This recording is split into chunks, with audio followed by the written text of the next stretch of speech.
to what is being given to you.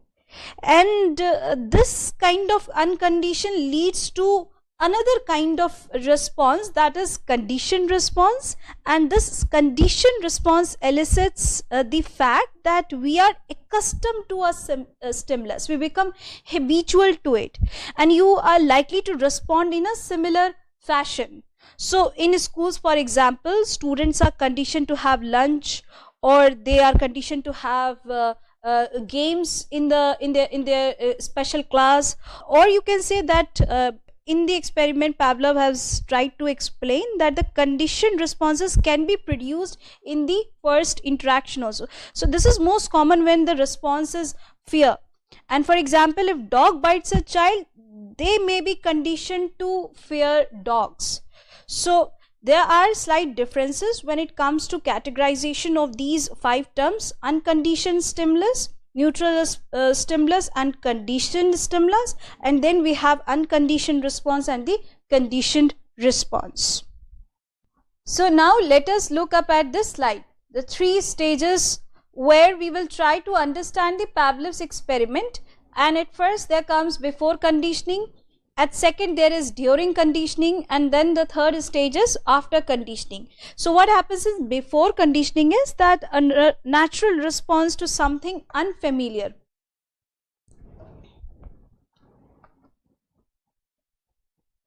Natural response to something unfamiliar.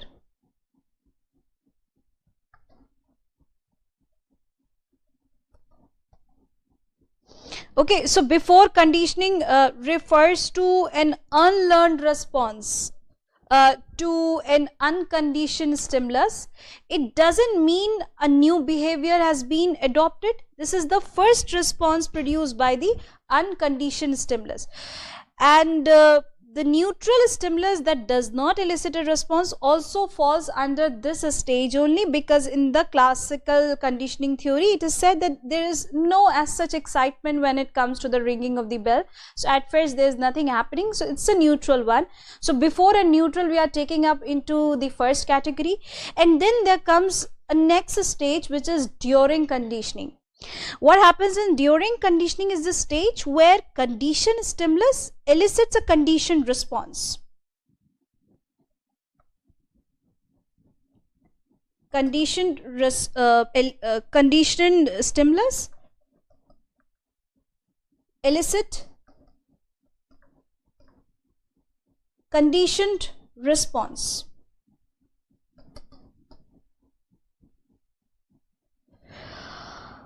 And the unconditioned stimulus has to be associated with the conditioned stimulus for this stage to be successful.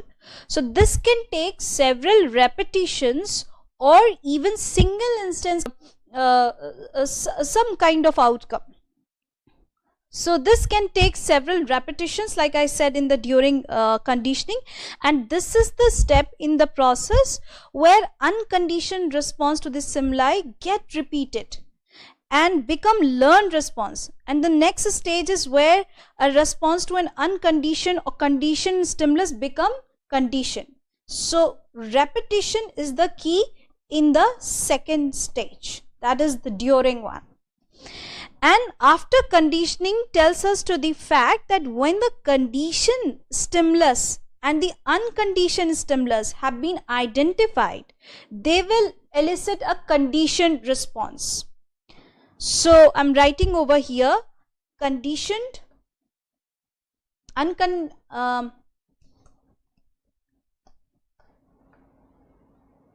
conditioned stimulus and unconditioned stimulus.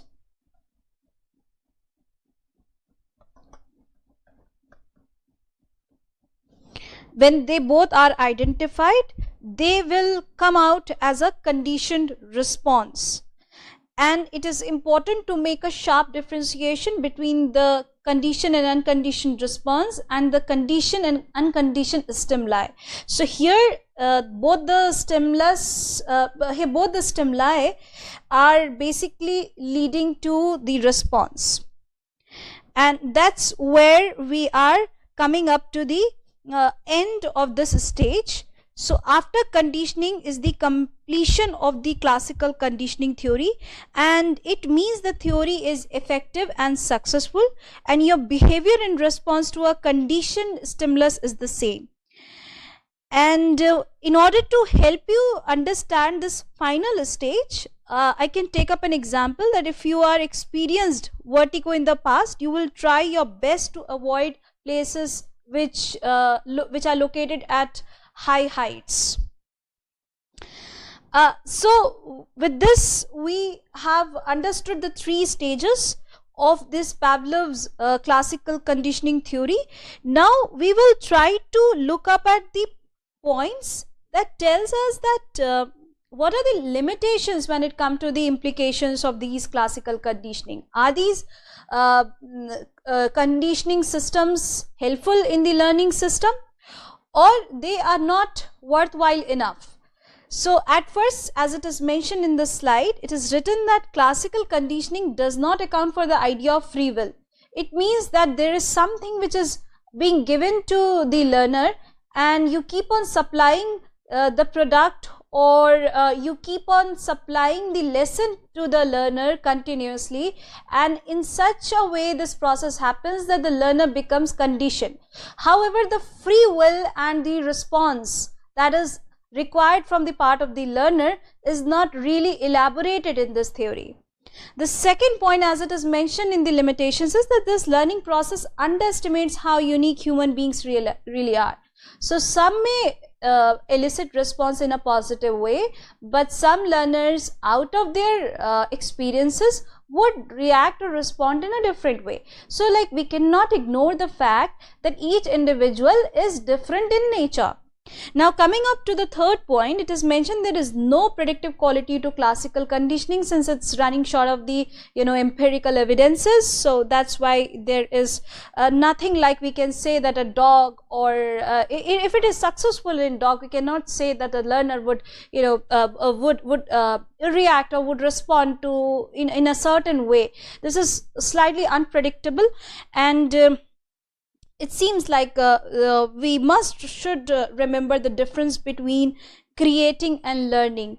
So here we are creating the situation in which learners are tempted to learn the language, but there is a difference when it comes to learning, because learners are not conditioned. They are supposed to express themselves freely without any foundation. And there are numerous variables which can change the possible outcomes also. So there are obviously variables and factors that are responsible for the growth and the development of the learners.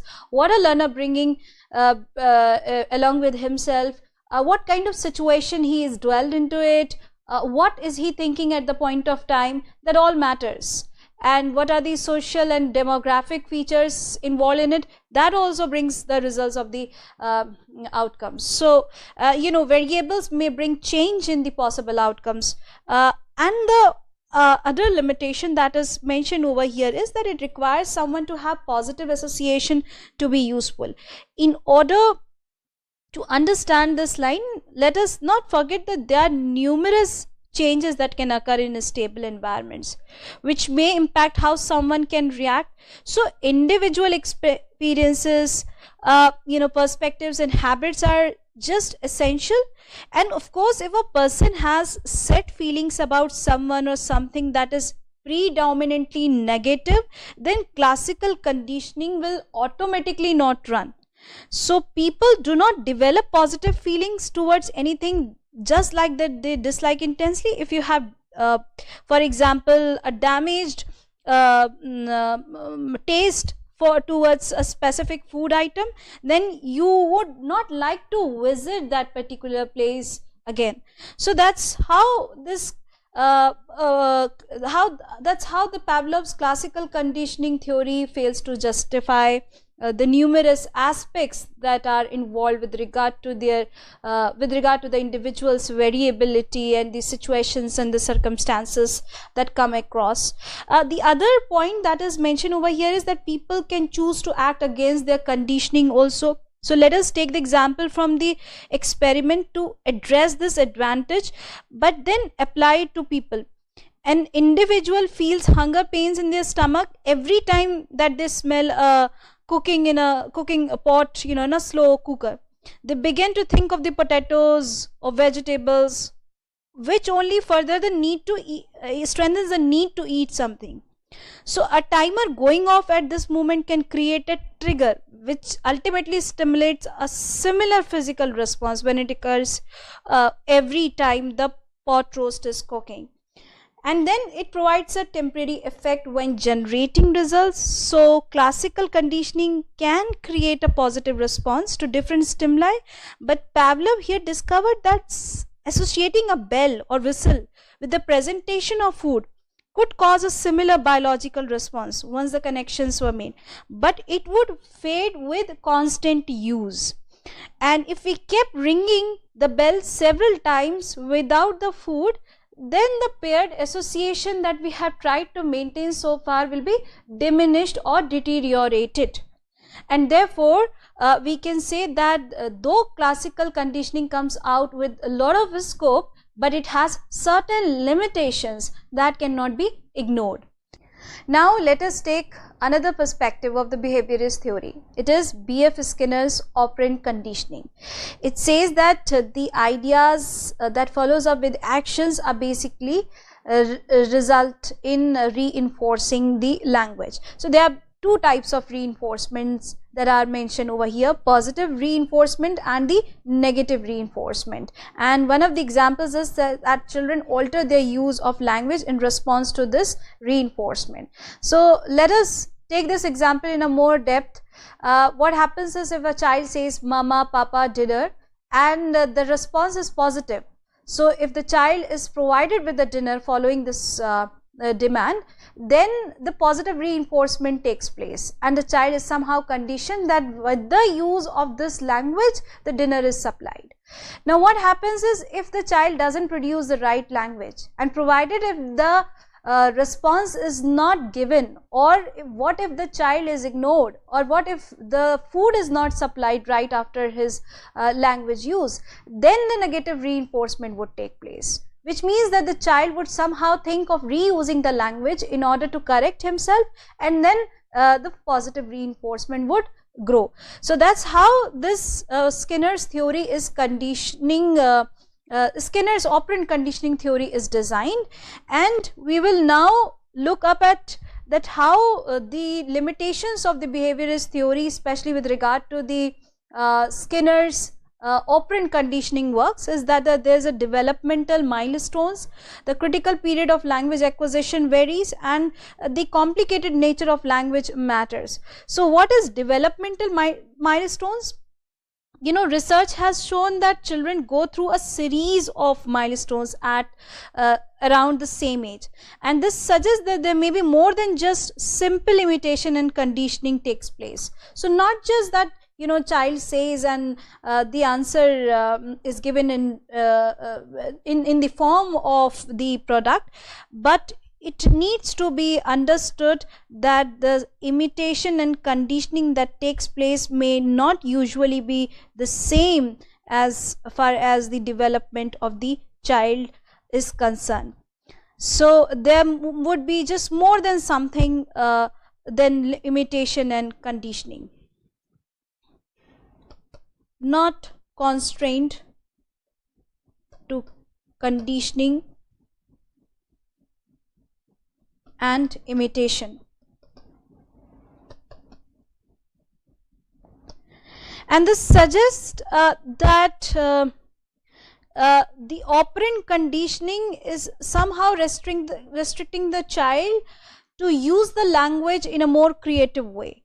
And this particular approach was highly criticized by Professor Noam Chomsky, and according to him, the language acquisition device is the part of the brain that encodes the language, not just the surrounding. So just as certain parts of the brain encode sound. Now the second point, as it is mentioned over here, the critical period of language acquisition matters. So at the age of 7, it is thought to be the end of the critical period for language acquisition. If a child has not developed language by this point, they will never be able to have a fully grasp on it. So this suggests that there might be something universal among human beings that governs language development, not the conditioning system that enforces the child to use the language in a certain way. So this was the critical period that suggests that for everyone, regardless of their first language background, the child uses some kind of universal algorithm to understand the language.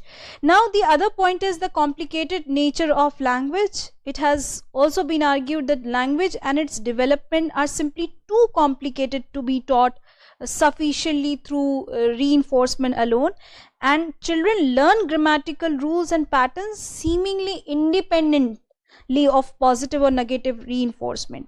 For example, if a child could call every four-legged animal a dog, if they learn the dog for dog before the names of other animals, or they could say the words like goed instead of saying went, there are so many combinations of words or grammatical structures and sentences that it seems impossible that this could all be a consequences of imitations and conditioning alone. So this is actually called the poverty of stimulus, which is discussed. But here we need to understand that though classical conditioning and operant conditioning comes with a lot of benefits, and it tells that how a language and development takes place, but it certainly tells us a lot of limitations also when it comes to its applications. So now let us go through the Stephen Krashen's theory of language acquisition device.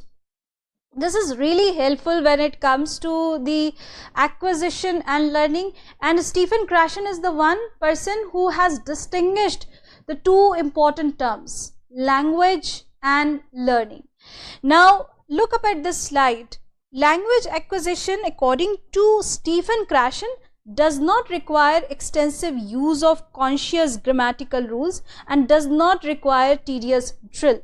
So it is in contrary to what we studied in the classical conditioning and in the operant conditioning, and it says that language is not something which comes with a set of rules and it doesn't learned through tedious drills.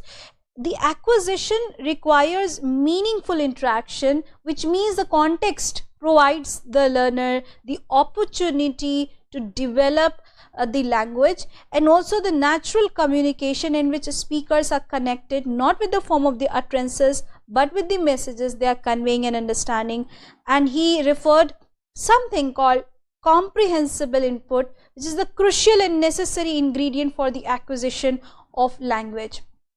So like we see that many of us learn the language not in a way that we are taught with grammatical structures. We were born, we grew up, and then eventually we learned a language. It was not that we were taught with how to say a particular sentence. It was all subconscious effort that resulted in our language development. And Stephen Krashen's clarity tells us that this comprehensible input is crucial and necessary when it comes to the acquisition of learning. So the best methods are therefore those that supply comprehensible input. It means the exposure, the environment in which the learner finds himself in a position to interact, and in low anxiety situations containing messages that students really want to hear. So low anxiety situations means when we are consciously learning it and we are in a pressure to produce it at a certain artificially created environment. In that case, it would be learning, it would not be acquisition. So it would create a lot of pressure on us, and the comprehensible input is not the one which gives you a which gives you an anxiety full situation. Rather, it gives you a low anxiety situation. And these methods do not force early production in the second language but allow students to produce when they are ready, recognizing that improvement comes from studying communicative and comprehensible input. Again, there are two terms over here, communicative and comprehensible input, and not form forcing and correcting production. in the real world, conversations with sympathetic native speakers who are willing to help the acquire understand are very helpful. Now, the message of the Stephen Krashen can be understood more deeply when we will try to distinguish the two important terms, that is acquisition and learning. And to clarify you the difference, let's say that acquisition of a language is a non-conscious or subconscious process. Like I said, when you grow up and you are in the stage of development, then you need not to go through the grammatical structures, or you do not put conscious efforts to learn the language. Rather, what you do is that you eventually learn it, and that's what the acquisition happens. This acquisition mainly happens when you are learning the language without any effort, which is not really learning, which is actually acquisition. So here we need to understand that learning is different. Learning a language is usually a process of formal education. So if a child, for example, goes to school and he or she is exposed to A for apple, B for ball, or C for cat, and so on. So child is actually performing a formal education in order to learn the language, which is different from the native language which he or she has already learned. So here the differentiation is something that is subconsciously learned and something that is consciously learned. So educator uses a formal teaching methodology and gives the students instructions facilitating the understanding of the rules related to a particular language. And when it comes to the teaching and learning process, teachers focus on emphasizing the form of language rather than focusing on a particular text. Therefore, when it comes to learning, the teacher can be seen busy explaining the grammar rules to students and adopting different methodologies in order to help students express their needs in the target language. So, after understanding the sharp differentiation between these two terms, let us now look up at the hypotheses which were proposed by Stephen Krashen. And these hypotheses brings a new perspective when it comes to the application of language learning pedagogy. So at first there is acquisition learning hypothesis. This states that there is a distinction between language acquisition and learning, like we just discussed.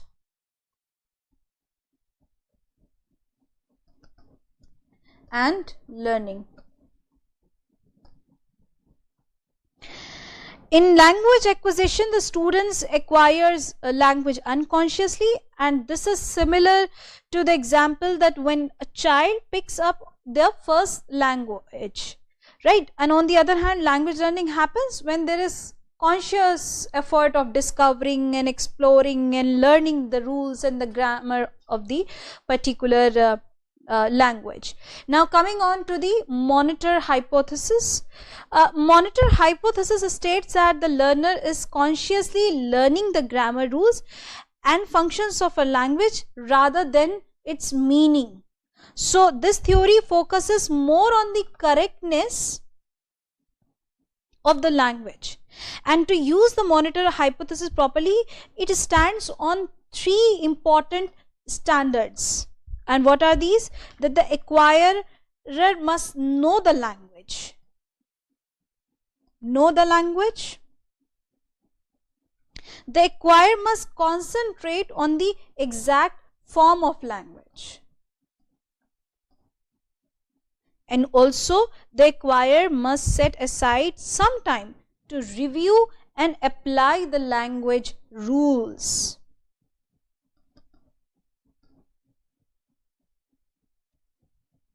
Right. So monitor hypothesis mainly focuses on the grammatical correctness. It doesn't incorporate the idea of including meaning into your utterances, and it mainly focuses on form. It asks you to know the language, to know the forms, and accordingly frame your sentences. So that's how the hypothesis, the monitor hypothesis stands. Now coming on to the next point, we have the input hypothesis. This input hypothesis places more emphasis on the acquisition of the second language.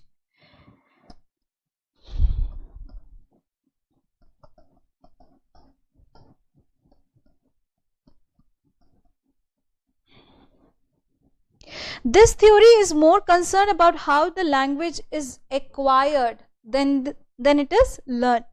So, input hypothesis states that the learner naturally develops language as soon as the student receives interesting and fun information. So, it is not just that you put conscious efforts to elicit it, rather a very natural surrounding is provided to the learner, and as a result the learner will automatically get the input and therefore the output would be produced. So this hypothesis stands on this viewpoint. Now coming on to the new the other hypothesis, the effective filter hypothesis. Now in the effective filter hypothesis, Stephen Krashen says that language acquisition can be affected by emotional factors.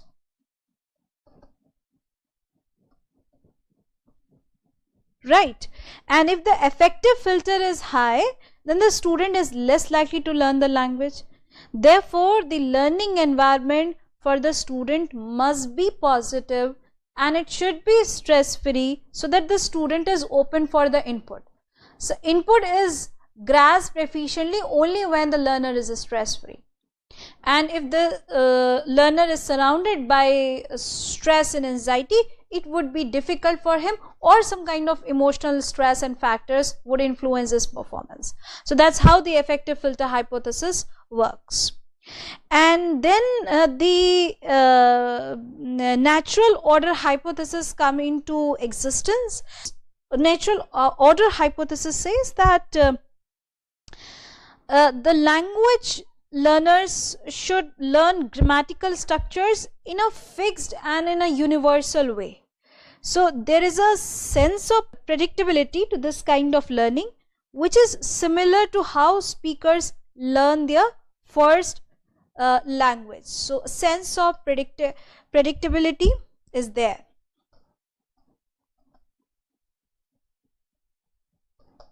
Which is almost similar to what a learner learns in the language. These hypotheses have their own evidences, but there are certain limitations also.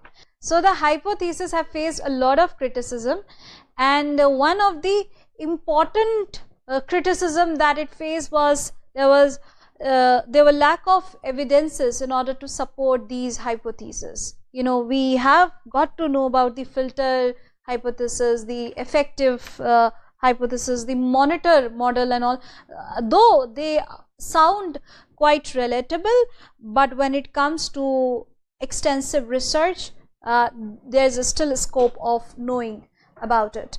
So now let us move to the Noam Chomsky's universal grammar theory. It is widely famous and it came after the Stephen Krashen's theory, and it has contradicted all the aspects that were given by the behaviorist approaches. And it tells you a different perspective that how a language is learned and acquired.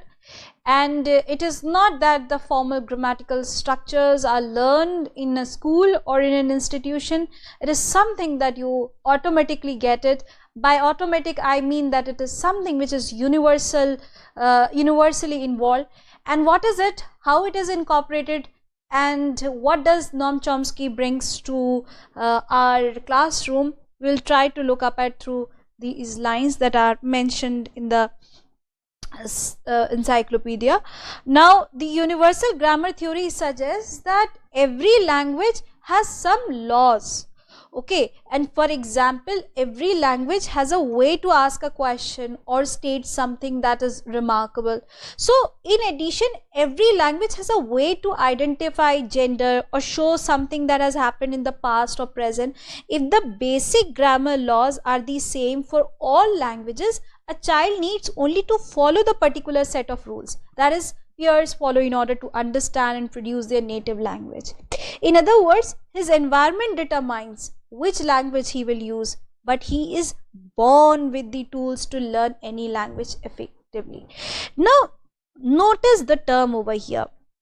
He is born with the tools. What does these tools refer to?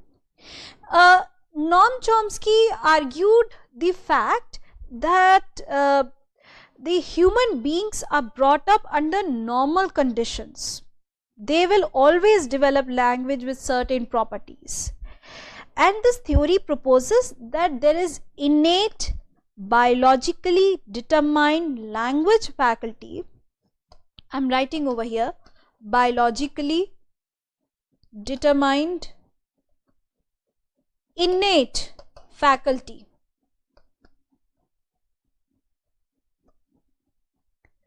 right, that knows these rules, that makes it possible for a child to learn to speak.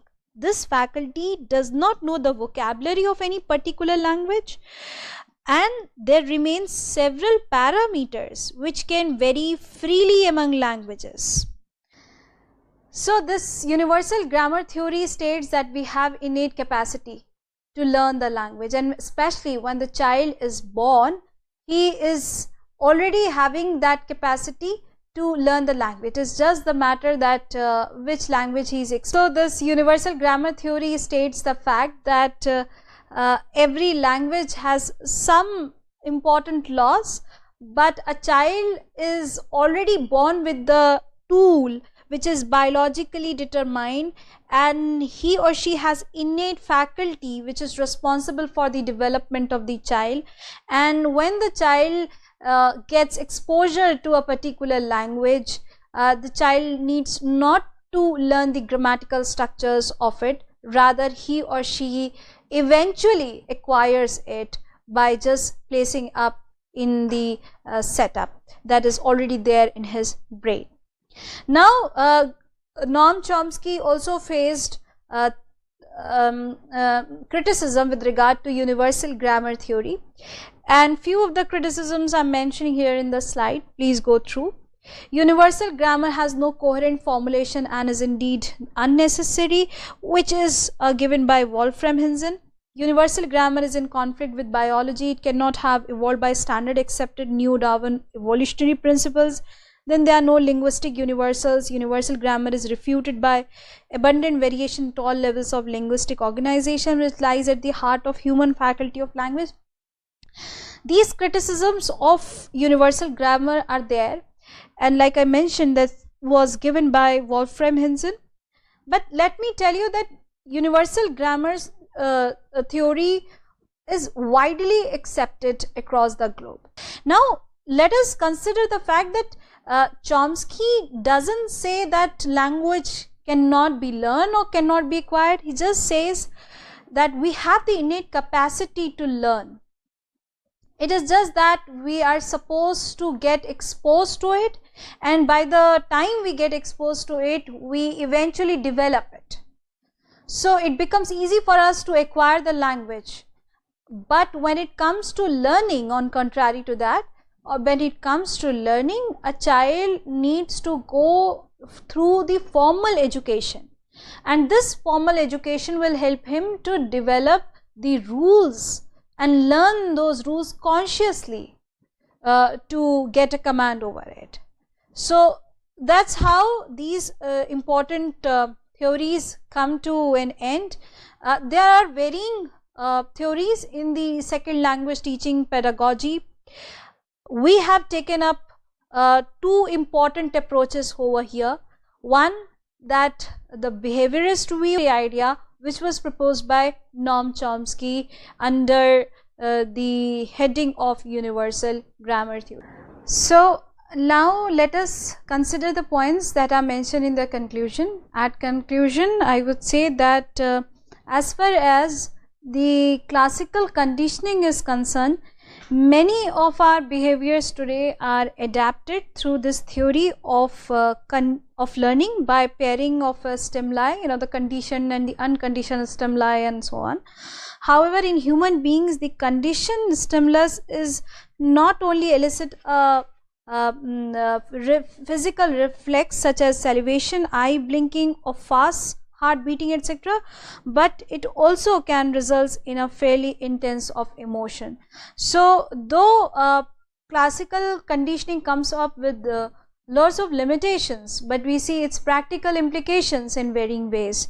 And one of the examples, like it is mentioned in this slide, is that it is not just whether we say the matter of salivation like we saw in dogs, or the kind of eye blinking that we encounter, especially when we see something which is coming strange to us, or even at certain point we eventually come up with beating our heart faster.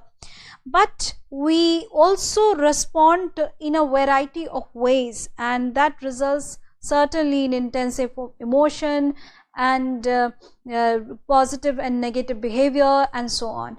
So going on to the next slide, Skinner believed that human learning occurred by the same mechanism, and that even very complex behaviors could be learned by reinforcing immediate behaviors, because we saw that positive reinforcement and negative reinforcement both help in a variety of ways.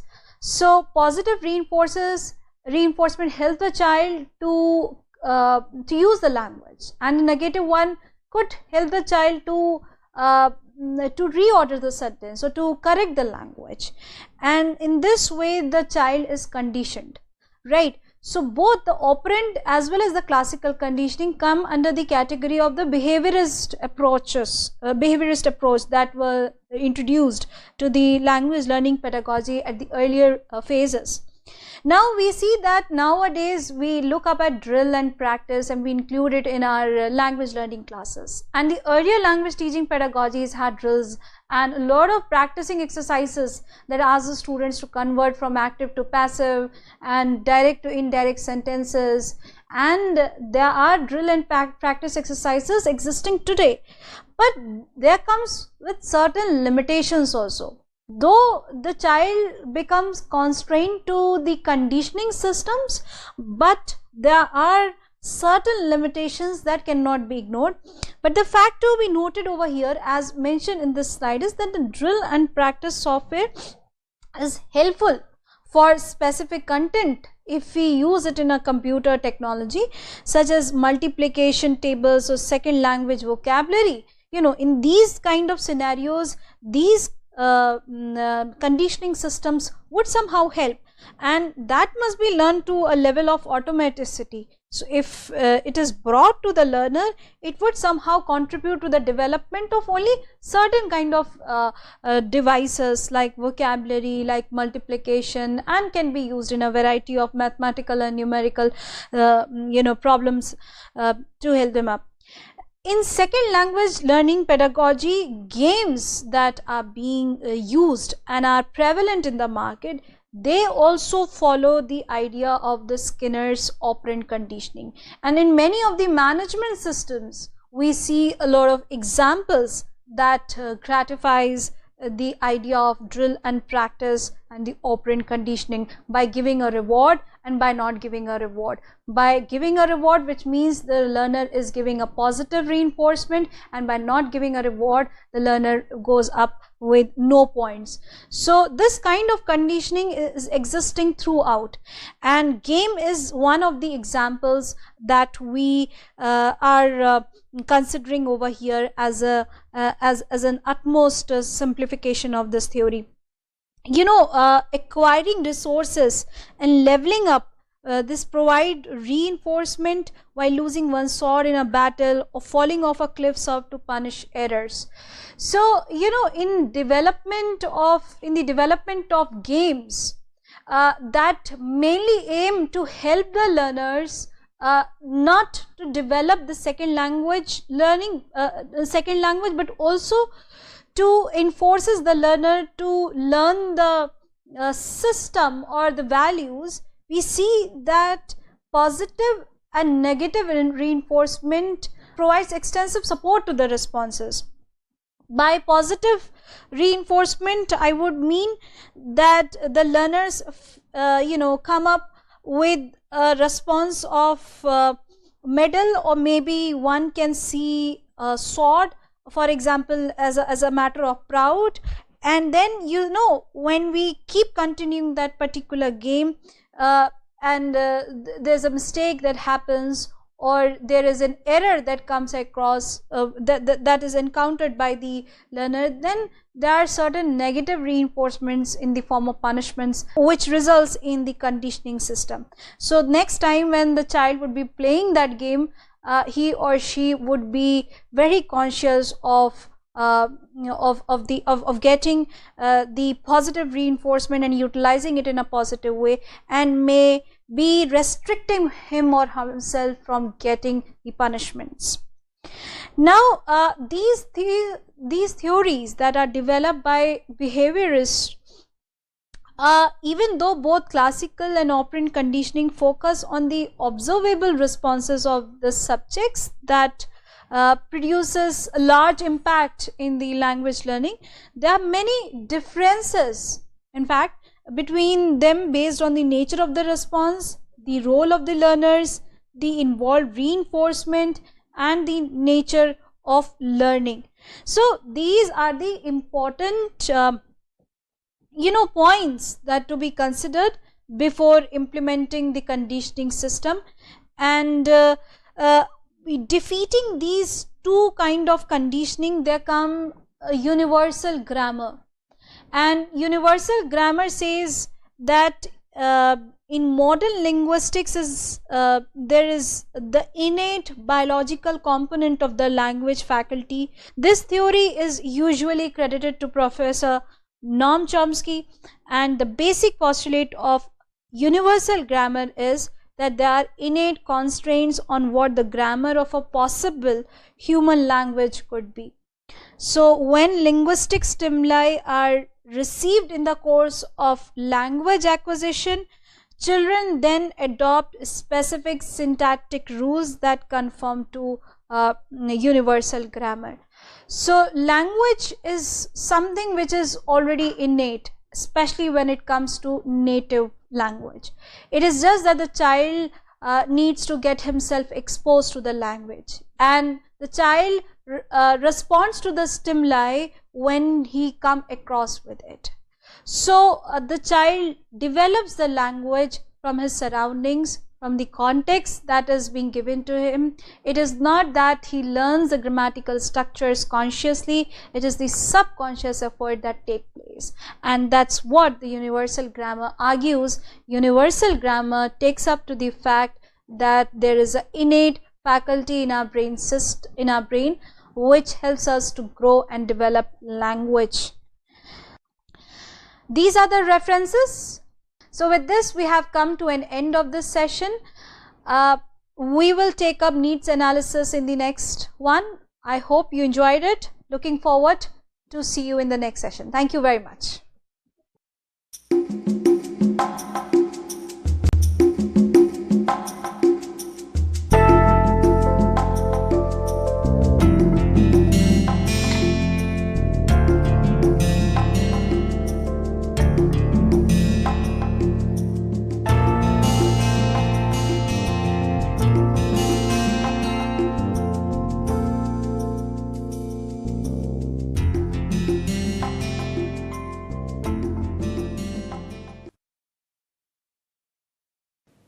I am A.K. Sharma and I teach sociology at IIT Kanpur. I am going to address the question, what is the relevance of statistics in sociology? In India, there is some confusion about role of statistics in sociology, and most of the students of sociology suffer from what I call phobia of statistics. But actually, if you look at history of sociology or the kind of works that are being done in sociology, which are published in prestigious academic journals, you find that there is a lot of use of statistical methods, and not simple methods, very advanced methods. All of you know, as students of sociology, you know that one of the founding fathers of sociology, Comte, or another founding father, Emile Durkheim.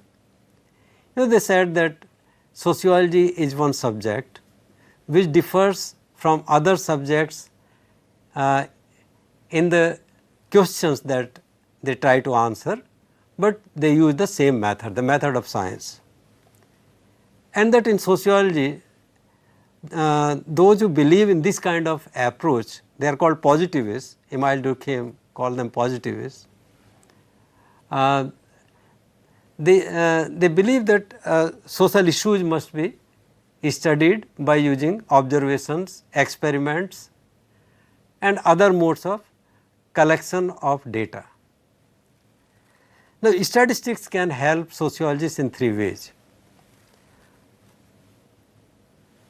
Because if sociology is about social facts or patterns, not individuals, patterns of thinking, patterns of feeling, patterns of acting, behaving, and they can be measured, they can be quantified, and that explanation of one social fact can be given only in terms of other facts. We need statistics, because statistics can measure these facts. Statistics can describe these facts. So, one branch of statistics, we can call it descriptive statistics, can help us in summarizing data, in measuring facts, like you are all familiar with simple statistical things like mean, mode, median, or methods of dispersion, standard deviation, range, variance. These are descriptive measures.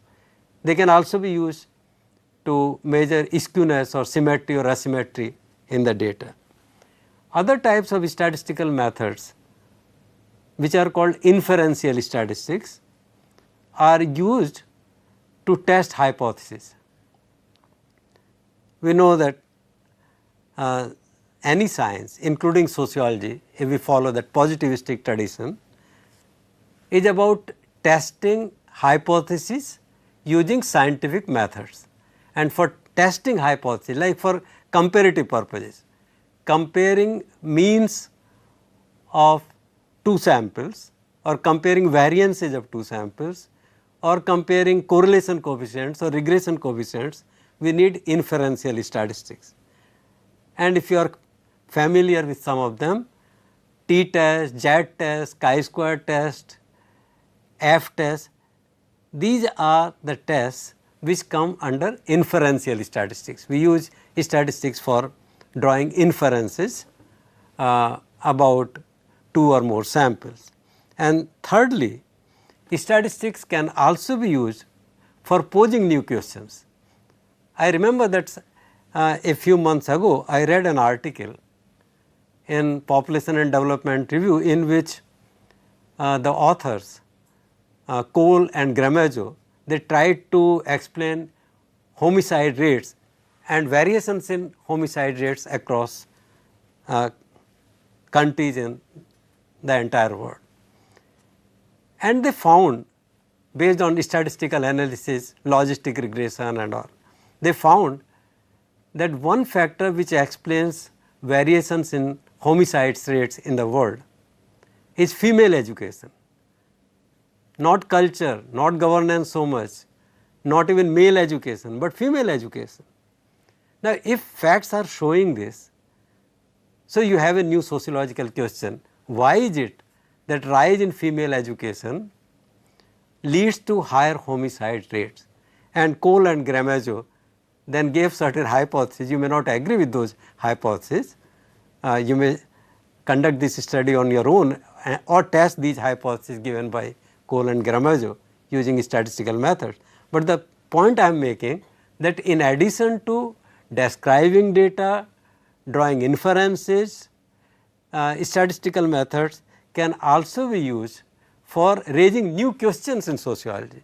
And of course, you are all familiar that whenever the issue of prediction comes, predicting population of India, predicting urbanization, predicting per capita income of India 20 years from now, 50 years from now, there also statistical methods are of great help. And finally, statistical methods have been used in monitoring and evaluation of development policies run by various governments and NGOs. Thank you very much.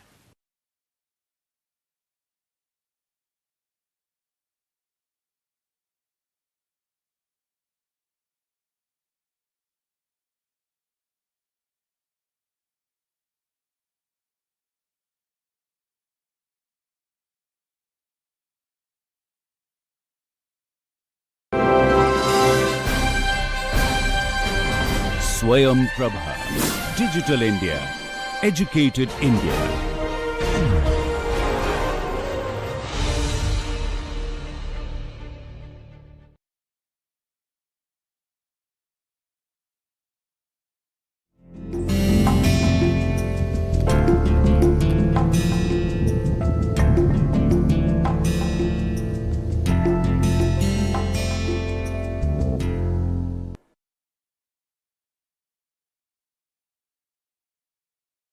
Good morning, dear students. Today's topic for lecture: early Gandhian struggles. It includes the three struggles of Mahatma Gandhi, like Champaran, Kheda Satyagraha, Ahmedabad mill strike, and then we will proceed to study Rowlatt Satyagraha and Jallianwala Bagh massacre. First of all, we will be studying the first local issue Mahatma Gandhi intervened. It was Champaran. Champaran formed the Tirhat division of North Bihar.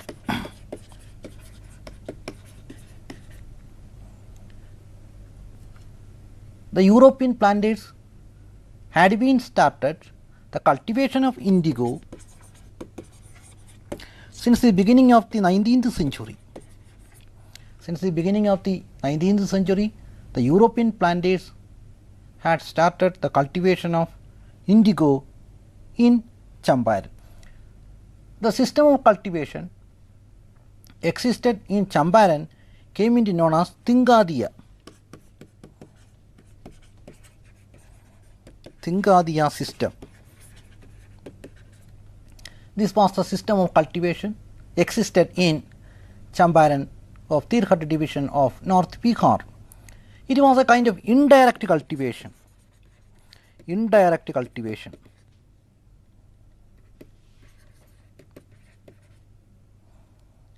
This kind of indirect cultivation of Tingadiya system existed in Champaran.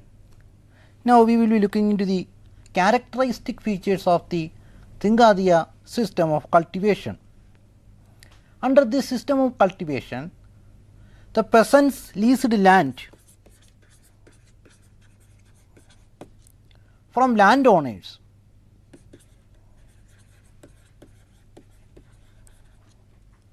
And the peasants were required to make an annual advance payment.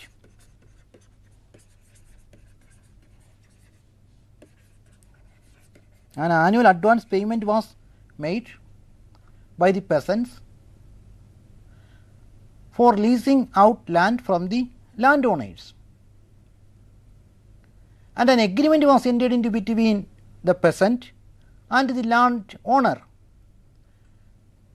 Under the terms of this agreement entered into between the peasant and the landowner, the peasants were required to cultivate indigo at 3/20th of land. It is the most fertile place of the land leased out. The peasants were required to cultivate indigo. But in 1916, synthetic indigo, German synthetic indigo,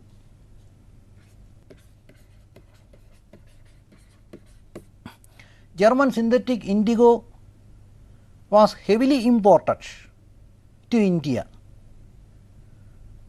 following which there were no buyers for indigo produced in the country.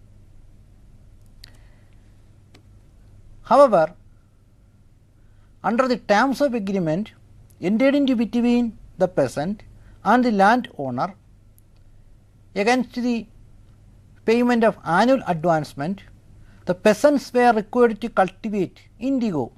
The peasants were not released from the agreement. The peasants were forced to cultivate indigo at a loss. In the meanwhile, from the peasants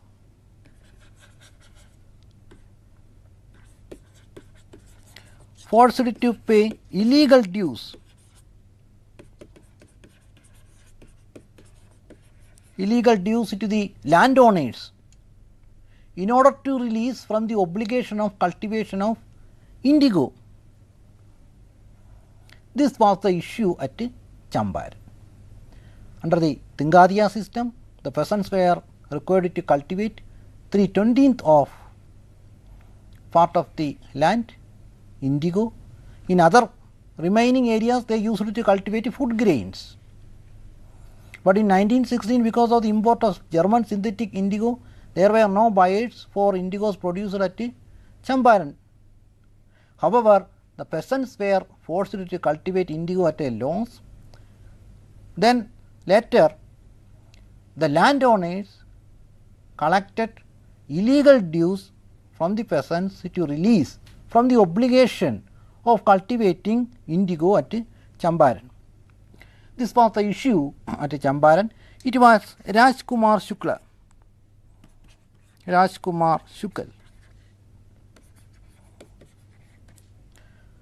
who brought Mahatma Gandhi into Champaran issue. And when Rajkumar Shukla brought Mahatma Gandhi to investigate the grievances of the peasants at Champaran, once Mahatma Gandhi reached at Motihari in Bihar,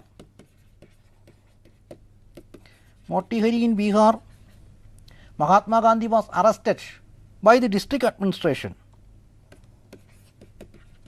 District administration arrested Mahatma Gandhi. But with the intervention of the provincial government, Mahatma Gandhi was released from jail and he was allowed to investigate the grievances or the plights of the peasants at Champaran. Then Mahatma Gandhi reached Champaran and investigated the plights of the peasants at Champaran. Government appointed a Champaran agrarian committee.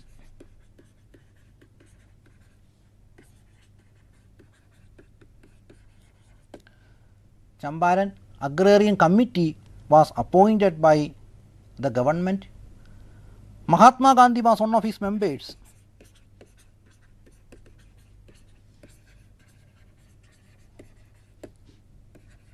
Mahatma Gandhi with one of the members.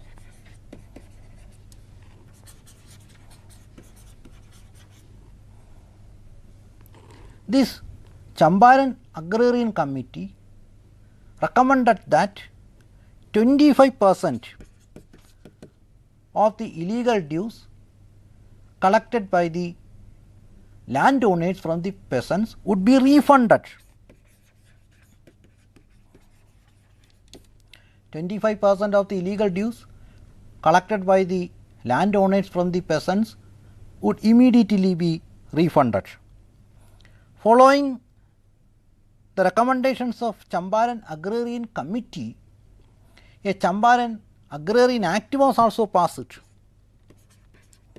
Champaran Agrarian Act. Champaran Agrarian Act was passed in 1917. There were certain leaders who supported Mahatma Gandhi in the Champaran Satyagraha. Rajendra Prasad,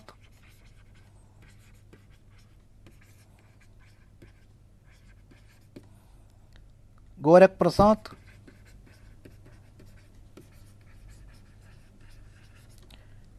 and Kribalini.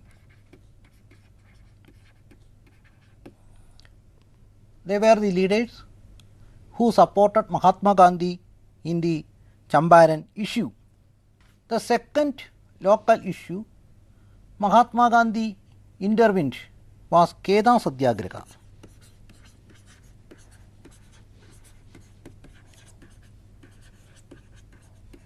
Kheda Satyagraha. Kheda is a fertile place in Gujarat. In Kheda, the main cultivation included food grains,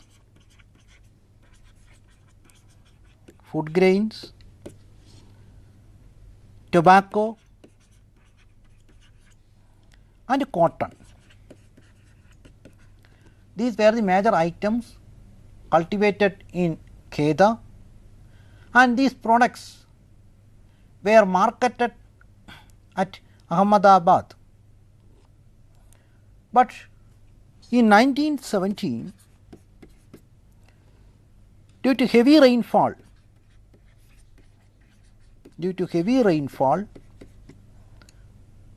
the crop got damaged. Crop damaged in Kheda in 1917 due to heavy rainfall.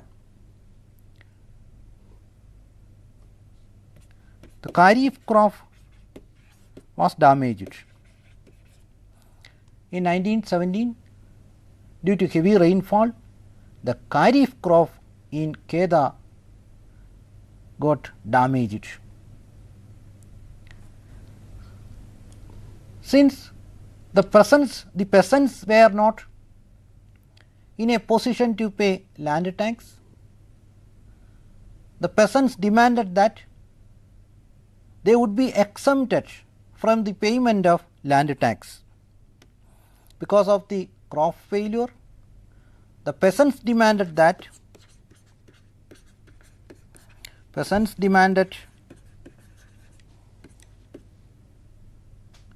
exemption of payment of land tax,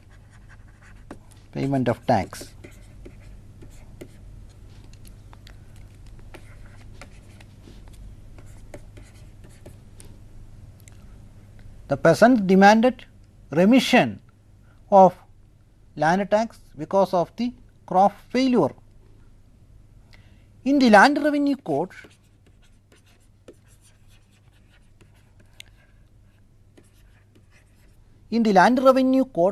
there was a provision to remit payment of taxes if the crop failure was more than 25% of the normal production. If the crop damage was more than 25% of the normal production, total remission of taxes would be made to the peasants. V.J. Patel and G.K. Parekh, two barristers from Bombay, they were the barristers from Bombay,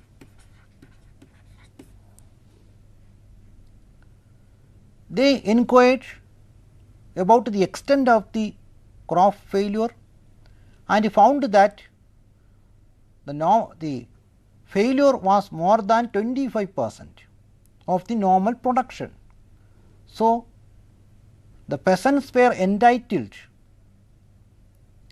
remission from the payment of land tax, but district administration was not ready. District administration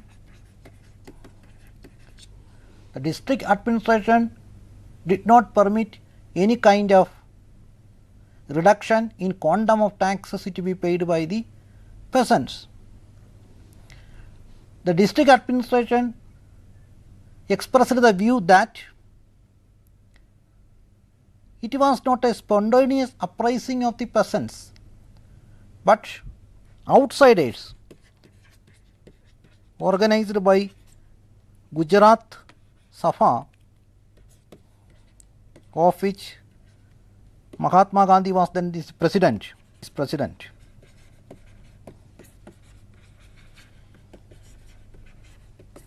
Or the Home Rule Leaguers. The district administration was not ready to make reduction in tax. The district administration argued that it was not the uprising of the peasants, but it was organized by outsiders. Who were the outsiders? Gujarat Safa and Home Rule Leaguers. The district administration expressed that this uprising was organized by Gujarat Safa and Home Rule Leaguers. But in practice,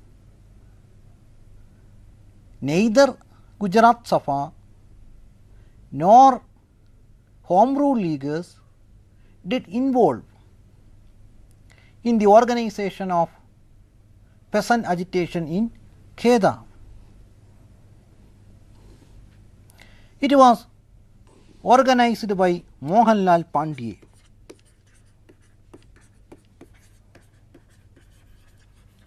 a village leader in Kheda.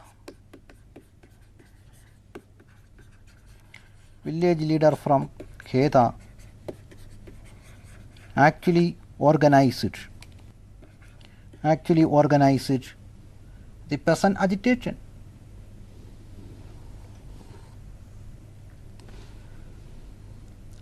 Then Mahatma Gandhi was invited into this issue. Mahatma Gandhi started Satyagraha movement on 22nd March 1918. On 22nd March 1918, Mahatma Gandhi started Satyagraha movement demanding either the reduction of tax or complete remission of tax. It was organized at Nadiad. Satyagraha movement was started by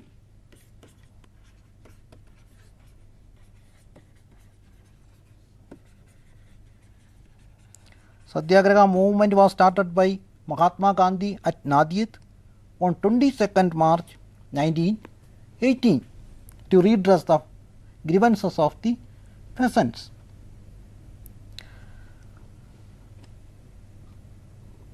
And Indulal Ejinik,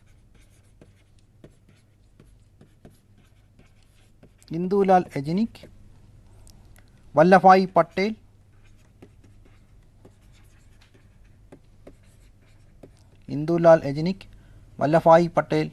and Anasuya Sarafai.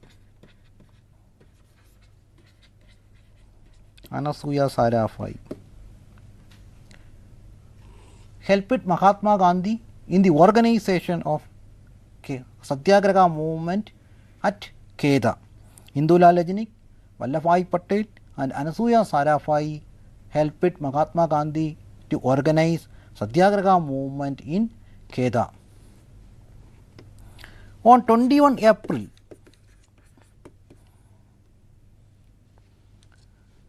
1918, 2,337 peasants took the pledge that they would not pay land tax. On 21 April 1918, 2,337 peasants took the pledge that they would not pay land tax, following which the British government decided to collect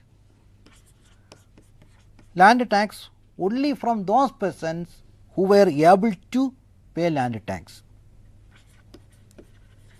Only those peasants who were able to pay land tax.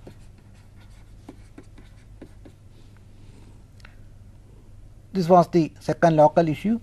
Mahatma Gandhi intervened. This second local issue also ended in success. Now we are studying the third local issue in which Mahatma Gandhi intervened. It was Ahmedabad mill strike.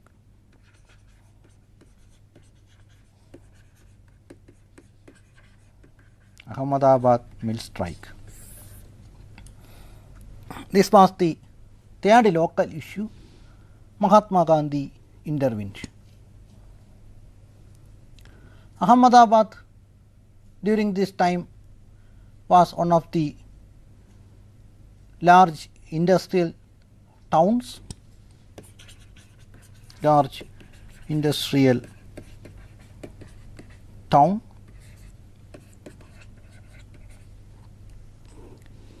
having a large number of textile mills. In 1917, was largest concentration of textile mills. It was a larger industrial town having a number of textile mills. In 1917, plague broke out in Ahmedabad. Once the epidemic broke out, the workers left the mills in Ahmedabad, leading to shortage of workers in mills. In 1917, plague broke out in Ahmedabad. Following the outbreak of this epidemic, the workers left Ahmedabad, creating shortage of workers. Then what did mill owners do? They introduced plague bonus. Plague bonus. In order to attract the workers to these mills, the mill owners introduced plague bonus. It was over and above than their regular salary, and it was fixed at 70%. They would get their regular salary plus 75% bonus. 75% over and above their regular salary was given as bonus. Why did plague bonus given? It was to attract the workers to the mills. Plague bonus was introduced and given to the workers.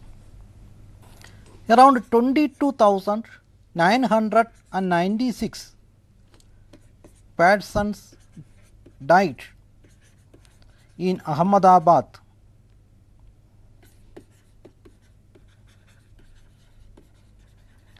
in 1917-18. For the number of persons died due to plague was 22,996 persons during the period between 1917 1918. Once the plague epidemic receded, the mill owners stopped the bonus.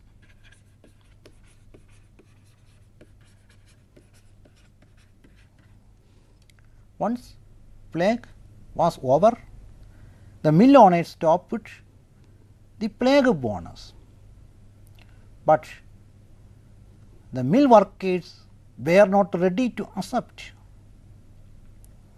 They demanded that 50% over and above their regular salary should be given as bonus. The reason put forward by the mill workers was that because of the First World War, it was during this period First World War was going on from 1914 to 1918. Due to the First World War, the prices of essential commodities went up. So, a bonus of 50% should be given to the mill workers.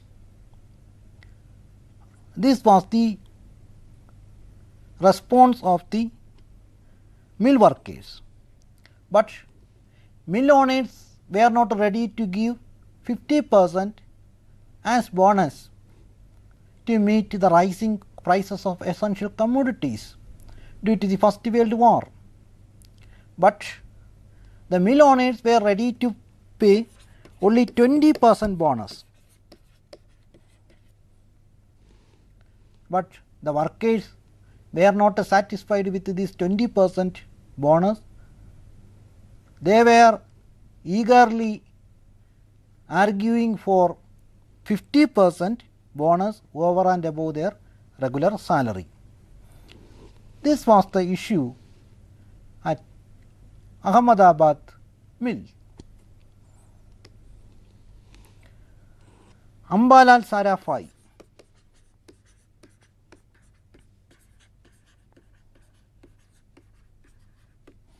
She was one of the mill owner in Ahmedabad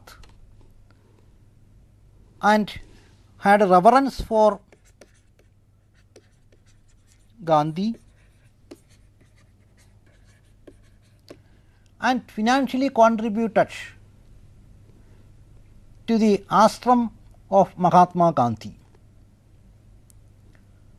From Ambalal Sarafai, Mahatma Gandhi studied the problems faced by the mill workers. From Ambalal Sarafai, she was one of the mill owners of Ahmedabad. From her, Mahatma Gandhi came into a detailed understanding of the plights of the mill workers in Ahmedabad.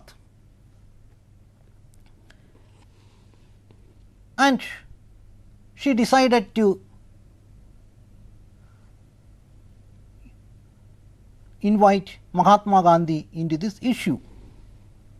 Following the invitation of Ambalal Sarafai, Mahatma Gandhi reached Ahmedabad to study the problems of the mill workers in Ahmedabad. Once Mahatma Gandhi reached Ahmedabad, he discussed the problems with the mill workers, and both the workers and mill owners decided to start a board of arbitration. A board of arbitration.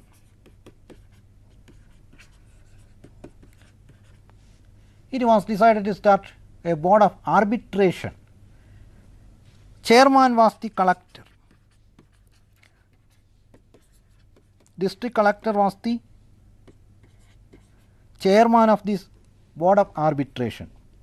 In addition to that, 3 mill workers and 3 mill owners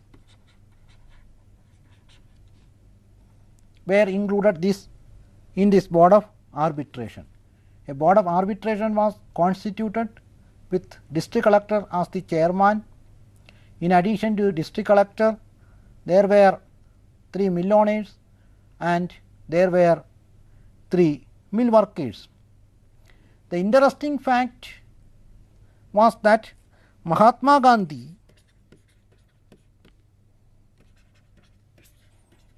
was included in this board of arbitration as one of the worker.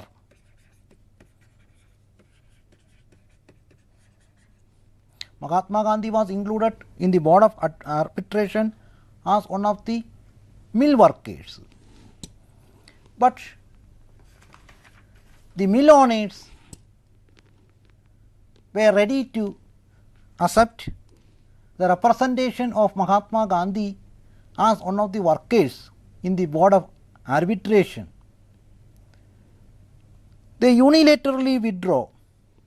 The mill workers unilaterally withdraw from this board of arbitration, saying that they could not consider Mahatma Gandhi as the representatives of the workers, nor did he muster the mandate of the workers. The mill owners declared lockout on 22 February 1980. With Mahatma Gandhi as one of, however, with Mahatma Gandhi as one of the members, a board of arbitration was created to settle the issue of the mill owners and mill workers amicably.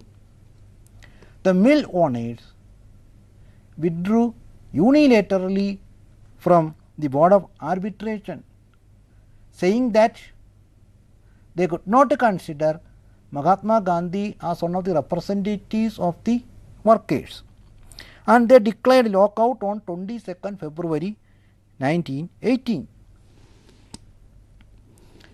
In such a situation, Mahatma Gandhi made a detailed study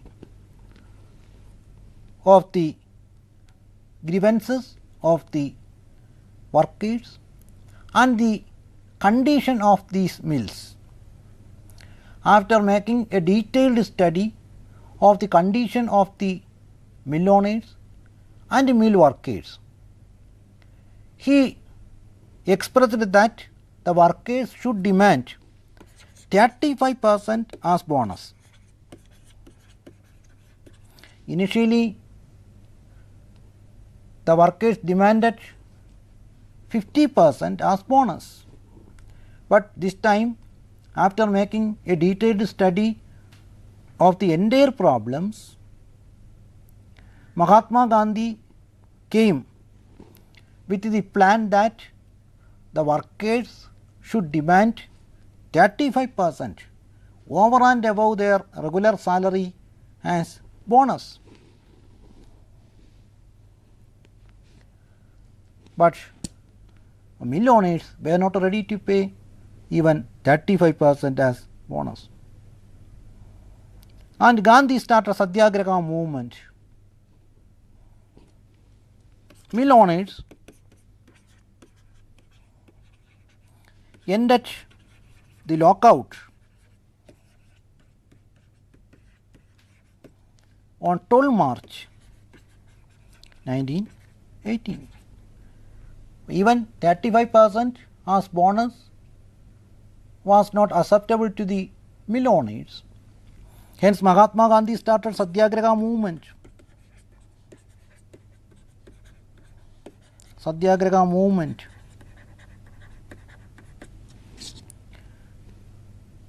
Following which, the mill owners ended the lockout on 12 March 1918.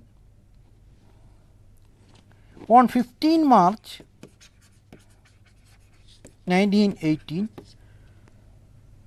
Mahatma Gandhi started a fast. On 15 March 1918, Mahatma Gandhi started fast. On 18 March 1918, a settlement was arrived at between. Settlement arrived. On 18 March 1918, a settlement was arrived at between the mill owners and the mill workers. What was the settlement? The settlement was that on the first day of their work, the workers would get 55% as bonus. On the second day, they would receive 20% as bonus, as earlier expressed by the mill owners. But from the third day till arbitration award, till the board of arbitration took a final decision, they would receive 75% bonus. This was the settlement arrived at between mill owners and mill workers on 18 March 1918. Under the settlement, on the first day of work, the workers would receive 35% bonus. On the second day, they would receive 25% bonus. But from the third day, they would receive 27.5% bonus. From the third day onwards, they would receive 27.5% bonus. This was a settlement arrived at between mill owners and mill workers on 18 March 1918. The final settlement was arrived with the award of the Board of Arbitration.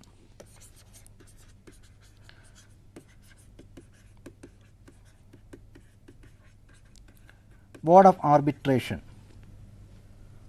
Board of Arbitration awarded that 25% bonus should be given to the mill workers. This was the decision made by Board of Arbitration. It expressed that the mill workers should be given 35% bonus, as which had earlier been expressed by Mahatma Gandhi. These were the three local issues in which Mahatma Gandhi intervened: Champaran, Kheda and Ahmedabad mill strike. Now we are moving to study the fourth Satyagraha Mahatma Gandhi organized. It was Rowlatt Satyagraha.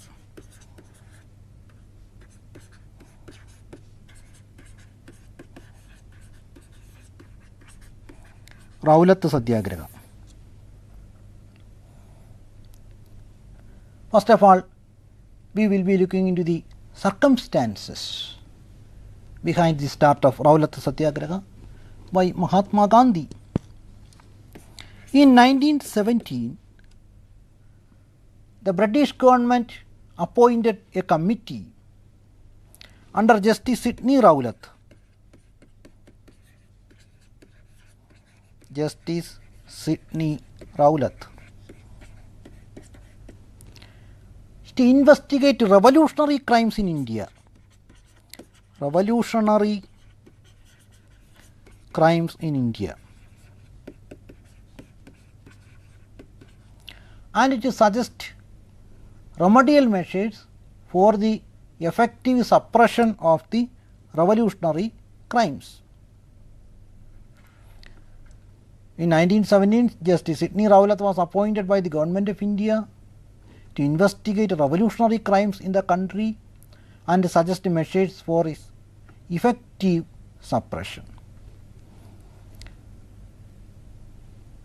Justice Sidney Rowlatt, who submitted his report, and based on the report submitted by Justice Sidney Rowlatt, two bills were prepared by the Government of India and piloted in the Imperial Legislative Council.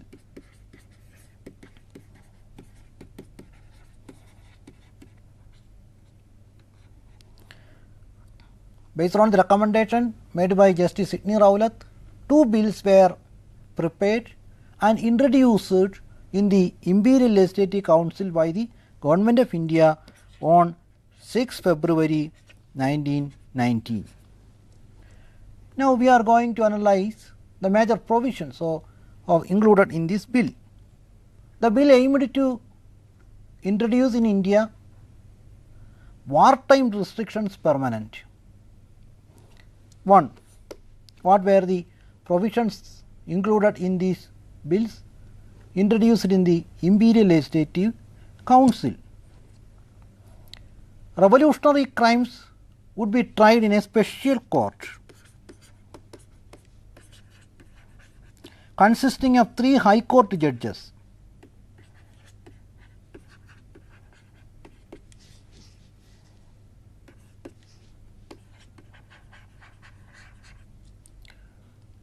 All revolutionary crimes would be heard in a special court consisting of 3 High Court judges. Second provision, no appeal. There was no provision for appeal against the pronouncement of this special court. 3. All the proceedings of the court would be in camera. It means that the cases would be heard in the chamber of the judge, not in the open court, not in open court, but only in the chamber of the judge the cases were heard. It would make admissible evidences not come under Indian Evidence Act.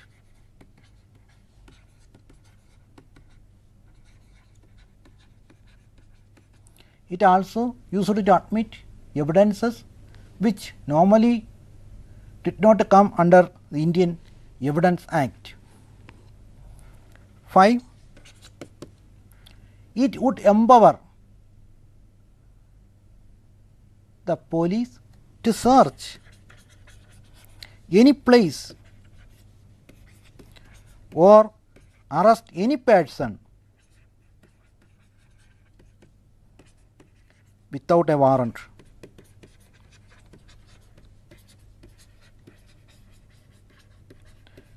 Under this bill, the police were empowered to search any place or arrest any person without warrant. 6. Detention without a trial. Detention without a trial for 2 years. A person could be detained for a maximum period of 2 years without any trial whatsoever. These were the provisions included in these bills.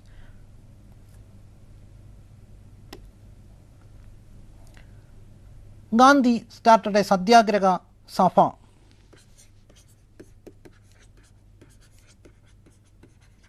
Gandhi started a Satyagraha Sabha against these Rowlatt bills on 24 February 1919. To protest against the Rowlatt bill, Mahatma Gandhi started Satyagraha Sabha on 24 February 1919. Despite stiff opposition from different parts of India, one of the bills, 2 bills were filed in the Imperial Legislative Council, of which one of the bills passed into Act, and it got the assent of the Viceroy on 21 March 1919.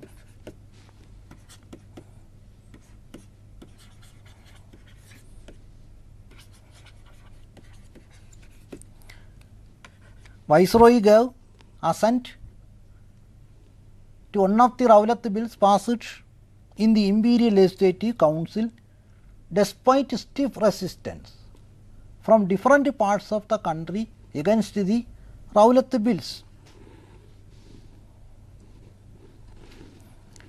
And now Mahatma Gandhi started Satyagraha movement against this. But the moderate leaders, S.N. Surendranatha Banerjee, D.E. Vacha, Tej Bahadur Sapru, T.B. Sapru, they opposed Surendranatha Banerjee and D.E. Vacha and Tej Bahadur Sapru opposed the decision of Mahatma Gandhi to start Satyagraha movement against the Rowlatt Act. They feared that it would seriously affect forthcoming constitutional reforms in the same year. The Government of India Act 1919 was introduced in May 1919. These moderate leaders feared that launching of Satyagraha movement against the British this time would affect the constitutional reforms of the country. So they opposed the decision of Mahatma Gandhi to start Satyagraha movement against the Rowlatt Bill. Others felt that the ordinary people would find it difficult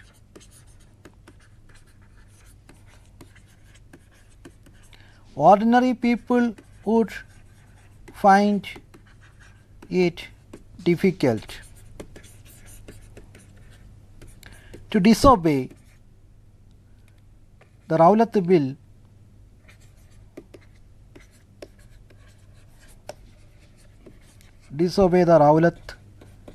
Bill civilly or on a non-violent mode. The ordinary people would be in a state of difficult mode to fight against this legislation on a non-violent methods. Annie Besant, she started Home Rule League in 1916, stated that there was nothing in the act to oppose it civilly.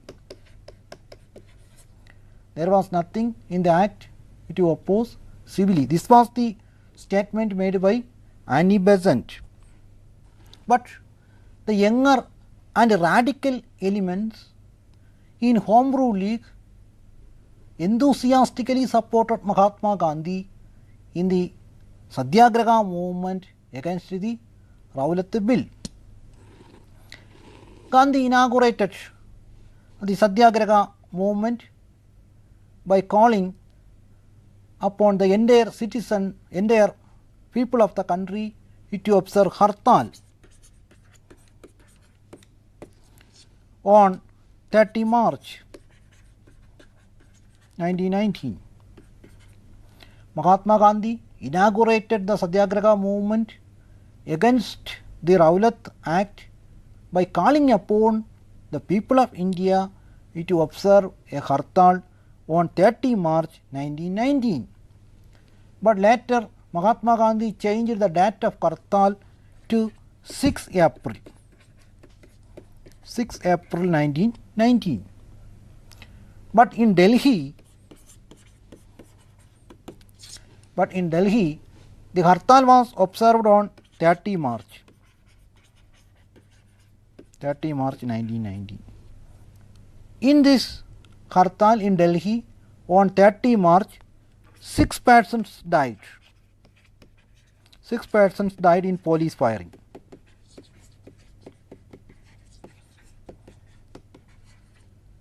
In all other cities, Hartal was observed on 6 April 1919. Except Delhi, in all other places, Hartal was observed on 6 April 1919. Mahatma Gandhi expressed that the Hartal was a magnificent success.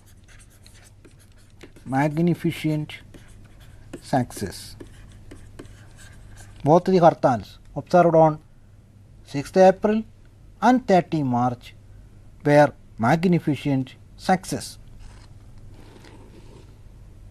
Mahatma Gandhi then selected the prohibited literature by the British government for massive sale.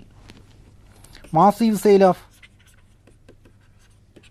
prohibited literature by the British government in defiance of British administration in India. Hindu Swaraj, it was a book written by Mahatma Gandhi. It was banned by the Bombay government,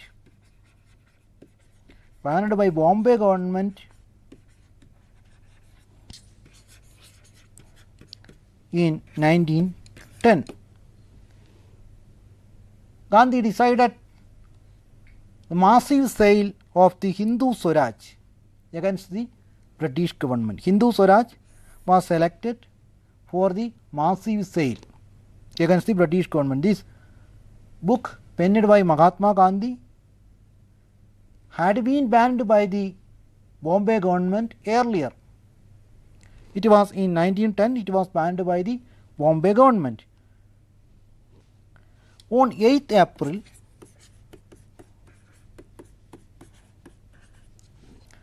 Mahatma Gandhi left Bombay to organize Satyagraha movement in Delhi and Punjab. On 8th April 1919, Mahatma Gandhi left Bombay to Delhi to organize Satyagraha movement in Delhi and Punjab. The British government considered that the entry of Mahatma Gandhi in Punjab was dangerous.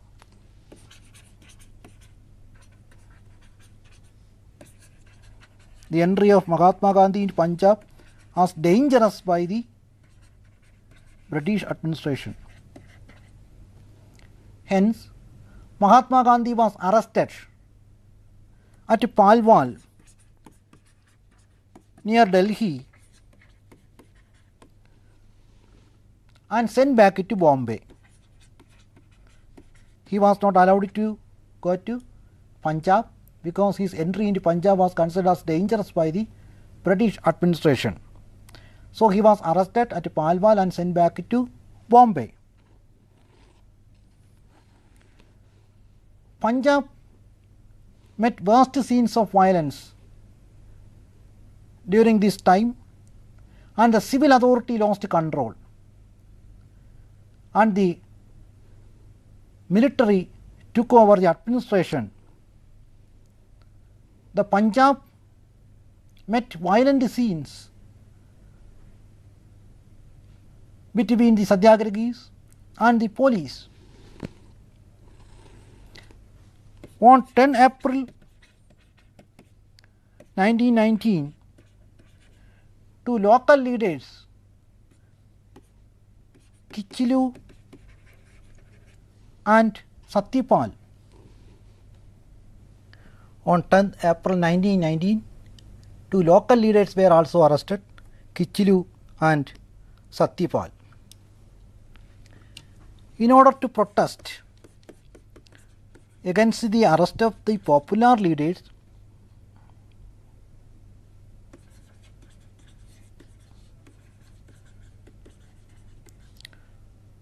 the people met at Jallianwala Bagh Maidan.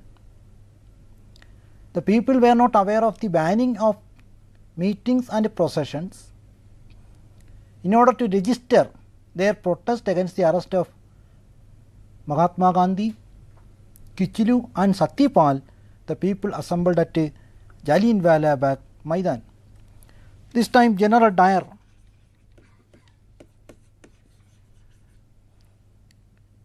who reached there,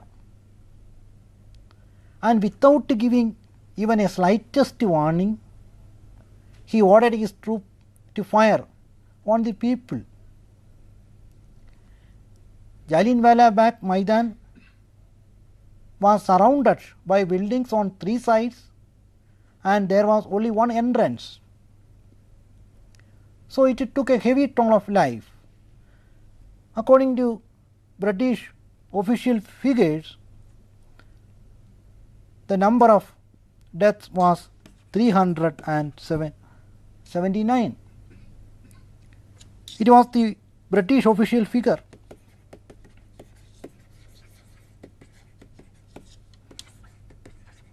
But the actual number of deaths was beyond 1000. The unofficial figures went above 1000. Shocked by this incident, Mahatma Gandhi called off Rowlatt Satyagraha on 18 April 1919. Called off. Satyagraha movement was called off on 18 April 1919 by Mahatma Gandhi. But one of the most important consequence of the Rowlatt Satyagraha was emergence of Gandhi as an all India leader. As an all India leader. This was the main consequence of the Rowlatt Satyagraha. Now the major questions which are likely to be posed from this topic. 1. Explain the flights of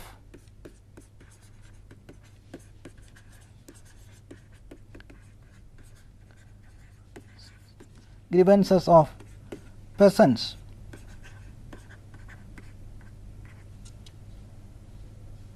At Champaran. Question number 2. Examine the main consequence. Examine the main consequence of Rowlatt Satyagraha.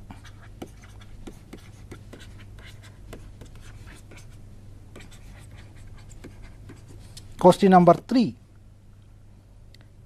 What were the provisions of Rowlatt Act?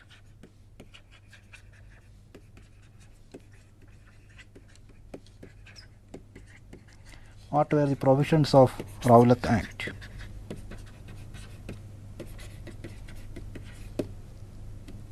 Question number 4.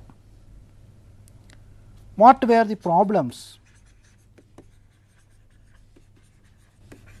What were the problems of the workers at Ahmedabad mill? Ahmedabad mills. These are the questions to which you are expected to answer. Now, this is the end of this lecture. Thank you, students.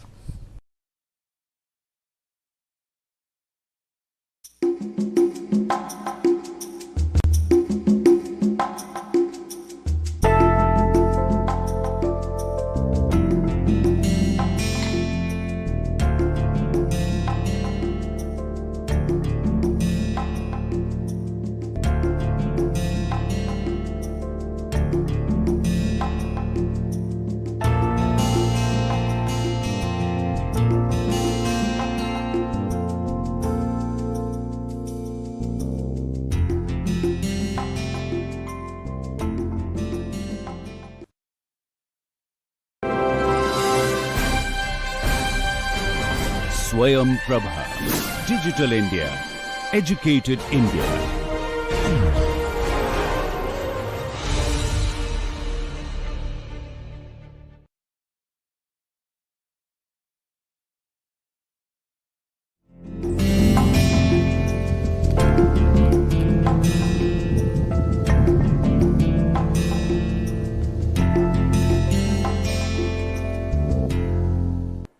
नमस्कार।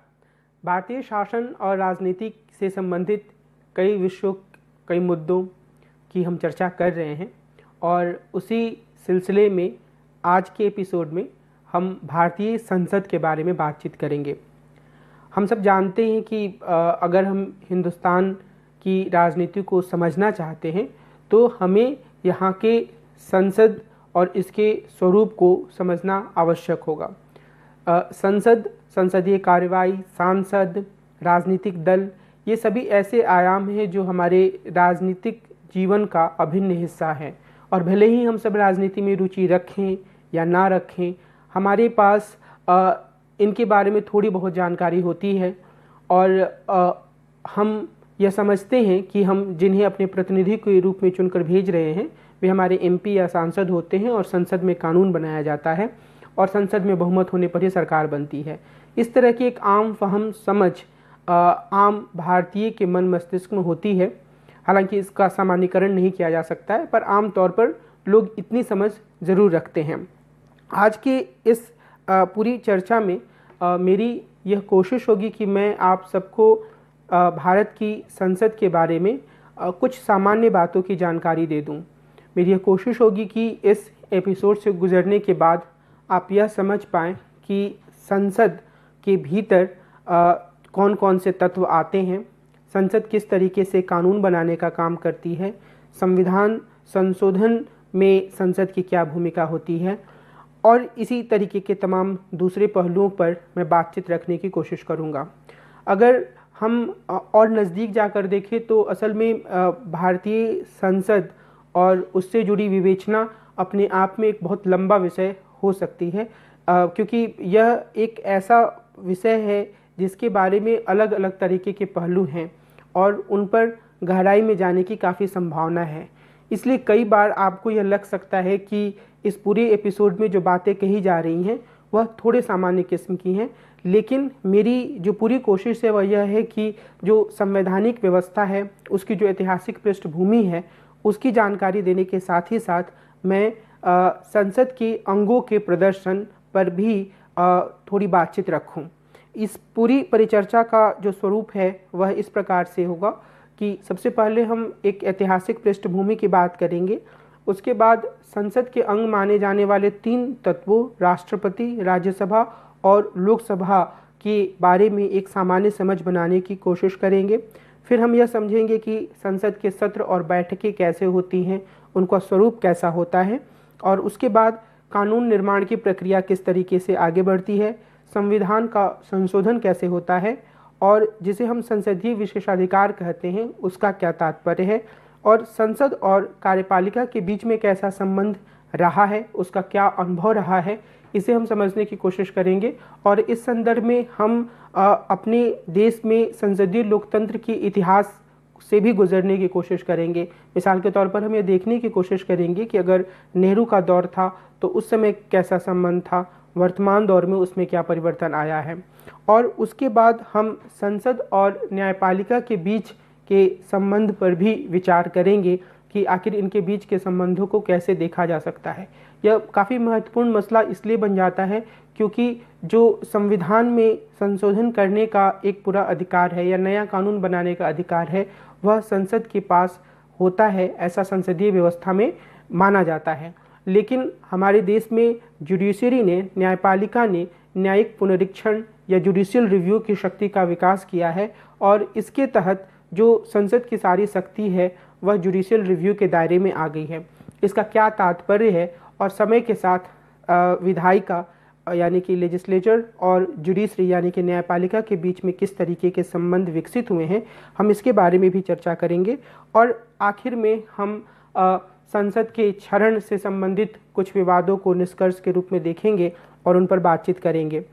जो हमारे देश में अगर हम संसदीय व्यवस्था की बात करें तो यह काफ़ी स्वाभाविक रूप से विकसित होकर हमारे पास आई, क्योंकि औपनिवेशिक दौर में हम जिस व्यवस्था को सबसे नज़दीक से जान रहे थे, हिंदुस्तान के नेता, राजनीतिक कार्यकर्ता, विद्वान, वह व्यवस्था थी ब्रिटेन की व्यवस्था। तो हमारी इस जानकारी के कारण और अंग्रेज़ों के द्वारा समय समय पर जो संवैधानिक सुधार किए गए, उन सुधारों के कारण जिस तरह की व्यवस्था स्थापित हुई, उस व्यवस्था में एक तरीके की संसदीय लोकतंत्र की प्रणाली थी और उसमें यह व्यवस्था थी कि एक संसद के माध्यम से या चुनी हुई विधायिका के माध्यम से सरकारों का गठन किया जाना चाहिए। हालांकि कभी भी केंद्र स्तर पर यह पूर्ण रूप से व्यवस्था लागू नहीं हुई। 1935 का अधिनियम भी कभी भी पूरी तरीके से लागू नहीं हुआ, लेकिन इसके साथ ही संघवाद का विचार भी साथ साथ चलता रहा। और संघवाद के विचार की में जो महत्वपूर्ण बात है वह यह है कि जब हिंदुस्तान आज़ाद होने वाला था उस समय कैबिनेट मिशन प्लान में जिस तरीके की प्रणाली को अपनाया गया था वह एक संघवाद के ज़्यादा करीब थी, जिसमें केंद्र कमज़ोर था। लेकिन देश के विभाजन के अनुभवों के कारण हमारे संविधान सभा के सदस्यों ने संसदीय व्यवस्था पर जोर दिया।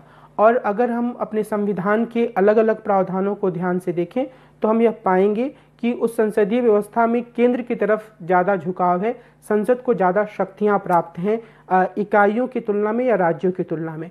तो इस लिहाज से संसदीय व्यवस्था को हमने अपनाया, लेकिन इसके साथ ही संविधान की जो मूल भावना है या संवैधानिक जो प्रावधान है उसको भी एक सर्वोच्चता के स्तर पर रखा गया। और ये एक हमेशा एक तनाव की स्थिति बनी रही, जिसके बारे में हम आगे उस समय और विस्तार से चर्चा करेंगे जब हम विधायिका और न्यायपालिका के बीच के संबंधों पर बातचीत करेंगे।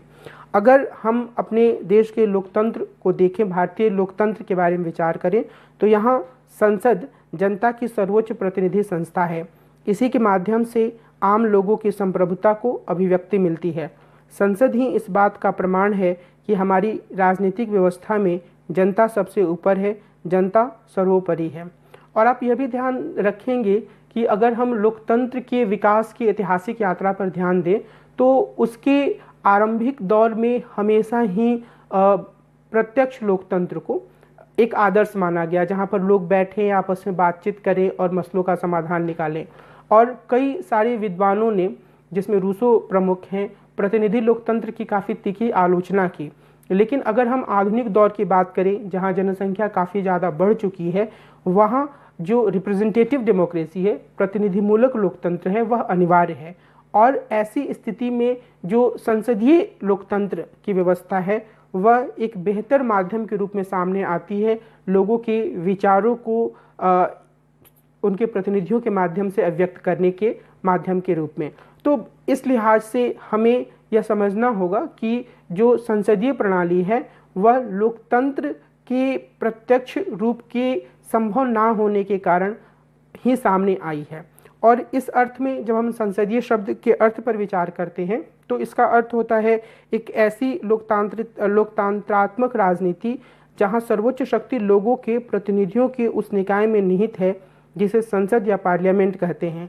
भारत के संविधान के अधीन संघीय विधानमंडल को संसद कहा जाता है। यह वह धुरी है जो देश के शासन की नींव है। भारतीय संसद में राष्ट्रपति और 2 सदनों राज्यसभा और लोकसभा सम्मिलित होते हैं और इसमें राज्यसभा के सभापति हमेशा उपराष्ट्रपति होते हैं। बहरहाल भारतीय स्वतंत्रता अधिनियम 1947 में भारत की संविधान सभा को पूर्ण संप्रभुता संपन्न निकाय घोषित किया गया था। 14-15 अगस्त 1947 की मध्य रात्रि को उस सभा ने देश का शासन चलाने की पूर्ण शक्तियां ग्रहण कर लीं। अधिनियम की धारा 8 के द्वारा संविधान सभा को पूर्ण विधायी शक्ति प्राप्त हो गई, किंतु यह भी अनुभव किया गया कि संविधान सभा के संविधान निर्माण के कार्य तथा विधानमंडल के रूप में इसके साधारण कार्य में भेद बनाए रखने की ज़रूरत है। 26 जनवरी 1950 को स्वतंत्र भारत के गणराज्य का संविधान लागू हुआ और इसके बाद संविधान सभा अस्थायी संसद के रूप में काम करती रही और वयस्क मताधिकार के आधार पर पहले आम चुनाव जो कि 1952 में हुए, उसके बाद संसद का गठन हुआ और एक अलग तरह की जो प्रणाली थी, लोकतांत्रिक प्रणाली जो कि संविधान सम्मत थी, संविधान के प्रावधानों के अनुसार थी, वह सामने आई। अनुच्छेद 79 या 79 में यह कहा गया है कि भारत का एक संसद होगा जो लोकतांत्रिक व्यवस्था को संचालित करने के लिए कानून बनाने का काम करेगा। संविधान के भाग 5 में अनुच्छेद 79 से 122 तक संसद के संगठन, शक्तियों और विशेषाधिकारों के बारे में बताया गया है। अब हम एक एक करके राष्ट्रपति, राज्यसभा और लोकसभा के बारे में समझने की कोशिश करेंगे। राष्ट्रपति के बारे में जब हम कार्यपालिका का अध्ययन करेंगे उस समय भी ज़्यादा विस्तार से विचार करेंगे। तो यहाँ हम सिर्फ यह समझने की कोशिश करेंगे कि राष्ट्रपति का किस तरीके का संबंध जो विधायिका है या जो संसद है उससे होता है। जो एक महत्वपूर्ण बात हम लोग को याद रखने की आवश्यकता है राष्ट्रपति के बारे में, वह यह कि राष्ट्रपति के चुनाव में संसद उस निर्वाचक मंडल का एक प्रमुख भाग होती है और जो राष्ट्रपति का चुनाव करता है। और दूसरा कि जो राष्ट्रपति के ऊपर महाभियोग लगाने की प्रक्रिया है वह भी संसद के भीतर चलाई जा सकती है। तो एक तरीके से संसद का एक हिस्सा होने के साथ ही साथ राष्ट्रपति संसद के अधीन भी हो जाते हैं, क्योंकि संसद अगर चाहे तो उन्हें महाभियोग के माध्यम से हटा सकती है। बहरहाल राष्ट्रपति जो होते हैं वह संसद के अंग होते हैं, और लेकिन वे ना तो किसी सदन में यानी कि लोकसभा या राज्यसभा में बैठते हैं, ना ही उसकी चर्चाओं में भाग लेते हैं। उपराष्ट्रपति राज्यसभा के सभापति के रूप में वहाँ पर बैठते हैं। राष्ट्रपति समय समय पर संसद के दोनों सदनों की बैठक को आमंत्रित करता है। दोनों सदनों द्वारा पास किया गया कोई विधेयक तभी कानून बन सकता है जब राष्ट्रपति उस पर अपनी अनुमति प्रदान कर दें। इतना ही नहीं, जब संसद के दोनों सदनों का अधिवेशन ना चल रहा हो और राष्ट्रपति को महसूस हो कि इन परिस्थितियों में तुरंत कार्यवाही जरूरी है, तो वह अध्यादेश जारी कर सकता है, और इस अध्यादेश की शक्ति एवं प्रभाव वही होता है जो संसद द्वारा पास की गई विधि का होता है। हालांकि राष्ट्रपति यह काम और दूसरे जो काम हैं वह कार्यपालिका का जो प्रमुख होता है, जो सरकार होती है जिसका कि प्रमुख प्रधानमंत्री होता है, उसके सुझावों पर ही करते हैं। और लोकसभा के लिए प्रत्येक आम चुनाव के पश्चात अधिवेशन के शुरू में और हर साल के पहले अधिवेशन के प्रारंभ में राष्ट्रपति एक साथ संसद के दोनों सदनों के सामने अभिभाषण करता है। वह सदनों की बैठक बुलाने के कारणों की संसद को सूचना देता है। और यह पूरी प्रक्रिया एक बार फिर से हमें यह समझ कर रखने की ज़रूरत है कि जो केंद्रीय मंत्रिमंडल होता है, केंद्रीय मंत्रिमंडल और प्रधानमंत्री के परामर्श के आधार पर ही राष्ट्रपति के द्वारा किया जाता है। तो राष्ट्रपति जो अपना अभिभाषण देते हैं वह अभिभाषण एक तरीके से जो सरकार होती है केंद्र में उसकी नीतियों को ही परिलक्षित करता है। उसमें राष्ट्रपति की अपनी मंशा या राष्ट्रपति का अपना विवेक या राष्ट्रपति की अपनी सोच परिलक्षित नहीं होती है। और इन सब कामों के अलावा राष्ट्रपति संसद के किसी एक सदन अथवा एक साथ दोनों सदनों के समक्ष अभिभाषण भी कर सकते हैं। और ये जो काम है एक बार फिर से वह कार्यपालिका के द्वारा निर्देशित होती है। संसद से कानून पारित हो जाने के बाद राष्ट्रपति के हस्ताक्षर के बाद ही वह कानून बनता है। अनुच्छेद 111 के अनुसार भारत का राष्ट्रपति सीमित वीटो का प्रयोग करके उस कानून को संसद के पास फिर से विचार के लिए वापस भेज सकता है। लेकिन यदि संसद साधारण बहुमत से उसे फिर से पारित कर देती है तो राष्ट्रपति को उस पर दस्तखत करना पड़ता है। या दूसरा, राष्ट्रपति के पास पॉकेट वीटो का भी अधिकार होता है। पॉकेट वीटो का अर्थ यह है कि इस बात की कोई समय सीमा तय नहीं की गई है कि जब कोई साधारण विधेयक राष्ट्रपति के पास जाएगा तो वो कितने दिनों में उस पर विचार करके उसको वापस संसद को भेज सकते या फिर उसको कानून के रूप में मान्यता दे सकते हैं। या दूसरा जो है कि वो संसद को वापस भेज सकते हैं, जिसके बाद संसद साधारण बहुमत से फिर से उसे पारित करके उनके पास भेज सकती है और उसके बाद 14 दिनों में उनके दस्तखत के बिना भी वो कानून बन सकता है। तो इसकी कोई समय सीमा नहीं है कि राष्ट्रपति कितने दिनों में इस प्रक्रिया को पूरी करेंगे। तो ऐसे में राष्ट्रपति के पास एक तरह का पॉकेट वीटो हो जाता है और सिर्फ एक बार राष्ट्रपति ज्ञानी जैल सिंह ने इसका उपयोग किया था। जो संसद का दूसरा अंग है राज्यसभा, वह राज्यसभा जो होती है वो राज्यों की परिषद के रूप में होती है और यह प्रत्यक्ष रीति से लोगों का प्रतिनिधित्व करती है। यानी कि विधानसभाओं के सदस्य राज्यसभा के सदस्यों का चुनाव करते हैं और प्रत्येक राज्य में के प्रतिनिधियों की संख्या ज़्यादातर उसकी जनसंख्या पर ही निर्भर करती है।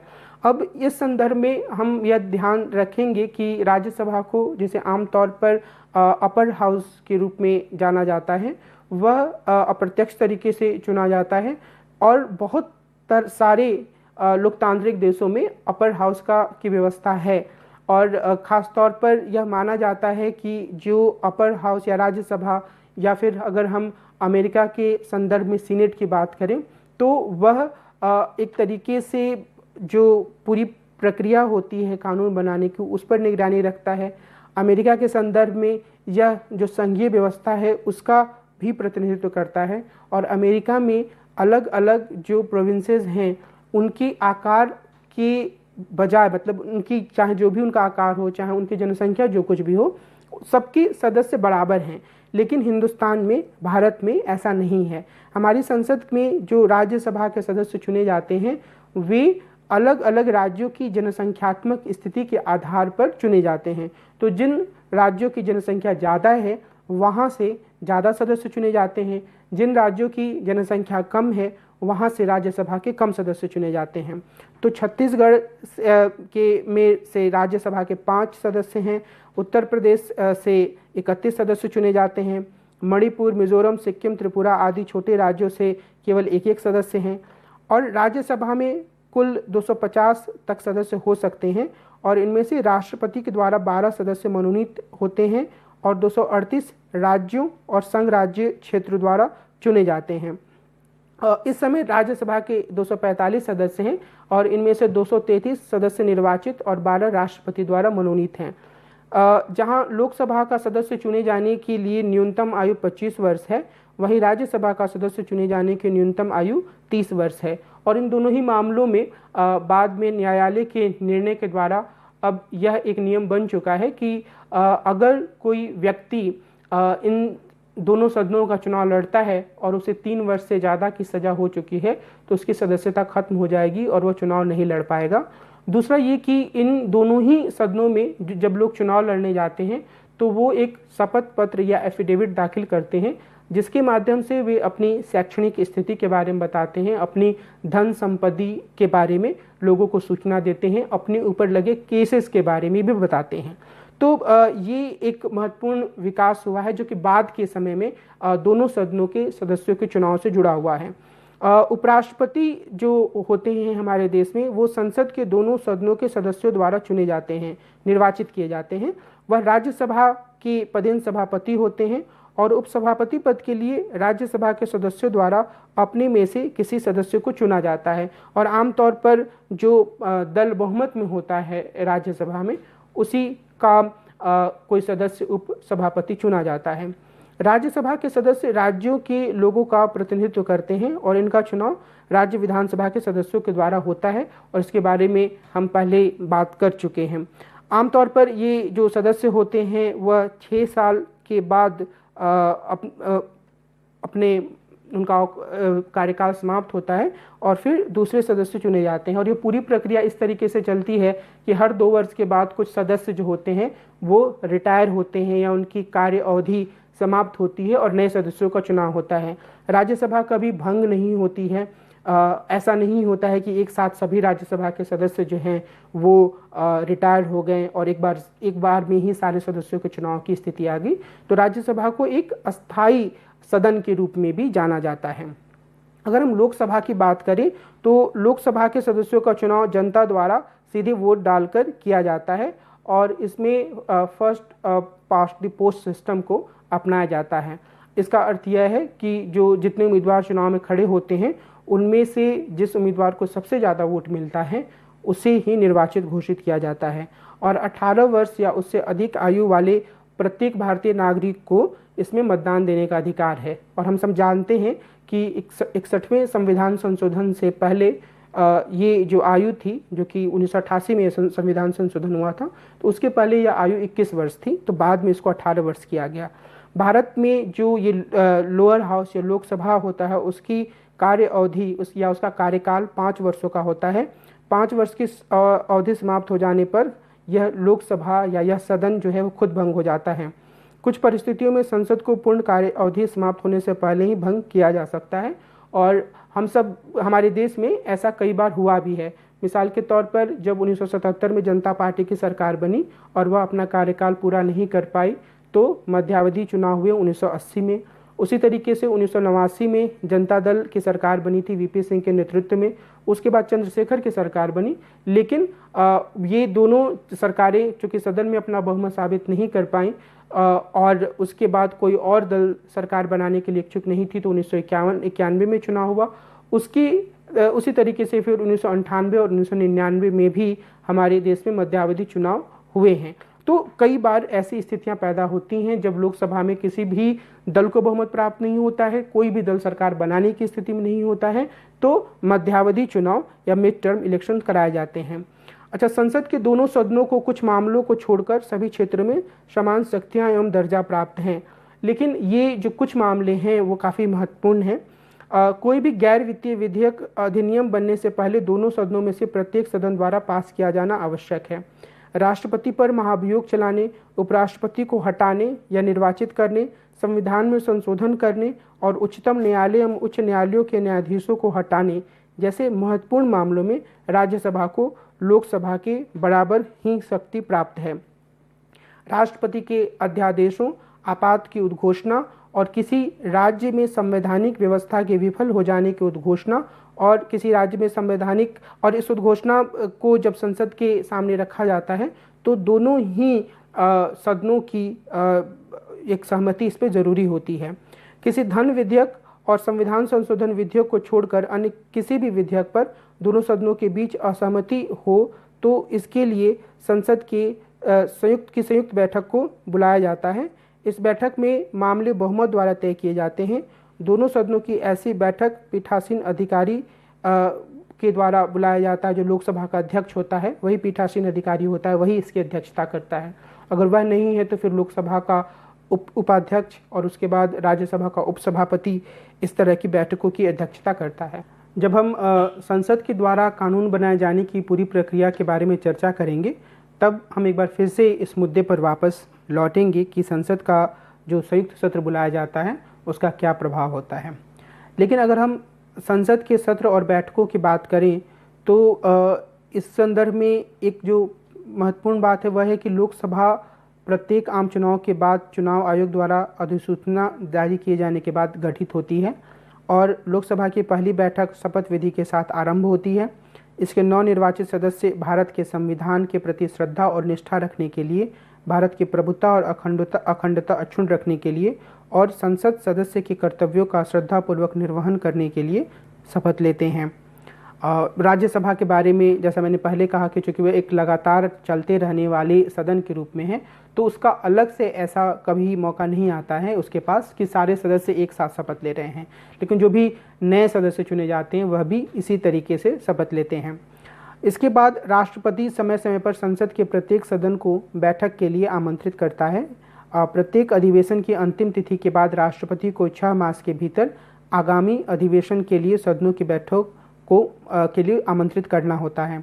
यद्यपि सदनों को बैठक के लिए आमंत्रित करने की शक्ति राष्ट्रपति में निहित है, तथापि व्यवहार में इस आशय के प्रस्ताव की पहल सरकार द्वारा की जाती है। एक तरीके से हम देखें तो जो विधायिका में जो एक पूरा उसका बिल है, साधारण बिल, उसको विधायिका के पास वापस भेजने और पॉकेट वीटो का कई बार प्रयोग करने, जो कि वो भी एक तरीके से असहज स्थिति हो सकती है। और दूसरे स्तर पर कई बार जो केंद्रीय मंत्रिमंडल का पूरा प्रस्ताव आता है उसको एक बार वापस भेजने की जो शक्ति राष्ट्रपति के पास है वह उसके विवेकाधिकार के अधीन की शक्तियां हैं और बाकी अधिकांश काम वह केंद्रीय मंत्रिमंडल के परामर्श के माध्यम से ही करते हैं। तो हम यह देखेंगे कि संसद के सत्र को कब बुलाना है, वह कितने दिन का होगा, उसमें राष्ट्रपति जो अभिभाषण देंगे उसका पूरा कंटेंट क्या होगा, उसकी अंतर्वस्तु क्या होगी, ये सारी चीज़ें मंत्रिमंडल के द्वारा तय की जाती हैं।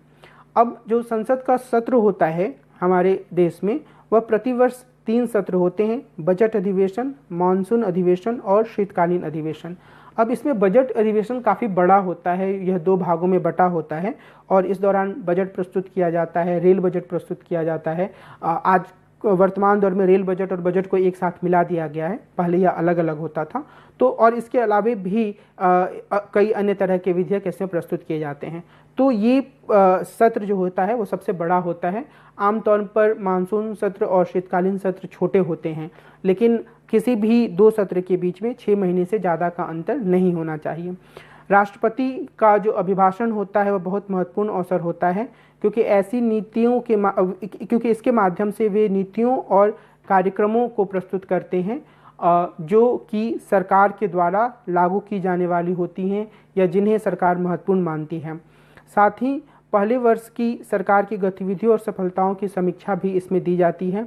राष्ट्रपति का अभिभाषण चूँकि सरकार की नीति का विवरण होता है, अतः उसे सरकार द्वारा ही तैयार किया जाता है और इस अभिभाषण पर बहुत व्यापक चर्चा होती है और उसके बाद धन्यवाद प्रस्ताव के संशोधनों के द्वारा उन मामलों पर चर्चा की जा सकती है जिनका कि अभिभाषण में विशेष रूप से उल्लेख ना हो। तो यह एक ऐसा अवसर होता है जहां पर सरकार अपनी नीतियों को प्रस्तुत करती है और जो विपक्ष होता है वह उस चर्चा में जोरदार तरीके से अपने तर्कों के माध्यम से सरकार की नीतिगत विफलताओं को सामने रखता है। विपक्ष के जो सांसद होते हैं वे यह कोशिश करते हैं कि वे कुछ खास तरीके की कमियों को सामने ले आएं।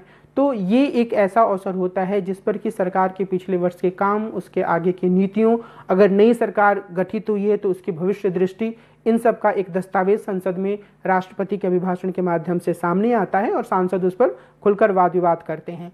इसके अलावा सांसदों के पास कई ऐसे साधन हैं जिसके माध्यम से वे सरकार की पूरी गतिविधियों को प्रश्नांकित कर सकते हैं और सरकार पर नियंत्रण रख सकते हैं।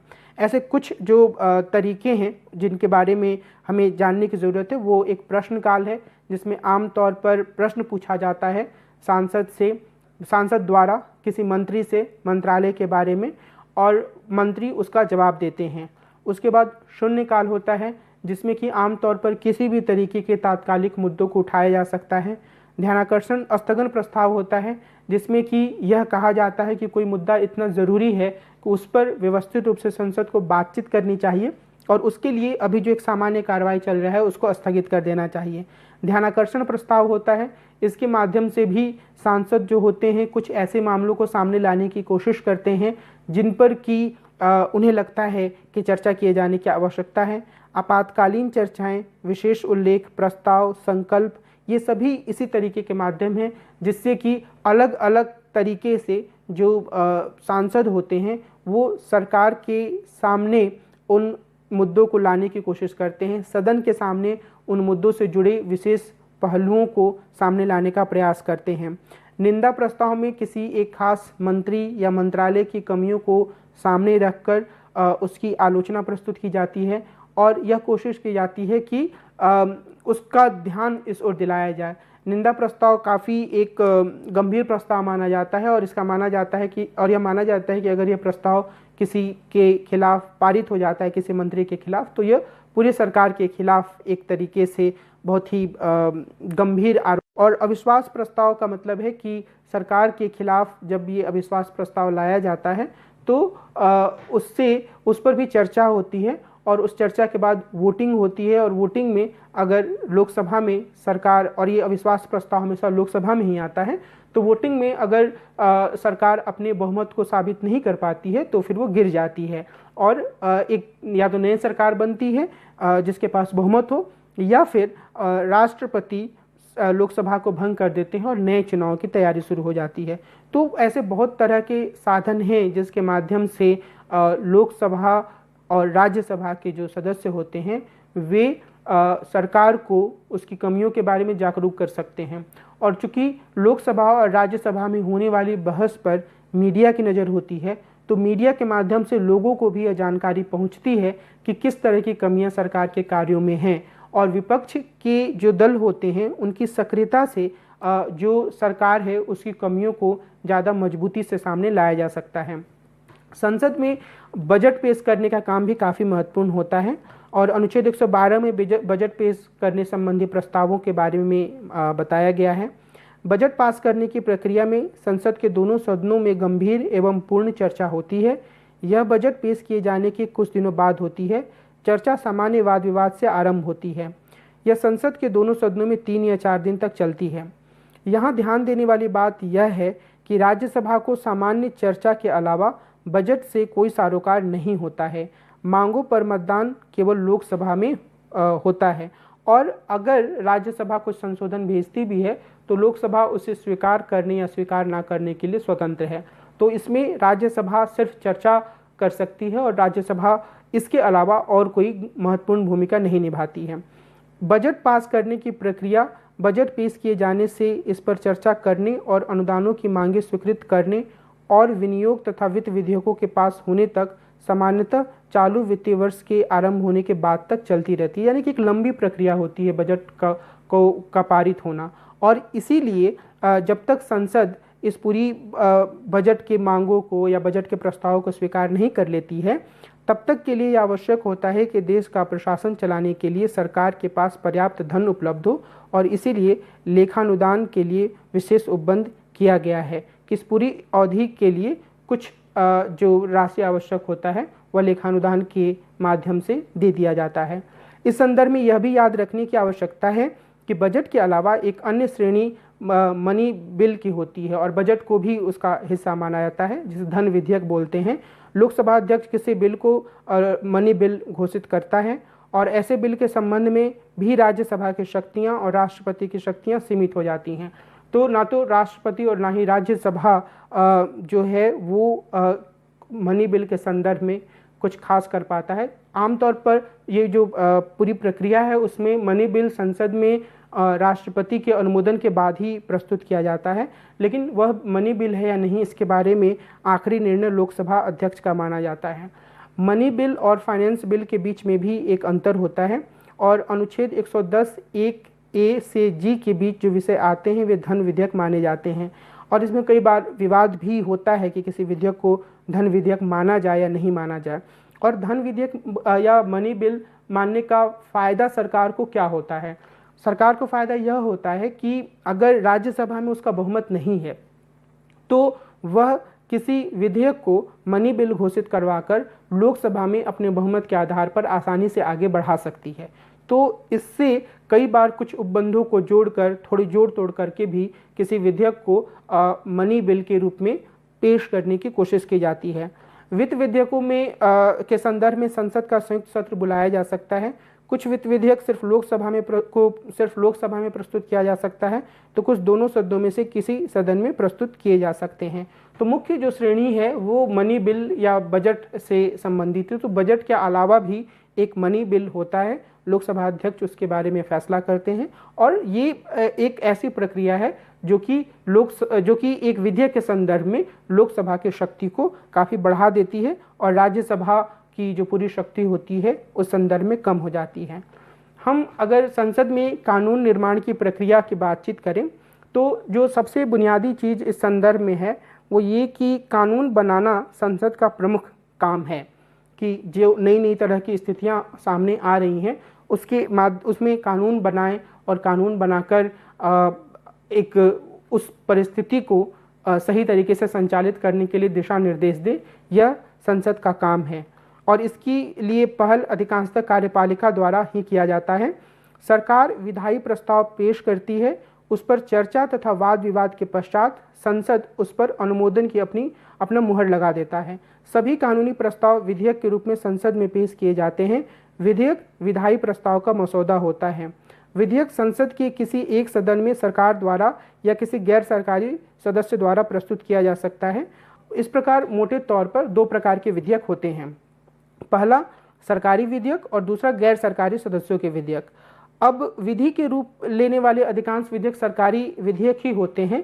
जो गैर सरकारी सदस्य होते हैं वो जो विधेयक प्रस्तुत करते हैं वो आम तौर पर विधि का रूप नहीं ले पाते हैं, और उनकी जो मुख्य मंशा होती है उस तरह के विधेयक की वह यह होती है कि वे किसी खास तरीके के मुद्दे पर सरकार का ध्यान, सदन का ध्यान और आम लोगों का ध्यान खींचना चाहते हैं। और इसके माध्यम से जैसे कुछ समय पहले राज्यसभा में एक सदस्य इस तरीके का विधेयक, निजी विधेयक लेकर आए थे, जिसमें ये कहा गया था कि घर के काम से महिलाओं को भी एक दिन का अवकाश मिलना चाहिए, जो घरों गृहिणियां हैं उन्हें। तो ये एक तरीके का मुद्दा था जिसपे कि कुछ लोगों ने अलग तरीके से चर्चा की कि घर में जो काम करने वाली महिलाएं हैं उनके श्रम को किस तरीके से मान्यता दी जाए। तो आम तौर पर जो ये गैर सरकारी विधेयक होते हैं उनका उद्देश्य जो होता है वह यही होता है, और जो विधेयक कानून का रूप ले पाते हैं वे वही विधेयक होते हैं जो कि कार्यपालिका के द्वारा या सरकार के द्वारा लाए जाते हैं। विधेयक का मसौदा उस विषय से संबंधित सरकार के मंत्रालय में विधि मंत्रालय की सहायता से तैयार किया जाता है। मंत्रिमंडल के अनुमोदन के बाद इसे सदन के सामने लाया जाता है। संबंधित मंत्री द्वारा उसे संसद के दोनों सदनों में से किसी भी सदन में पेश किया जा सकता है। केवल धन विधेयक के मामले में यह पाबंदी है, जैसा कि हमने पहले चर्चा की, कि वह राज्यसभा में पेश नहीं किया जा सकता। अधिनियम का रूप लेने से पूर्व विधेयक को संसद की विभिन्न अवस्थाओं से गुजरना पड़ता है। प्रत्येक विधेयक के प्रत्येक सदन में 3 वाचन होते हैं, अर्थात पहला वाचन, दूसरा वाचन और तीसरा वाचन। विधेयक पेश करना विधेयक का पहला वाचन है। प्रथा के अनुसार इस अवस्था में चर्चा नहीं की जाती है। कई बार यह बहुत सारी समितियों को सौंप दी जाती है। कई विधेयक अगर बहुत ही गंभीर मुद्दे से संबंधित होते हैं तो उनके लिए संयुक्त संसदीय समिति का भी गठन किया जाता है, और इसमें विभिन्न दलों का जो संसद में अनुपात होता है उसके अनुपात में प्रतिनिधियों को स्थान दिया जाता है। मिसाल के तौर पर जब वन अधिकार कानून 2005 में बन रहा था और जब ये बिल संसद में आया तो उस पर विचार करने के लिए संयुक्त संसदीय समिति बनी, और उसके बाद जब उसने अपनी रिपोर्ट रखी तो फिर से इस पर ज़्यादा विस्तृत चर्चा हुई। कई बार तो अधिक अलग अलग तरीके की समितियां जो संसद में होती हैं वे न सिर्फ संसद के कार्य को सही तरीके से संचालित करने का काम करती हैं, बल्कि वे विभिन्न मंत्रालयों के कामों पर भी एक नज़र रखती हैं। वे नए बनने वाले कानूनों पर भी विस्तार से विचार करती हैं। और ये जो समितियां होती हैं वो इसलिए महत्वपूर्ण है क्योंकि इसमें सिर्फ सरकारी पक्ष के लोग नहीं होते हैं बल्कि अलग अलग दलों के प्रतिनिधि होते हैं। तो इस लिहाज से ये समितियां भी संसद में बहुत महत्वपूर्ण भूमिका निभाती हैं। तो जो विधेयक का दूसरा वाचन होता है वो पहले स्तर से गुजरने के बाद होता है, जो कुछ समितियों के पास जाता है या फिर संयुक्त संसदीय समिति का गठन किया जाता है। और इस अवस्था में जो दूसरा वाचन होता है उसमें उसकी विस्तृत एवं बारीकी से जाँच की जाती है। जब विधेयक के सभी खंडों पर और अनुसूचियों पर जो कि अगर अलग अलग कोई अनुसूचियां हैं तो सदन उन पर विचार करता है और उन्हें स्वीकृत करता है, और उसके बाद संबंधित मंत्री यह प्रस्ताव कर सकता है कि विधेयक को पास किया जाए। यह तीसरा वाचन कहलाता है, थर्ड रीडिंग।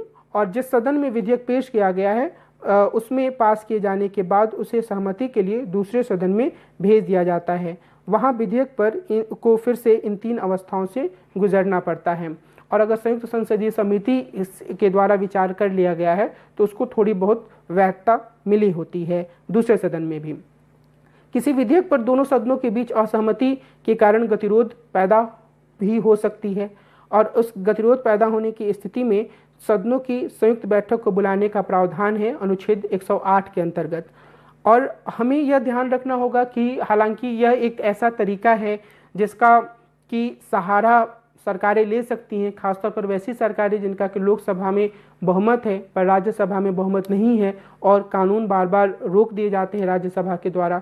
लेकिन हमारे देश की संवैधानिक व्यवस्था में एक ऐसी प्रथा स्थापित हो चुकी है जिसमें इसे बहुत ही आकर्षक विकल्प नहीं माना जाता है, और यह माना जाता है कि एक तरीके से यह राज्यसभा की आवाज़ को दबाने की कोशिश है।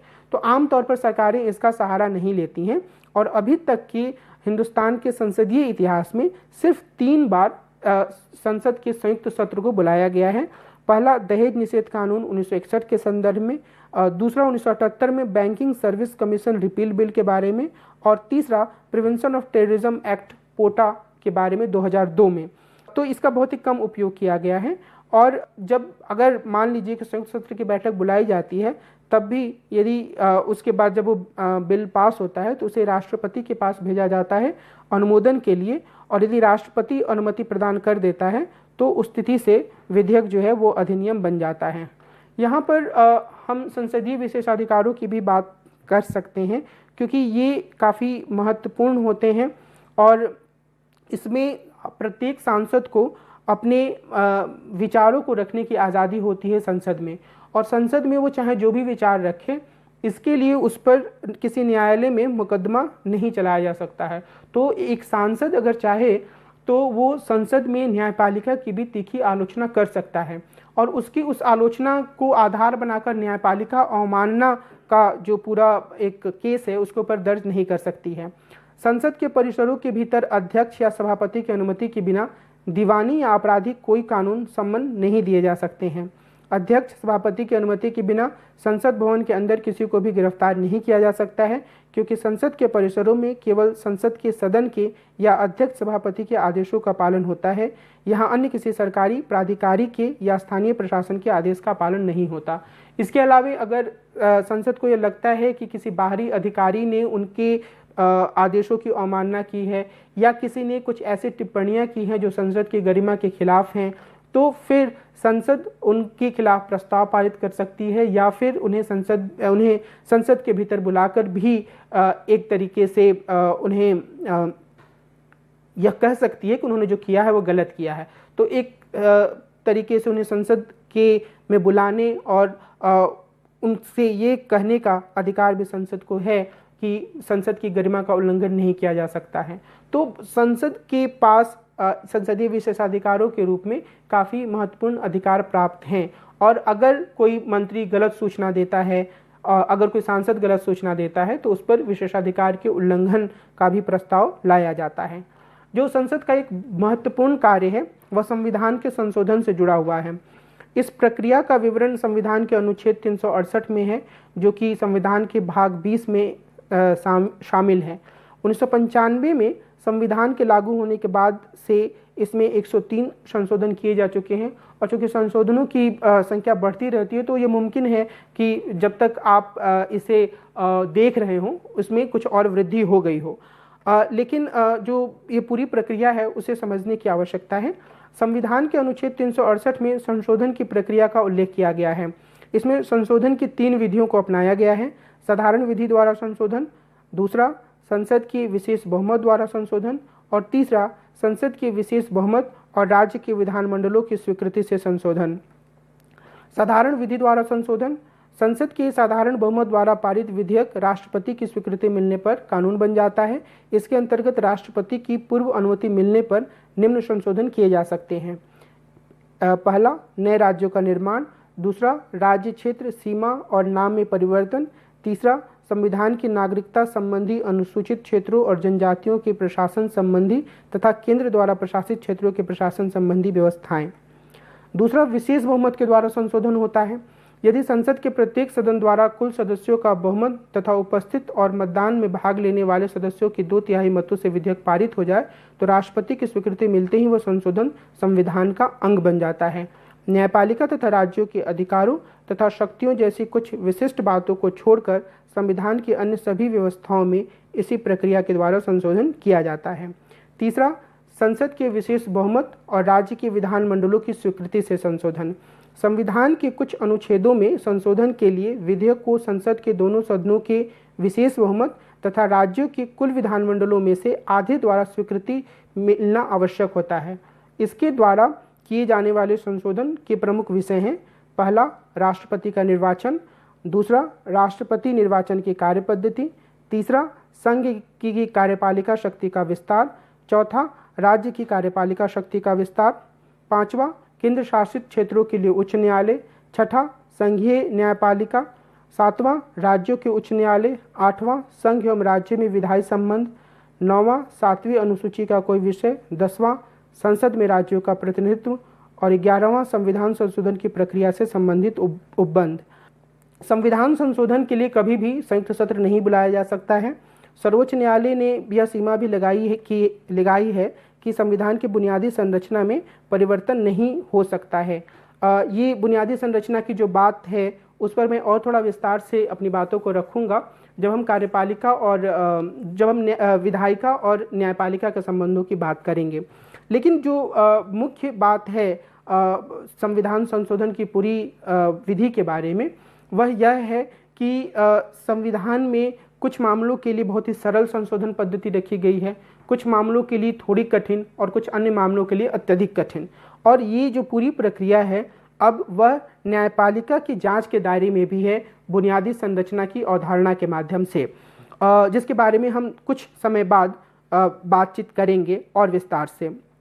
अगर हम संसद और कार्यपालिका के संबंधों को देखें तो निश्चित रूप से जो एक विचार है वह यह माना जाता रहा है कि जो वर्तमान दौर में जो कार्यपालिका है उसका संसद पर काफ़ी ज़्यादा नियंत्रण है, क्योंकि दल बदल कानून के कारण कोई भी जो पार्टी का सांसद होता है वो अपने पार्टी के व्हिप का उल्लंघन नहीं कर सकता है। कई बार ऐसी शिकायतें भी आती हैं कि कार्यपालिका के जो सदस्य होते हैं, जो मंत्री होते हैं, जो प्रधानमंत्री होते हैं, वे संसद की कार्रवाई को बहुत ज़्यादा गंभीरता से नहीं लेते हैं। पहले के दौर में अगर जवाहरलाल नेहरू के प्रधानमंत्रित्व काल को हम देखें तो वहाँ पर कार्यपालिका में के द्वारा विधायिका को पर्याप्त सम्मान दिया जाता था और विधायिका में होने वाली बहसों का असर कार्यपालिका की नीतियों पर पड़ता था। बाद के दौर में, इंदिरा गांधी के दौर में, यह संबंध जो है वो काफ़ी हद तक कार्यपालिका के डोमिनेशन का हो गया, जबकि हकीकत यह है कि कार्यपालिका अपने अस्तित्व के लिए लोकसभा पर निर्भर है। लेकिन बाद में स्थिति और बदतर हुई जबकि दल बदल विरोधी कानून आया, जिसमें पहले प्रावधान था कि 1/3 सदस्य अलग होकर अपने लिए दल का निर्माण कर सकते हैं। बाद में इसमें और संशोधन किया गया और इसकी संख्या बढ़ाकर 2/3 सदस्य कर दी गई। लेकिन मसला सिर्फ पार्टी से अलग होने का नहीं है, मसला यह भी है कि आमतौर पर जो सांसद हैं वे अपनी पार्टी लाइन से हटकर अपने विचारों को नहीं रख पाते हैं। अगर वे किसी विषय में अपने पार्टी के विचारों से असहमत हैं तब भी उन्हें पार्टी की पूरी जो लाइन है उसका अनुसरण करना होता है। अगर वो ऐसा ना करे तो उनके खिलाफ दल बदल विरोधी कानून के माध्यम से कार्रवाई हो सकती है या कहा जा सकता है कि उन्होंने दल से अलग जाकर काम किया है, तो ऐसी स्थिति में उनकी सदस्यता खतरे में पड़ जाती है। यहाँ मैं बस एक छोटे से बिंदु का उल्लेख करना चाहता हूँ। एक राजनीतिक दार्शनिक हुए हैं जॉन स्टुअर्ट मिल, और उन्होंने लोकतंत्र के संबंध में जब विचार किया तो उन्होंने यह कहा कि जो लोग वोट डालते हैं उन्हें यह अधिकार होना चाहिए कि या उनके लिए ज़रूरी होना चाहिए कि वे खुलकर बताएं कि उन्होंने किसको वोट दिया है और फिर वो उसके कारणों को बताएं कि उन्होंने किसी को वोट क्यों दिया है। अगर हम इस पूरी सोच को हिंदुस्तान के लोकतंत्र पर लागू करना चाहें तो शायद बहुत आदर्श स्थिति पैदा नहीं होगी, क्योंकि समाज के कई वंचित तबके होते हैं जो कि प्रभुत्वशाली तबकों से डरे होते हैं, तो वो अगर खुलकर बताएंगे कि उन्होंने किसे वोट दिया है तो शायद ये उनके लिए एक हिंसा का खतरा पैदा कर सकता है। लेकिन शायद जेस मिल के इस विचार को हम अपने सांसदों पर लागू कर सकते हैं। अगर सांसदों को हम यह अधिकार दें कि वे अविश्वास प्रस्ताव जैसे कुछ मामलों को छोड़कर बाकी सारे मामलों पर अपने दल की लाइन से अलग जाकर वे विचार रख सकते हैं, तो ज़्यादा बेहतर तरीके से विचार सामने आ सकते हैं और वो कार्यपालिका को एक संदेश भी दे सकते हैं कि उनके पार्टी के भीतर भी लोग तार्किक या आलोचनात्मक तरीके से सरकार की लाइन से कुछ अलग सोच रख रहे हैं। तो ये एक ज़रूरी सुधार की चीज़ हो सकती है।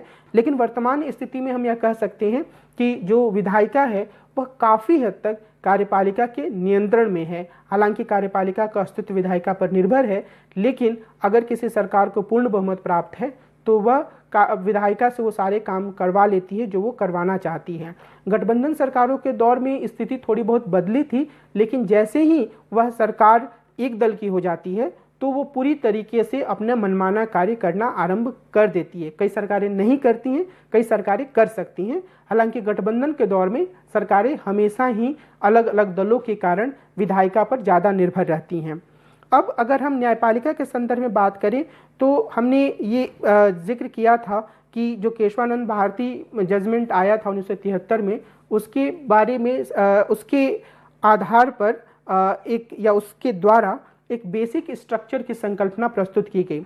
इसके बारे में जुडिशरी से संबंधित एपिसोड में, भारतीय न्यायपालिका से संबंधित एपिसोड में हम ज़्यादा विस्तार से चर्चा करेंगे। लेकिन बेसिक स्ट्रक्चर की सिर्फ संकल्पना का अर्थ और इसका जो एक संसद पर प्रभाव है उसको मैं आपके सामने रखना चाह रहा हूँ। तो जो ये बेसिक स्ट्रक्चर का पूरी संकल्पना जो 1973 में केशवानंद भारती मामले में सर्वोच्च न्यायालय के द्वारा दी गई, उसका अर्थ यह है कि सर्वोच्च न्यायालय ने कहा कि अगर संसद चाहे तो वो संविधान के किसी भी भाग में संशोधन कर सकती है, लेकिन वो संविधान की बुनियादी संरचना या बेसिक स्ट्रक्चर के साथ छेड़छाड़ नहीं कर सकती है। उस समय के जो मुख्य न्यायाधीश थे उन्होंने कुछ सूची देने की कोशिश की कि किन चीज़ों को हम बेसिक स्ट्रक्चर में शामिल कर सकते हैं। अन्य न्यायाधीशों ने भी इस बात को रखा, लेकिन कुल मिलाकर कोई पक्की सूची नहीं है कि बेसिक स्ट्रक्चर में कौन सी चीज़ें आती हैं।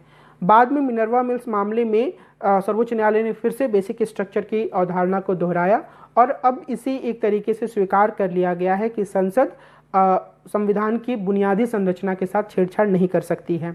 और इसने विधायिका की शक्तियों पर सीमा लगाने का काम किया है, क्योंकि इसके कारण से विधायिका के द्वारा पारित किया जाने वाला हर संशोधन, विधायिका के द्वारा बनाया जाने वाला हर कानून न्यायिक पुनरीक्षण या जुडिशियल रिव्यू के दायरे में आ चुका है।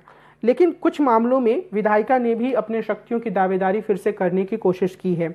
मिसाल के तौर पर 2005 में झारखंड विधानसभा ने सर्वोच्च न्यायालय के उस निर्देश को विधानसभा के अधिकारों में दखल माना, जिसमें सर्वोच्च न्यायालय ने यह कहा था कि झारखंड विधानसभा अपनी बैठक करे और नेता का चुनाव करे। 2006 में लोकसभा अध्यक्ष थे सोमनाथ चटर्जी। उन्होंने घूस लेकर प्रश्न पूछने के मामले में कई सांसदों को बर्खास्त कर दिया। अब जब ये सांसद सर्वोच्च न्यायालय गए तो सर्वोच्च न्यायालय ने यह एक नोटिस जारी किया लोकसभा अध्यक्ष को इस मामले में पेश होने का या जवाब देने के लिए। तो बाद में सोमनाथ चटर्जी ने एक बैठक बुलाई विधानसभा अध्यक्षों की, और उस पर यह तय किया गया कि यह जो पूरा मामला है उसमें सर्वोच्च न्यायालय के नोटिस को स्वीकार नहीं किया जा सकता है, क्योंकि यह संसद के भीतर का मामला है और इसमें संसद को और लोकसभा अध्यक्ष को अपने कार्यों के बारे में निर्णय लेने का अधिकार है। तो कुछ मामलों में संसद ने अपने अधिकारों की दावेदारी भी की है। कई ऐसे मामले भी आए हैं जहां पर सर्वोच्च न्यायालय के निर्णय को संसद ने पलटा है, और उसके बाद जब वो मामला फिर से सर्वोच्च न्यायालय के पास गया तो सर्वोच्च न्यायालय ने संसद के निर्णय को स्वीकार कर लिया है। तो एक टकराव की स्थिति बहुत आगे तक नहीं गई। कई ऐसे मामले भी हुए हैं, जैसे मिसाल के तौर पर जो जजों की नियुक्ति के लिए एक कमीशन बनाने की बात थी, उस पूरे संविधान संशोधन को और उस पूरे कानून को सर्वोच्च न्यायालय ने नकार दिया, तो फिर संसद उस मामले पर आगे नहीं गई। तो एक ऐसी स्थिति है जहां पर जो बेसिक स्ट्रक्चर का कॉन्सेप्ट है वो अभी भी मौजूद है, और एक सीमा तक आगे जाने के बाद ना तो संसद और ना ही सर्वोच्च न्यायालय अभी तक बहुत गंभीर टकराव की स्थिति में आए हैं। लेकिन यह पूरी तरीके से सुलझा हुआ मसला नहीं माना जा सकता है कि संसद और सर्वोच्च न्यायालय में कौन ज़्यादा आगे की ओर शक्तियां रखता है। हालांकि बेसिक स्ट्रक्चर की संकल्पना के बाद ऐसा प्रतीत होता है कि वो सर्वोच्च न्यायालय के पास ज़्यादा हैं। लेकिन हमें यह चीज़ समझने की आवश्यकता है कि जब हम एक बेहतर लोकतांत्रिक शासन की बात करते हैं तो उसमें जो शासन के सभी अंग होते हैं उनकी अपनी भूमिकाएं होती हैं और उनकी भूमिकाओं की सीमाएं भी होती हैं। तो जब तक सभी अंग अपनी शक्तियों को, अपने कार्यों को सही तरीके से नहीं समझेंगे, उसका संचालन सही तरीके से नहीं करेंगे और अपनी सीमाओं का सम्मान नहीं करेंगे, तब तक एक संतुलित सुशासन की स्थापना करना मुश्किल काम ही माना जाएगा। बहरहाल अगर हम संसद के बारे में कुछ आलोचनात्मक पहलुओं पर ध्यान दें तो यह बात आमतौर पर सामने आती है कि संसद की भूमिका में काफ़ी हद तक क्षरण हुआ है। इस संदर्भ में मैं सिर्फ कुछ बिंदुओं का उल्लेख करना चाहूँगा। पहली बात तो यह है कि जो संसद में का जो स्वरूप है उसके बारे में एक वाद विवाद चलता रहा है। बहुत सारे विद्वान यह मानते हैं कि जो आरंभिक दौर में सदन था, संसद थी, जिसमें बहुत विद्वतापूर्ण वाद विवाद हुआ करता था, वह खास तौर पे 80, 90 और वर्तमान दौर तक आते आते काफ़ी नीचे की तरफ जा चुकी है। और उसमें एक बड़ा कारण माना जाता है अपराधीकरण का, कि जो भी सांसद चुन के आ रहे हैं उनमें काफ़ी बड़ी संख्या में अपराधी प्रवृत्ति या अपराधी रिकॉर्ड रखने वाले सांसद हैं। 17वीं लोकसभा में 233 सांसद, यानी कि लोकसभा के भीतर 233 सांसद, तकरीबन आधे सांसद ऐसे हैं जिनके खिलाफ आपराधिक मामले हैं। अब यह नहीं कहा जा सकता है कि सभी बहुत गंभीर अपराधी हैं, लेकिन इनमें बहुत सारे गंभीर अपराधी भी हैं। तो इसके कारण से यह कहा जाता है कि लोकसभा की स्थिति कमज़ोर हुई है। हालांकि क्रिस्टोफ जेफरे लॉ और कई अन्य ऐसे विद्वान हैं जो यह मानते हैं कि 90 के दशक के बाद जो प्रतिनिधि निकाय हैं, राज्य विधानसभाएं और लोकसभा भी, और राज्य विधानसभाओं के संदर्भ में वो विशेष रूप से उत्तर भारत का उदाहरण लेते हैं, और लोकसभा के बारे में उनका यह मानना है कि यहाँ पर जो समाज की पिछड़ी जातियों की संख्या है वह बढ़ी है, उनके प्रतिनिधियों की संख्या बढ़ी है। तो यह तर्क दिया जाता है कि जो पहले की लोकसभा होती थी उसमें जो आम लोगों का जनसंख्यात्मक समूह है वह पूरी तरीके से परिलक्षित नहीं होता था। वो दोनों एक दूसरे से मेल नहीं खाते थे। जहां जनता में दूसरे समूह के लोग हावी थे, वहीं प्रतिनिधि कुछ खास समूहों से आते थे, जो कि बाद में आके परिवर्तित हुआ। तो लोग, कई विद्वान इसे एक सकारात्मक पक्ष के रूप में भी प्रस्तुत करते हैं। लेकिन इस बात में कोई संदेह नहीं है कि संसद के वाद विवाद की का जो स्तर पहले होता था उसमें काफ़ी गिरावट आई है। और उसका कारण सिर्फ यह नहीं है कि संसद में अपराधी प्रवृत्ति के लोगों की वृद्धि हुई है, इसका कारण यह भी है कि संसद का जो एक बड़ा काम का जो एक बड़ा हिस्सा है वह वाद विवाद की बजाय हंगामों में खर्च हो जाता है। और कोई भी ऐसा मुद्दा आता है जिससे विपक्ष असंतुष्ट होता है या सरकार एक तरह की लीक पकड़ लेती है कि वो इस चीज़ को पे बात करने के लिए भी तैयार नहीं है, तो फिर विपक्ष आमतौर पर संसद में हंगामे का सहारा लेता है। तो हंगामा, संसद में हंगामा करना एक ऐसी चीज़ है जिसके बारे में किसी एक पक्ष को पूरी तरह से दोषी नहीं ठहराया जा सकता, किसी एक पक्ष को दोषमुक्त नहीं किया जा सकता, लेकिन हकीकत यह है कि यह एक परिघटना के रूप में हमारे सामने है जिसके कारण भी संसद की जो पूरी स्थिति है वह कमज़ोर हुई है। दल बदल कानून की मैंने चर्चा की, उसके कारण भी सांसद जो हैं वह बस अपने पार्टी के रटे रटाए तोते के रूप में तब्दील हो चुके हैं। कोई भी सांसद ऐसा नहीं होता है जो कि किसी विषय पर अपने पार्टी लाइन से अलग जाकर कोई तार्किक या बहुत ही महत्वपूर्ण हस्तक्षेप कर पाए। आमतौर पर ऐसे सांसद नहीं हैं और इसके लिए दल बदल कानून की व्यवस्था भी मेरे हिसाब से जिम्मेदार मानी जा सकती है। इसके अलावा हम ये देखेंगे कि राज्यसभा, जो कि काफ़ी हद तक पहले माना जाता था कि गंभीर स्तर पर बातचीत करती है, वो भी हंगामे के कारण प्रभावित हुई है। राज्यसभा के अंदर एक और प्रवृत्ति सामने आई है कि आमतौर पर जो राजनीतिक दल होते हैं वे ऐसे सदस्यों को राज्यसभा में भेजते हैं जो कि कई मामलों में उन्हें पार्टी को चंदा देते हैं, कई मामलों में वे जो आंतरिक राजनीति होती है उसमें एकोमोडेट किए जाने के लिहाज से राज्यसभा में भेज दिए जाते हैं। तो एक जो राज्यसभा के पीछे जो सोच थी कि वो राज्यों के हितों का प्रतिनिधित्व करेगी, वह काफ़ी हद तक कमज़ोर हुई है। इसके अलावा संसद में वंशवाद की काफ़ी बढ़ोतरी हुई है। आमतौर पर हम कुछ परिवारों को इंगित करते हैं, लेकिन कंचन चंद्रा ने अपने अध्ययन में बताया है कि काफ़ी बड़ी तादाद में हर दल में जो वंशवादी प्रवृत्ति के सांसद हैं वो मौजूद हैं, और इसके कारण से भी जो लोकतंत्र जमीनी स्तर से उठकर आना चाहिए था वो थोड़ा बहुत बाधित हुआ है। लेकिन फिर भी मैं यह कहना चाहूँगा कि अगर हम अपने लोकतंत्र को ज़्यादा बेहतर बनाना चाहते हैं तो हमें संसदीय व्यवस्था के भीतर आई इन खामियों से उबरने की कोशिश करनी होगी, और तभी लोकतंत्र, भारतीय लोकतंत्र ज़्यादा बेहतर दिशा में आगे जा सकेगा। जैसे मैंने पहले कहा कि अलग अलग संस्थाओं के बीच शक्ति के संतुलन और एक दूसरे के प्रति सम्मान की भावना भी कायम रहनी चाहिए। तो ये ऐसी ज़रूरतें हैं जिन्हें पूरा करके ही हम एक बेहतर लोकतंत्र की दिशा में आगे बढ़ सकते हैं। मुझे ये उम्मीद है कि यह जो पूरी परिचर्चा है उसके माध्यम से आप भारत के संसद के बारे में एक सामान्य समझ बनाने में सफल हो पाएंगे, और आप आगे अन्य पुस्तकों को पढ़ेंगे और विभिन्न आयामों के बारे में एक ज़्यादा गहरी समझ बनाने की कोशिश करेंगे। इस एपिसोड की इस पूरी चर्चा को मैं यहीं विराम देता हूँ। अगले एपिसोड में हम मिलेंगे और एक नए विषय पर, एक नए पहलू पर विस्तार से चर्चा करेंगे। नमस्कार।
Well, so far we have discussed some of the basic concepts, and in the last lecture I had given a brief discussion on the meaning of culture and then cultural ecology and cultural ecological theory. And in this lecture, we'll be looking at what human ecology is, its basic concepts, meanings, and the interrelationship between different kinds of resources in this planet system, and how each one of the component in a sense is affecting the other species. So in some way the humans, if you take as an entity, whatever we does often leave an imprint, or it does have some kind of implications on the environment. This is something which in essence the human ecology tries to look at.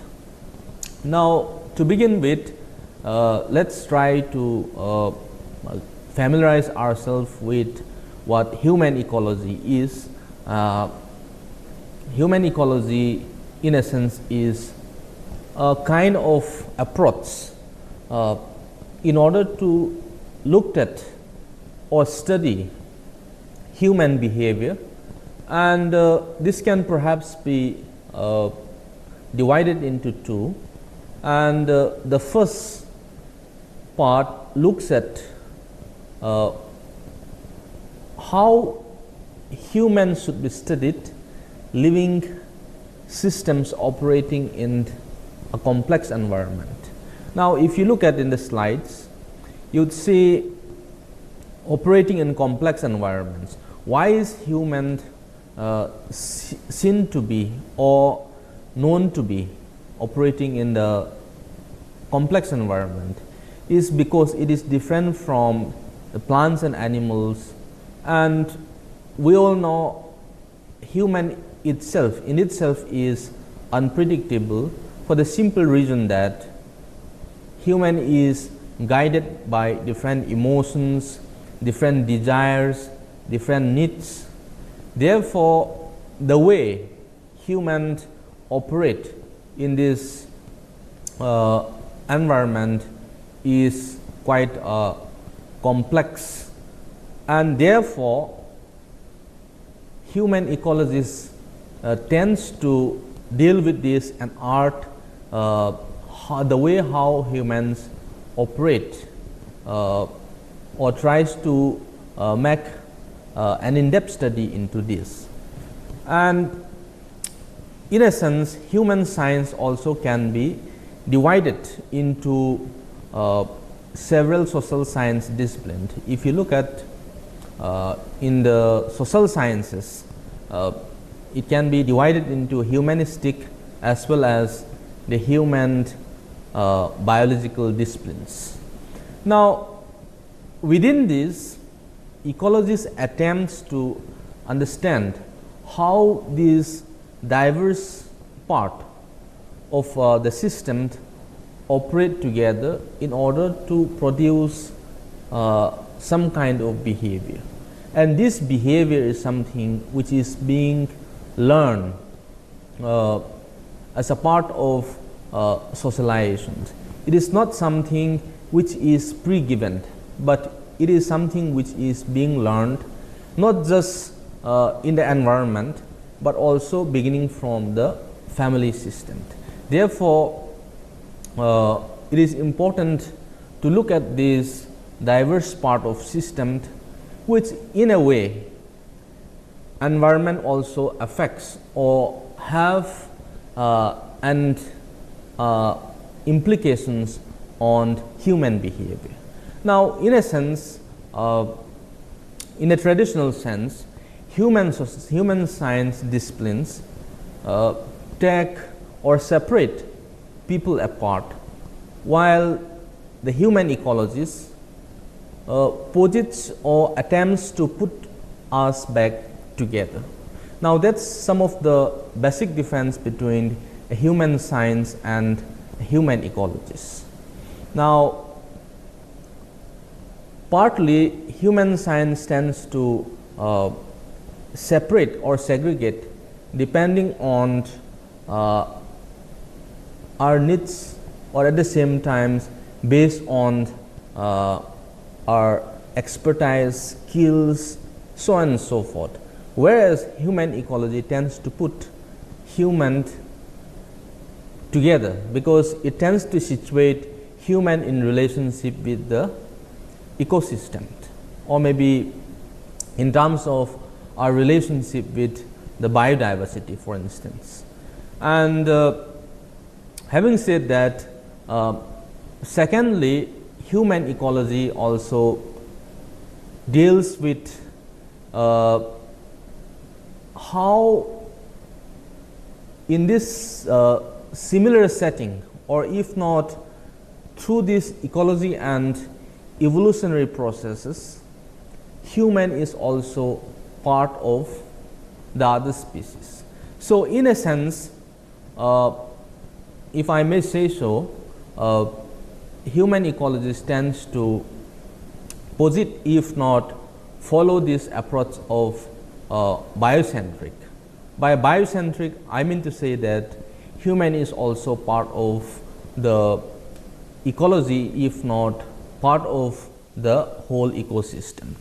Now, it is also interesting to see that human is not something which has a dominance over others species, but rather they are part and parcel of the whole ecosystem. Now, that is how it's a part of the biocentric approach to the ecosystem. And secondly, if we go by the basic definitions of what human ecology is, where I gave a conventional definitions. If you look at the conventional definitions of what human ecology is, it is about the study of how humans interact with their environments, or in a sense the kind of distributions and abundance of humans, how human in a sense populate, and also it tends to distribute itself based on their needs.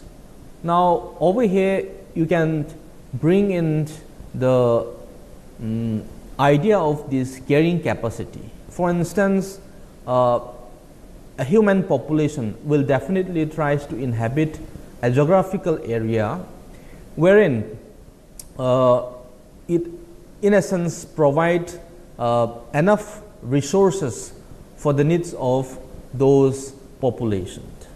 Now, partly if you look at the history of the evolution of society, or how the stages of societies move on, if you look back at the hunting and gathering society, they were in essence being distributed and they were populated depending on the carrying capacity of the resources, or maybe the requirement of animals in order to satisfy their basic needs. Now, society moves on from a more complex, simple to complex, depending on how their basic requirements and needs tends to, in essence, multiply. Now, that itself also shows the kind of behavioral changes in relations to the environment we are into it. Now, secondly, if you look at the basic definitions, human ecology in essence deals with the relationship between humans and their environment. This is the basic or the rudimentary principles of human ecology. What it tries to espouse and tries to make sense of the relationship can be formed in many ways. as I explained, relationship can be based on fulfilling the basic needs. It can be based on rather fulfilling much more than what you actually required. Now, this is something which we need to look at how the kind of relationship, relationship can be complex, as I had explained in the context of human, because it is considered to be much more complex compared to other relationship which is being shared by the other species. Now, therefore, if we use this term human ecology, it actually tries to express a broad aspirations to understand human behavior. Now, what is this broad aspiration? It tends to, there are different embedded meanings within this. How these aspirations are being expressed. For instance, in a modern capitalist society, these aspirations could be more in terms of accumulation of wealth, because capitalist society is again being influenced or being guided by the market economy or the market forces. It is nothing but a profit driven ideas. Now, if one is being driven by these profit driven ideas, obviously the kind of behavior or the relationship it shares with environment will definitely be different. Now, for instance, those who practice opposite or subscribes to the idea of a capitalist economy, which is of course beginning from the Western society and even in the global South today, we are in a sense being affected as a process of this globalization, modernization process and the market forces. Sort of aspirations keep changing, and many of these aspirations are actually being defined and guided by these forces, that is profit driven desire. Now, we tend to see the environment, if not the resources, as something which will in essence fulfill our needs or rather greeds. Now, that sort of ideas tends to develop that aspirations or ideas within us to see or posit the resources as something from a very utilitarian perspective. The economic value of resources, or the external value rather, we tend to overlook the intrinsic value of those resources, the kind of relationship which normally was being shared in the past generations. Now, we tend to engage in trying to commodify or commodifications of these resources, as if we tend to follow this idea of how the resources cannot be, they are inexhaustible. Now, for instance, for quite some time, water is seen to be something which is out of the context of this resource, but today water is seen to be given more importance, and it is part of the resources, and which in a way can be depleted.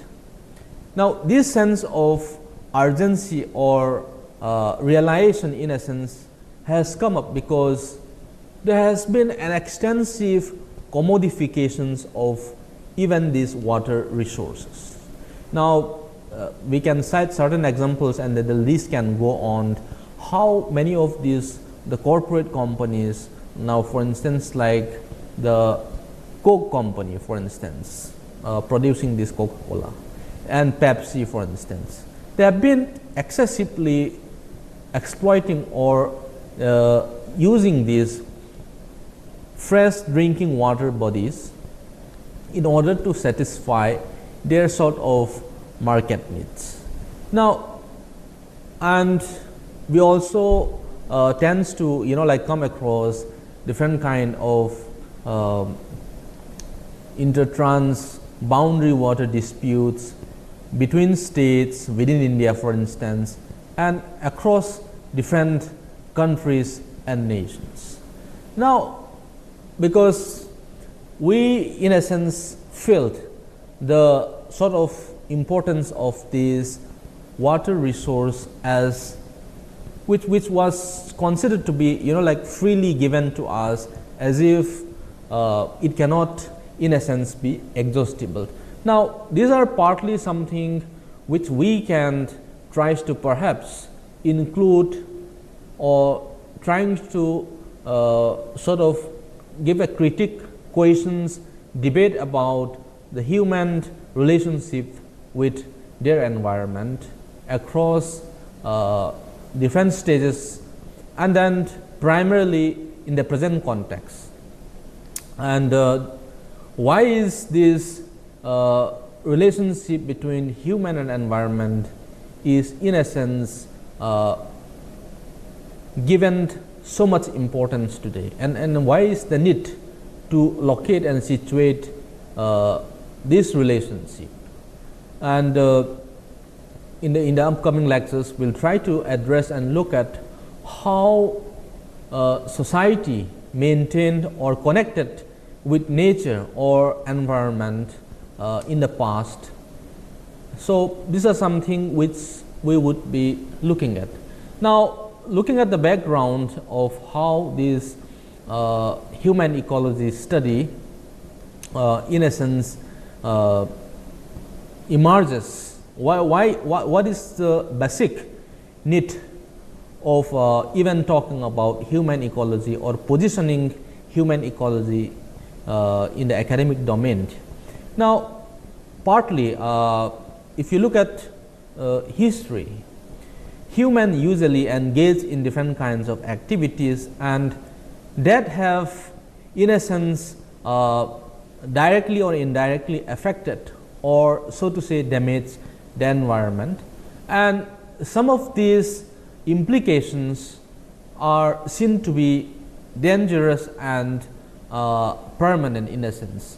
So, because even there are resources which can be renewable and non-renewable, because when we engage in trying to damage the non-renewable resources, it does leave a permanent scar in the environment. And as a result of this, there's sort of a pose which is being a threat which is being posed to the environment, because if you look at the post-industrial society and with the beginning of colonialism, many countries were being colonized, and India is one of them, where the Britishers were in essence colonizing more than 200 years. Now, the amount or the kind of natures which was being exploited and damaged during this period, that is in the industrial and post-industrial period and the colonial period, the magnitude of how the environment is being damaged or resources were depleted multiplies much more than anything else. And why is this damage on the environment so much felt and so much high? Perhaps one reason could be the increase in the size of population.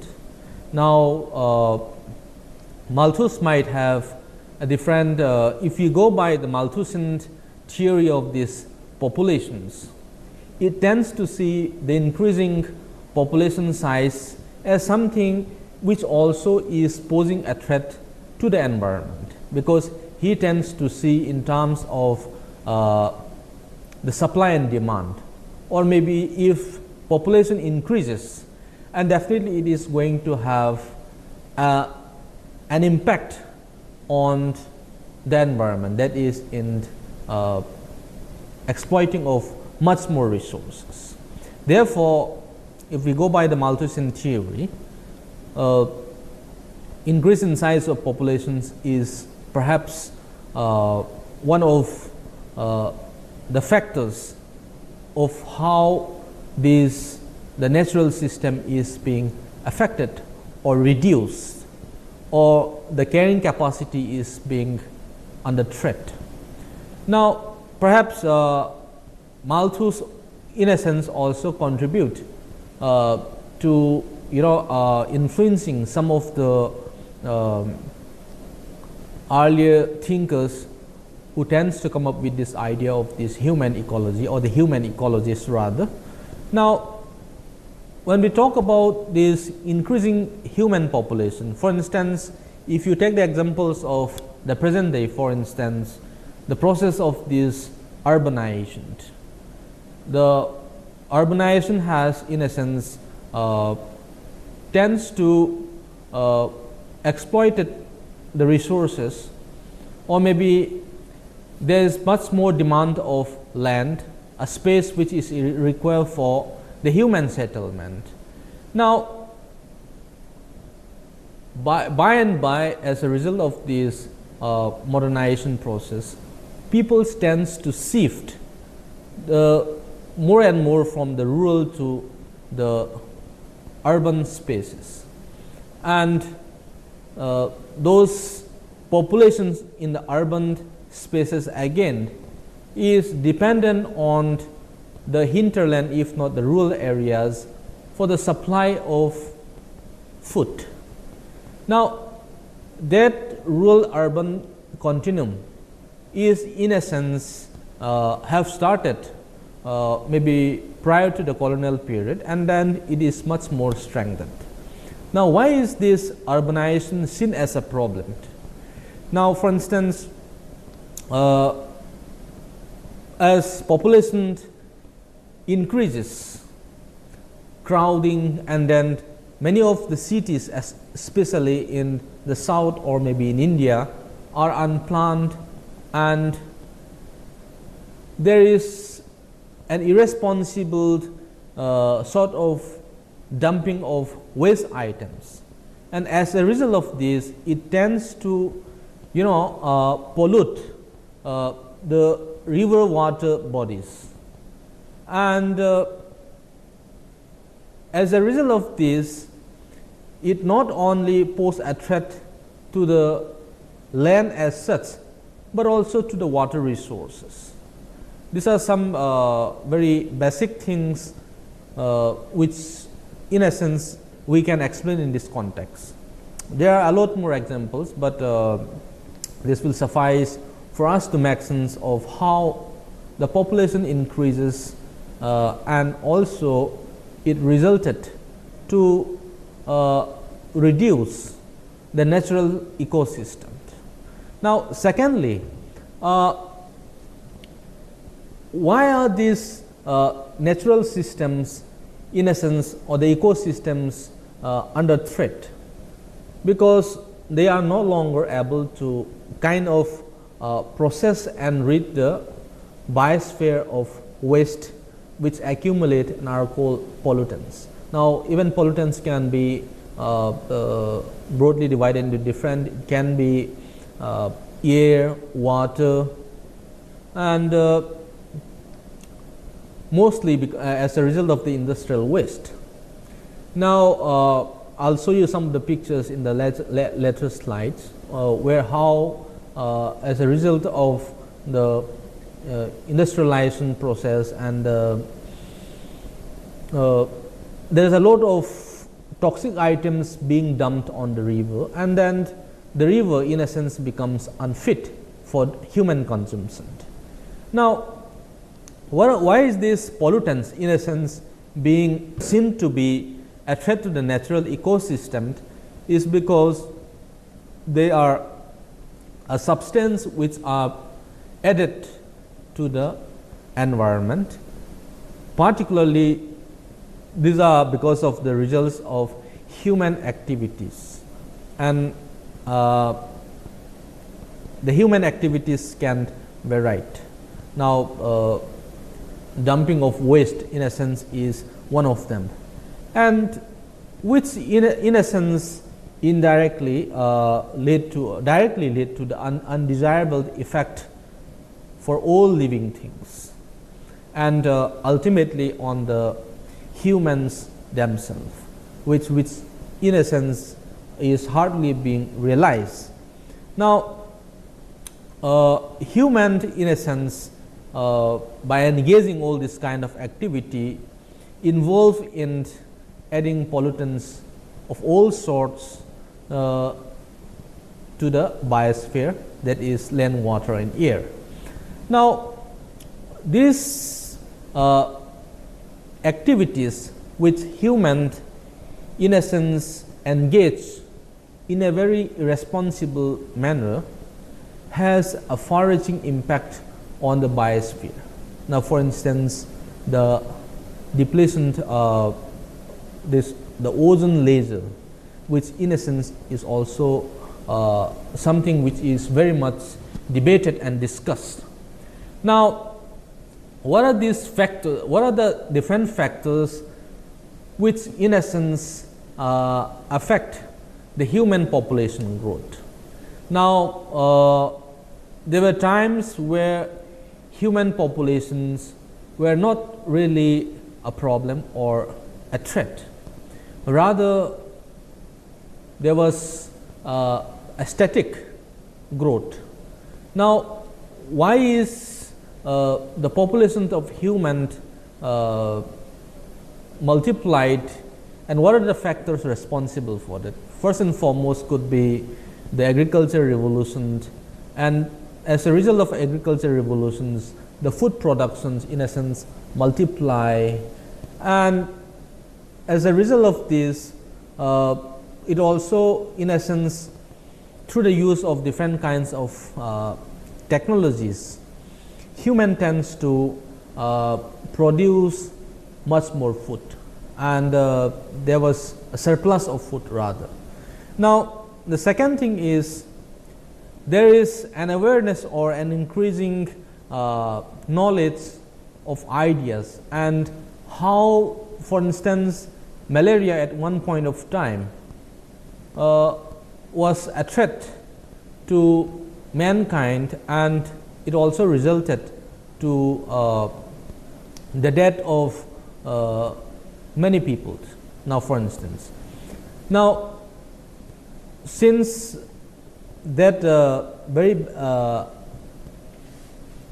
diseases which is being caused by that called malaria, as a result of different inventions and the development of medical sciences, it tends to develop some kind of treatment, and so is different other diseases, because the development of these medical sciences enhances or rather led to the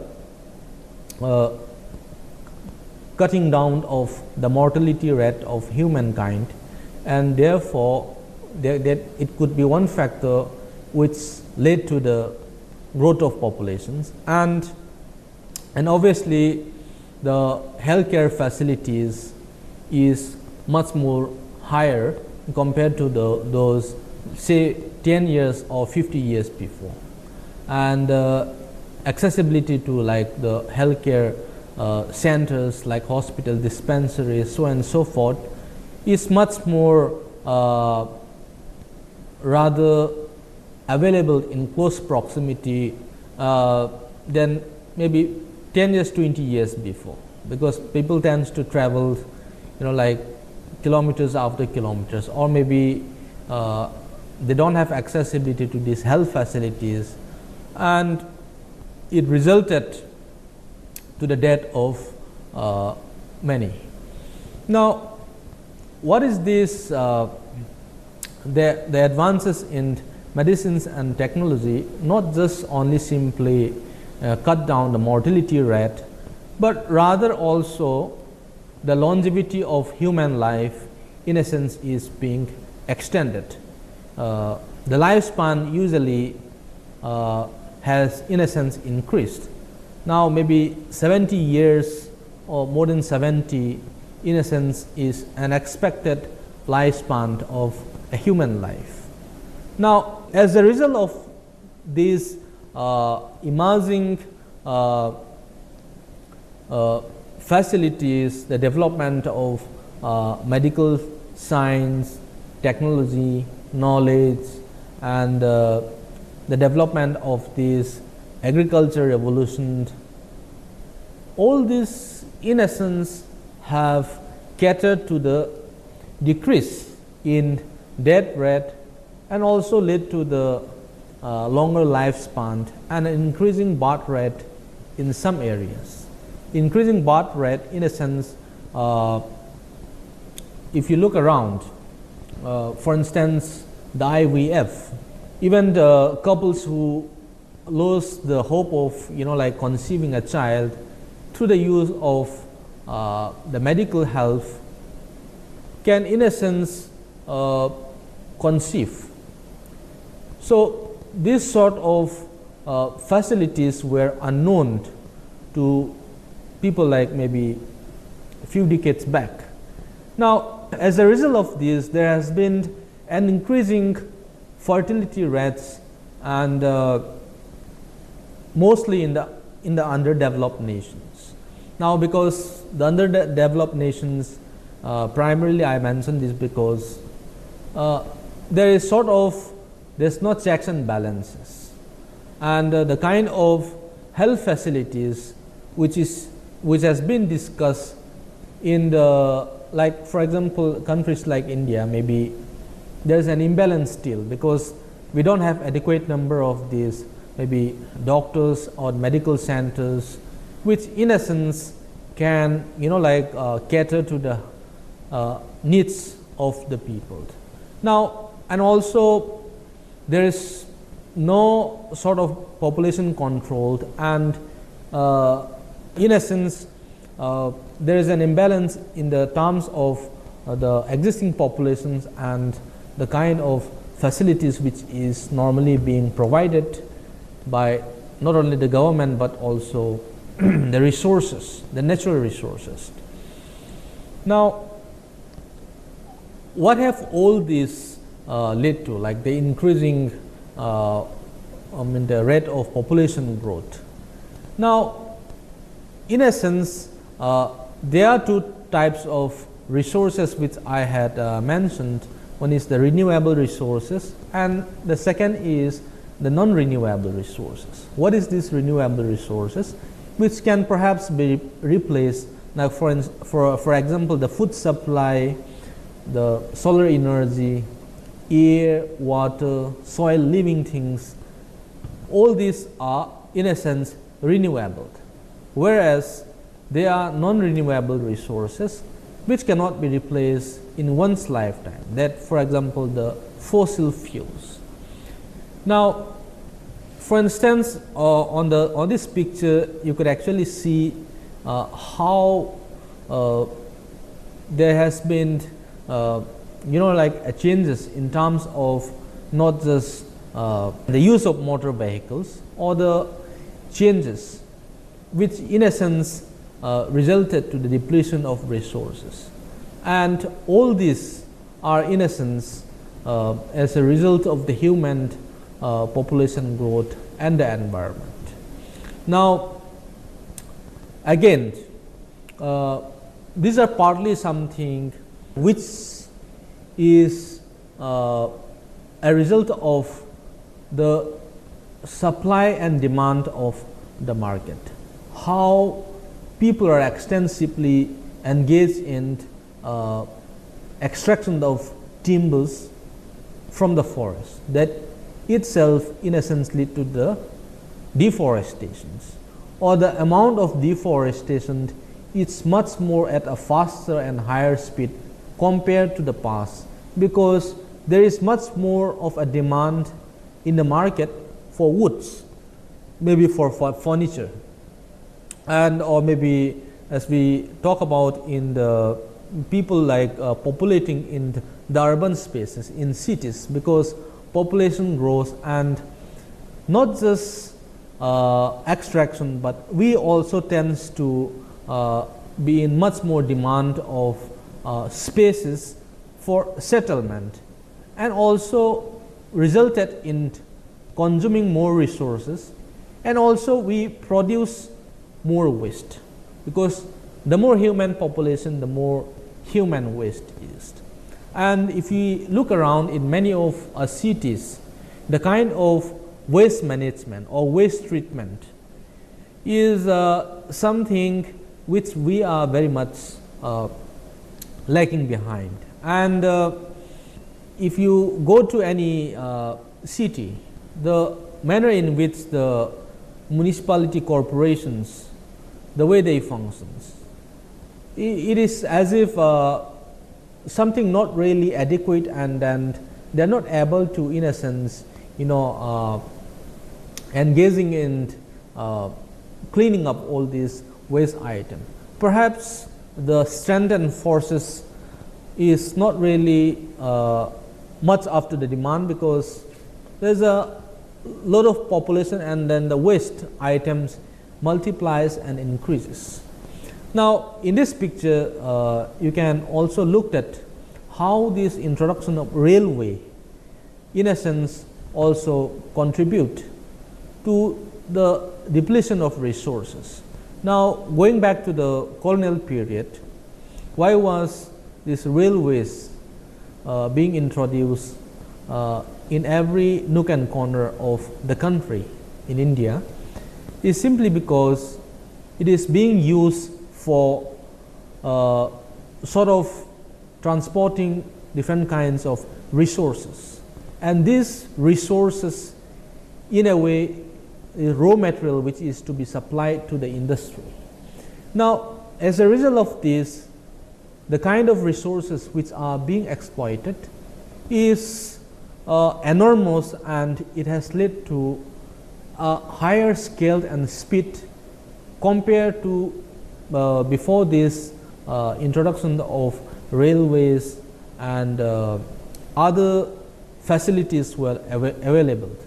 Now, for instance, the paper industry, for example, is in demand of much more of resources like wood. Now, we have increasingly realized that we should use less paper, and then but to in practical, these are something which is still yet to be implicated, because we tend to use a lot of we don't really establish or being aware of the kind of interconnections which we, in a sense, have an implications on the environment rather. So this is something which we need to not just only discuss in academia, but also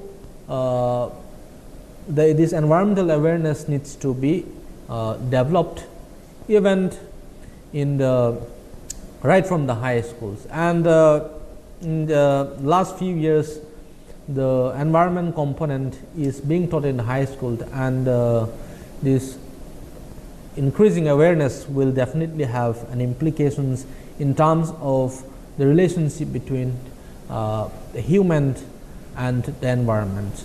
So, as a result of this, we need to, in a sense, try to locate historically how we humans have started trying to extract, if not exploit, the resources more abundantly, and then what are the factors responsible for it. So unless we know the factors, responsible for it, we can't afford to come up with some kind of a solution, or rather an alternative approach to this. Let's now try to look at how urbanization is in a sense affecting and disrupting the ecosystem. Now, as we all know, in the so-called traditional society, people are engaging in much more farming practices in rural areas, and today there's a shift of these farming practices which was more abundantly practiced in rural areas to cities. These are something which are the result of urbanization, and mostly also because of the increase in industrialization, and many of these industries are being centered in close proximity or within the city. Now, that sort of connectivity tends to help in terms of supplying the raw materials in a much more faster pace. Now, as a result of this, it has led to the destruction of this farmland and deforestations.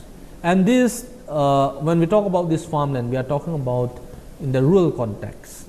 Now, this destruction of this farmland and deforestation have resulted in the decrease of not just the amount of spaces for other species, but also in terms of the loss of habitats. Now, for instance, since we populate and then move towards the cities, we tend to pose a threat to the spaces, and there's an increasing loss of the habitats, and also we have this witness the decrease in the biodiversity.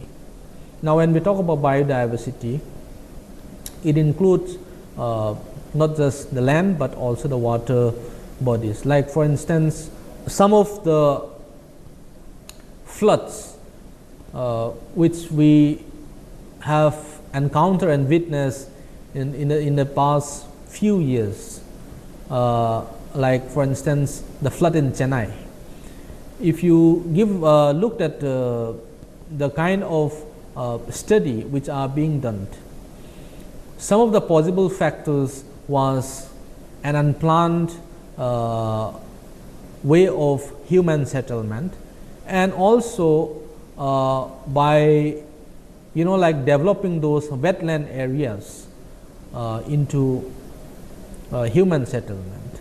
Now, perhaps maybe there was a least concern and less awareness about the importance of these wetland areas, and you could actually see the water flowing in the heart of the city. These are in essence to be considered as a human or man-made disaster, which in essence we are alone responsible, and these floods could have been avoided if there has been a mechanism or a kind of plant which could have been easily avoided. Now, there could be certain other factors, but this is one basic and examples which we have generally encounter and witness in the context of this urbanization and this development of these cities exponentially have in essence resulted in terms of the way this relationship between human and biodiversity, or the impact on biodiversity, is pretty much higher in compared to the past few decades.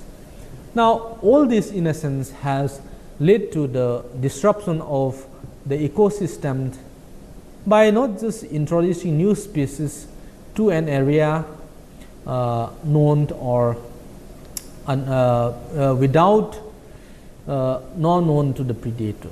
Now, we in a sense human becomes sort of a predator rather than the protector.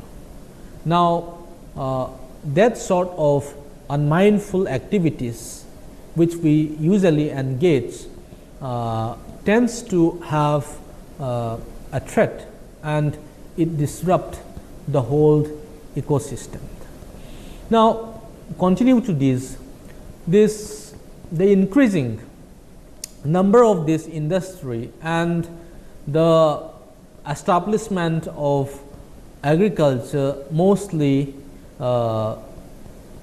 concentrated in near the cities has in a way led to a terrible situation that human life seems to be posing a threat, and ecologically it has sort of to be seen as something we have reached a mark of a point of danger.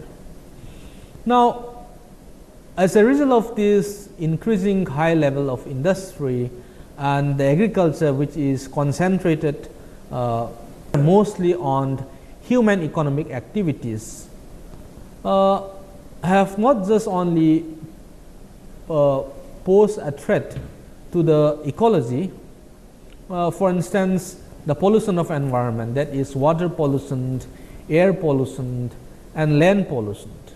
Now, if you look at the agriculture concentration and human economic activities, now these human economic activities also, as I explained, mostly the agriculture which was practiced in the past is to do with the subsistence farming, but the agriculture practices today is more of the cash crop farming, and as a result of this, in order to have an enormous or high amount of production, people tends to use certain kind of maybe fertilizers, chemicals, so on and so forth, and as a result of this, ecologically speaking, it has posed a lot of threat.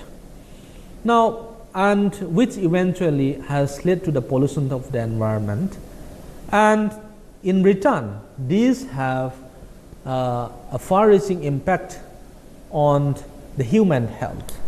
Now, therefore, a new branch of ecological science begins to develop with, and that is human ecology. That is because there are different branches of ecological science, and within this human ecology is one of them. Now, by saying so, we can in essence say that human ecology is a discipline within the academia that deals with the association between humans and their natural environment. It is not just an associations between humans and humans, or maybe between humans and animals, but the whole natural environment, that is the ecosystem. Therefore, the kind of relationship which we shared with the natural environment, the humans share with the environment, is important, and this perhaps is one of the main pursuit of human ecology. And now further explaining about what human ecology aspire and then endeavors to look at, it also attempts to investigate how individuals and maybe individual societies tends to sort of form a relationship with their environment. That is, it can be in terms of the economic activity, it can be in terms of the socio-culture and religious practices, and it can be varied. Now, definitely economic activity is perhaps the starting point, and one should also tend to look beyond this. It is not just the economic production which defined the human relationship, the environment per se, but also different other parameters into which we should have to situate the human environment discourse.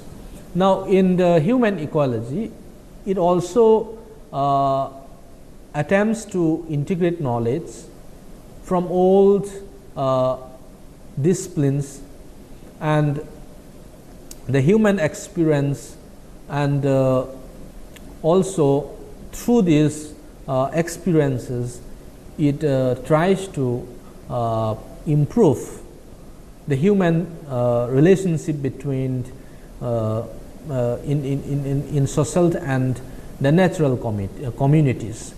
Now, because this, by trying to look at the experiences, we tend to come up with a different suggestions and approach altogether, so that it tends to sort of form an alternative approach or a viable options. For instance, if we give an example of the traditional ecological knowledge of a particular community, say an indigenous community. Now, through their experience over the past generations, we tend to document and locate how influential and how beneficial these knowledge systems of those indigenous peoples, and perhaps by integrating this indigenous knowledge with the scientific knowledge, we can form an alternative approach or find a way out to solve this so-called ecological crisis which we are into. Now, that could be one way of looking at, because now in this indigenous knowledge again, or traditional ecological knowledge, is primarily based on the trial and error experiences of humans in their natural setting. Now, these experiences in a sense can be either improved or implemented so that there can be a way out in this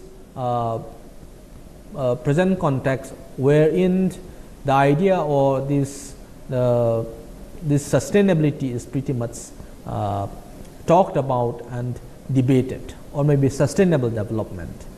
Now, if you look at human ecology, also tends to look at the way human communities and human populations are not to be seen in isolation, but also they are part and parcel of the ecosystem.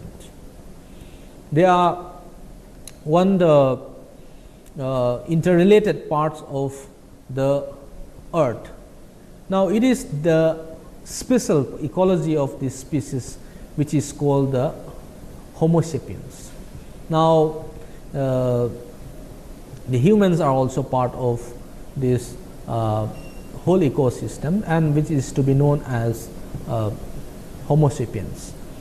Now, human ecology was established in the field of sociology or sociological field in the 1920s, although this very basic discipline was being used by mainly who practice geography or in the field of geography. The geographers were the pioneer in terms of using this concept. Now, in recent times, the human ecology development is in essence mostly focused towards the decision of environmental management, making use of the nature in a more rational manner. When we talk about rational, we are not simply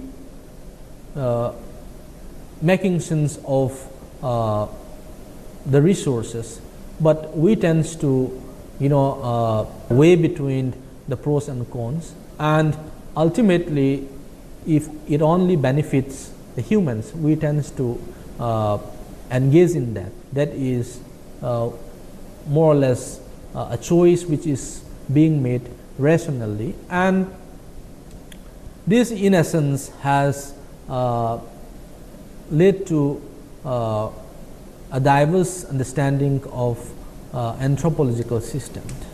That is, anthropologists usually looked at the human culture and human society, and the way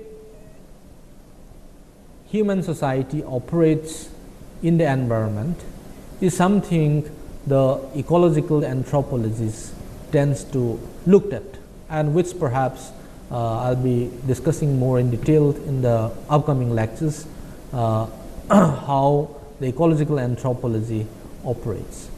Now, secondly, human ecology also attempts to explore not only the influence of humans on their immediate environment, but also it tends to look at the influence of the environment on human behavior. So, as I said, the human culture is also being to a certain extent being influenced by the environment which humans are into. Now, the food habits, the kind of dress, or maybe the kind of socio-religious practices which humans have is being in a sense influenced by the environment system, and through this the human comes up with an adaptive strategies or adaptive mechanisms in order to manage or make sense or adjust with these influences in a much more better way. Now, if you take an examples of the riparian communities who are mostly inhabiting the bank of the river, that is the riparian communities, they are quite prone to encountering these floods. So they might have a different cultural or adaptive mechanism to encounter these floods, maybe in terms of their food habits, or maybe in terms of their economic activities, agriculture practices, and maybe, for instance, the way they build their houses. There's a particular community in the Assam which is called the Missing tribe. They have these houses called Changar, and they have built a house which is elevated from the ground maybe 4 to 5 feet higher, and which in essence is used as a coping strategy in terms of staying aloof from the water which is normally during the flood. And also they have in essence a different kind of a warning system which they tend to understand or perceive about the impending floods through the signs of maybe the behavior of the animals and then the sounds of birds and animals. Now, these are something which a cultural community tends to develop across a time span and generations, and through this they are able to cope with any kind of disaster in a much more better way, so that the kind of impact or maybe the loss in terms of maybe human lives can be lessened and if not be avoided. Now, if you look across different cultural communities, they might have some kind of all these adaptive strategies to encounter or understand their environment in a much more better way.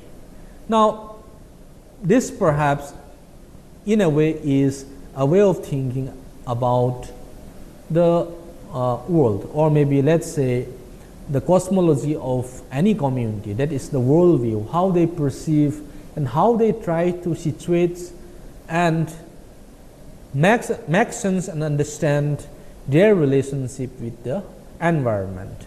Now, this perhaps is in a way how they tends to like perceive the world around them, and a context in which they in a sense defined themselves. So within this we have to define our questions and ways to answer those questions. Why perhaps this particular community behave this way, and why is that they are following this kind of food habits or attires, the dress code. So it has to be understood in the context. We cannot afford to read out of the context. It has to be read and understood or interpret in that particular context. Why people behave so, why they perceive so, why they think so. Now, I would like to recall Weber's understanding of Verstehen, which is a German term which he talks about interpretative understanding in sociology, wherein human needs to make sense or understand of other cultural groups by seeing into the subjectivity of the person who practice. Now, for instance, an action to an outsider, what I do, what I act, the way I behave might not really make sense, a complete sense to someone who belongs to a different cultural group. Now, within my own cultural group, what I do, the way I speak, my gesture, the way I make a facial expression, it makes sense to my immediate, if not within my cultural group, is simply because you have that kind of shared understanding and the kind of societal values, norms, ethics are something which we have learned, and these are in a sense a learned behavior. Now, by saying so, that subjective meaning which that embedded meanings which is attached to that particular action should be understood in that particular context. Now, if an outsider should or attempts to make sense of a particular things, he should tends to interpret things from the taking the position of that particular person or community which he or she is looking into or studying. Only then that intrinsic or that embedded meaning which is attributed to that action could be meaningfully interpreted. This is what Weber has talked about in Verstehen, that is interpretative understanding of interpretative understanding of human actions and the kind of meanings it attaches to it. Well, moving on, what human ecology attempts to look at. How does it tends to operationalize, or how it attempts to investigate the sort of the environment. Now, on the right hand side is a picture which was taken by me way back in 2016 May. This is a place called Juko Valley, which is on the border of Manipur and Nagaland state, and this valley is a tourist destination, and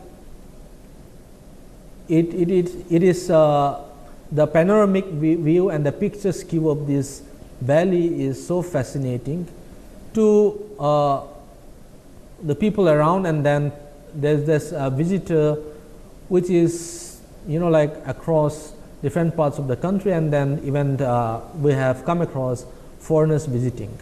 And usually this enchanted valley, there's a lily which is called Juko lily, which in a sense blooms in the month of May to June. Now, the reason why I am portraying this picture is, apart from this scenic beauty, with the increase of tourists developing into moving into this area, in the last summer when I visited, I have come across unwanted throwing of waste item by those people like who are engaged in the cooking, and then certain other sort of picnics and all. Now, it in essence pose a threat to the biodiversity of that particular place. And also we have come across in the vicinity of this area where there was the forest was set ablaze by fire. And then you can actually, I don't have a picture with me now, we have come across the forest which was being set fire by the region being unknown, but with the kind of precautionary measures taken by the the volunteers of that area, it was evident that might be because of the irresponsible, lighting, the use of light by the visitors, maybe using of the matchstick and so on and so forth. Now, the reason why I am highlighting this issue is because these are some examples of how the humans leave far-reaching implications on the footprints which we have, in essence, has a far-reaching impact on the environment or the biodiversity. Now, maybe who knows, like in the coming 5 years, 10 years, this whole area might be full of waste, and then not so attractive like it is now. So there has to be an increasing awareness in terms of how we engage in the environment in a much more responsible way, because unless we are aware about the kind of footprint which we are causing on the environment, it is nowhere going to be a lasting solution. Now, this very idea, I'm just trying to bring in this sort of a flow chart wherein you can see how things are being interconnected, and within the environment, how the human and nature, in a sense, shared sort of a symbiotic, if not, and a very interconnected relationship. Now, there can be in a natural setting, or in the, there can be a sort of a change through the anthropogenic conditions, and this itself, the social or the humans are in a way being responsible, and by engaging into this, the human culture tends to pose a threat not just to the natural, and eventually it has in a sense a repercussion to the human. Now, if you look at the different sub-disciplines of ecological sciences, and of which human ecology is also one of them, and within the bioecologicals you have this human ecology, animal ecology, and so on and so forth. And for you to have a rough idea of how human ecology emerges out of these ecological sciences, which is more or less theoretical, and then it tries to, it endeavors to come up with certain kind of and lasting sort of an answer, because it begins with posing equations. Now, in real settings, human feels the influence of different environmental factors, and this perhaps some of the things which we need to look at, how these components are interrelated within the environmental factors, and we'll continue discussing of this in the next lecture.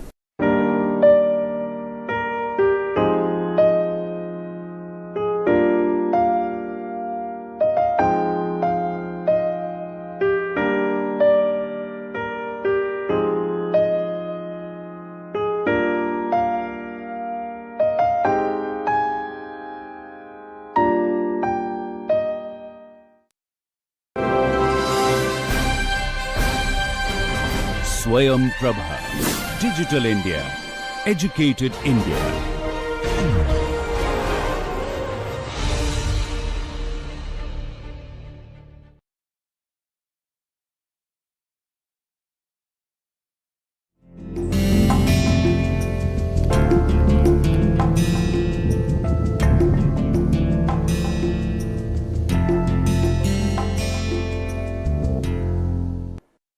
So friends, welcome to another important segment of looking to the introductory rural sociology in terms of continuity and change.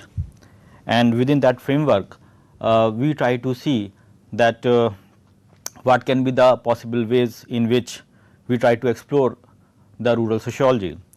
And as we have discussed in the previous lectures, that when we try to speak about its emergence, or we try to speak about the theoretical and the methodological issues, and of course, when we try to see in unit 3rd speaking about the sociological analysis of the rural phenomenon, I think we have set the tone towards the understanding about the rural sociology. But I think we also have to deal with another important category which we try to see more in terms of looking to the rural society, because when we try to speak about the rural sociology, one important thing that comes into our mind is the population. And who is this population, or what are the specific labeling of this population? So, we normally try to see it in terms of conceptualizing peasantry. That is basically another important concept to deal with when we try to speak about rural sociology. So, I think in segment 4 of unit 1, we basically will try to see the understanding of peasant. I think when we try to speak about the notion of peasant, it has something to do with the rural society, and that way if we try to see, we basically try to find out that the peasant are the people who represent the rural.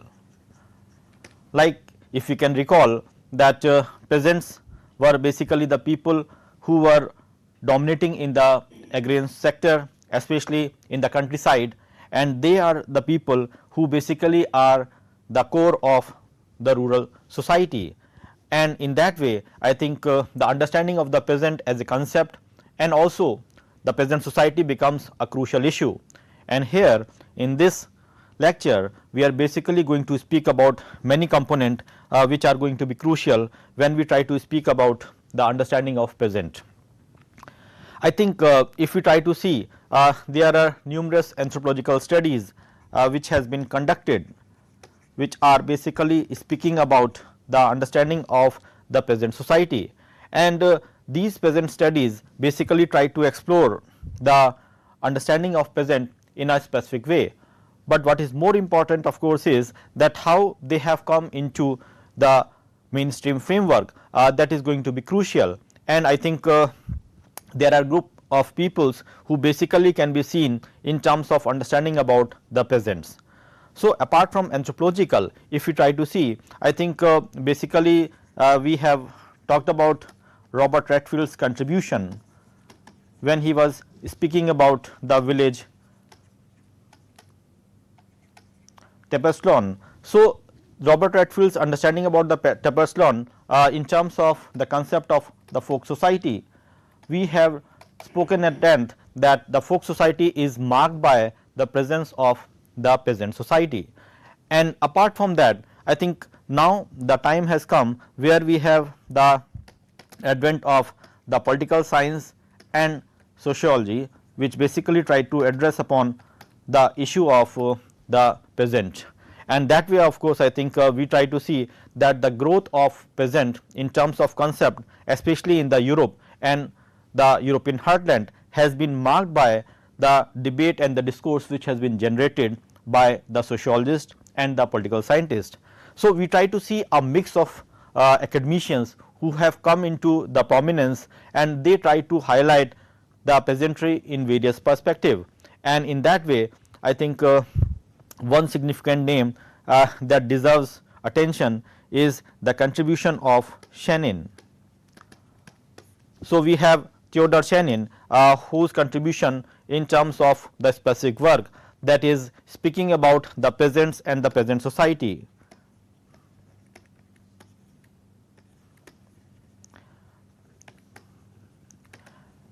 That work become the one of the remarkable work when we try to see in terms of the understanding of the peasant in a specific theoretical framework. But before that, I think let us try to have the broader understanding about how the peasants have been visualized. And if we try to understand the peasant society in various framework, we try to find out that at the initial level, the peasantry were basically seen as the homogeneous categories. They were seen as the homogeneous categories, and in that context, if you try to see, we have various facets, or we have the various dimensions in which the peasantry has been located. Like if we try to see the cultural viewpoint, if we try to see the cultural viewpoint, then we try to find out the contribution of Kroeber. And Kroeber, basically he was trying to speak about in 1948 about the understanding of the peasantry, and what he says that he was the first to define the concept of peasant in a more systematic way. So, systematic analysis of peasantry has been started by Kroeber, and he treated them as a homogeneous category, as I mentioned earlier, that trying to see peasantry as a homogeneous category has been invented upon by Kroeber, and he tries to see in terms of what? He tried to see it in terms of peasant which constitute the part societies with the part culture, part societies with part culture. That is going to be crucial, because when we try to see the understanding of peasant, I think they are to be seen definitely living in the rural, but they are in relation with the wider society, in the relation with the market. So, we try to see that Kroeber's understanding about the peasant was seen in a cultural context, where we try to speak about that he was trying to represent the understanding of peasant in terms of the part society and part culture, and in that way they are basically located in both the domain. We have partly location in the rural society, and also we try to see that they are also located in the open segment of what we say the town centered market. Town centered market. So, I think this is how we try to see the understanding of the peasant as has been discussed by Kroeber. Then another name which deserves attention basically with regard to the understanding of peasant is, we try to speak about the contribution of Raymond Firth. Raymond Firth, when he was trying to analyze the understanding of the peasantry, he was basically referring to the understanding of the peasantry in terms of one can say the economic referent. So, we have the understanding of Kroeber in terms of the cultural referent, and we try to see the contribution of Raymond Firth in terms of the economic referent. And what Raymond Firth says, that he says that peasant are what? They are as a system of small producers, system of small producers with a simple technology,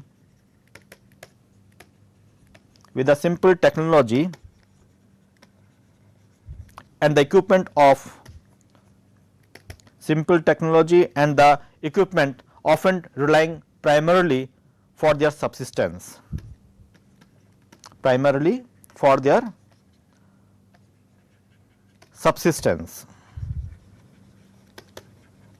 So, that becomes crucial, that whatsoever they are producing, they are basically producing for their own subsistence on whatsoever they have produced. So, the primary means of the livelihood for the peasants is the cultivation of soil. Cultivation of soil is the primary occupation of the peasantry, and I think when he was trying to speak about, he also refer it in terms of the small scale producers. That peasant definitely falls into the domain of the small scale producers, and that way if we try to see, we try to find out that it may include the categories of fishermen and also the category of the craftsmen along with the cultivators. So, I think if we try to see, the peasants have been located in the small scale production unit, and that way the important parameter on the basis of which the peasantry are to be understood was to be seen in terms of that how or where they are located in the market economy or in terms of the production unit, and we try to find out that they are basically into the category of small producers. Now, another way in which we try to see the understanding of peasant was been discussed by Robert Redfield. Robert Redfield, who was also trying to speak about the understanding of the peasantry, especially we have discussed about the folk society, where he is trying to focus upon that folk society which is marked by the presence of the peasants, and that way if you try to see that what the peasant is according to Robert Redfield. So, Robert Redfield considered peasants to have the characteristics, and what is that characteristics? In following the agriculture as a livelihood and a way of life, livelihood and as a way of life. I think this is important, because when we try to see agriculture in terms of not only the livelihood, not only the substance, but we try to see it as a way of life, that becomes important, and it is not seen in terms of business and not as a business. So, I think categorically we are trying to focus upon the fact that it is the livelihood alone which is going to be important. So, we try to see that we also have another important distinction which we try to see, that who are the people who carry forward the business. So, he says that those who use the land for the market, those who use the land for the market, they are basically called as the farmers. So, we try to see the basic distinction is coming between the peasant and the farmers, that peasants are those who are basically putting their labor, doing agriculture for their own subsistence of the livelihood. On the other hand, if you try to see the farmers, they are basically the people who are using the land for the market, and we try to see them in terms of capital commodity. So, I think the capital commodity becomes an important issue, and we also try to see that they are having its linkage with the specific segment, they are in relation with the great tradition also. So, we have the linkage of the peasants with the great tradition in a specific sense, but what is more important is that when we try to see Redfield's understanding, he basically tried to focus upon one important issue, that is trying to speak about that how peasantry are to be seen in terms of the distinguished categories, and we try to find out that the peasantry are basically seen as the people who are basically doing the agriculture in terms of a way of life. And I think if we try to move ahead, we have another important contribution, that is by Ch-25. We have the contribution of Ch-25 who was trying to see peasantry more in terms of an economic category and more in terms of class. So, this is how we try to see the transition has taken place. I think when Ch-25 was speaking about the contribution, he was basically referring to the peasantry in terms of a major shift. But I think when Ch-25 was trying to understand the peasantry, he was basically trying to see it in terms of his famous work, that is the theory of peasant behavior. The theory of peasant behavior, where he is trying to speak at in detail about the understanding of the peasants. So, in his view, the peasants are motivations are quite different from peasants' motivation are quite different from those who are the capitalists.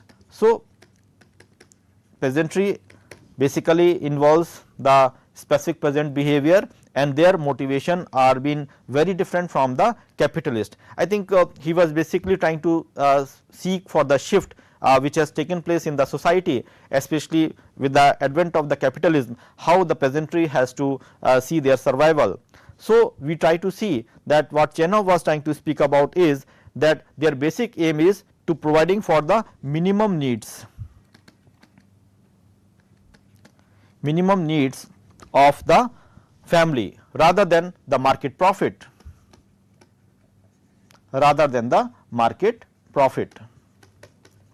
So, we try to see that the peasant behavior is basically seen in terms of the specific needs of the family, and their concern for the market in terms of profit is going to be secondary. And he says that the family is equipped with the means of production, the peasant family is equipped with the means of production in terms of what? In terms of the use of the labor power for cultivating the soil, labor power to cultivate the soil, that becomes the crucial issue for the understanding of the peasant behavior, and what they receive as the year's work,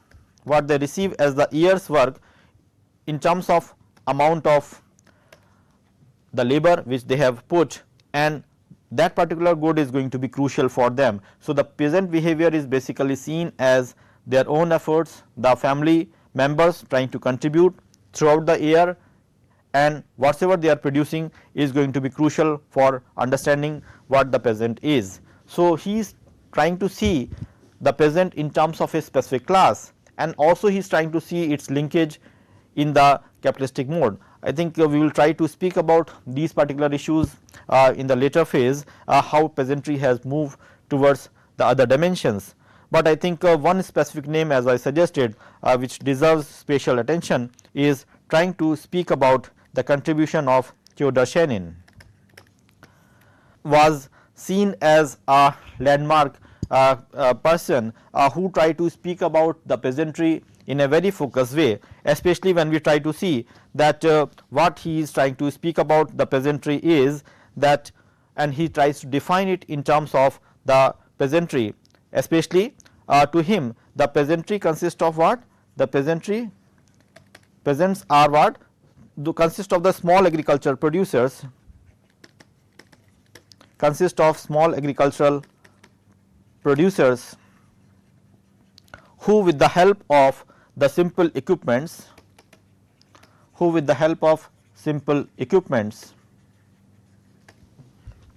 and the labor of their families,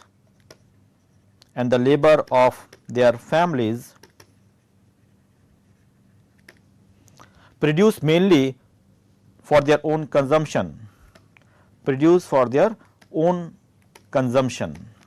I think this becomes crucial when we try to speak about Schenin's analysis of peasants, that they are the producers, agricultural producers, who with the help of simple equipments are producing with the labor of their families, and that is basically meant for their consumption. But he is also trying to speak about the question of surplus, and which he tries to see in terms of their own consumption as well as to fulfill the obligations, of the holders of the political and economic power.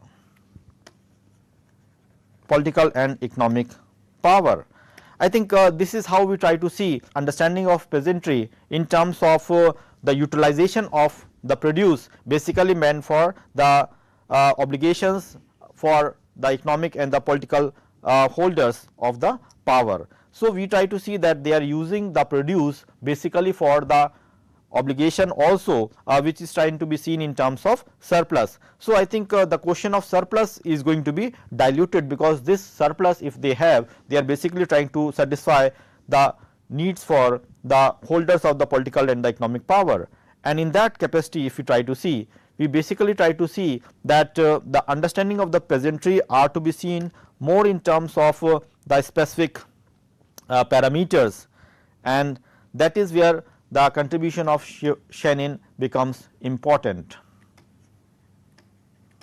That how he was trying to see them as a specific community, and we try to see that he was speaking about the four facets of the peasant society. Which we try to see in terms of the specific characteristics of the peasant society. The first, of course, is that the peasant family farm is basically seen as the unit of multidimensional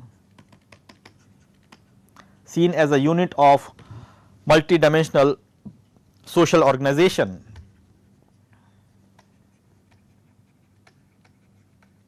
I think when we try to speak about that, the basic understanding is that the family farm is not simply seen as what you can say the simple economic activity, rather we try to see them in terms of the economic producers, then we try to see them in terms of the consumers also, and also to some extent the distribution of the goods, and also they try to fulfill the need of the family. So, I think this is how we try to see the multidimensionality of the peasant family farm. So, the peasant family farm is going to be a crucial issue which Schenin is trying to pinpoint. Then another important contribution, if you try to see, is in terms of looking to the question of land husbandry. As the main means of livelihood. I think that becomes crucial, because land is going to be an important variable when we try to speak about the understanding of the peasants. And then the third thing which we try to see, which Shenin has pinpointed with regard to the peasantry, is trying to speak about the specific traditional culture,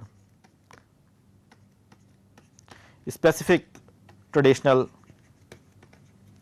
culture. And here the basic understanding of course is to be seen in terms of the way of life. And I think this basically speaks about their motivation, that speaks about their day to day activities, that speaks about the various norms which are associated with the peasantry, and also it speaks about the sort of conformist attitude.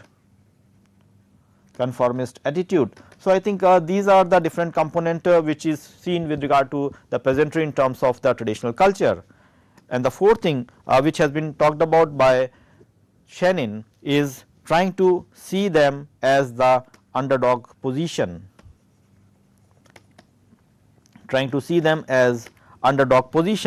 and this basically underdog position represents what? It basically represents the domination of peasants by the outsider, domination of peasant by the outsiders.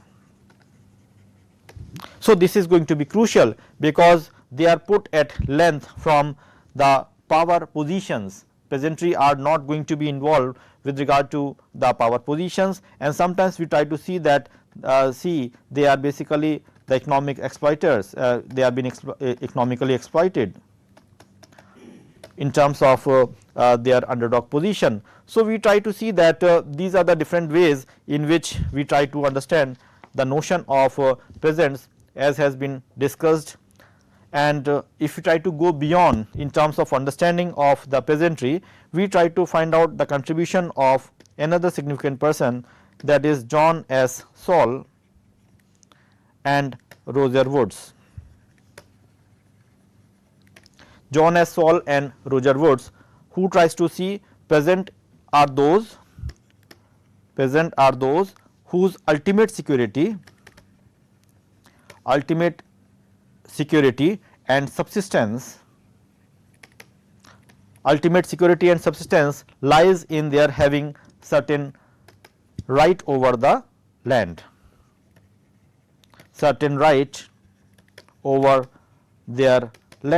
that becomes an important issue, and in the labor of the family, that becomes crucial for the understanding of the peasants who are basically involved with certain rights and obligations.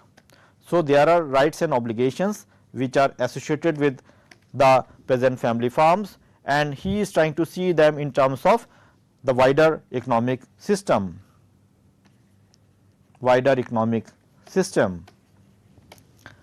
which includes the participation of the non-peasants. So, wider economic system involves their interaction with the non-peasant society.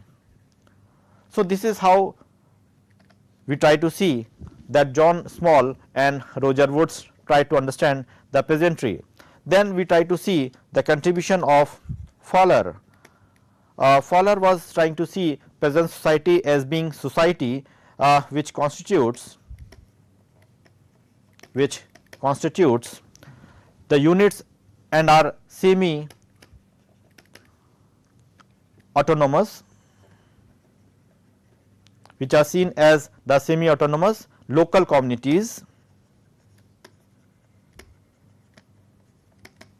and we try to see within that semi autonomous culture too,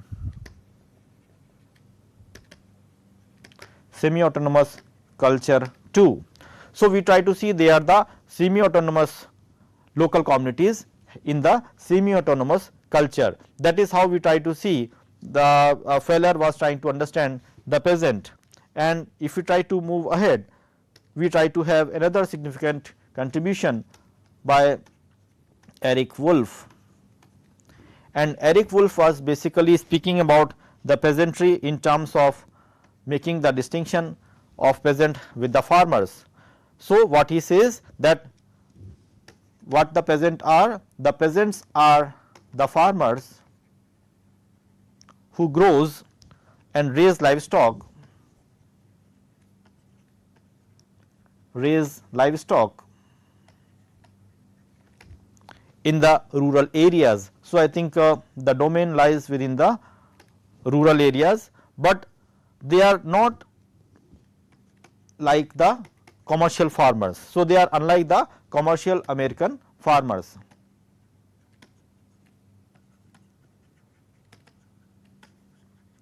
They are unlike the commercial American farmers who are concentrated with satisfying the needs of the household rather than obtaining a profit. So, basically they are trying to produce basically for their own consumption and for their own satisfaction rather than trying to have certain amount of understanding for the profit making. So, the component of profit making is missing when we try to speak about the Eric Wolf's understanding about the peasant. Then we also try to see another significant name, that is Daniel Thorner. Daniel Thorner was basically speaking about the understanding of peasantry, and he was trying to see in terms of the peasant economy. He was trying to see in terms of the peasant economy. So, in his view, what is going to be important is that they are seen as the subsistence of specialist, and the peasants produce for exchange with the urban, for exchange with the urban, and that is going to be important. The family is the main unit of production, main unit of production is the family. So, that is going to be important when we try to speak about Daniel Thorner's understanding about the peasantry. And I think one name that requires the special significance is which is going to be an important category for understanding the peasant is the contribution of Karl Marx. So, when we try to see Karl Marx, his contribution, we try to find out that he was trying to speak about the peasantry as what? He was trying to see peasantry in terms of the small holdings, peasants that forms the vast mass, and whose members live in the similar condition, whose members live in the similar condition of what? Similar condition without entering into manifold relation, without entering into manifold relation is going to be important, and their mode of production, this is going to be important, that their mode of production isolates them from one another, isolates them from one another. So, we try to see that what we try to speak about, that it is the peasant life, the peasantry itself which is basically seen as creating the sort of alienation or distancing from the others, and the reason for that is basically that the peasantry are so much involved with themselves that they are not in a position to interact with the outside world. So, I think their whole life cycle is in such a fashion that they basically try to see that their busyness, or maybe if you try to see their involvement, that is too much, that it is not in a position to make them the space for interaction with the wider society. So, I think this is where lies the contribution of Marx, and which basically tries to see that the peasantry is a group of people who are basically seen in terms of isolation, and they are basically, there is a famous statement which is been used by Marx in terms of analysis of peasantry, that is, they are just like the sack of potatoes. So, they are just like the sack of potatoes. That of course is a famous statement which has been made by Karl Marx for analyzing and understanding the peasantry. But what is more important is that when Marx was trying to speak about the contribution of the peasantry, he was trying to speak about in a specific sense, And there of course, I think if we try to analyze further, we try to find out that he was basically speaking about the 18th Brumaire.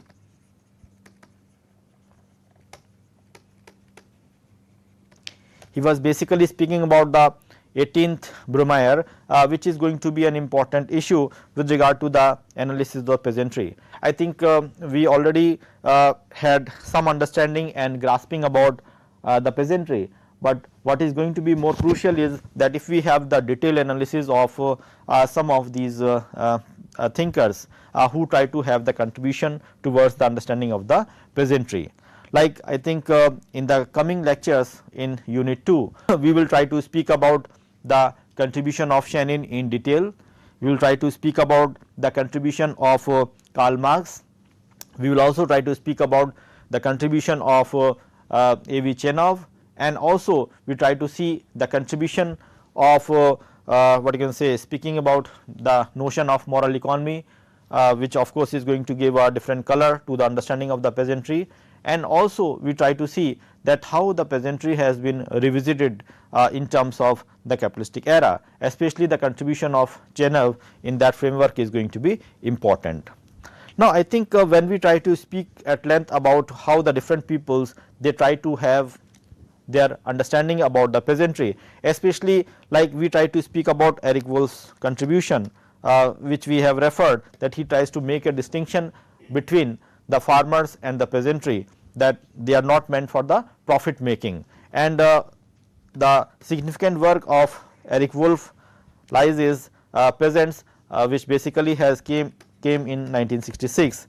And another significant work in which he is trying to speak about the peasantry is the peasant wars of the 20th century. 20th century. So, that is another significant work which came in 1969, and that is going to be the important contribution of Eric Wolf, where he is also trying to make the understanding of the peasant in relation to the wider society. And I think Ch-25's contribution, which we try to see in terms of the theory of peasant economy, we are going to talk about this particular issue in detail when we will deal with these issues. I think when we try to have the differential understanding about the peasantry, especially we try to see at length how the different scholars they try to understand and analyze the peasantry, we try to find out that the internal composition of the peasant sector is going to be important, especially when we try to see the different aspects. So, we try to see the internal composition of the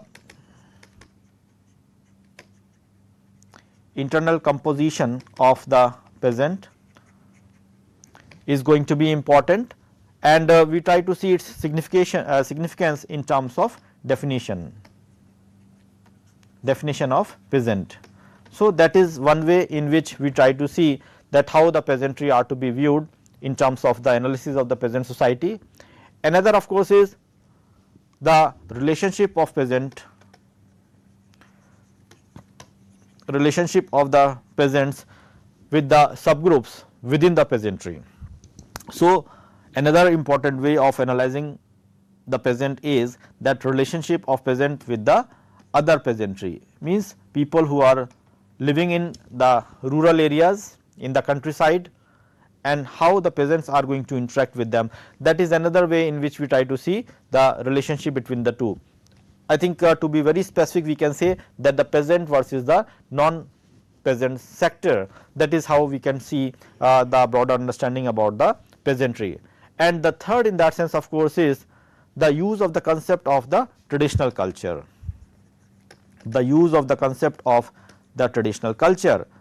which is going to be important, and we try to see them in terms of a small or the little community.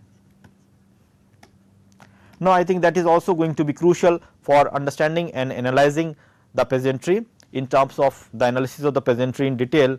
And finally, we try to see the significance of the history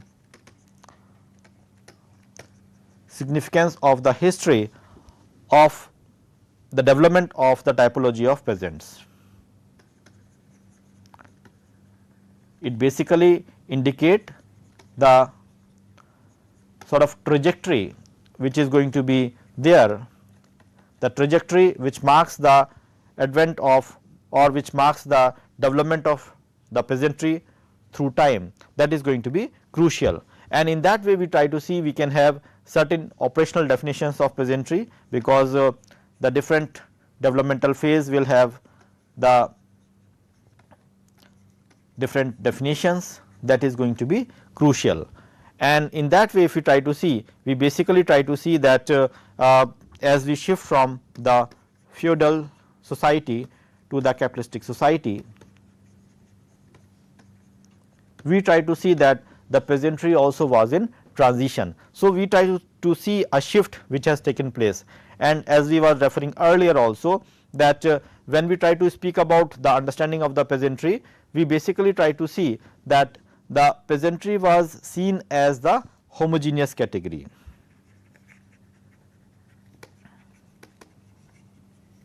So, the initial understanding or the notion of the peasantry goes in terms of the homogeneous categorization of the peasantry. But when we try to see in the trends of development, when we try to see it in terms of how the peasantry has made a remarkable shift, we try to find out that the first systematic attempt to analyze the peasantry in terms of analysis of the peasantry in terms of the so called what you can say differentiation.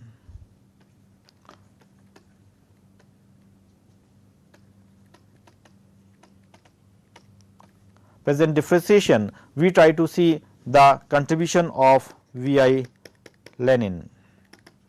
So, V.I. Lenin in 1920 was speaking about at length about the different categorization, that is trying to see the heterogeneity within the peasantry. So, he was basically speaking about the peasant differentiation, and in that way he tried to see them in terms of 6 different agrarian classes.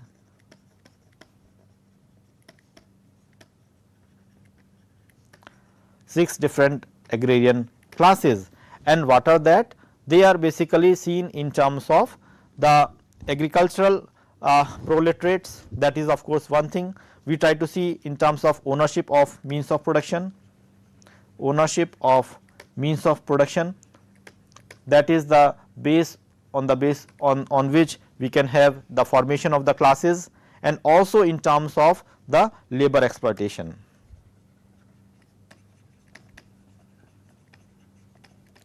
So, I think the 2 parameters on which the agrarian classes are been divided and has been differentiated by V.I. Lenin was on the ownership of the means of production and also on the labor exploitation, and on the basis of that we can have the agricultural proletariat,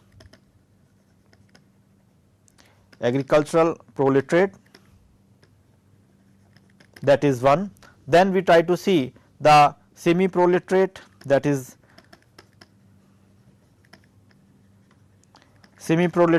second category. We have the small peasant, then we have the middle peasant, and also we try to see the big peasant, and finally we have the big landowners. So, I think these are the 6 different agrarian classes which has been spoken about by V.I. Lenin in terms of the differentiation of the peasantry. So, on the one hand we try to speak about the fact that the peasantry are basically the people, or it is basically the society which is more homogeneous in terms of the culture, in terms of the family farm as a unit. But when we try to see the analysis of Lenin, he was basically trying to refer to the differentiation which has taken place in the peasantry, and the different formats or different classes which he was speaking about is the agricultural proletariats, semi proletariats, small peasants, middle peasants, big peasants, and the big landowners. Now, this is basically one interpretation which basically speaking about the contribution of Lenin towards the differentiation of peasantry. Another name that deserves specific significance of course is the contribution of Mayo in terms of understanding of differentiation of peasantry. So, Mayo's contribution in terms of differentiation of the peasantry are to be seen in terms of ownership of means of production, ownership of the means of production, and also in terms of the wage labor. So, the two criteria which has been adopted by Mayo was for the differentiation of the peasantry was in terms of the ownership of means of production and also in terms of the wage labor, and that is going to be a crucial variable, especially when we try to speak about the wage labor, that how the wage labor is going to be a deciding factor when we try to analyze the peasantry. And his analysis basically try to speak about the 5 different classes which are to be seen more in terms of what one can say the landlord. Then we try to see the rich peasant, and also we have the middle peasant, and along with that we have the poor peasant, and then finally we have the workers. So, in the rural setting, especially when we try to speak about the agrarian class in terms of differentiation, what Mayo was speaking about in terms of wage labor is that we can have the categorization not only on the ownership of means of production, but also in terms of the wage labor. And here we try to see that who can hire the wage and who can provide the wages in that sense, or who receives the wages. So, like landlord, if you try to see, so landlord will be the having the means of production, but they may not be offering labor, rather they will be taking the wage labor.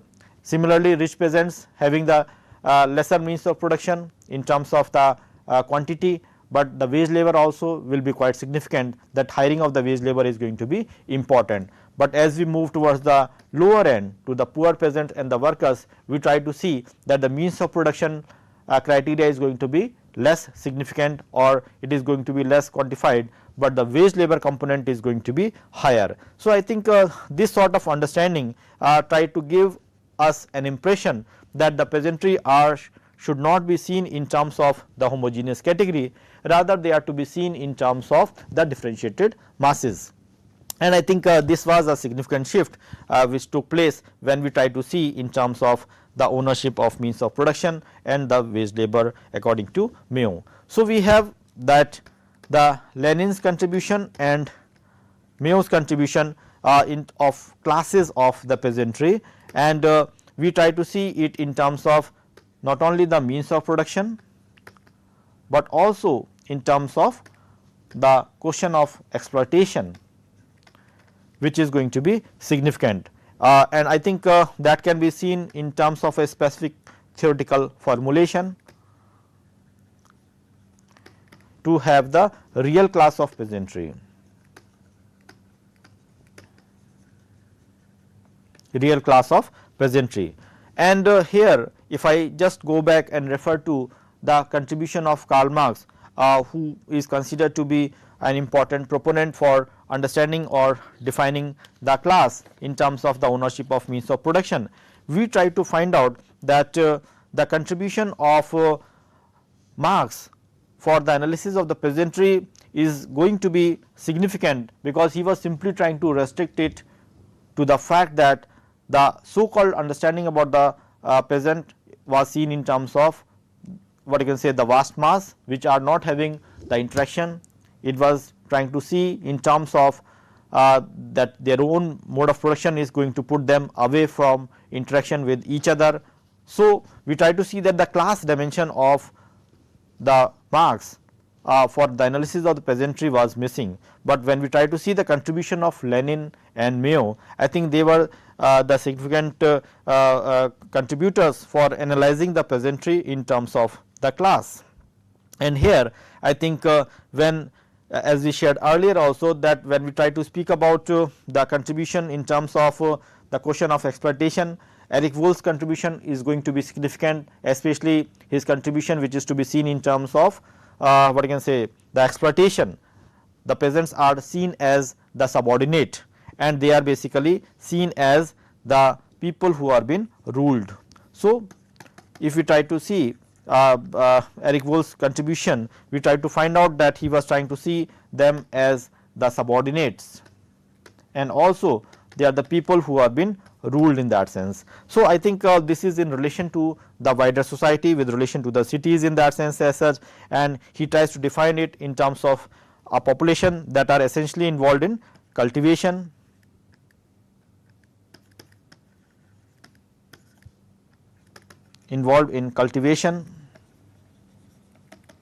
but more than that, what is going to be important is that they are the autonomous, in terms of decision making, autonomous decision makers in the process of cultivation. So, I think a certain amount of autonomy lies with them, and that makes them distinct, although they are subordinate, although they are being ruled, but they have the high yield of they have the cultivation, and where the decision lies with them. And I think beyond that, if you try to see, we have certain other ways in which the peasantry has been seen, because as we see the transition which has taken place in the peasantry, we try to find out that the peasantry is being marked by the shift from the homogeneous structure to the heterogeneous structure. So, we try to see that the shift which has taken place from homogeneous structure to the heterogeneous structure, it basically involves, although homogeneous was seen more in terms of culture and the practices, and heterogeneity is to be seen in terms of the ownership of means of production, and also in terms of the question of exploitation, that makes them as the unique category. And we try to see that another important contribution which can be seen in the field of peasantry is Landsberger contribution, who tries to look peasantry in terms of the socio-economic and the political characteristics. Socio-economic and the political characteristics in terms of the fact that they can register their protest.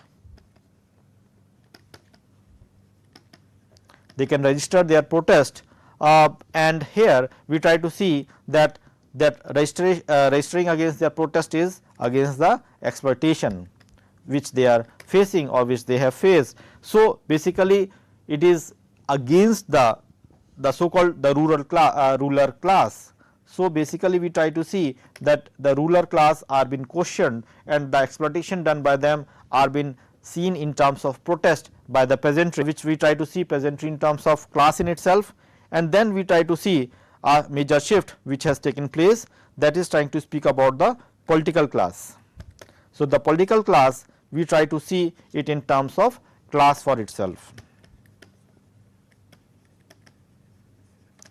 So, this is a remarkable shift which has taken place with regard to the understanding of the peasantry. We try to see, if you can recall, that Chenin was speaking about the peasantry in terms of the underdog position, and that underdog position was being seen with relation to the outsiders. But as we move ahead, we try to see not only the differentiation in the peasantry, but the peasantry have the voices also. So, we try to see a significant shift which has taken place, and if we try to agree with this political class dimension of the peasantry, where they are trying to represent in terms of class for itself, so then it indicates and it opens the new era, and it opens the new dimension for looking to the peasantry. And what is that? Basically we try to see peasantry in terms of the revolutionary potential. If we try to speak about the peasantry in terms of analysis, we try to find out that the peasantry are not the docile masses, they are not the awkward classes, they are not the underdog situators or positions, but they are basically seen as the people who can protest, who can show the resistance against the domination by others, and they can come out with the significant ways in which the peasantry has to be seen.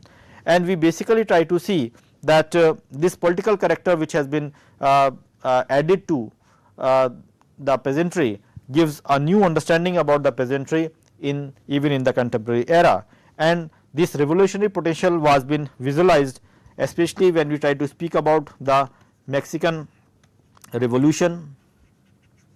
So, in the Mexican Revolution which took place in 1910, we try to see the peasantry trying to have the resistance. Then even in the Russian Revolution also, we try to see that Russian Revolution which happened in 1905 and later on in 1917, it basically speaks about how the peasantry were being revolutionary and shows their strength. Then we have the Chinese Revolution that was in 1921 onwards. We try to see that peasantry was again significant. Then we have the Algerian rebellion of 1954, where also we try to see that peasantry has shown the remarkable shift.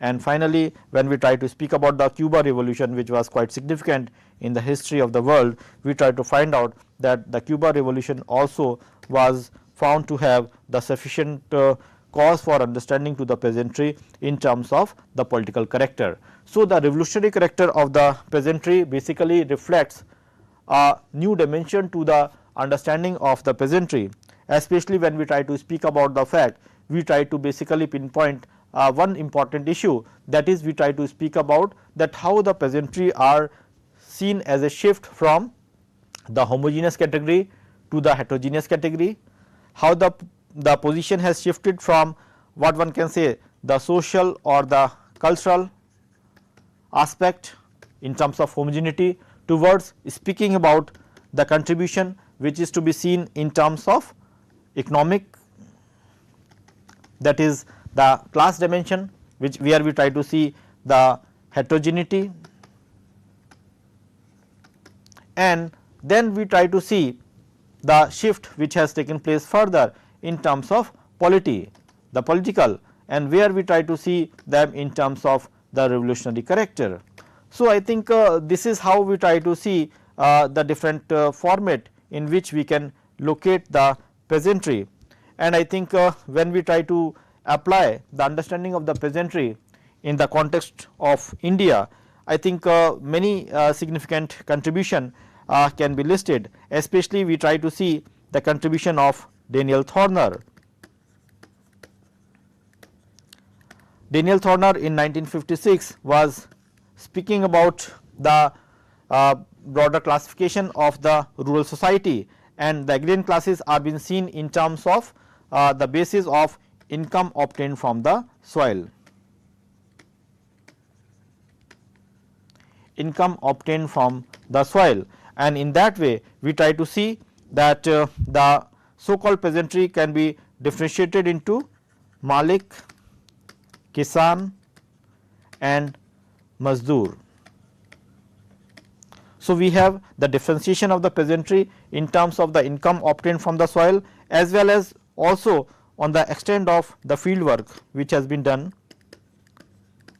by the peasantry, extent of the field work, and also we try to see the differentiation which has taken place, as has been pointed by Daniel Thorner, is we can have the categorization in terms of Malik, Kisan and Mazdoor. Similarly, we have the contribution by Utsa Patnaik.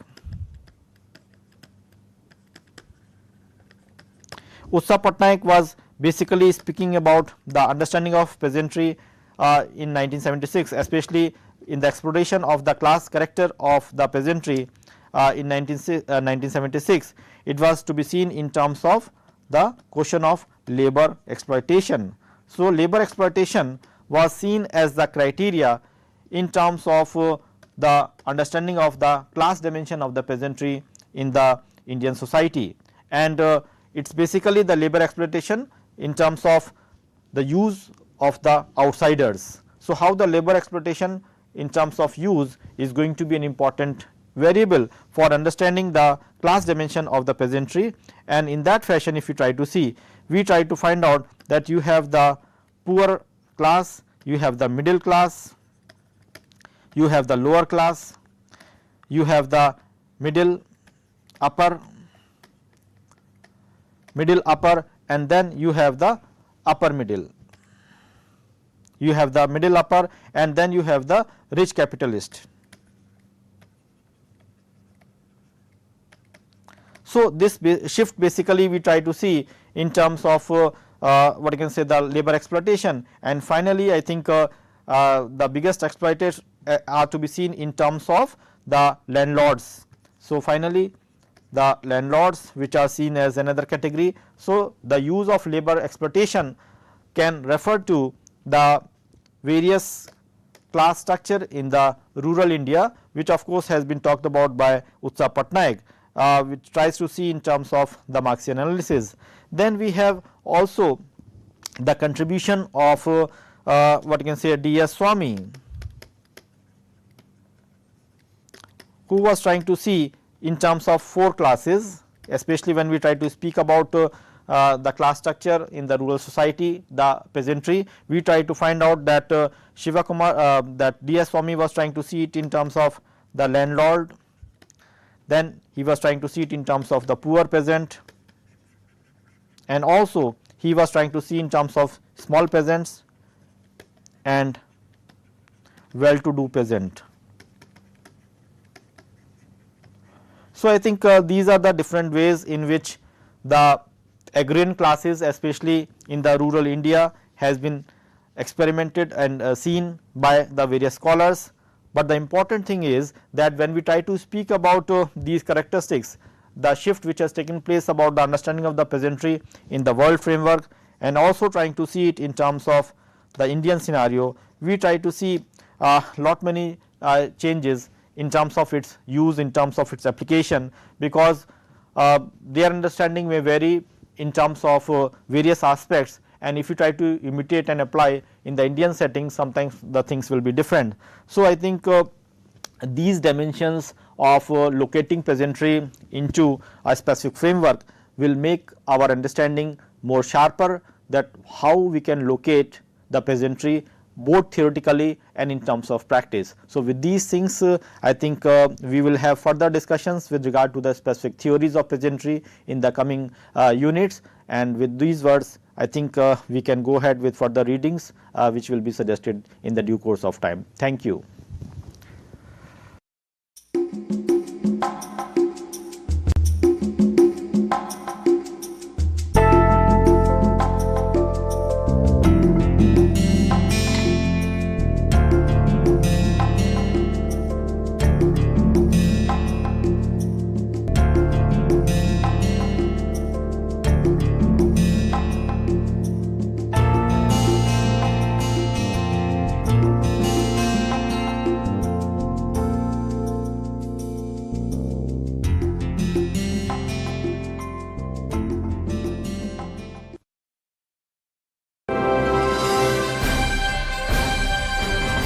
Swayam Prabha, Digital India, Educated India.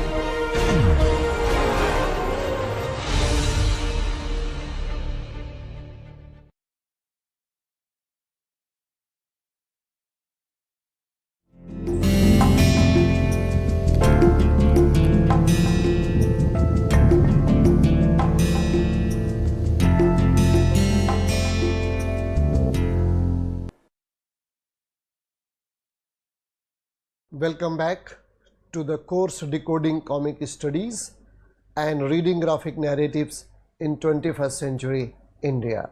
Right, so what we have been talking in the last lecture is we took one graphic novel by one of the prominent comic artists, that is Will Eisner's Contract with the God, and we saw that how emphatically he explores certain themes which are so deep and so related to each one of us. And the beauty of his book was that with the help of his theory sequential art, he explained certain themes and extrapolated it, and at the same time he connected with the characters as well as readers. All right. So the second one who is extremely significant, Art Spiegelman, and his book that we are going to discuss, Mouse. So as I have already suggested that these graphic novels are simple. I am just taking these novels so that I can tell you how to read, how to understand them. They don't need any explicit explanation. That all will be available on your screen. So just look at the screen and listen to me. The concept would be clear, because so far we have explained, we have talked in details about each and every component of the comics that are significant in understanding these graphic novels. All right.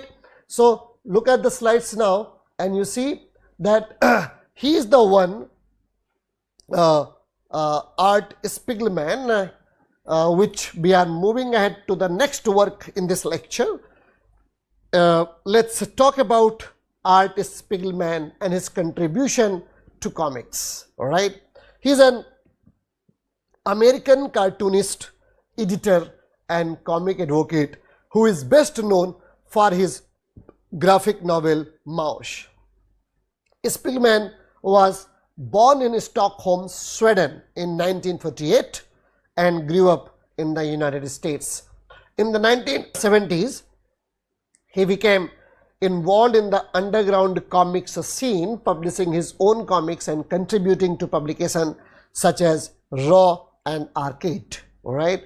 And in the 1980s, Spiegelman began work on a Mouse, and that is the one we are going to talk about. So Mouse is a graphic novel that tells the story of his father's experience as a Holocaust survivor. So you see, what is a common in both of them? Either it is a Will Eisner or it is Spiegelman, right? Will Eisner also talk about in the Contract with a God a particular story which was very close to his heart.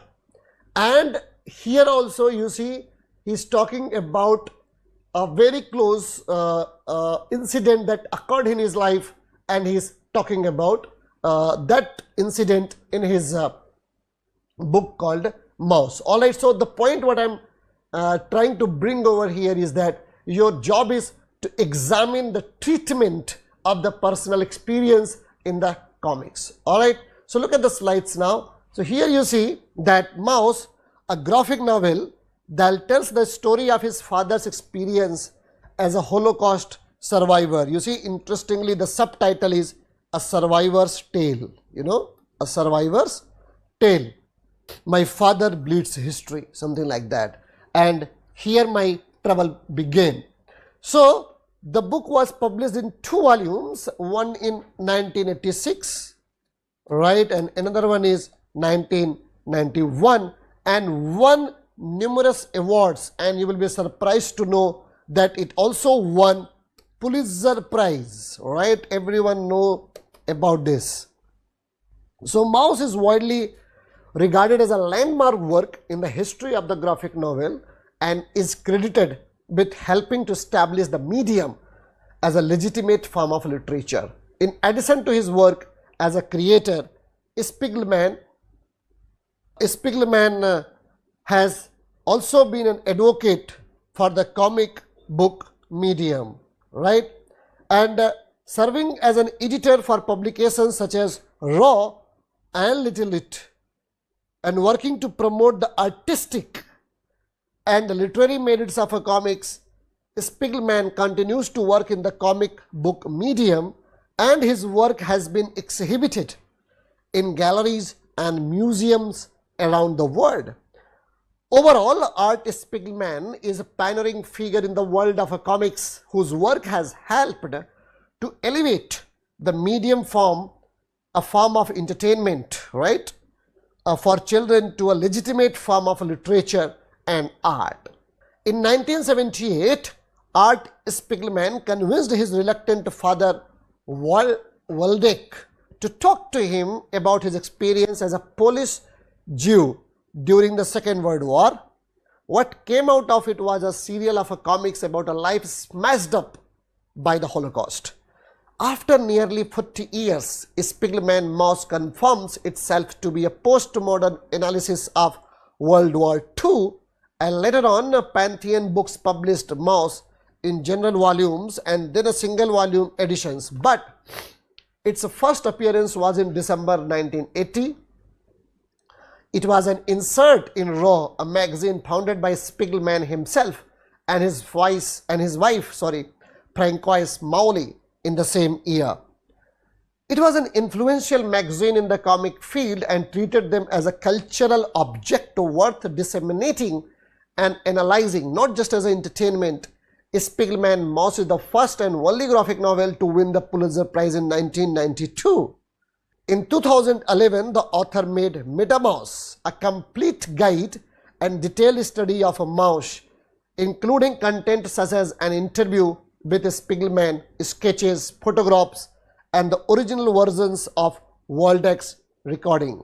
To understand the development of action in short, that is, you could see on your screen, the first panels with Art visiting his father in New York build a narrative frame leading the narration, right? The main focus remains on Waldeck's experience, while the framing allows the reader to understand Art's point of view. The storyline swings in and out of the two timelines, giving a genuine view of Spiegelman's family. The narration of the past represents a discovery of the author's background, but it also allows him to develop his relationship with his father. It is the story of a survivor, Waldeck, and of the son, Art, discovering his family origin, right? So before I move to the next slide, I would suggest you that you read, and you remember that if you see, this is the screen, this is the photo that I have been showing to you to explain the experiment, right?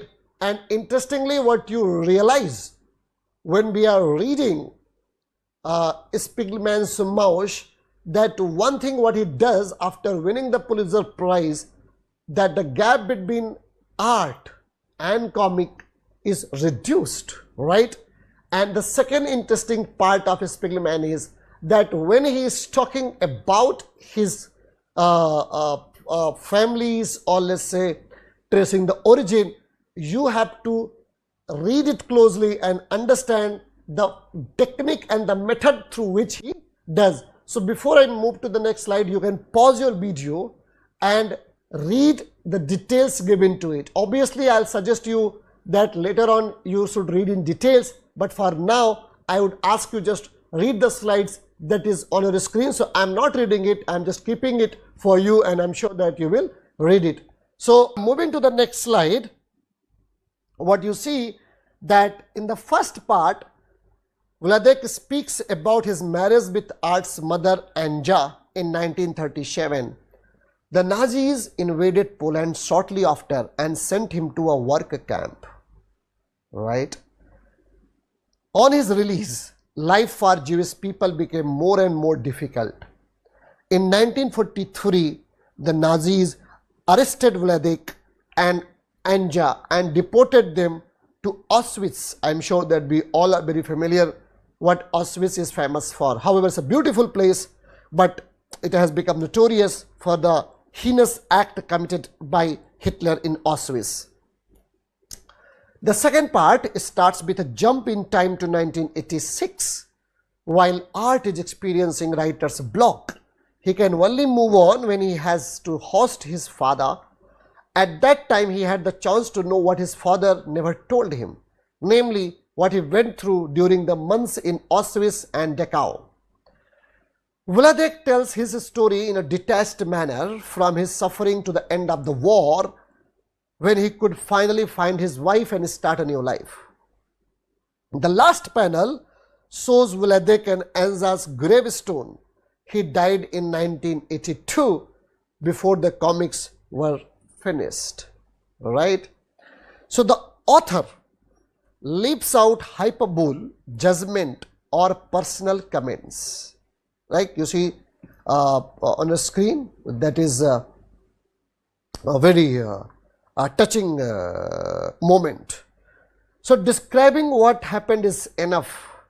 Every narrative and graphic of Spiegelman's choice is oriented to make Mauss an analysis of a war as a complex and dark period, where everything was uncertain and nothing safe.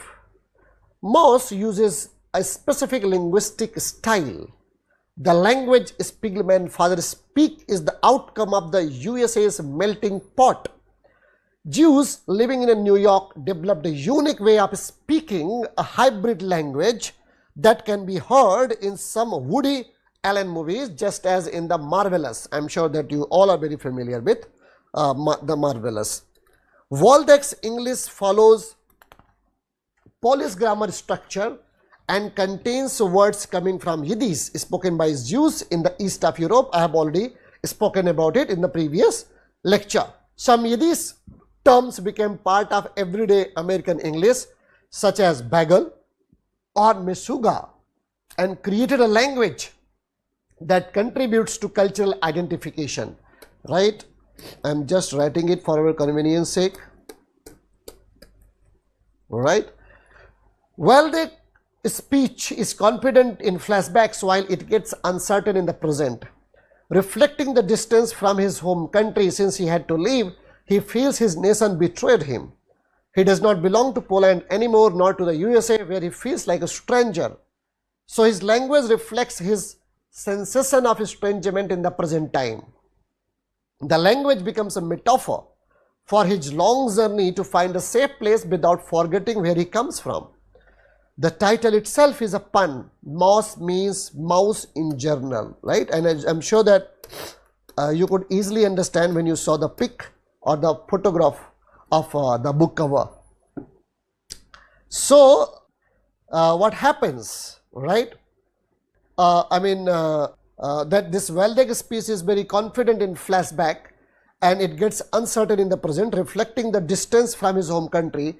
Since he had to leave, he feels his nation betrayed him, he does not belong to Poland anymore. So what happens that I was talking about, that spoken language is not the only element of a postmodern art and literature in the comics.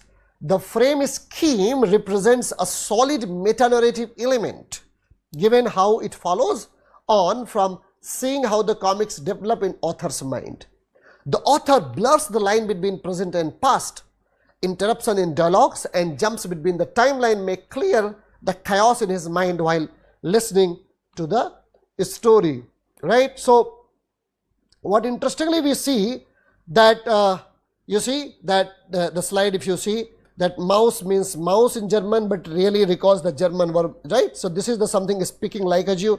So it's a deliberate attempt. Like if you look at the screen, I would say to make a pause for a second and you see that how there is a postmodern techniques intervention when he is writing this story. At the same time, there is a deliberate interruption, right? And how one language is transferred into the another language, that you can see. So the beauty of this book is that the new intervention, the new experiment and the technique deployed in his book, right? So don't read it just as a story, because if you read it just as a story, it will not make a sense.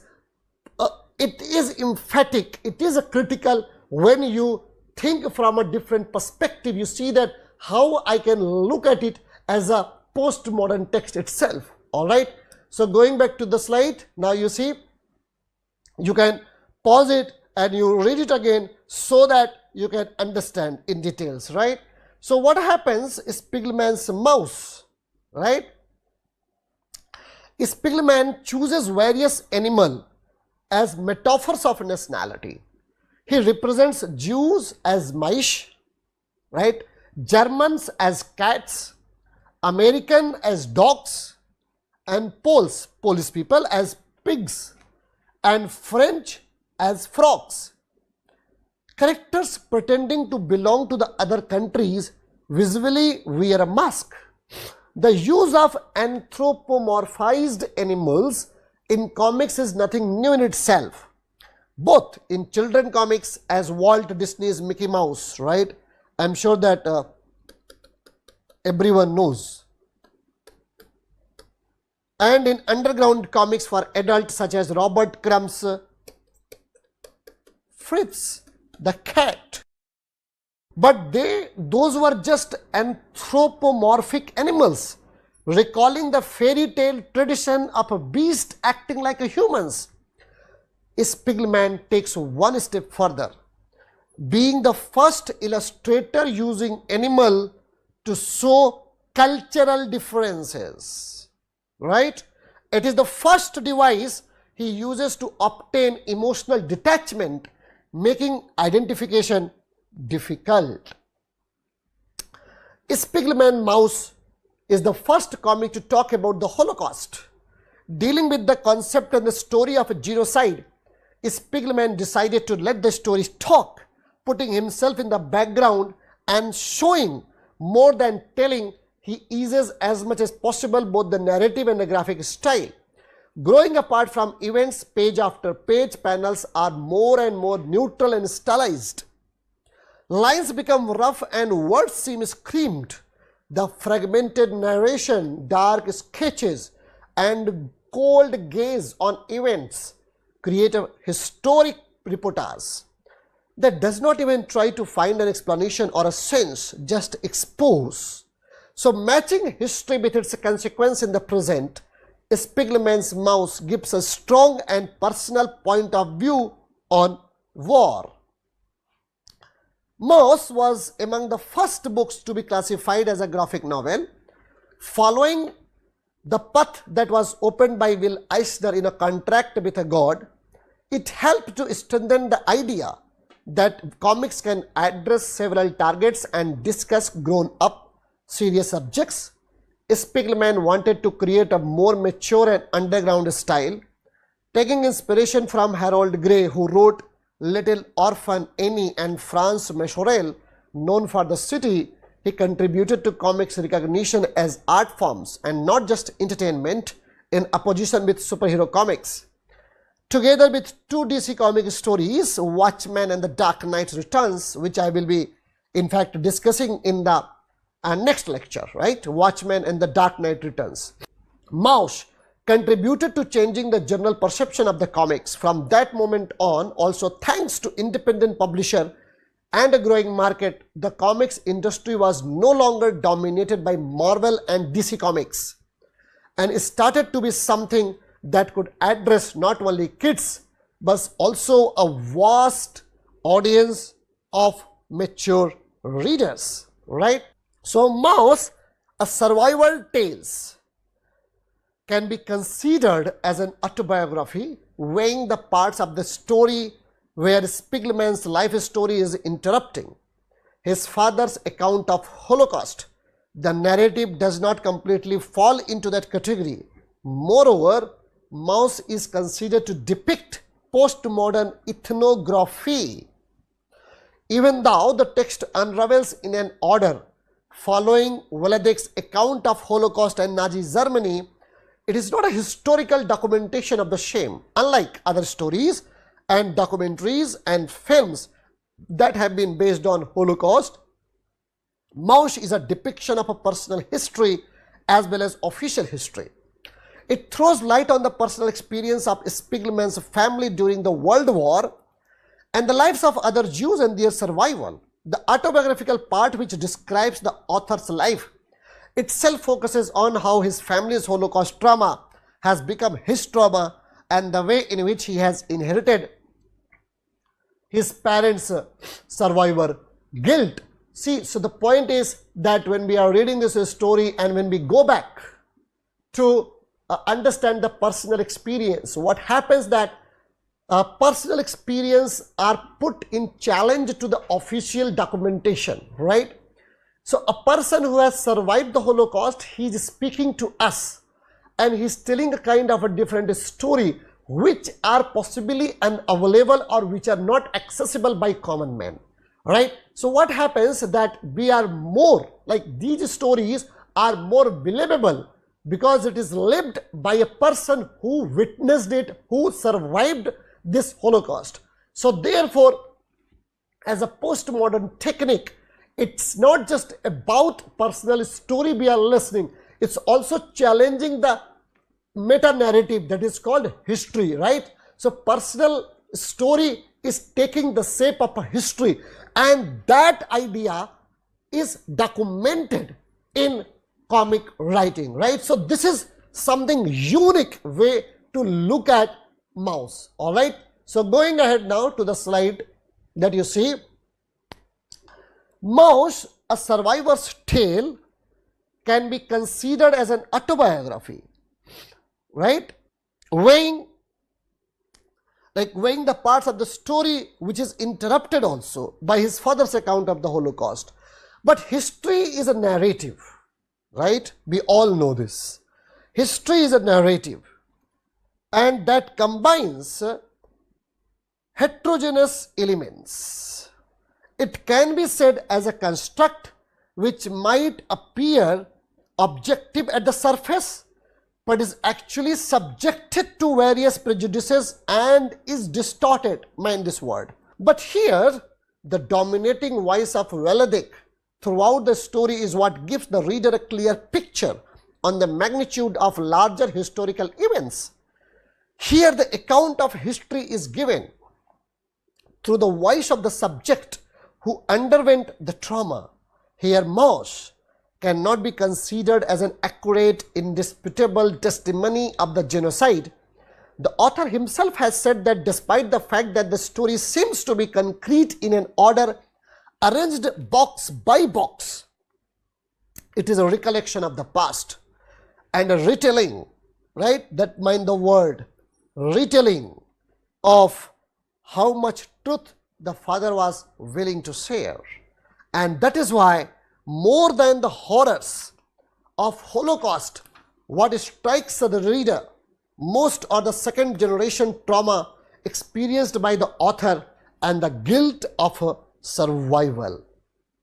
More than simply telling a story, Mouse is a process of transferring and recording memory.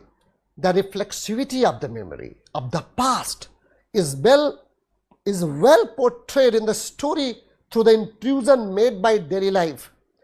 While the author is very much interested in his father's account, the father is trying to mend his relationship with his son. He often complains about Mala, another survivor with Vladek, right? Mala she has the same position in which Vladek is, right? Both have survived out of Holocaust, right? So he often complains about Mala, another survivor with Vladek, and sighs that he has no one to share it with but Spiegelman. He tries to invade into his son's lifestyle, his way of dressing, smoking habits, etc., etc. And the fact that Spiegelman has involved all this in the comic shows that he is trying to prove how memory is not based on definitive fact, rather a part of the construction of the past.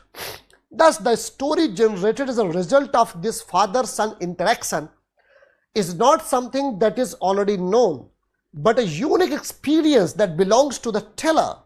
The medium of a comics allows the author to show his process, the circumstances that lead to this interaction, and he achieves a mixture of a picture and text which makes the mutually constructive relationship between the teller, listener and the reader.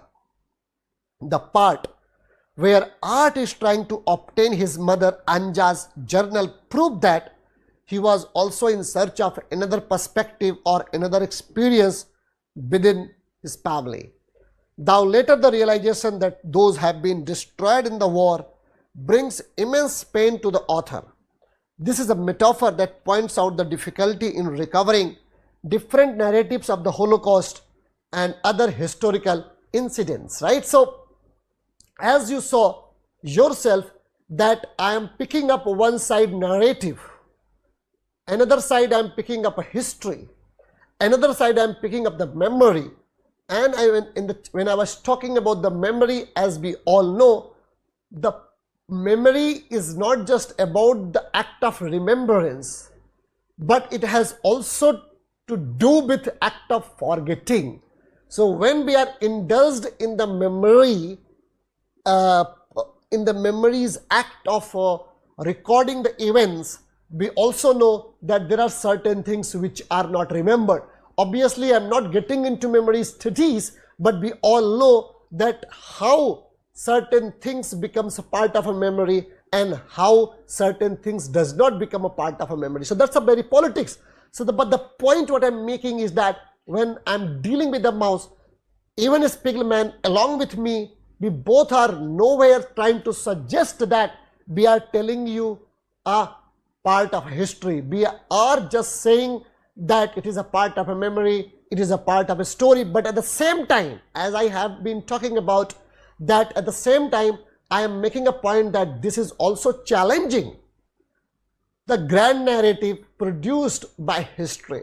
Alright, so keep these things in mind and look at the slides so that we can move ahead to understand certain more nuances indulged in or imbued in, or let's say fixed in mouse. Through the illustration, if you see that, art make note of the small thing, like his father pedaling, his Auschwitz tattoo, the family members around the dining table. In Vladek's story, the picture of himself eating with Vladek and Mala and so on. These illustrations shows us the way, right? Here you see all this. This is the way in which the present in continuously trapped, shaped, evolved with the past, right? So here you see present with past, right? The image of the past and present are hence not clearly distinct in mouse, but closely interwoven on several levels. The first frame itself does not begin with Vladek's account of a world war, but with art's traumatic experience of his friend leaving him. His experience as a secondary victim and inheritor and witness to traumatic memory. This again makes the point clear that Moss is not specifically about Holocaust, but about the relationship of a memory of the trauma to the present. This demonstrates that memory and history are not two distinct entities, objective and constructed, but rather they are dependent on each other, and there is no definite beginning or ending to both, right? So that is one of the interesting point we can see that is made in the Mosh, right? And I have been trying to hint you to understand this point. The point is that either we look at a history or either we look at a memory, right? The line is blurred. We cannot say that this is a history or this is a memory. I'm sure that now, see, the point why I'm making this, that this is how as a literature student we should take comic studies very, very seriously. Like what you saw on the slides, it shows that the present is being prepared by the past. So either you are living in the present or in the past is almost blurred, right? So look at the slide again and take a pause for a minute, and I would suggest you read closely. Obviously, I have suggested you that go back home and once like the lecture is over, pick up the bookmarks, read completely. But for now, you can pause the video and read it, then only it will make more sense to you. Alright, so let's move ahead now. You see on the slide that a large number of the debates and discussion that surround Mosh are on the appropriateness of portraying the Holocaust in the form which Spiegelman has selected. Usually comics and illustration are for the large crowd. The strip of entertainment mixed with humor normally viewed as trivial. However, Spiegelman's creative move was not to trivialize Holocaust. He chose this genre because first and foremost, he's an artist, an illustrator, and this was a medium he was comfortable with. Spiegelman has also managed to break the convention and understanding of modes of representation and literature. Through this complex narrative structure arranged in order and made to seem simple, he has transgressed the conventional ways of telling or retelling a story. Instead of repeating what has already been done, Spiegelman makes re-representation of a familiar history while also escalating the seriousness given to the genre of a comic medium, widening its highly expressive, multifaceted and layered structure. The author himself has admitted that transferring memories and depicting them through illustration in a normally considered trivial medium has been a daunting task for him. However, he has succeeded in establishing order and accuracy. He has successfully portrayed the process of recollecting the memory and then orderly laying them in a chronology starting from classification, separation, deportation and extermination done by the Nazis. The minute detailing given to each of the illustration, the emotion, body language, such gifts makes it more commendable. Spiegelman's conscious employment of animal character in Mouse has been controversial and criticized by many who argue that it casts the significance of the Holocaust as commonplace and comedic. He justifies it by saying that this adaptation, he justifies it by saying that this adaptation makes possible an authentic portrayal, avoiding unnecessary emotions by portraying Jews as mice, Jews as mice, Nazis as cats and Paul as a pigs. He is also trying to evade misrepresentation and overdetermination of a human imagery. The animal imagery also helps in showing some of the brutal events of the Holocaust in a less gruesome way. These anthropomorphic imageries are, however, secondary to the narration, which focuses on relationship. This conscious mask, as a matter of a fact, only amplifies the human characteristics, helping the readers to identify the character as a humans rather than animals. Alright, so knowing how the narrative progresses might shed some light on how the experience have been captured, right?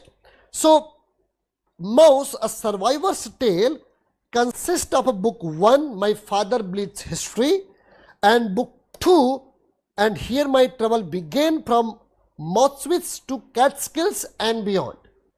The graphic novel alternates between a frame story showing RT interviewing Veladek to write a comic book and the story that Veladek tells of World War II and the Holocaust.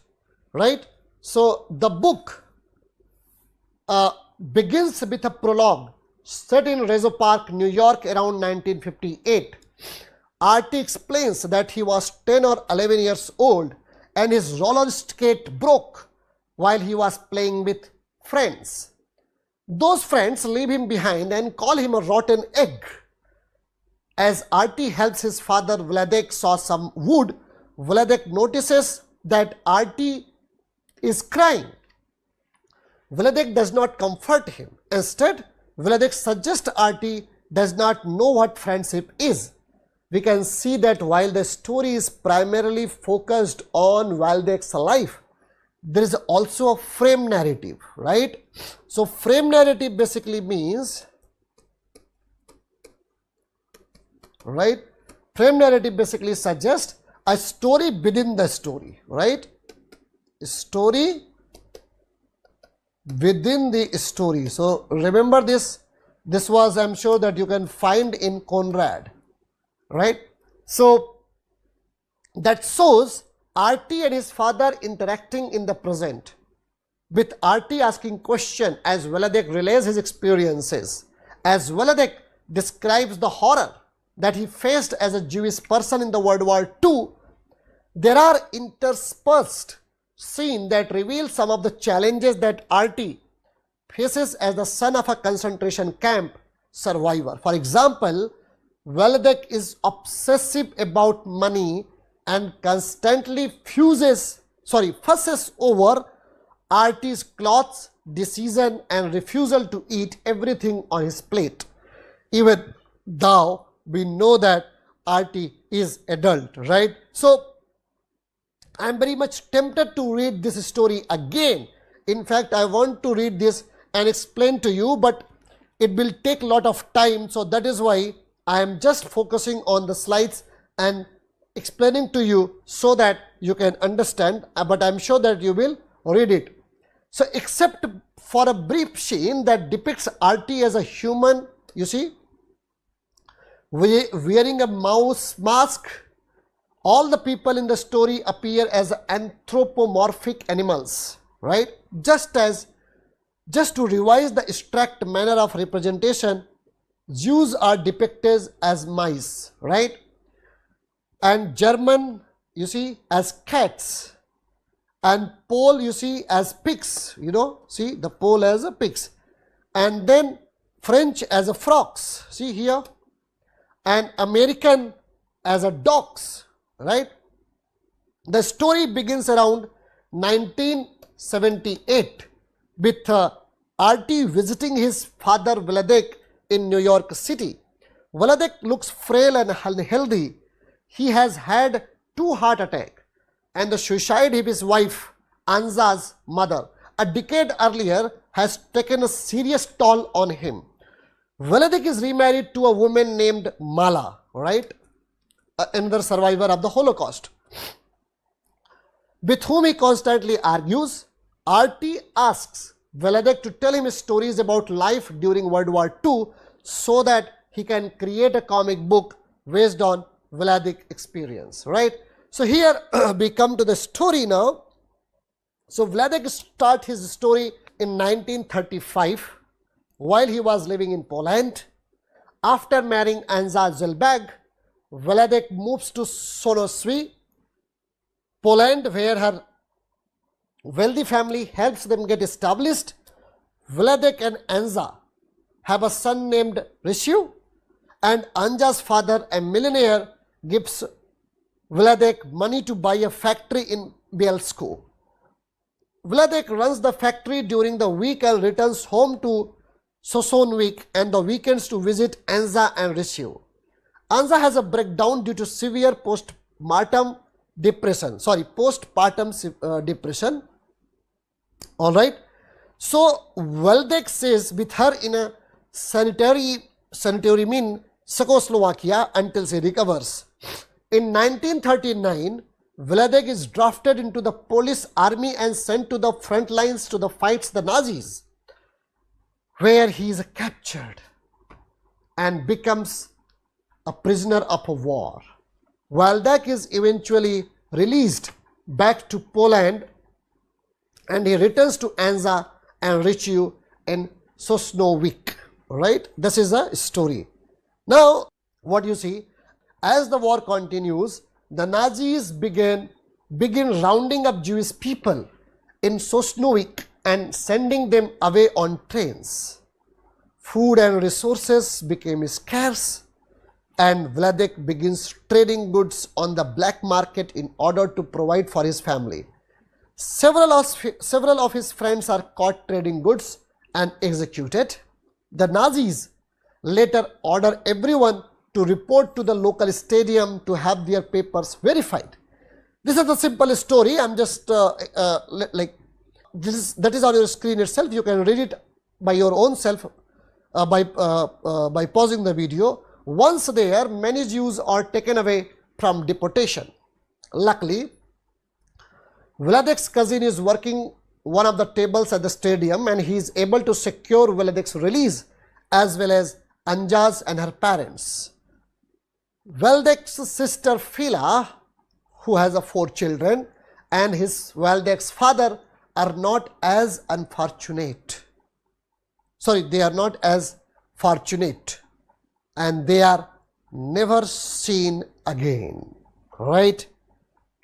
So during one of the RT's visit to help his father and record his stories about World War II, he finds out that his father read a comic he drew years before. The comic Prisoner on the Hell Planet, A Case History, is included in Mouse, right? This Prisoner on the Hell Planet, A Case History, that was included in Mouse, opening up a meta-narrative aspect of the story beyond the biographical element itself. The comic depicts RT as a prisoner and shows the mental emotional pain he endured because of his mother's suicide in 1968. Continuing on with this story, Waldeck says that after leaving his stadium and he and his family were relocated to a ghetto in Srodula. In order to keep Richu safe, Waldeck and Anja send him to live with Anja's sister Tosha in Zawariksi. They later find out that when Tosa discovered that she and the rest of the Jews in Zawarishi were going to be shipped to Auschwitz, he poisoned Richu herself and her two children in order to spare them a worse fate at the camp.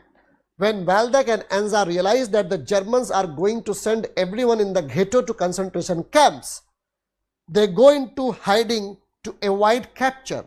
Once the ghetto is empty, Waldeck and Anja begin to walk back to Sosnowiec. Along the way, they secure passage to Hungary with some smugglers, but the smugglers betray them and hand them over to the Germans. Waldeck is sent to Auschwitz and Anja is taken to Birkenau. Waldeck tells RT that Anja kept diaries after the war, but Waldeck destroyed them in a fit of grief.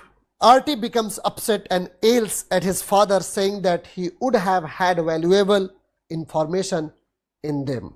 So at the beginning of the book 2, while RT is staying with friends in Vermont, he receives a call from Waldeck. Mala has left him and taken some of their shared valuables, fearing that he will be responsible for taking care of his father. RT goes to visit him in New York. Waldeck continues his story and describes the terrible condition in Auschwitz. While working there, he uses his knowledge of a trade, skill to remain valuable and avoid execution. He learns that Anja is in the secondary camp, Auschwitz, Birkenau, and arranges to do some repairs there so that he can see her. Right? After hoarding the few resources available, Waldeck bribes some of the Nazi guards to have Anja relocated to his camp to work in the munitions shop. Waldeck continues his story describing the various ways that he used his skills and resourcefulness to help himself and Anja survive at Auschwitz. As the Russian army closes in on Auschwitz, Waldeck is tasked with dismantling the gas chambers. All of the prisoners are eventually evacuated and relocated to Dachau, a camp in Germany. That's a very notorious camp, right? Dachau. So, and then what we see over there, that Waldeck contracts typhus, right? He contracts typhus from the lice at Dachau and becomes very, very sick. He is sent towards Switzerland by train to be traded as a prisoner of war and eventually rescued by American soldiers. After traveling back through Germany to Poland, he is reunited with Anja when RT visits his father to hear the last of the story. Waldeck is very sick. Mala has returned to help but is still frustrated by Waldeck. When RT starts to leave, Waldeck, confused and tired, calls him Richius, right? As we can see, the majority of the plot of the Mouse is driven by Waldeck's recounting of his life in the lead up to and duration of World War II. During World War II, the Nazi Party of Germany, led by Adolf Hitler, carried out an extended campaign of persecution against the Jewish people. This campaign began with the laws restricting the rights of Jewish people, escalated to moving all Jewish people into ghettos, and ultimately culminated in their imprisonment and murder in concentration camp with forced labor, rampant disease and starvation. Waldeck, who is Jewish, recounts a series of conflicts that demonstrate how he was able to survive such persecution and protect his wife Anja and their family. Waldeck's story shows him to be a skilled businessman who knows how to use the resources available to him. He demonstrates confidence and boldness, pretending to be polished and volunteering himself as an expert on tinsmithing and shoemaking when he is only slightly familiar with these trades. He slays his cigarettes, bread rations, chocolate bars in order to trade for more valuable goods or for preferential treatment for himself or for Anja. Mauss depicts Waldeck as exceptionally skillful and intelligent, but this characterization, at least in part, matches the anti-Semitic stereotype of the Jew as a greedy schemer. European Christians believed Jewish people were greedy capitalists who built their wealth on the backs of a common people, and thus ugly stereotypes were used to justify their mistreatment. Waldeck's character is more complex than the stereotypes. However, he proves himself heroic in many instances, contriving to bring home more food to his family, saving his resources in order to protect his wife Anja from a violent capo, and the present day preparing to leave a large inheritance to his son Artie to safeguard his future against calamity. Waldeck's story in Mauss suggests that racist stereotype went beyond unfocused hate and helped justify wide-scale violence against the Jews because they erased the Jews' humanity. Waldeck's storyline in the past details how he survived the Holocaust against enormous odds along with his wife Anja, but the portrayal of his wife in the present makes it clear that his survival was only piecemeal.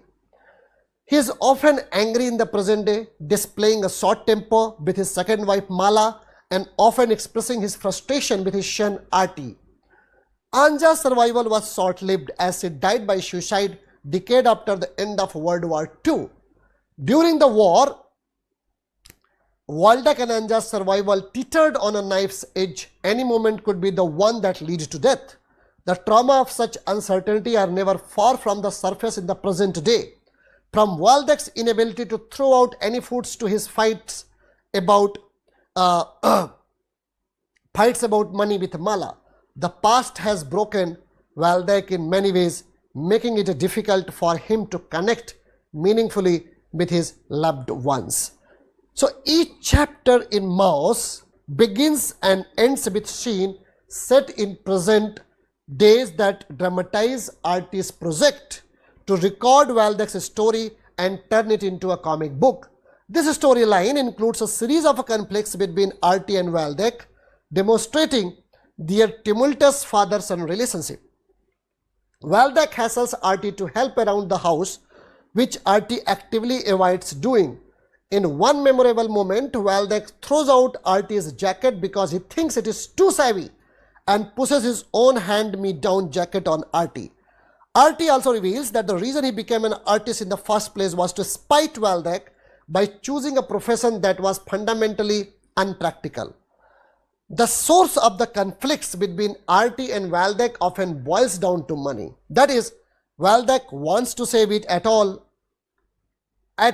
cost, and Artie wants to be free to pursue his own desire regardless of their costs. Though Mauss mainly tells Waldeck's story, Artie's original hope was also to include his mother Anja's story. She is no longer alive, having died by suicide, and Waldeck can only provide a partial retelling of her story because he was not there for all of it. When Waldeck reveals that Anja kept diaries, Artie reportedly asks to see them. Finally, Waldeck admits that he burned the diaries because they were too painful for him after Anja's death. The long shimmering tension between Artie and Waldeck erupts with Artie calling Waldeck a murderer for destroying Anja's diaries. Artie's project is blocked by both his mother's absence and his father's decision to destroy what little remained of her. Ultimately, however, R.T.'s largest struggle in retelling Waldeck's history in his sense of his own failing, he bemoans that he does not understand Waldeck or the Holocaust. He questions if the comics format could ever be sophisticated enough to convey the complexity of the account. He feels guilty for writing Maus and profiting from it when he himself did not survive the Holocaust. Even before attempting to tell his father's story as a child, he sometimes wished he had been in Auschwitz with his parents so he could understand their experience better. R.T.'s torturous artistic process reveals yet another way that the trauma of the Holocaust haunts the present in his difficulty connecting to and understanding Waldeck. Now, Maus is subtitled A Survivor's Tale. The book interrogates the many ways Waldeck did not survive intact, as we understood earlier, is unhappy and dissatisfied with his wife, right? And what we also notice in that he does not love R.T. and loved Anja dearly also. Anja similarly survived the Holocaust, but the cost to her was anguish intense enough to prompt her to take her own life. In the depiction of R.T.'s artistic process, it also suggests that R.T.'s survival was impacted, as he himself struggled with depression and has a difficulty connecting with his father. Maus argues that the present is inescapably shaped by the past, and when the past is as drenched in trauma as the Holocaust is, it is nearly impossible to outrun. So, what interestingly the entire story is about is very complex, and the artistic process through which it has been narrated, it becomes extremely difficult and intriguing at the same time. See, the one thing that he busts, look at the character sketch of Waldeck. A person, he comes up as a Jew, and if you remember in the Merchant of Venice or Oliver Twist, most of the stories where you see that either the Shylock or the Fagin, they are always represented or projected as a Jews who are greedy, who are malice. In fact, in the Christian stories, you will always see Zeus as a villain, right? So the moment, I mean, in the history, through the representation, it has always been narrated to us that Jewish people are bad people, right? And that is how first time what happens when we are reading Maus, this myth is busted. The person is not a greedy here anymore. The person is extremely conscious and concerned about his life, about the family, about the person around, and therefore he is not what the stereotypical image is projected before us, right? So that is the first thing. Second thing, you look at the artistic process through which the story is narrated to us. For us, this is history, memory, personal stories are getting so much together that sometimes it switches to the history, sometimes it switches to the memory, and sometimes it switches to the personal story. So the point what I am talking about, at the same time, it brings one of the important crucial issues from the past, and that is very much in our imagery. Everyone thinks of it, that is a Holocaust, or let's say massacre of the Jews, World War II. And you see the kind of a treatment he has done. And obviously, I also talked in detail about the anthropomorphic characterization, right, where the soldiers or the countries are represented by different animals. But we are not supposed to understand that it is like a Mickey Mouse, right? I already talked about it. So you see that how beautifully and interestingly Spiegelman has talked in details about it. All right, so moving ahead, look at the slide please. So here you see that what I tried to do in this lecture, I hope that this lecture was able to give you an idea about what entailed in the first ever narrative that began the trend of the graphic novel, right? So I have been talking about it. One of the major aim of this lecture was introduce you to the story, right? To the story, to the plot and analysis of graphic novel, right? Written by pioneer of the underground comics movement. I have already talked about it, right? Will Asner I already discussed, and today in this lecture we talked about Art Spiegelman. So to open up your mind towards the myriad ways, various ways, n number of ways in which comics may be conceived apart from having the stereotypical humorous overtone. All right, so understand this. The point what I did it for you is this, that how this story is, and these, like either it was Bill Asner's Contact with a God art or Spiegelman's Mouse, they both are challenging, they both are questioning the way we have been thinking about comics, or let's say about graphic novels, or let's say comic medium through which art is presented. All right, so that was just a simple way to explain to you and to bring two examples to show you that why we should take it very seriously, right? Look at the story of the Contact with a God and the artistic process through which it was created, and look at the Mouse, Art Spiegelman, and the process through which it was created. So there you both see it's a uniqueness and the line that it blurs between the serious work of art and so-called the comic medium through which art is produced as a low form of art. I'm sure that for next lecture I will pick up something very interesting for you, maybe the Superman, right, which you have been listening and talking about it. But yes, I'll tell you in a different ways which we have not assumed in a particular ways, right? So new way will be coming before you. So all right, have a good day, enjoy reading comic, and see you next time. And please read the graphic novels. Bye bye, take care, thank you.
Hello friends, welcome to this lecture on perception, which is making meaning out of sensations.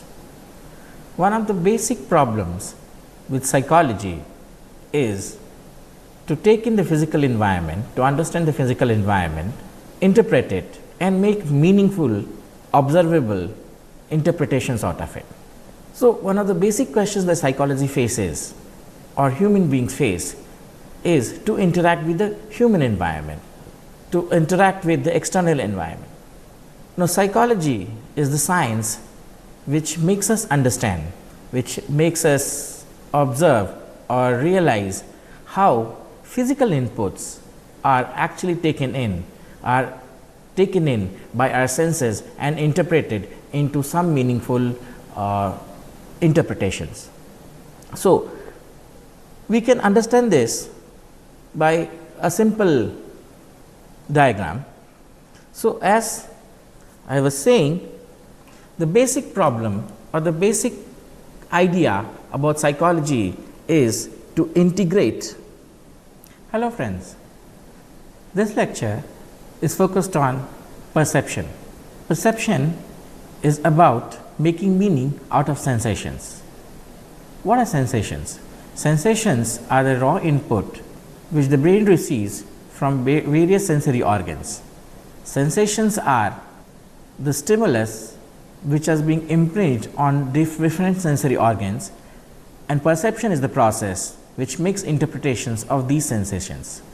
In this section, we will be looking at how do humans interpret sensations, which is the basic information which is gathered by different senses, and how do we go about making meaning from them.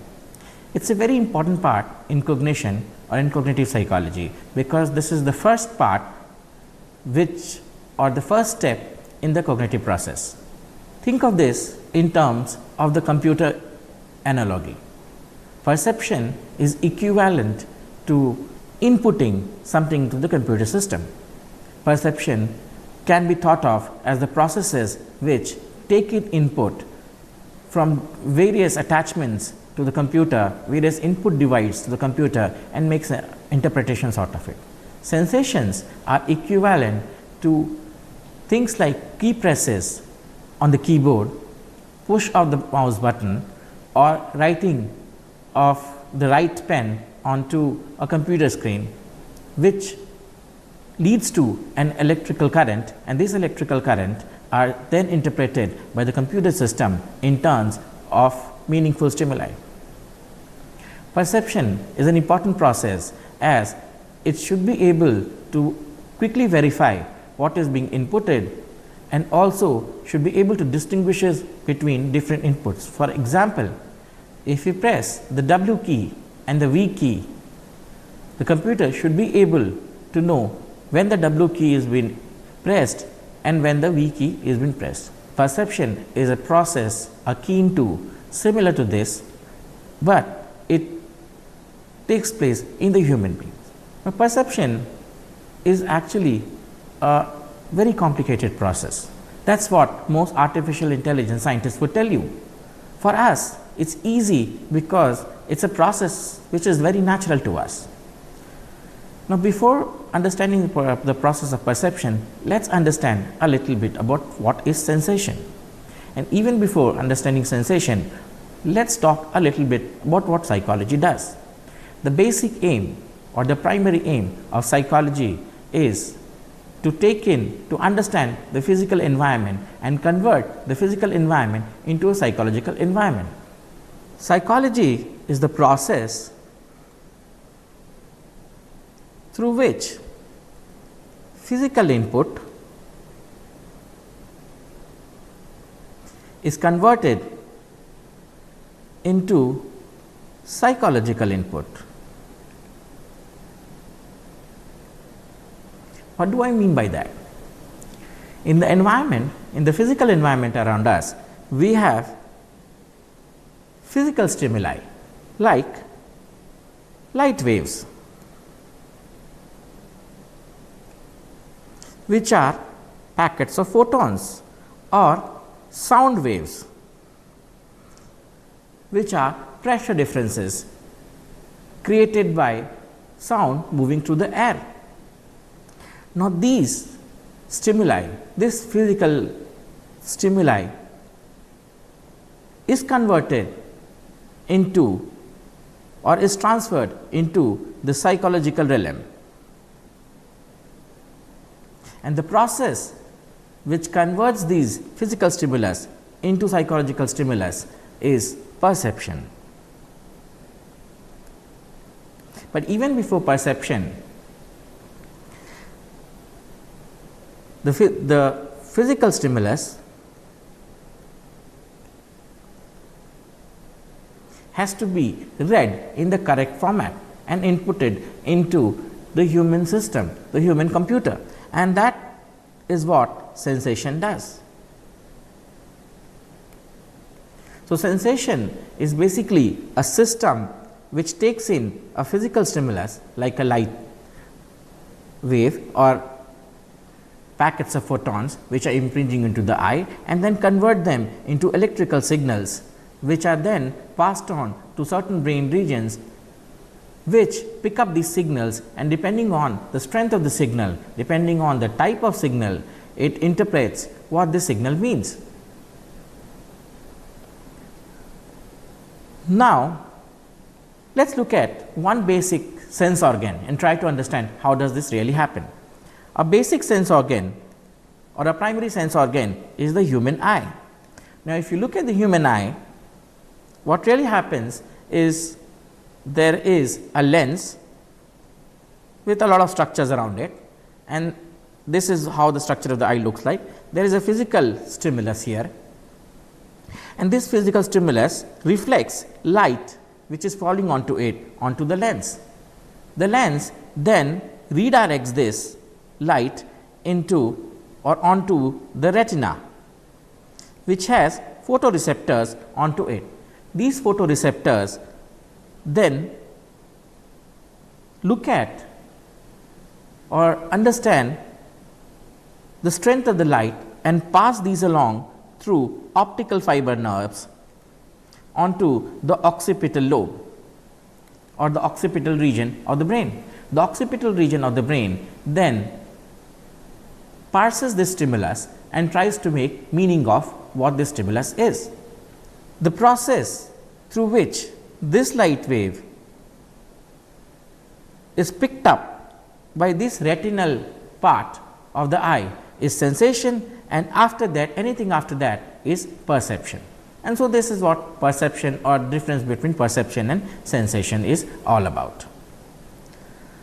So, in this particular section, we will look at object perception, how does perception take place, some of the basic theories of what perception is about. Now, since we are not in this course, we are not focusing onto the brain too much or looking at cognitive psychology from the brain point of view, we will look at cognitive processes from more of a mind point of view. So, we will focus more onto those processes, those systems or those viewpoints which tell you about the cognitive processes, about the mental processes which goes on in the mind when some mental event takes place. So, what is perception? Perception is a process through which sensory inputs are gathered and interpreted. Perceptions can happen in several formats. For example, perception could be visual perception, it could be auditory perception, it could be haptic perception, gustatory perception. So, 4 or 5 different senses and 4 or 5 different types of perceptions. Perception basically requires us to understand or to localize where an object is, what is the object look like and what is the meaning of our object. Now, in this particular section, we will focus more on to visual perception, since this is an area which has been looked or which has been diversely studied by most cognitive psychologists. So, in terms of object perception, what does perception really mean? In terms of object perception, perception means understanding where an object is in the environment, what is the shape of the object, what is the color of the object, what is the texture of the object, what is the form of the object, and things like that. This is the first step of perception. In a later step, these basic information which is gathered by sensation or through sensation are then mixed together and interpreted into a meaningful whole, into a meaning, and this meaning comes from something called a process called pattern recognition. Now, an interesting question. When a perception happens, when we see something, does it imply that we also know about its functions? Let us look at perception from a more basic view. Think of any summer day. You are sitting in the classroom, looking out through the window of the classroom, and what do you see? You see a green tree, a bunch of bicycles which are parked outside, as it would happen mostly in outside my classroom, some students talking, little bit of grass, little bit of building, and so on and so forth.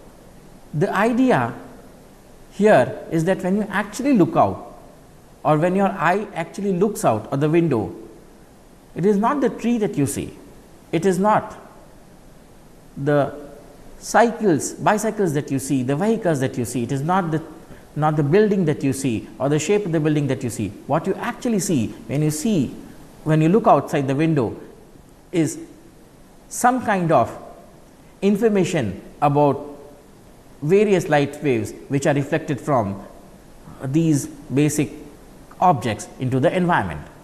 So, perception is a step or is a process through which this basic information about the color, about the texture, about the form of what you are looking outside and making interpretation out of it in terms of what is a building and how is a building and what is a person and how is it different from each other.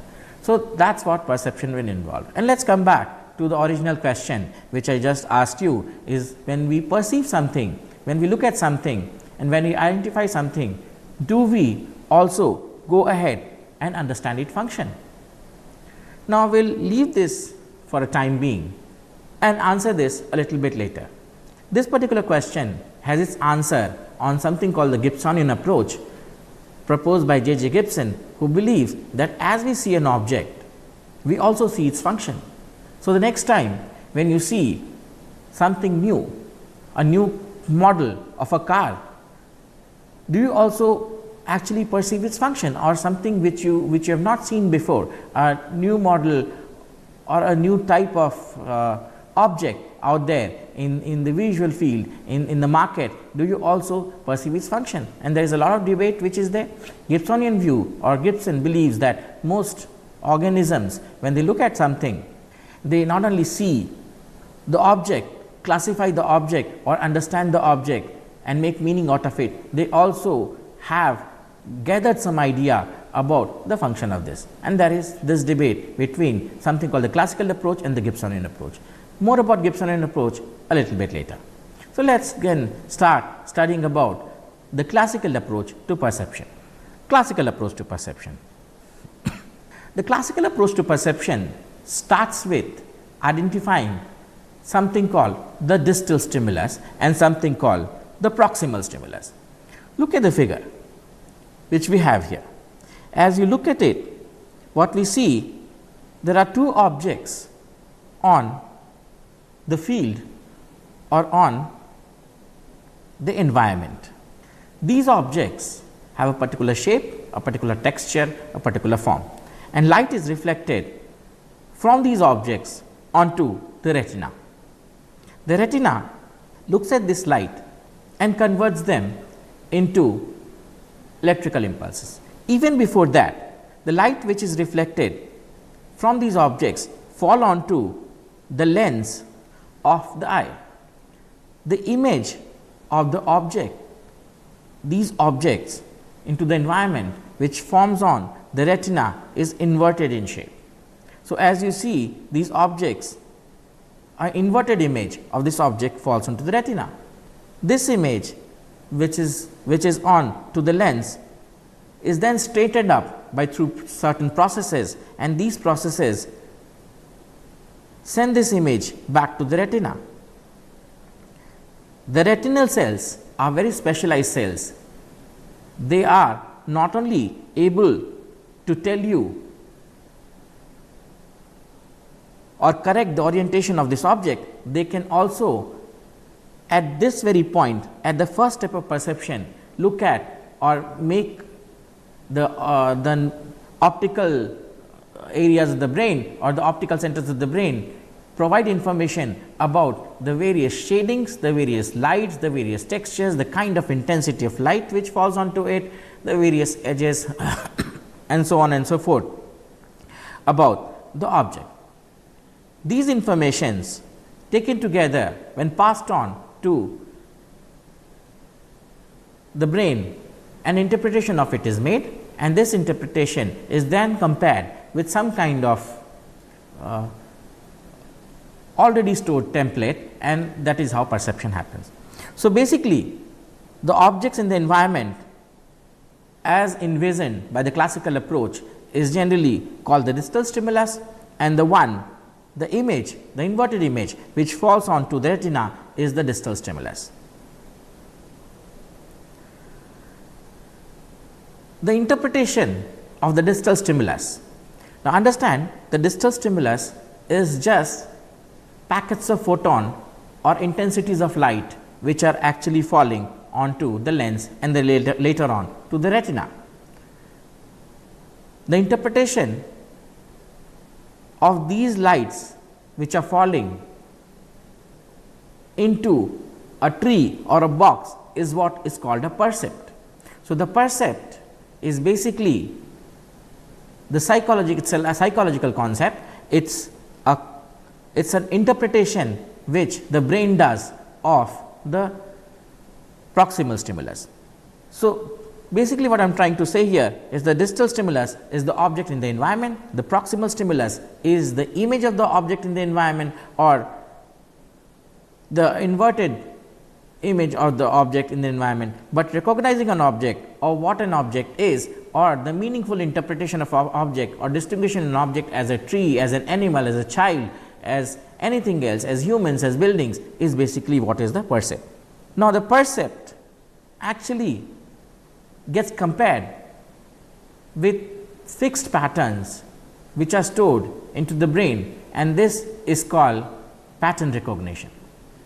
Once the occipital areas gather information from the eye, the optical nerves about basic informations about the proximal stimulus, such as the shading of the stimulus, the contours of the stimulus, the kind of intensity of light which is falling on the stimulus. From there a meaning is interpreted, and this meaning is interpreted in terms of comparing what the occipital lobe has as an input from the eye and comparing them to pre-stored concepts, to pre-stored input and representations which are already in the brain. This process of comparing the input from the eye to pre-stored representations in the brain and making meaning out of it is called pattern recognition, which is so pattern recognition is the recognition of a particular object or event as belonging to a particular class or event. Pattern recognition is the process which makes you differentiate between two kinds of trees or two kinds of people. In computer science, pattern recognition is very important, as pattern recognition lets you identify clusters or visible patterns in huge amounts of data. One of the most prominent problem in computer science is having a lot of data, but not finding patterns in it, not finding clear identifiable patterns into a lot of data. And one of the solutions of interpreting chaotic data or huge data is to find similarities. Finding similarities between items is what is called making classifications or making patterns, and then identifying these patterns with pre-stored pattern is what is the process of pattern recognition. So, a similar process happens here. As you can see in figure B and C, the actual retinal image is always inverted, but what really happens is the eye reinterprets this or recorrects this particular thing into the actual image. Now, one of the basic debates here is whether distal stimulus, which is the image that is in the environment, and the proximal stimulus, which is what forms into the eye. The debate that most psychologists or perception psychologists have is whether distal stimulus is equivalent to what a percept is. So, whether the distal stimulus, the stimulus in the environment, in our case, if this is the eye and this is the lens and this is an object in the environment and this is the light falling from the sun which is being reflected here, this is called the distal stimulus, this is called the proximal stimulus, and this is the brain interpreting this image as a percept. Now, the debate has been whether this percept is equivalent to the distal stimulus. Many psychologists have debated this, and the idea is that they are not clear. Do a small experiment to see what do I mean by this.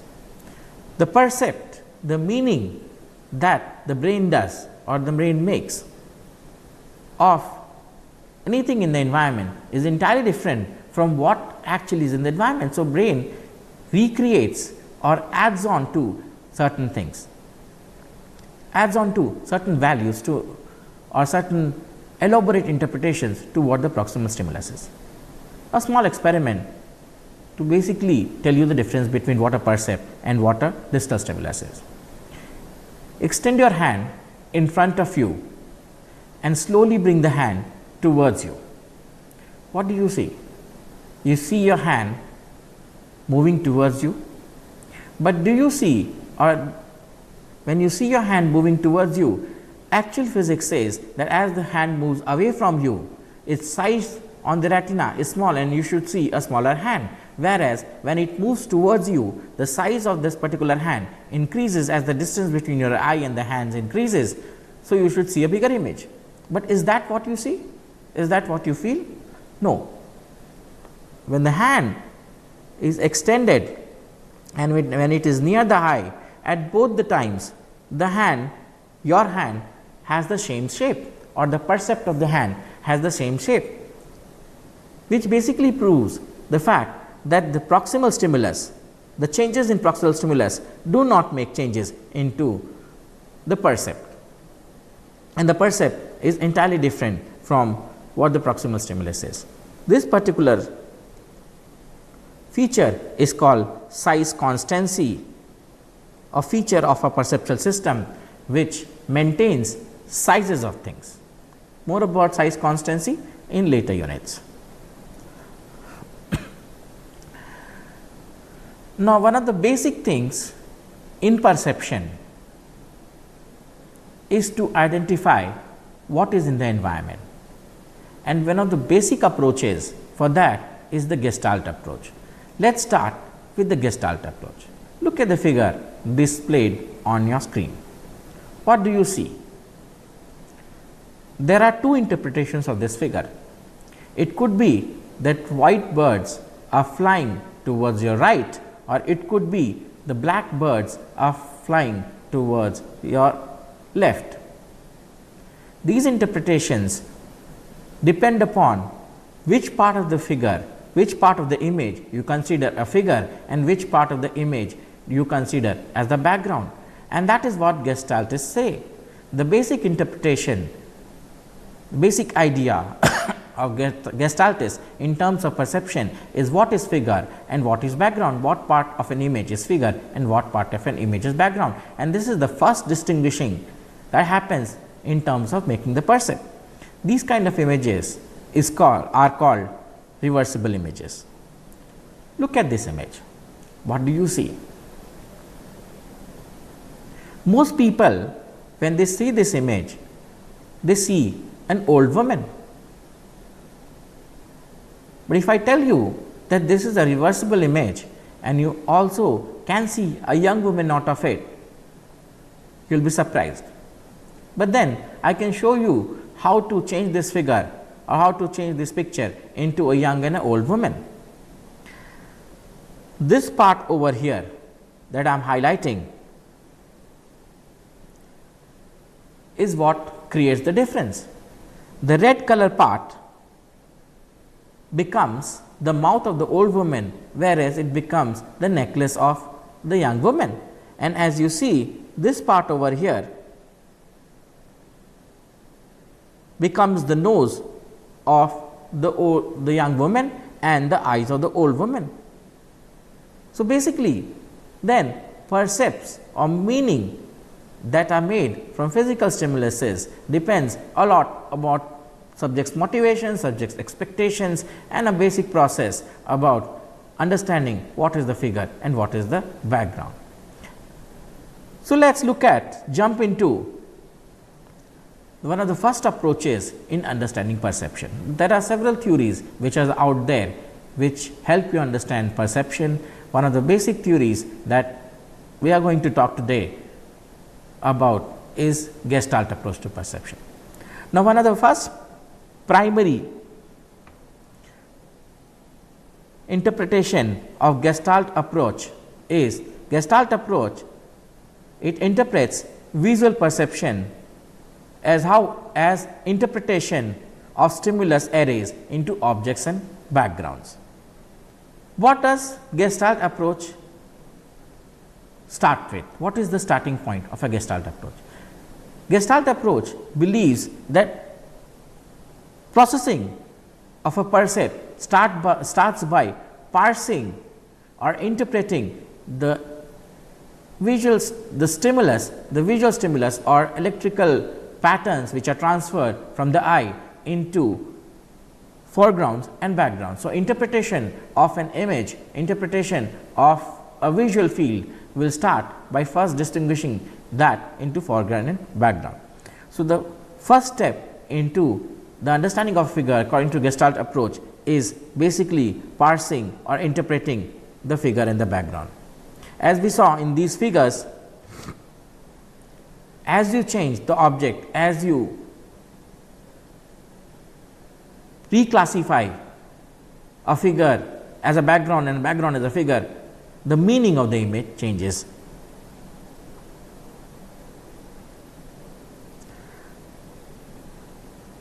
Look at this figure. This is again a reversible figure. Now, depending upon what you are looking at or where you are focusing your background and foreground is, that will define what the figure actually means. If you consider black, white as the background and black as the foreground, you actually tend to start seeing two people facing each other. But reverse this, if you make black as the background and white as the foreground, you immediately start seeing the image of a vase. This particular feature of distinguishing an object, of perceiving an object as a figure in background, is called form perception according to the Gestalt test. What does this help us with? Understanding or breaking something into figure and background.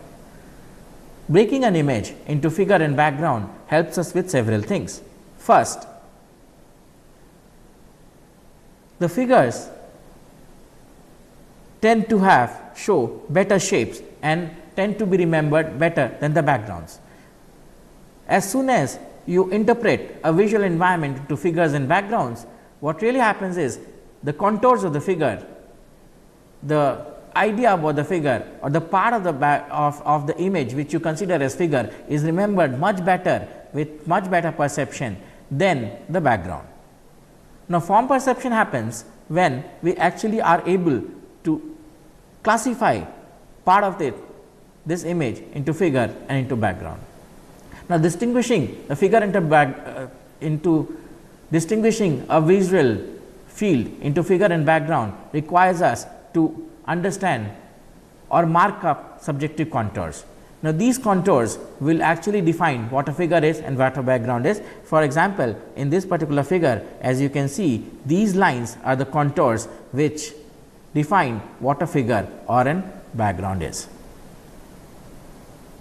The Gestalt psychologists, they believe that perceivers follow certain laws or principles of organization in interpreting any percept or any kind of perception. And one of the first laws that the Gestaltists were hooked up to, or they proposed, is something called the law of whole and part. What is the law of whole and part? Gestaltists believe that when we perceive something, when we perceive an image, when a perception of an object or event is done, the perception is in terms of the whole object or event. It is not in terms of parts of the event or object, and that is why the Gestaltists are in just direct opposition to what the structuralists believe.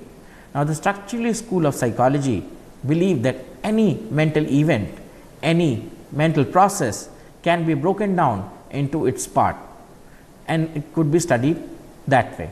For example, what Gestaltists would say, if you are looking at a cold lemonade, the cold lemonade can be broken down into the idea of a cold lemonade. The perception of a cold lemonade can be broken down into its physical form, which is in terms of its temperature, sweetness, bitterness, which are all physical quantities, and also in terms of the idea of what this lemonade would taste like in terms of sourness, in terms of sweetness. So, the psychological part of a lemonade, or the psychological content of a lemonade, is the taste and the feeling that you get after drinking it, whereas the physical part of a lemonade will be its coldness, its temperature, its sweetness, its saltiness, and so on and so forth. So, a basic opposition to this particular aspect, to this particular school, was provided by the Gestaltists, who believe that it is not possible, or it is next to impossible, to interpret perceptions, to interpret meanings about objects in terms of wholes and parts, in terms of parts. What they believe, that any perception has to be in terms of wholes, and also that wholes, the whole of an object is always different from a part. Remember, in the first lecture on introduction, we looked at briefly on the Gestalt approach, and there I said to you that the wholes are different from its part is one of the propositions of the Gestalt approach. There I brought forward an explanation, and I will borrow that explanation again. If you are hearing a song, the song has lyrics, has music, and several other things included into it. So, the feeling that you get after hearing a song will not be equivalent when you hear the song in parts, meaning which, if I first make you hear the lyrics, later on I make you hear the song's instrument playing and several other things one by one. So, the meaning of the song, or the feeling that you get after hearing the song in parts, will not be equivalent to what it will be in terms of wholes, and that is what Gestaltists say. Gestaltists say that perception is generally in terms of wholes, and these wholes are divided into figures and backgrounds. Part perception is not possible, and one of the reason for dividing a perceptual environment into figures and background is because when you divide a perceptual environment into figure and background, the figure is the one which is perceived, and the background is the one which is not perceived, is the one which is supporting you, and as soon as you change, meaning changes. A good example to bring here is the image onto my right bottom. Look at this image. What do you see? It is a dot image which has been created by psychologists to understand how perception works, and as you will see that this image has several dots into it. This was created by a fine art painter, and if you look closer, if you go closer to the image, all you see are dots and patterns, several dots, black dots, and on white backgrounds. But as you move yourself away from this image, and as you start putting something called top down processing, start thinking about it, or start deliberately making meaning out of it, sooner or later you will realize that you see a dog, a shape of a Dalmatian here. This Dalmatian, the shape of this Dalmatian here, is what is the meaning that we get from this particular visual field, and this happens only when we are able to separate this shape, which now becomes a figure, and everything else which is the background. Now, Gestaltists, they came up with, or they proposed several principles or several organization principles which make people help in making successful perceptions. We will discuss some of this, although there is a list of perceptions, perceptual principles, organization principles by Gestaltists, but we will discuss some of them here. There are 5 major perceptual organization principle in Gestaltists. The first is called proximity or nearness principle. It says that when objects are close together, they are perceived as together than when objects are far away from each other. Look at the figure on the bottom of your screen. What do you see? You see, and when I ask you to interpret this, what most people are going to interpret is that there are dots, blue and red dots, columns of blue and red dots.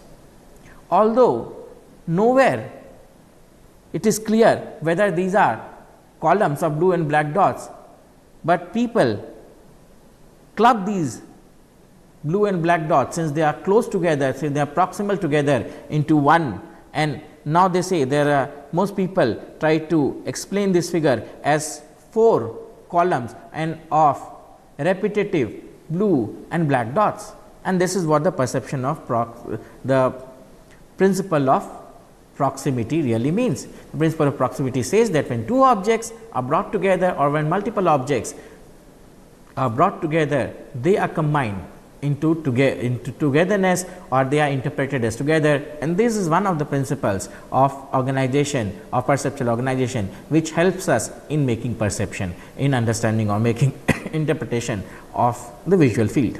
A second principle that the Gestaltists propose is the principle of similarity. What does this principle say?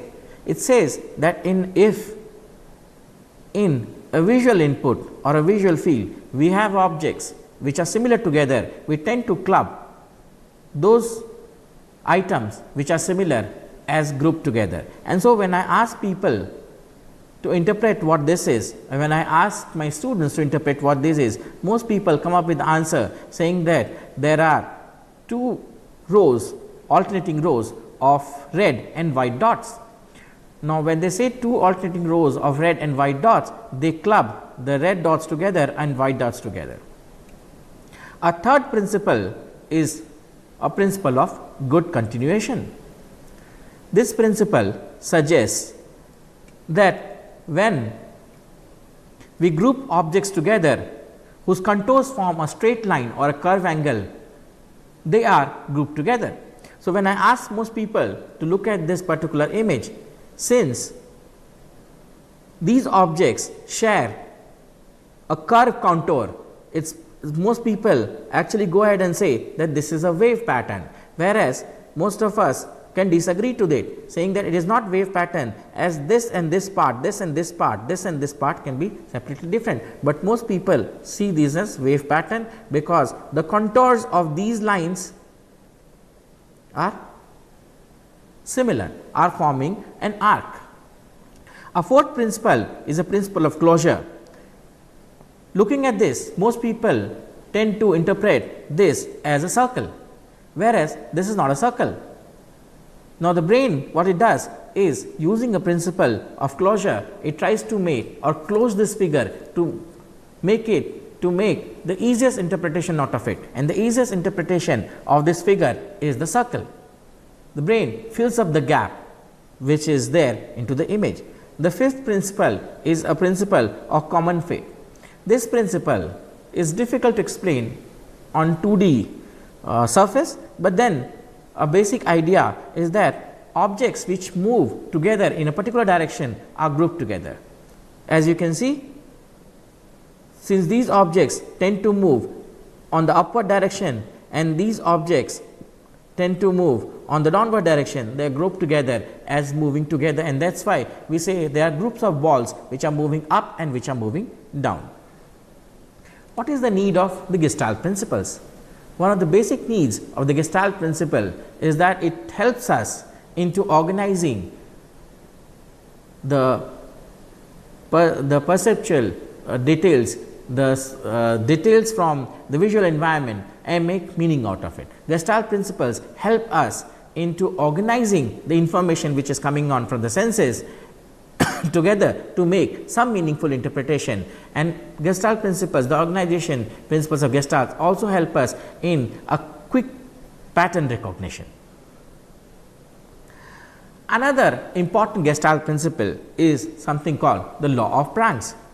It is a general principle which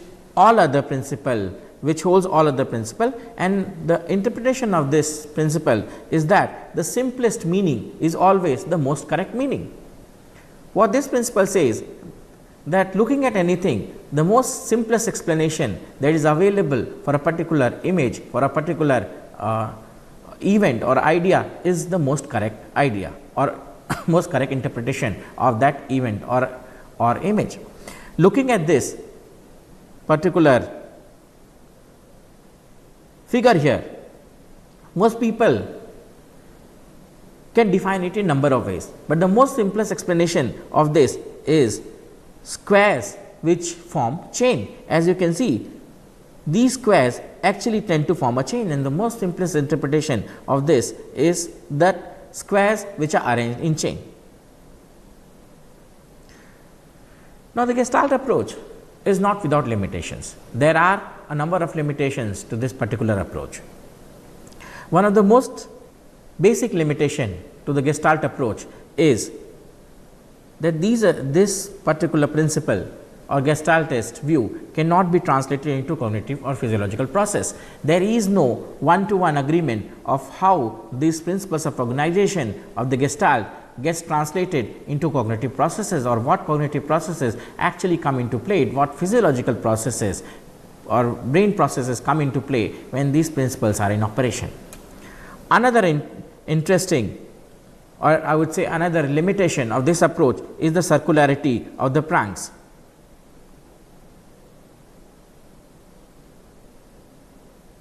If the simplest explanation of this figure is the triangle, this happens because it is the simplest figure or the most eligible stable figure that I can see. I can go circular about it, saying that since this is the most stable image I can see about this, the most actually effect that I see about this is the triangle, and so this the simplest interpretation into it. So it's circular in nature. The Pranks law is circular in nature, and without additional information, the law of Pranks doesn't actually go ahead and interpret anything or give any meaningful input. Thank you.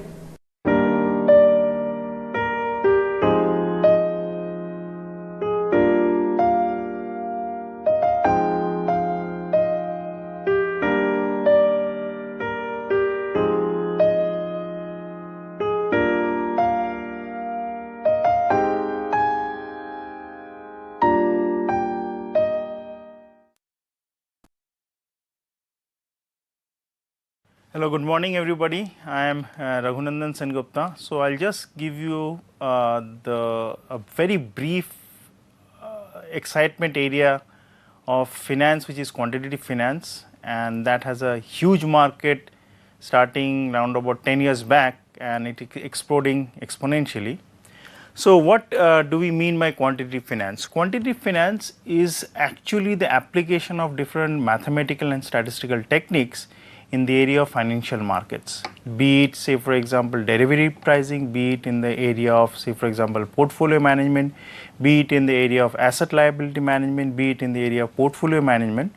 We see that the application has exploded in such a way that there is a huge opportunity for people who have a quantitative background in mathematics and statistics. They can utilize those in the area of finance, but obviously with some prior knowledge of finance as a subject. Now, when we say about quantitative finance, as I said, it's an area of applied mathematics and statistics applied in financial markets.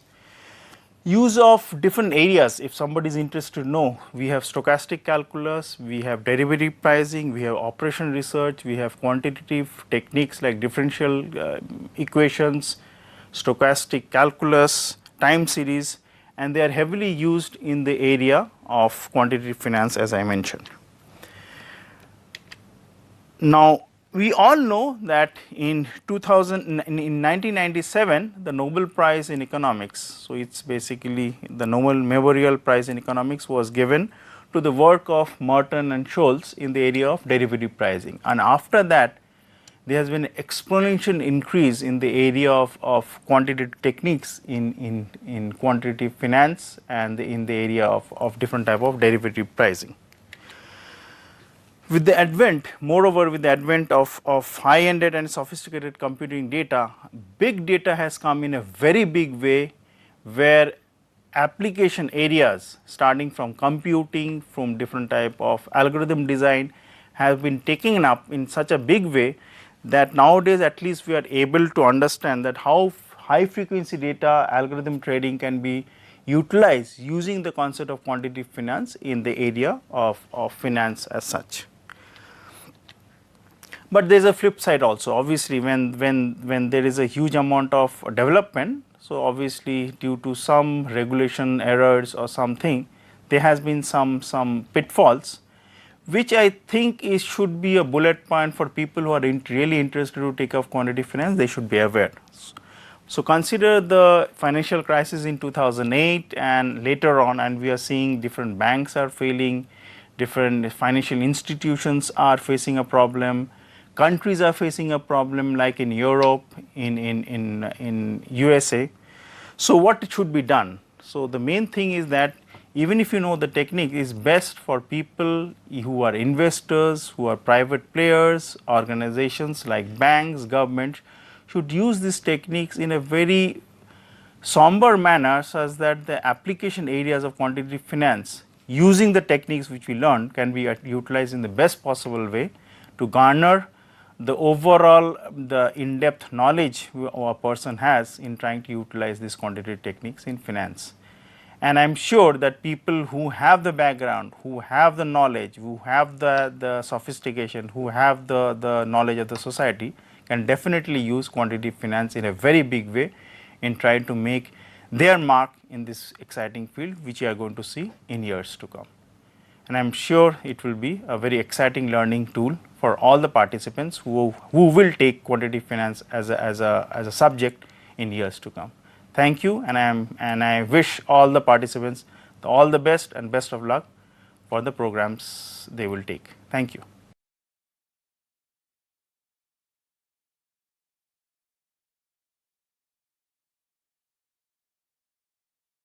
Hi, I'm Chitwan Lalji, a PhD student of Health Economics under the supervision of Dr. Debayan Pakrashi from the Department of Humanities and Social Sciences, IIT Kanpur.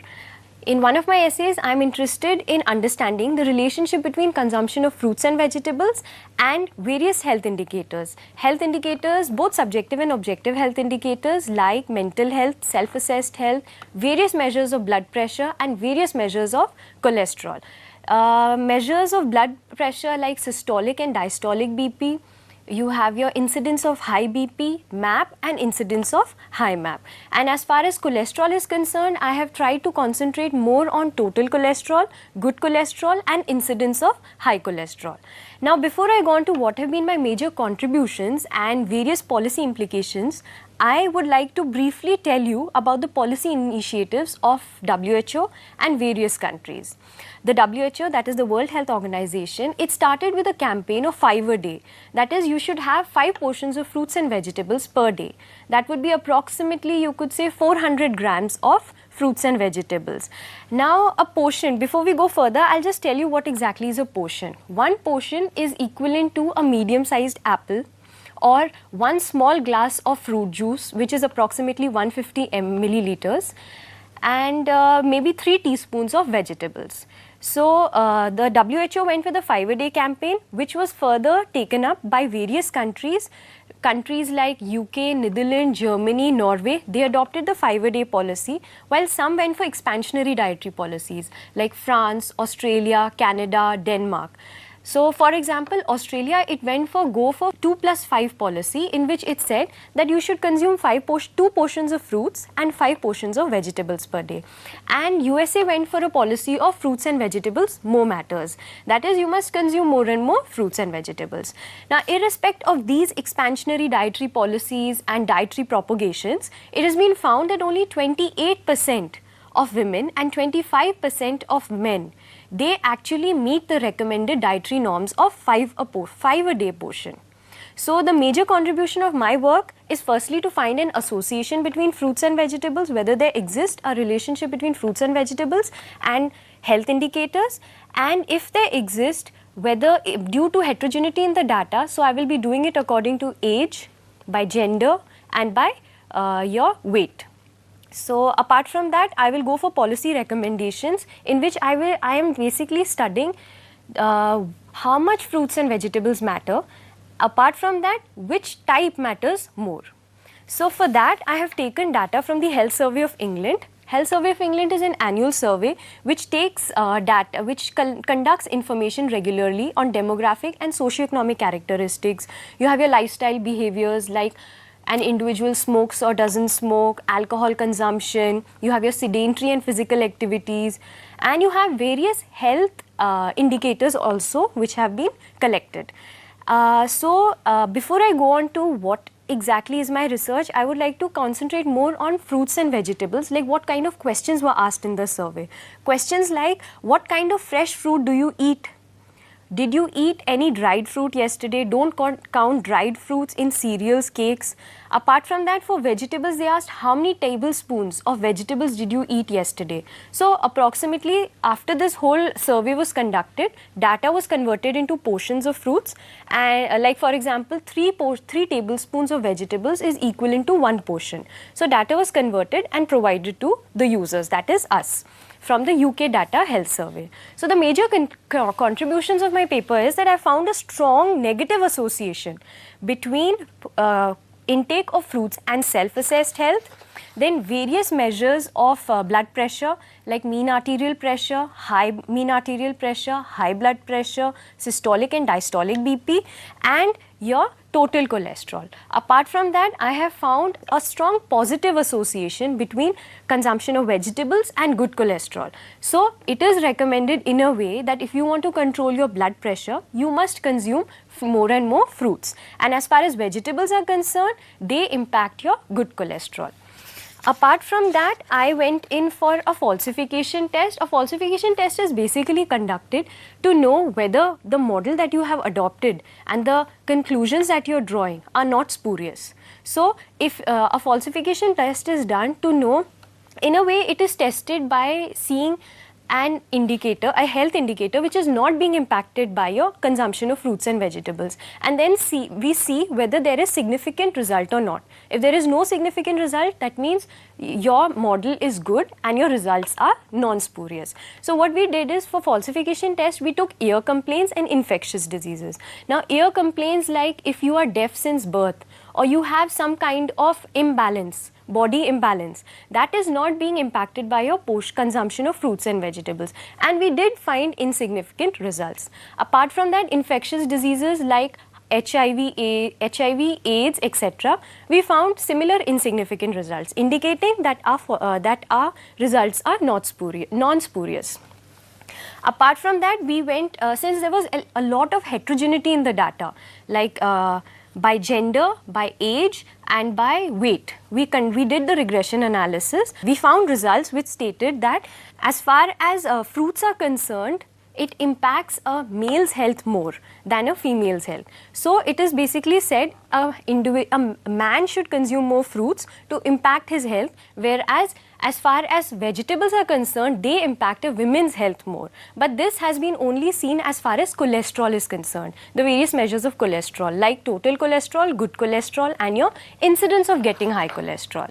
Now, after this we went in for a policy implication, and in the policy implication we tried to find two policy implications. What matters and exactly how much portion matters. So, as far as how much portion matters, we have found that on an average 5 or more portions of fruits impact your overall health, that is your self-assessed health, your MAP, your incidence of high MAP and incidence of high BP. But if you want to have a good mental health, so you can optimize your mental health by consuming 3 or 4 portions of fruits as well. And similarly, as far as self-assessed health and total cholesterol is concerned, an individual must consume 4 to 5 portions to optimally have the impact of consumption of fruits. Apart from that, vegetables have had a very little impact on your health. It only impacts your incidence of getting high MAP and high BP, and it's seen that only it impacts when you consume 5 or more portions of fruits. So, an optimum consumption of 5 or more portions of fruits and vegetables are recommended, but fruits have a more impact on your overall health, on various measures like self-assessed health, mental health, your various measures of blood pressure and various cholesterol levels. Another thing that we find is which type of fruit matters. It has been seen that all size fruits, they impact your self-assessed health, your systolic and diastolic blood pressure, your mean arterial pressure, your high BP and incidence of getting high MAP and high cholesterol.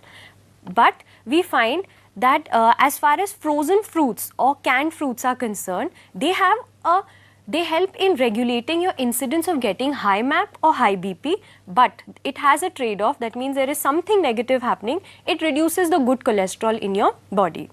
Apart from this, if you have an incidence of getting high cholesterol, it is recommended that you must consume fruit juices because it has a impact in reducing your probability of getting high cholesterol. And dried fruits, they impact your self-assessed health. As far as vegetables are concerned, very little impact has been seen. It has only been seen in case of portion of salads and its association with self-assessed health. Another thing that they have seen is vegetables in composite, they have an association with good cholesterol. So overall, my research basically says that there is an association between consumption of fruits and vegetables and various health indicators. And it is highly recommended that an individual, in order to be healthy, must consume 5 or more portions of fruits and 5 or more portions of vegetables per day. But fruits have a more impact on your overall health. Apart from that, all size fruits, they have a better impact on your overall health, your mental health, various measures of blood pressure and cholesterol. So, thank you.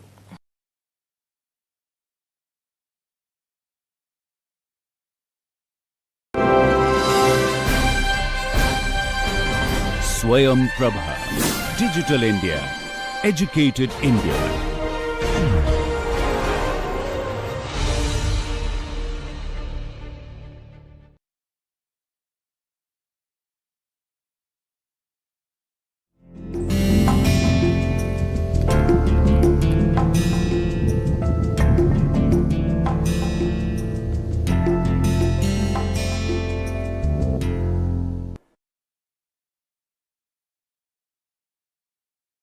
Dear students, welcome to the course of organic farming. So, for the last few lectures, we have covered different aspects of the organic farming. What is the organic farming is the definition, whatever the different types of materials which are prohibited to use in the organic farming, and what is the different types of material which we can use with certain type of restriction. What is the different type of organic source of nutrients, maybe compost, organic manure, cow dung, urine. We have also learned different type of biofertilizers, different type of bioherbicides, botanicals. We have also learned whatever is the different type of organic weed management option. Similarly, whatever the role of the different beneficial insect and some other microorganisms for organic pest and disease management options. What is the different type of process of the composting, including the vermicomposting, which is very much necessary for our organic farming. We have also known different type of holistic approach of our crop productions, like how the legume plays a very important role, how we can intercrop with the crops, how we can grow legume as a sequential cropping, what is the role of crop rotation, crop diversification, organic kitchen garden. We have also learned integrated farming system and how to manage our livestock within our own farm. And all we have also known there is very much important for the certification and marketing. Unless a farm get duly certified the organic certification, he cannot claim his product is organically produced. So, he cannot sell his produce in the market with some extra premium price. So, always there is a due process for this certification, and there is two types of certification. One is the third party or NPOP standard certification. For that is very much necessary whenever we want to sell your produce in the international market. And we have also known in the international market there is a huge demand of this organic produce, and over the last several years we have shown the increase of growth for this organic produce is very high. USA, European Union, Switzerland and lots of other countries, they are preferring very much this organic produce, but our total trade value of India for this organic produce is very much less. But we have a very diverse climate, we have a lots of crops we are growing. We have a mountain ecosystem from the coastal ecosystem to a very high rainfall to desert like situation. So, we can grow lots of different type of crops. And also if we see there are lots of parts of India where farmers are using already very less amount of fertilizer and pesticides, just like the hills of the northeastern regions. And there is an enormous chance to make this area a organic hub of the world. But for this making organic hub of the world, you need a quality assurance, value brand, processing, and major factor is the quality certification. And for this certification process there are lots of procedure and lots of agencies are involved, and this have different type of inspection has been done. Periodical after inspection, whenever this agency will be satisfied that you have managing all your farm organically, you are maintaining all the records, then only they will give the certification. So, in this lecture I will mainly cover what is the different type of inspection going on the organic farm, and how you have to deal a farmer, what is the different type of formulation, what is the different type of standard protocol a farmer or some entrepreneur have to be followed. So, organic certification is a process of certification involving a set of production standards for growing, storage, processing, packaging and shipping that include avoidance of the synthetic chemical inputs, which I already told you cannot use any type of this type of synthetic fertilizer, pesticide, hormones, antibiotics. So, you have to make sure when you are going for certification and there will be some inspection, you have to follow all the organic standard protocol. Keeping detailed written production and sales record, that is very much needed. So, you have to document everything from where you are taking the input, how much input you have given, what is the different type of produce in your farm, and where you are selling, how much amount you have generated. So, you have to maintain this type of records. Maintaining strict physical separation from organic product from non-certified product. Suppose in your farm you are growing certain part of your organic, or maybe 1 or 2 hectare you are growing conventionally. So, there should be physical barrier, there should not be any chance of mixing of your organically produced along with the inorganic. And undergoing period, different type, the inspection probably not will be one time, there will be different type of inspection and different periodical inspection will be done, some by the accredited agencies, only you will get the certification. So, purpose of the certification is essentially aimed at regulating production or processing as per national standards for organic production, that is NSOP, and facilitating the sale of original and quality organic products to consumers. Certification, by the only certification, because consumer nowadays very much aware, they want good quality organic food, but they have to be sure whatever I am purchasing, it is really organic or not. For that different type of logo is there, different type, only after the certification you are getting the logo. So, inspection is very much important to maintain whether there is any type of malpractices doing on or not. So, certification addresses a growing worldwide demand for organic foods, I have already told. It is intended to assure quality and prevent fraud. For organic producer, it identifies suppliers of the products. For consumer side, it serves as a product assurance. So, it is both time they are helping, from the grower side, from where they will the quality input, and also from the consumer side. It is essentially aimed at regulating and facilitating the sale of organic product to the consumer. Suppose you are going to the market and some people is telling my produce is organic, and another seller is also telling my produce is organic. How to know? Only by getting the certification certificate and also getting by the logo in his product, which is given by some accredited agency, then only you can judge this is really organic, this is not. Individual certification bodies have their own service marks which can act as a branding to the consumers. Sometimes this service also certification has given due to some agencies with specifications to some foreign countries. Maybe USDA or USA some has other type of regulation. In case of you want to sell your produce in the European Union, their rules may be little bit different, and you have to always know all these things, different type of protocols and rules. So mainly certification process, whatever we want to export our produce in the international market, and we want to very good high foreign exchange, and for this type of certification inspection is very much important, and this certification is called the third party certification. It is given under the program of National Program for Organic Production. So NPOF certification is a kind of third party certification in which the farm or the processing of the agriculture produce is certified. So not only the farm, whenever you are doing some post harvest technology, you are doing some value addition of your produce, at that time also you have to maintain organic standards protocols. NPOP certification is facilitated by the Agricultural Processed Food and Export Development Authority, that is APEDA. APEDA is the highest body that is under the Ministry of Commerce and Industries, that giving the Government of India. While in case of PGS certification, where a farmers group can make with certain protocols, they can certify their produce, and that is under the Ministry of Agriculture, but that produce you cannot sell outside of the India of the market. So NPOP, that is the National Program for Organic Production, has been started in the year of 2001, and it is internationally recognized. It is equivalent to European Union and Switzerland, and also there is USDA recognized conformity assessment system. So if we see the third party certification system, what we are doing, our main is to sell our produce in the international market. So there are a lot of inspection will be there, and it is under the APEDA, that is Agricultural Processed Food and Export Development Authority is the apex organization, and they assure the quality of our organic produce. This NPOP launched in the year of 2001.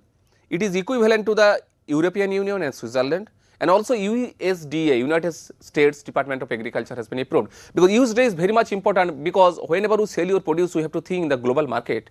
42% of the world total production is being consumed by the USA alone. So US is the major country who are taking this organic food. So always we have to take in mind how to sell our produce in accordance to their rule, otherwise our product will be, they will not take our product, and then there may be rejected. So always we have to try to follow these standards, and this NPOP standard has been approved by the USDA also, and it is operated by the Agricultural Processed Food and Export Development Authority, I have already told. And if you see, this is different type of bodies is there, because government cannot go everywhere and do the certification process, APEDA cannot go. So they has given the responsibility to do different organization. Sometimes they have given responsibility to some private organization, somewhere they has given responsibility to the state government. If you see one simply Tamil Nadu Organic Certification Department, TNOCD is there. There are different type of form is there, and each form it is very much clear. All these whatsoever you are doing, what is the different soil management, irrigation management, weed management, pest management, crop management, everything you have to document it. Then only after you certification will get. You see name and address of the producer, what is the location of the farm, what is your certification requirement you are doing for the wild collection, you are going for honey or you are going for the crop production, certification required under which standard you need for European standard, otherwise you need the NPO standard, or if in another country you need total area of the area, plot, what is the cropping system you are following, name of the crop, extent, what is the input you are applied to previous crop, not only this crop, previously you have using any high amount of fertilizer or not, buffer zone, boundary of the farm, whether there is any contamination chance, whether there may be some chemical factory outside your farm exist or not, all these things you have to clearly mention in this form. Similarly, what about the plant protection measures you are followed? You are using the botanicals, you are using the bioherbicide or different type of other things. What is the source of manure? You are making the source organic manure, whatever we are advocating to grow in the organic farm, while you are producing this manure within your own farm, or you are purchasing from this outside. If you are purchasing from which source you are purchasing, that is organic or that is not organic. Similarly, where is the seed? Where you are purchasing the seed from the market, that seed is organic Also sometime if organic seed is not available, it is also you can apply different type of other seeds, but that seed should not be chemically treated. So source of the seed is very much important. What is the soil type, weed management practices, and second part is the participatory guarantee scheme. Everywhere we cannot go this type of long type of standard plots of particles. There are lots of small and marginal or resource poor in our country. They will not go for this type of third party certification. So what is the role? In that condition, there is some certain part government has also promoted, that is called PGS, Participatory Guarantee Scheme Certification, where it is come under the Ministry of Agriculture. And here there is no need of so much stringent rules. If farmers make some producer company or maybe some 5-10 farmers group, and there are some protocol by which they can apply for this organic certification. But that certification is only valid whenever you want to sell your produce within the Indian market. You cannot sell your product outside India. But whenever your intention is to sell your produce outside the international market, only the NPOF standard certification, that is the third party certification, is the only rule. And for this third party certification, inspection is a very integral part of that certification process. So converting farmage organic. It is everywhere. Sometimes people are growing inorganically, they have used some type of fertilizer or pesticide. Now they want to convert their farm to a organic. So initial 3 or 4 years period, sometimes they can get a little bit of yield reduction, but whenever the soil fertility is enhanced and usually maintain optimum level, at that time you can supply all the essential nutrients and micronutrients to the plant. So yield will be get as per with our inorganic condition. So in this initial period, there are certain rules and regulations. Whenever a farmers or any entrepreneurs want to make his farm organic, from the date of the application, he has to rule some regulation. So there is some conversion time and period is later. Only after that he will get the certification tag. So if you see under supervision, initially a farm is inspected and report is lodged with the certification review committee. If the CRC recommends, then only the farm enters the certification system. It will be placed under supervision for the first 12 months. During this time, first 12 months, the produce or the product cannot be sold as a certified organic or as in conversion to organic. Not only you can sell this is my organic product, not only you can tell it is already conversion, because that also needs some time. After 12 months, after 1 year, the farm may be upgraded in conversion. At this time you can tell my farm is under the conversion to the organic produce. Now you can sell your produce in the market with the conversion tag, but not organically tag you will not get yet. So in the case other farm activities in non-buying certificate, those activities must be clearly separated. There cannot be organic and non-organic growing on the same species, same property, same field, same crop you are growing rice. One part you are growing organically and the immediately next part you are growing the rice under the fertilizer or pesticide, then you will not get your certification, because there is always a chance of mixing of your produce from this inorganic to organic, and whenever you apply some pesticide, there may be chance some pesticide will float also to your organic farm. So there is too much physical separation is needed whenever go for the certification, and inspection agency always will see these types of whether you are maintaining or not, and within a definite area certified has to be converted within 10 years. This is the inspection. Sometimes inspection is going, so farmers have to clean their field, sanitize up to the field. If a organic farmer wants his produce to be certified, he has to go under a inspection at least once in a year. Inspection has been done, and inspection has been done by the field inspector, and they has been recruited by different type of national agencies, which has been given the responsibility by the APEDA for the third party certification. The inspector evaluates the performance of the farm activities with the help of the farmer statements and records by viewing the fields, animals everywhere. He or she can also check whether the statements are recorded correct, whether farmer is doing right thing or wrong thing. He can also record the checks, he can see surroundings, whether any there is fertilizer bag is there, pesticide bottle is there, or otherwise different other lots of mechanism also, by that he can know whether farmer is doing the right process or not.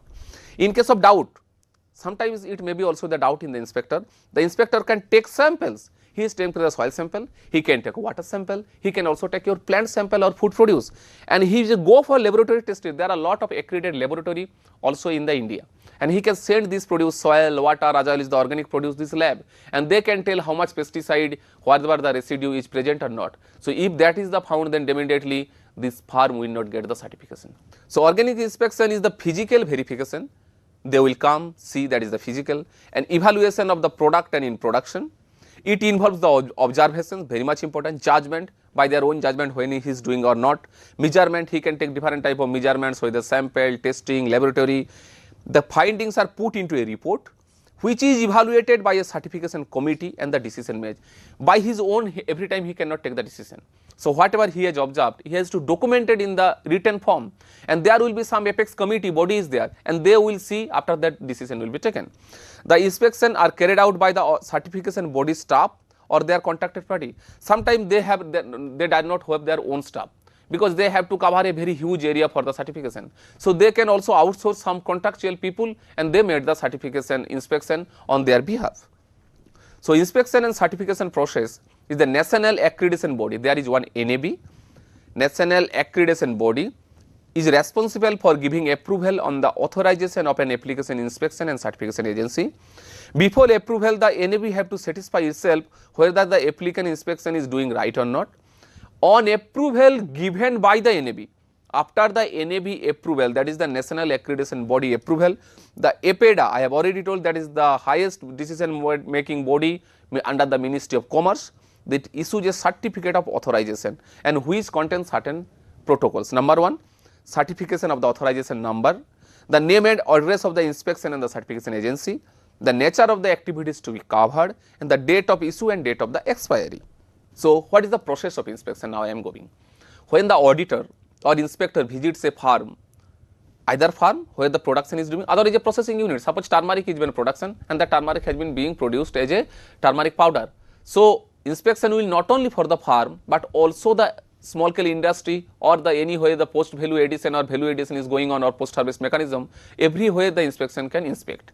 So the types of crop to be listed, the organic plots should be marked out clearly, their size must be clearly stated, and the soil management plan, whether what you are giving, how much organic manure is giving or not, whatever the different type of biofertilizer using. The rotation plan, in organic farming we are always telling to use the crop rotation. Every year you are growing the same crop, then soil fertility is depleting. They are taking some type of ginger, turmeric, taking huge nutrients from the soil. Similarly, whatever there was germplasm or causal organisms is present in the soil, they will stay in the soil, and the next year you are growing the same crop, your insect pest and disease attack will be more. So always we try to change the crop. You are growing this year cereal, probably maize, next year you grow for soybean or groundnut. By the also crop rotation, your chance of different type of causal organism will be less, soil fertility will be restored, and that is very much necessary when you grow for organically. What is the compost preparation, what is the type of different methods of compost preparation, management, how you store your compost, and how you application, this all comes under the purview of the inspection. Similarly, sometimes you cannot make produce your own, you have not enough livestock, so you have to import different type of manure from the other farm or from the some other organization. But what is the source, whether they are following certain rules of procedure or not. If there is too much pesticide and other residue is there, otherwise they are giving too much this type of feed, extra feed which is not organic in nature, probably whatever the manure you are purchasing, that should not be allowed. And treatments of NEL from the source, how they are giving the animal, certain type of vaccination is allowed for the animal, but you are giving too much antibiotic and too much others, that is not allowed in organic farming. So these all things have to clearly in mind. The process of inspection, now I am coming. Different type of pest and disease control methods what you are taking. Similarly, weed management is very much important. Soil erosion method, other environmental issue, tree planting, whether you have enough tree. So this also gives a physical barrier, ecosystem health, environment friendly, preserving the groundwater, contamination is very much needed. Separation of organic and conventional enterprises. Suppose in your same farm you are growing two type of activities, in a certain part you are going for organic, in the remaining part you are going for inorganic. So there should be much distance between this, there should be physical separation, and there should not be chance of any mixing, not only in the your production side but also in the storage and transportation side, and harvesting and the handling. So if you see the standard procedures for inspection and certification of production at the production farms, individual and grower groups, wild collection, what is the different types of process, you know. Inspection of parallel production of farms, suppose somewhere he is going organic, somewhere he is going inorganic. Now whole farm or whole village is not organic. So in this condition, that is called inspection of parallel production.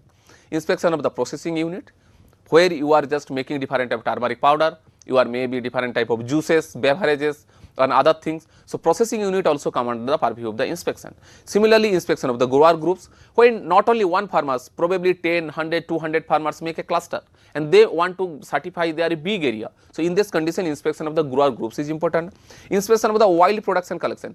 Some time of wild production is needed. Suppose in the Sundarban and Satar Patar of area, the farmers are used to go in the jungles and they are taking the honey. So, generally most of this honey is organic in nature, but for this wild production collection also there are certain norms before you are getting the certification top of the organic, where you are mixing this wild honey with your common cultured honey. So, there is some type of rules and inspector has to visit all these things. Inspection of all the stage of handling, not only the production, sowing, transplanting, weeding, also how you are harvesting, how you are storing, how you are threshing, what is the food processing, post value addition, every you have to take care of. Inspection of the packed products, you are packing. So, whenever you are packing for selling in international market, there are lots of materials which are prohibited in organic farming. You should not use any type of artificial flavor or artificial any type of agents. So, you have to also make sure these type of things. Storage facility, whether you are storage, there is a chance of any contamination with inorganic. There may be in storage facility you are using any insecticide in your godowns. So, everything also come under the purview of the organic inspection. Similarly, the transport facility, whether you are transporting the organic and inorganic same container, if you are just selling the inorganic and organic in the same container, whether there is enough physical separation or barrier is there, so there should not be chance of any mixing. Inspection of the chain of custody and inspection for detection of usually genetically engineered modifier. I have already told GMO crops, that is genetically modified organisms, where certain maybe some genes of some bacteria like Bt or Bacillus thuringiensis has been genetically engineered to some plants so that it will attack less by insect pest. But this type of GMO crops are not allowed till today in the organic farming. So, there may be inspection for this GMO. So, what is the inspection? Standard inspection procedures shall be followed by the inspection and certification agencies. The policies and procedure for inspections shall be documented. So, it is not only the oral, whatever he will see, what he will observe, he have to document it in written form. And this, what is the basis? The basis for assignment of the inspector. You should be clearly give the ground to objection of the inspection by the licensed operator, whether you are allowed or not. So, everything you have to written document it. So, instruction for the inspection visit, they have given the instruction when to go, how to your visit. Inspection method, in which way you are physically or virtually by taking the different type of data or in the farm book logging, and also the frequency, you will go only for one in a year or for every cropping season you will visit the farm every time. Inspection requirement is there, sampling, you have to take some type of sample, soil sample, plant sample, water sample from his farm, and you have to take periodically. So, there is the sample frequency may differ, and instruction of the preparation of the reports. So, upon getting the, now the inspector has getting the assignment from the accreditation body. Now, he will go for the inspection for the organic farm. The inspector shall be assigned by the authorized inspection and certification agencies. Licensed operators shall have neither the right to choose nor to recommend inspector. So, they cannot tell this type of by inspection they only your visit. So, is the for reducing the chance of malpractices or any biasness, this type of standard protocols has been derived. So, if we see in case of the licensed operator wants to change the authorized inspection certification agency, they shall inform the APEDA stating the reason for their decision. APEDA, after verifying records from the previous certification body, would allow the licensed operator to register a new inspection agency. So, a licensed operator cannot choose by his own to recruit some new inspector without the permission of the APEDA. The licensed operator shall have the right to be informed about the identity of the inspector before the inspection visit and to raise objection related to any potential conflict of interest. So, there should not be any potential conflict. Suppose sub inspector is also going to organic farm and probably he is his relative, otherwise he knows him, he is his friend. So, this type of conflict of interest should not be there. Continuous inspection by a single inspector for the sense libraries should be avoided. So, same inspector every time going to some particular area. So, there may be chance of some bias. He can be easily influenced by the farmers or some others. Otherwise, he have some bad remarks or bad thinking about that growers group. So, sometimes the same inspector is not allowed. Always they have to be changed. The authorized inspection and certification agencies shall apply the precautionary measures. The NAB, I have already told, this is the highest body, this is the national accreditation body, shall be informed about the action taken on the licensed operator. In case the NAB finds irregularities or infringements related to the application of regulation and certificate agency is shall take further under these rules. So, what is the different type of mandatory checks to be undertaken by the accredited inspection and certification agency during the inspection? For conversion to organic agriculture, whether previously it was not organic, now the grower groups or farmers group want to make their farm organic. So, what is the different type of rules for this conversion period? Plants and production side, what is the different type of crops or livestock or different type of produce you are producing? There is rules is different for the collection of wild product, and inspection of input storage units near, transportation and inspection report is the final. So, whenever the inspection any go to and visit a report, the visit, and there is some question here, there is some question has made and it is written questionnaire you have to fill during the inspection, and the report of the inspection should be comprehensive, covering all the relevant aspect of the products. Inspection and certificate agencies shall have access to any non-organic and associated ownership. Inspection reports and inspection shall as far as a possible period, and reports shall be designed to allow for elaboration analysis by the compliance might be partial, standard might not be clear, etc. So, inspection visit and report for our organic farm has some date and time of the inspection should be clearly written on that. Who is the person interview, whatever the crops are requested for the certification, fields and facilities visits and the documents reviewed. Similarly, in addition, the report should also contain some other factors like what is the his observation, whether he is satisfied, what his comment is different, that should be also documented here. Evaluation to the compliance of the standards and certification requirements, and what is the format of annual charges. This annual charges is sometimes vary with, but there is some written form. So, this annual farming is not changed to crop or farmer to farmer. They cannot take charge from one farmer one price and from the other farmer some different price.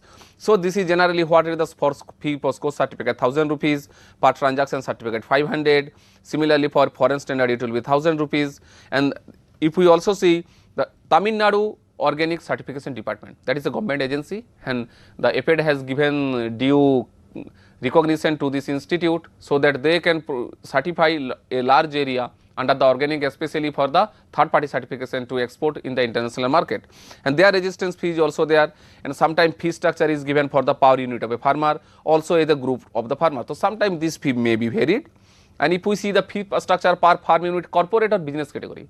So, when the fee is little bit less for a small or marginal farmers, but if a very big corporate they want to know 1 lakh hectare, maybe 1000 hectare growing for organic, for in this condition very large area or big area, fee is little bit higher. If you see fee for travel time 400 per day, registration fee is 5000 only for the NPF standard, but if you want your foreign standard, particularly you know your produce to be European Union standard or maybe in the USDA standard or Switzerland standard, then it is 25,000.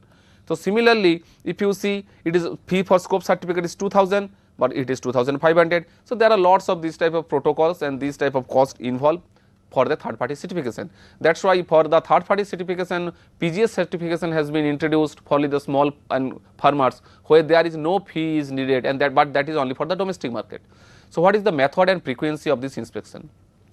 What is the intensity of the production? It will depend. Suppose you are growing 3-4 crops in a year, then definitely inspection will be more. What is the type of production? Size of the operation, how much, and it also depends on the outcome of the previous inspection and what is record, what he has tell about, whether he is satisfied or not, any compliance is given, whether the input, there is any contamination chance and complexity. So, the inspector and certification agencies shall have a written policy on the inspection frequency, and it should include inspection of licensed operators shall take place at least annually. Minimum one time he has to visit or inspection has been done the farm, but he can be more than one time, it may be 2 times or 3 times also. And the minimum number of unannounced inspection to be carried out. Sometime inspection will be taken previously, inspector will come, but every time it will not tell previously. Sometime unannounced inspection will become surprise visit, maybe occur in your farm to check whether everything is doing good or in organic standard of practices has been followed or not. The manner used, the cost of extra inspection to be borne, timing of inspections shall not be so regular, so it becomes predictable. So, farmers cannot tell, oh, this month in the morning time Monday he is coming, it is not like that. It can be different time in the different month, different time also of the day also, so that a farmers will be always have to be vigilant, and he cannot done any other thing of malpractices or other things for the organically production certification. These inspection methods are regularly included, but are not restricted to visit of facility, review of record, calculation of input output norms, production estimates, assessment of production system of operator, interview with the responsible person. So, now analysis and residue testing. This is very much important for our organic certification, especially when you want to sell your produce in the international market, in the European Union or USA. Because sometimes if there is too much residue, pesticide and other thing in our produce, and that has been detected by the foreign lab, so immediately there is a very bad reputation, and they sometimes they cancel the whole consignment of the whole seed. There is a lots of loss for this businessman, also the farmers. So, always you have to take sure. For that, testing is a major instrument for organic certification. The testing laboratory shall have the operating manuals and procedure for residue testing of pesticides. The authorized inspection and certification agencies shall have documented policies and procedures on residue testing, genetic testing and other analysis, and these policies have identification of the cases in which samples can be taken, indication of any random sampling requirement. It is a 1 hectare farm, there are lots of produce, it is not necessary they have to take the sample of the crop or produce from a particular point of time. They have to take from the different. So, 8 samples, 10 samples, 15 samples from random sampling in different area according to their choice he can take and send to the laboratory for the testing. Similarly, instruction to the inspection of sampling methods, post sampling procedure and fixation of the responsibility of the payment of samples should be done. So, in the inspection regime for part conversion and parallel production, part conversion, particular part of our farm we want to convert. In case of parallel, we are growing organic and inorganic within the same unit, but there should be some physical barrier. So, in this condition, part conversion is the stage or situation when conventional, in conversion or organic production or processing occur in the same unit, and parallel production is defined in any production where the same unit is growing, breeding, handling or processing the same products both of certified organic quality and non-certified organic quality. And a situation where organic and in conversion production of the same product is carried out is also production. Suppose a farmer has a 1 hectare of land, and in case of 1 hectare land, 0.5 hectare is already organic, but after certain time he want to convert whatever the leftover 0.5 hectare area also under converted to organic. So, this is in the conversion, but already 0.5 hectare is organic. When this type of mechanism is also going in the same farm, it is also come under the parallel production. So, what is the provision for part conversion in processing? The authorized inspection and certification agencies shall ensure that appropriate storage capacity exists so that separate handling can be done. In the same storage facility, same machine or same unit, we cannot mix the organic and non-organic products. Documentation regarding the production as well always managed and makes a clear distinction between certified and non-certified production. Inspection are carried out at critical times, especially in the time of harvesting, when there are lots of produce generated in the farm. At that time inspection will be happened, and they will check whether the produce coming from the organic farm and produce coming from the non-organic farm, either they are mixing together or not. That inspection is done in a timely manner and accurate production estimates are available. So, we should know how much is coming from organic and how much coming from the inorganic. So, in the future time we can judge whether they are telling right or not, they are always following the standard protocol or not. So, provision of parallel production, I have already told what is the parallel production system. If a farm is engaged in parallel production, the authorized inspection and certification agency shall ensure buffer zones are maintained for the demarcation. Suppose we are growing organic farming 1 hectare area, we also there is inorganic farming another 1 hectare, but there should be some buffer zone. If this is my organic farm,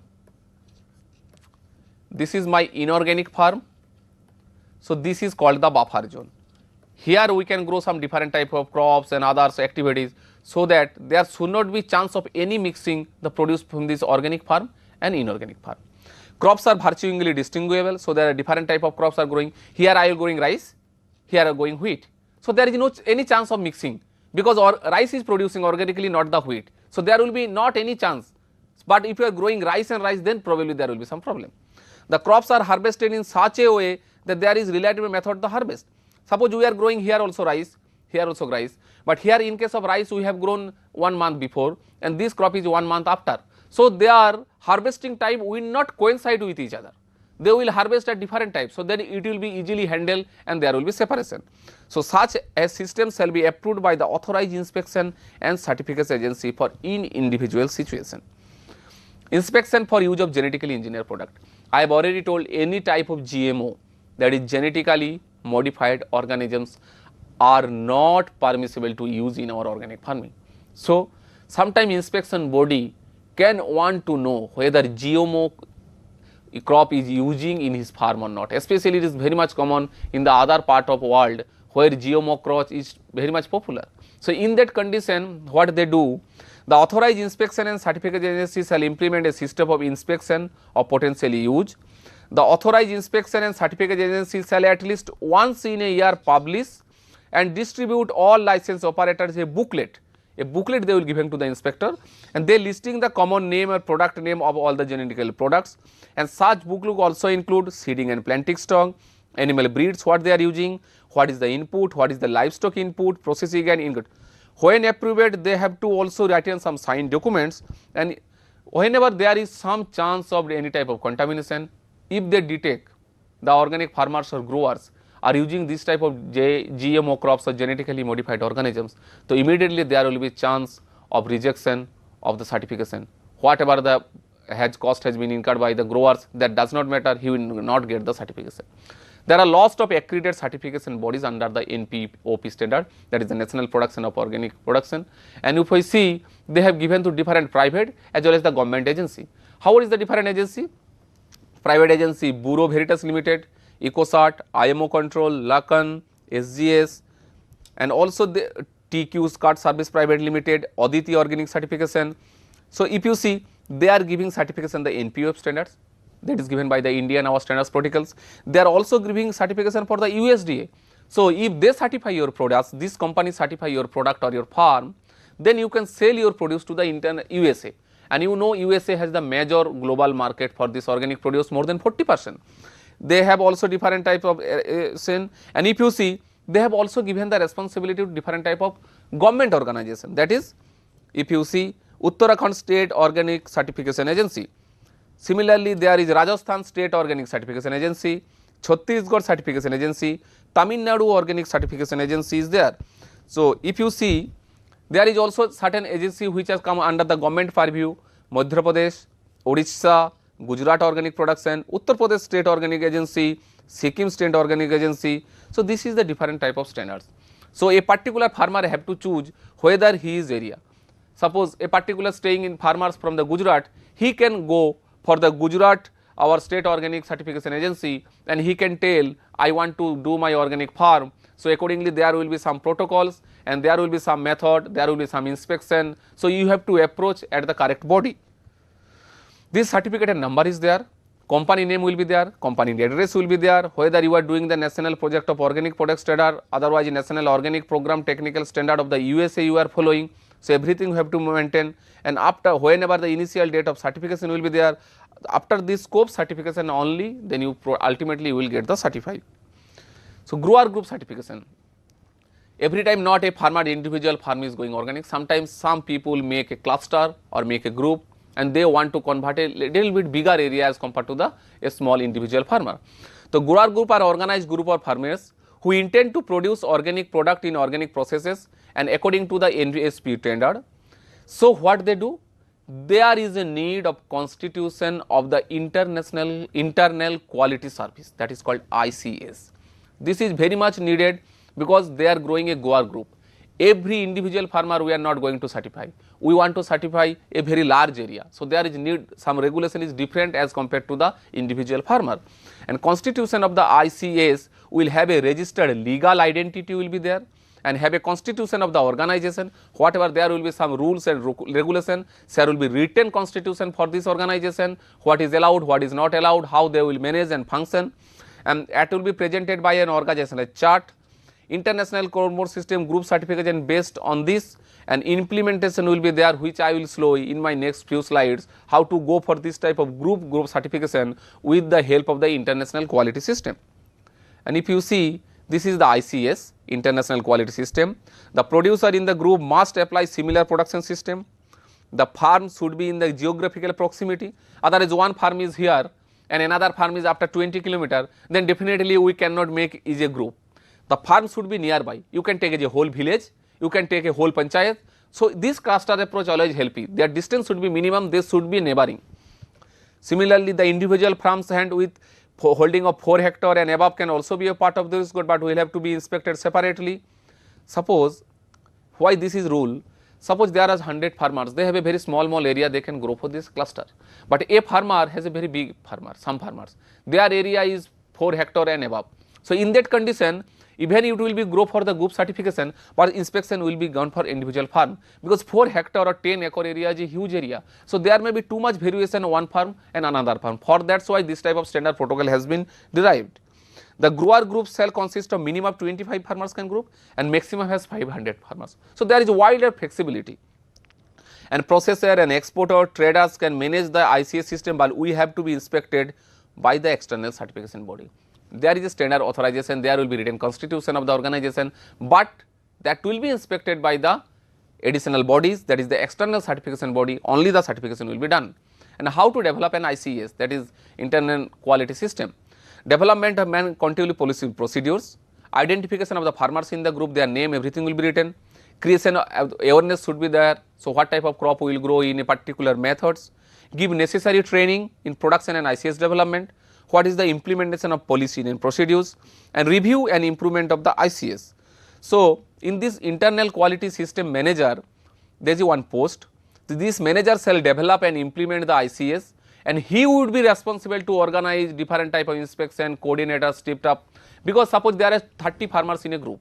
So, it is not possible for an individual farmer to contact with the certification agency. Similarly, the certification agency will not contact individual farmers, it will be very time taking and very just a high work job. So, in that condition there will be one manager.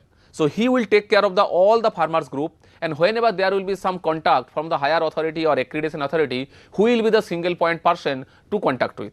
The ICS manager shall define procedure of the following: his rating of the non-conformities as measure found using prohibited substance and what you can use in organic farming, what is not prohibited, what is you are restricted. So, you have to maintain all these things and you have to highlight it within his grower groups.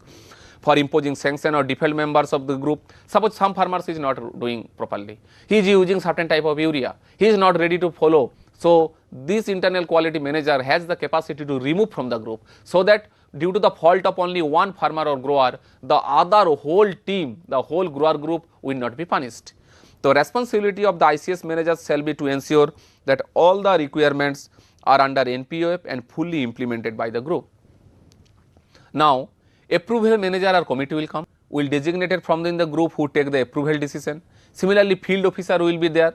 Field officer shall be identified from the group, one at each production area. The field officer shall train the farmer how to do different type of agricultural extension, whatever the different type of scientific package of practices we have to follow in the farm, from where we have to purchase the seed and manure and other things. Purchase officer shall be identified, who will be responsible for the correct purchase of produce from the farmers.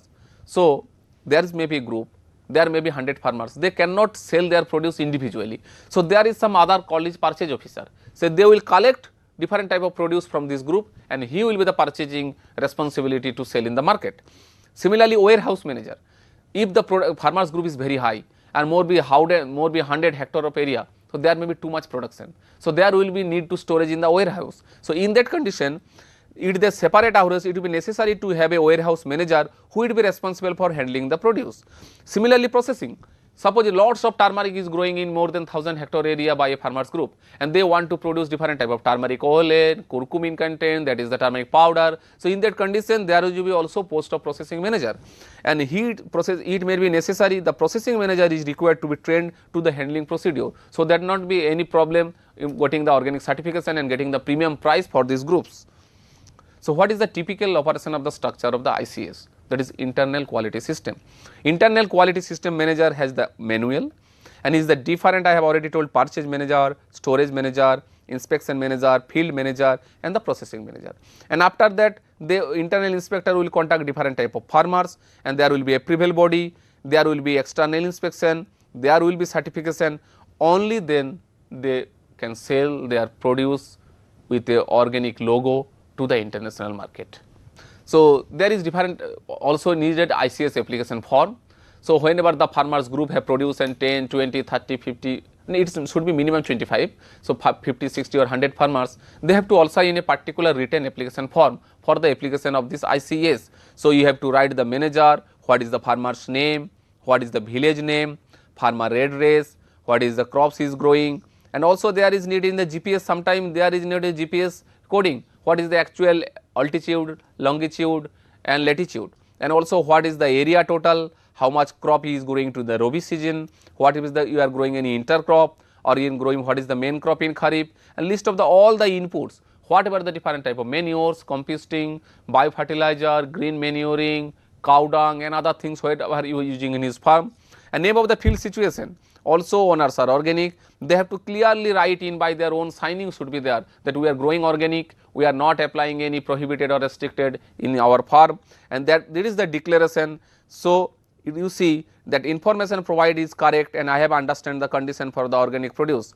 So, upon that if any farmers if he is not doing the organically standard protocol, it is not following, then the ICS manager has the capacity to remove from the group, so that the other group members will not get punished for they will not get the premium price of their organic produce due to the fault of a particular one grower.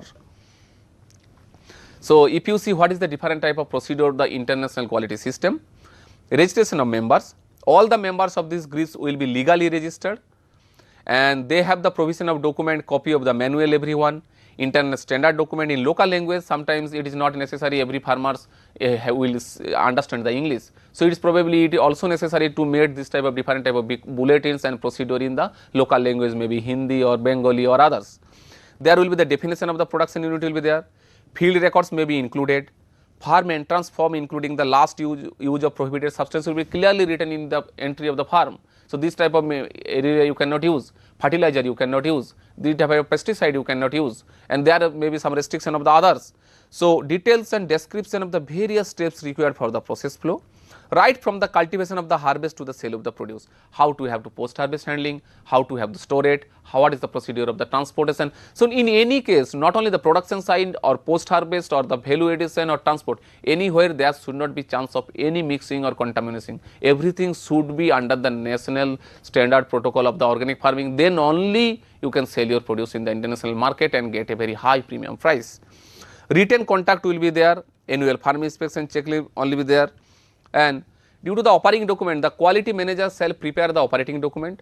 The operating document also contains certain following things like overview map, he will be village or community map, so he can know there is a very big area where this farmer land is there, where the other farmers land is there. So, he can easily inspect different area in a particular day.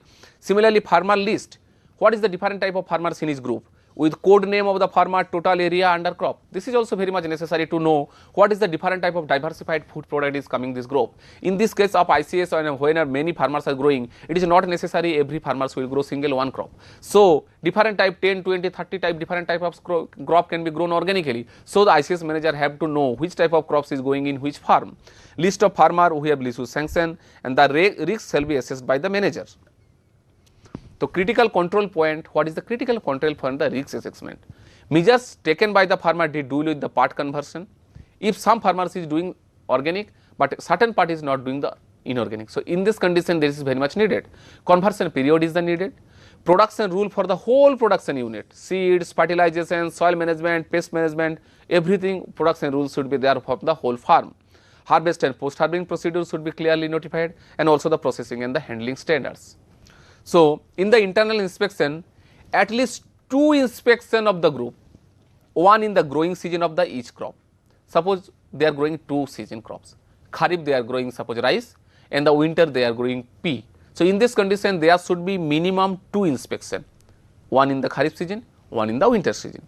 The inspection will be carried out in the presence of member of his representative.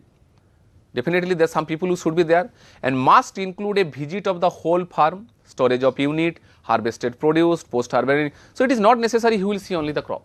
The inspection should be also done where he is storing his produce, where he is just handling the post harvest, where he is doing the grinding, where he is doing the packing. So, everything can be inspected by the inspector.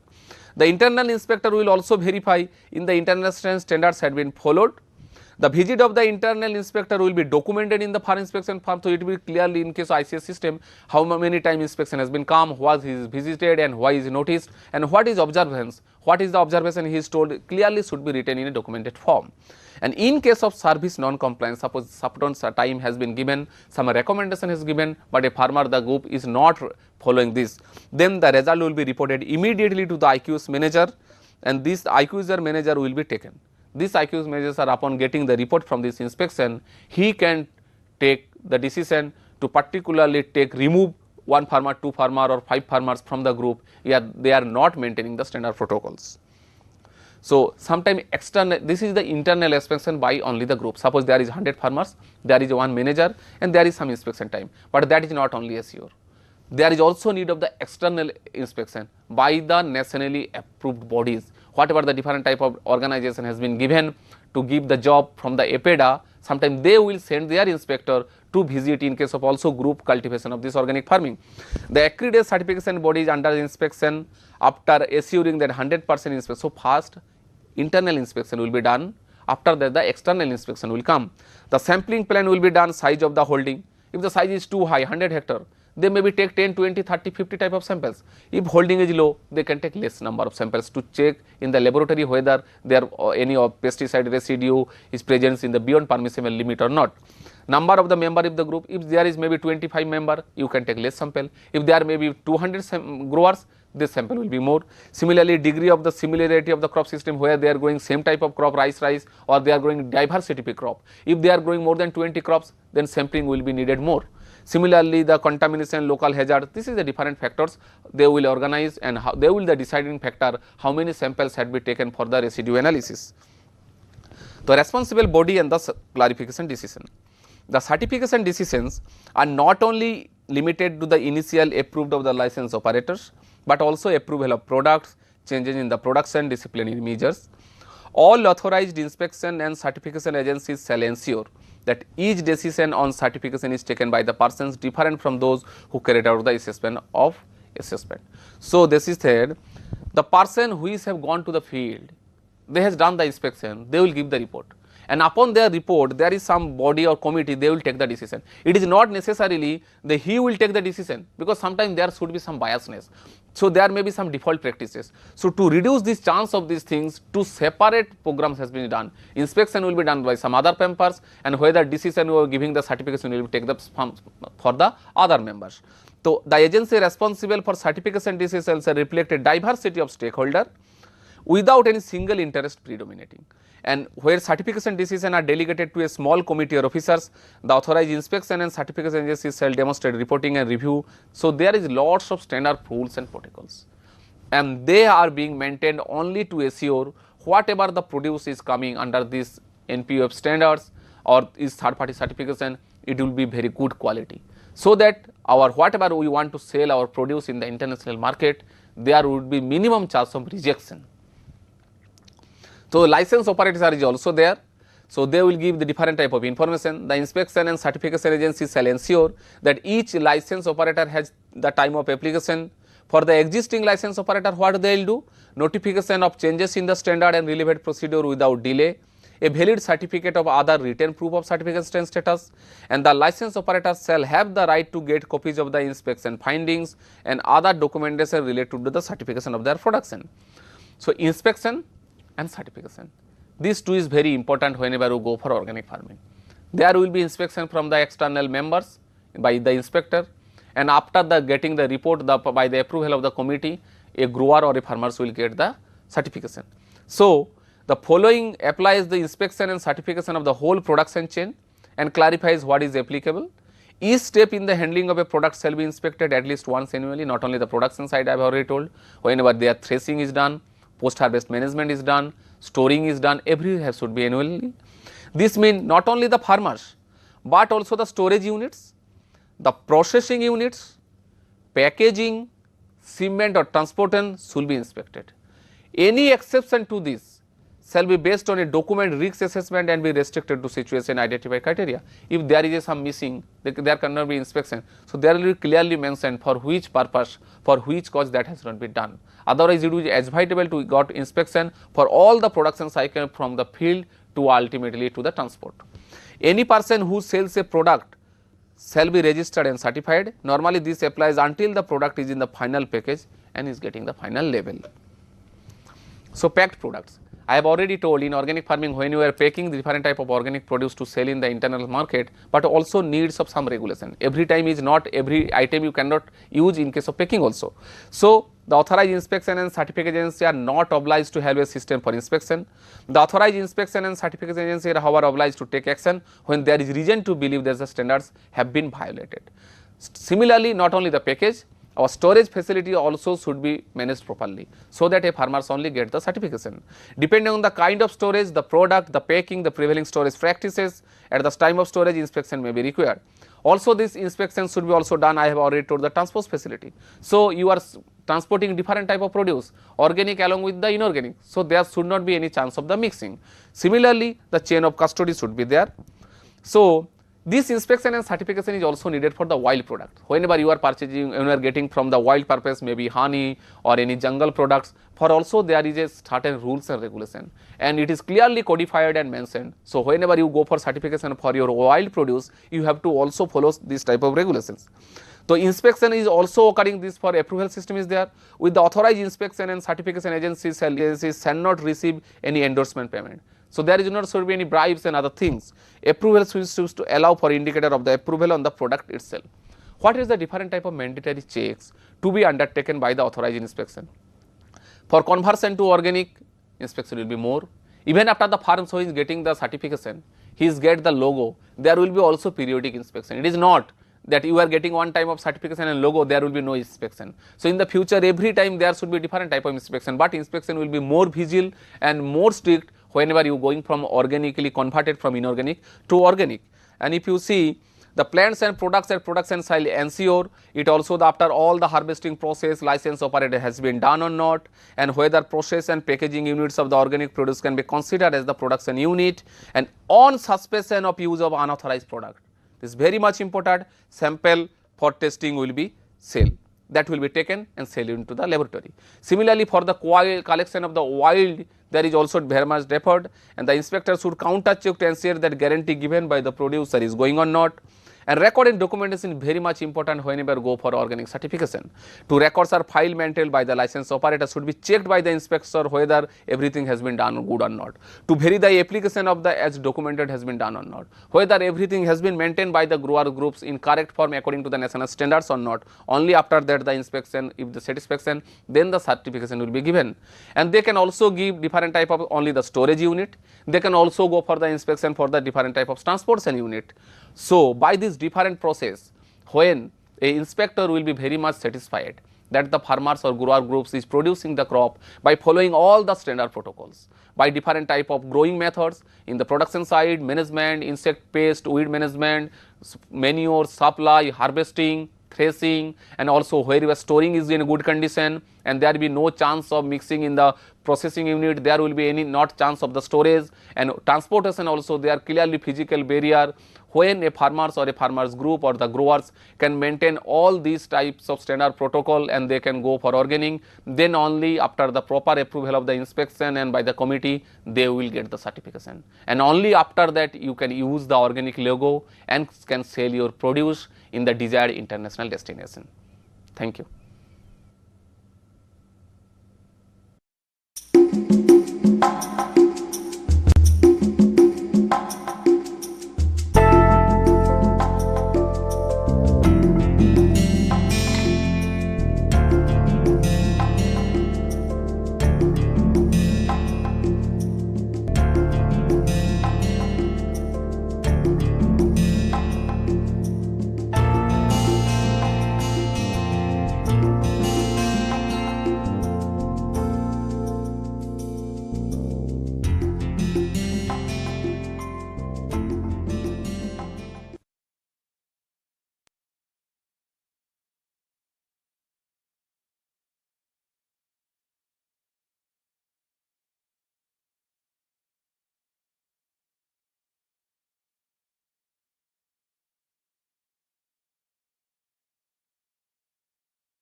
So hello and welcome to the fifth lecture of this course, which is entitled Gender and Literature. So today we'll take up an essay by George Orwell. It's called Shooting an Elephant. And we're going to look at how gender, identity, power, these things play out in a political space.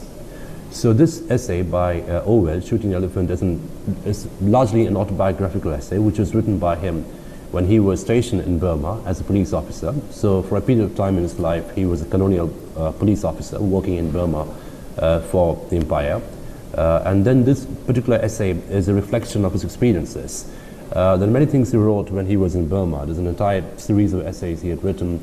There's a novel called Burmese Days, which is a very fine work of literature, which, if you're interested in colonialism and the history of colonialism and the literature of colonialism, is a very good read, I suggest. But this particular essay called Shooting an Elephant is a really rich essay, especially when it comes to looking at the relationship between identity, power, race, and of course gender.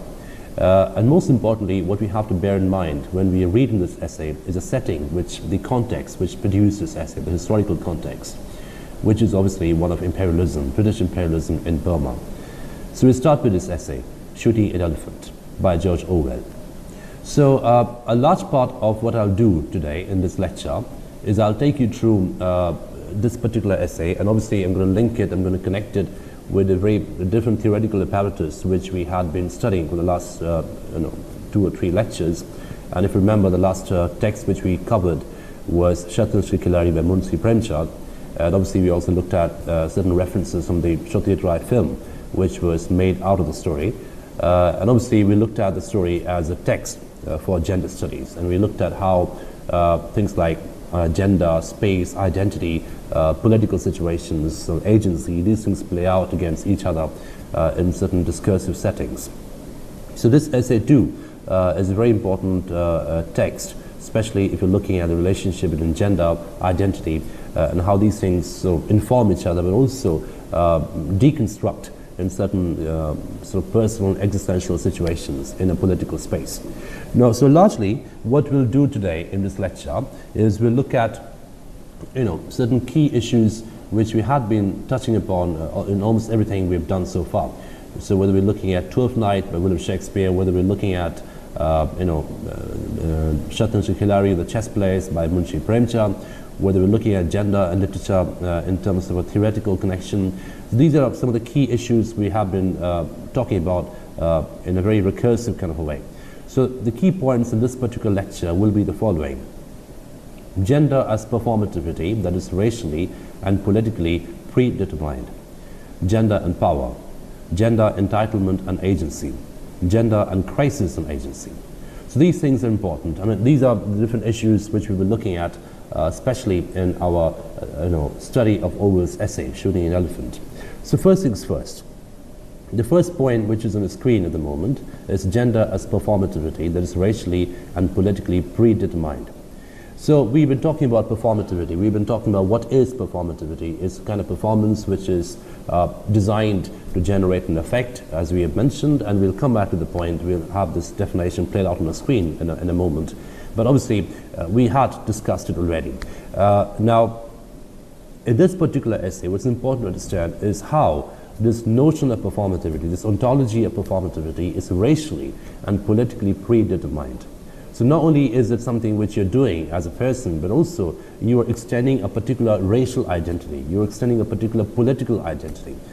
So in a performativity is sort of very complexly connected in this particular essay, as we'll see when we read it, with the notions, the idea of race, racial identity, and political identity. And connected to all that is the question of agency, which we'll come into in a moment. The second point, gender and power.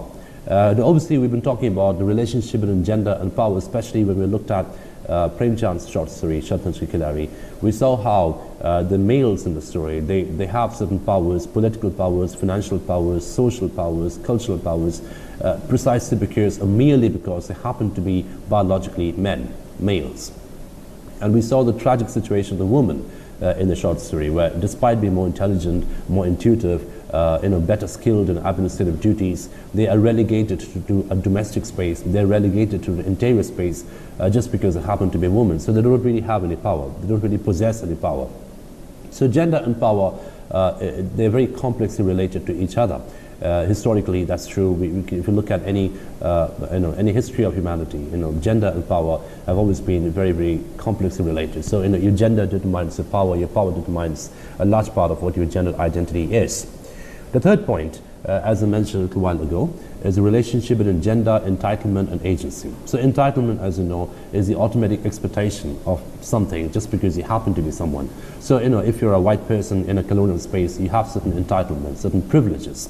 Certain expectations, and the question of expectation is very important in this particular essay, because what we have in this essay is an economy of expectations which has to be lived up to by the white man, by a particular gendered identity. So if you have a certain gendered identity, if you have a certain gendered location, there is automatically an economy of expectation that builds around you, that is generated around you.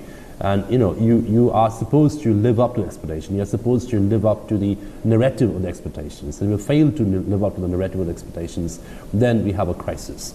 Then we have some kind of a problem. The entire relationship between gender and power and entitlement and agency, this entire relationship gets problematized when you fail to live up to the expectations around your gendered identity.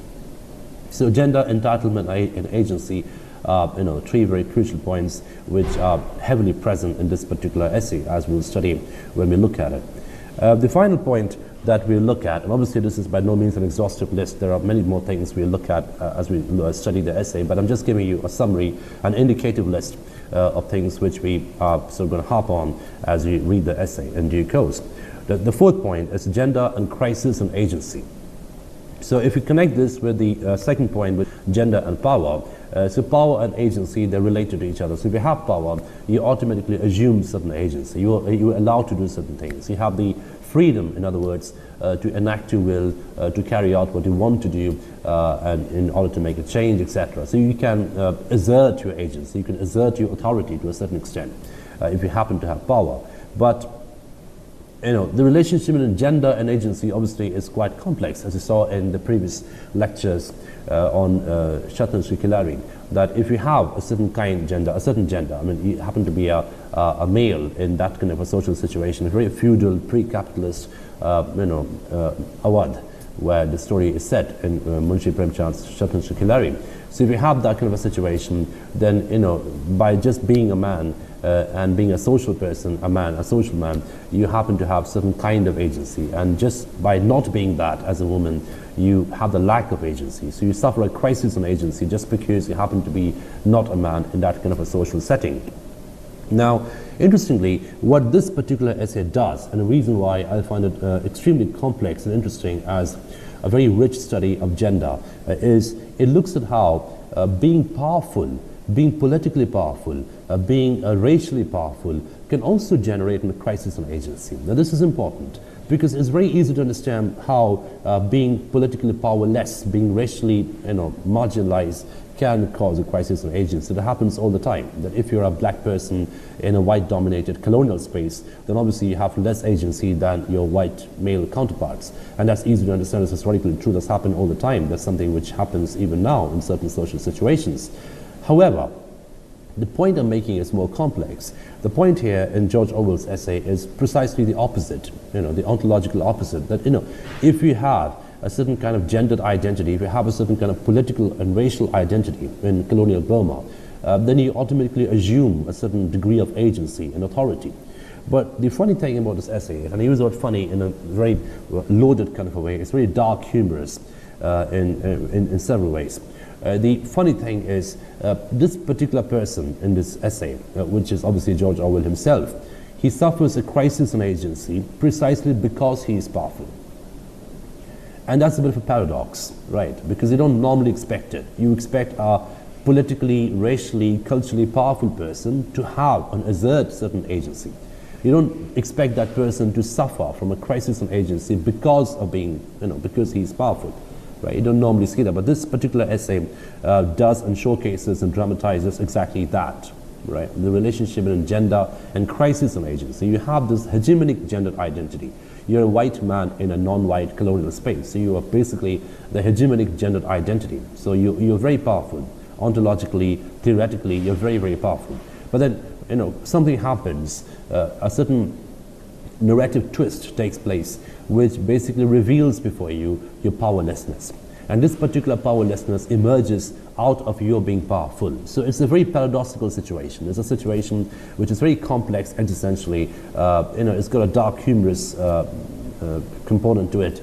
But at the same time, it's a revelation. You get to know that you're not really a powerful, despite assuming the authority, the signifier of power. You have the signifier of power. You have the image of power. You're a white man with a gun in a colonial space, surrounded by colonial natives, colonized natives. And despite all this, you don't really have any agency. You don't really have any particular, you can't really carry out your free will in certain situations. And that's very important. And that's something we will look at when we read this essay.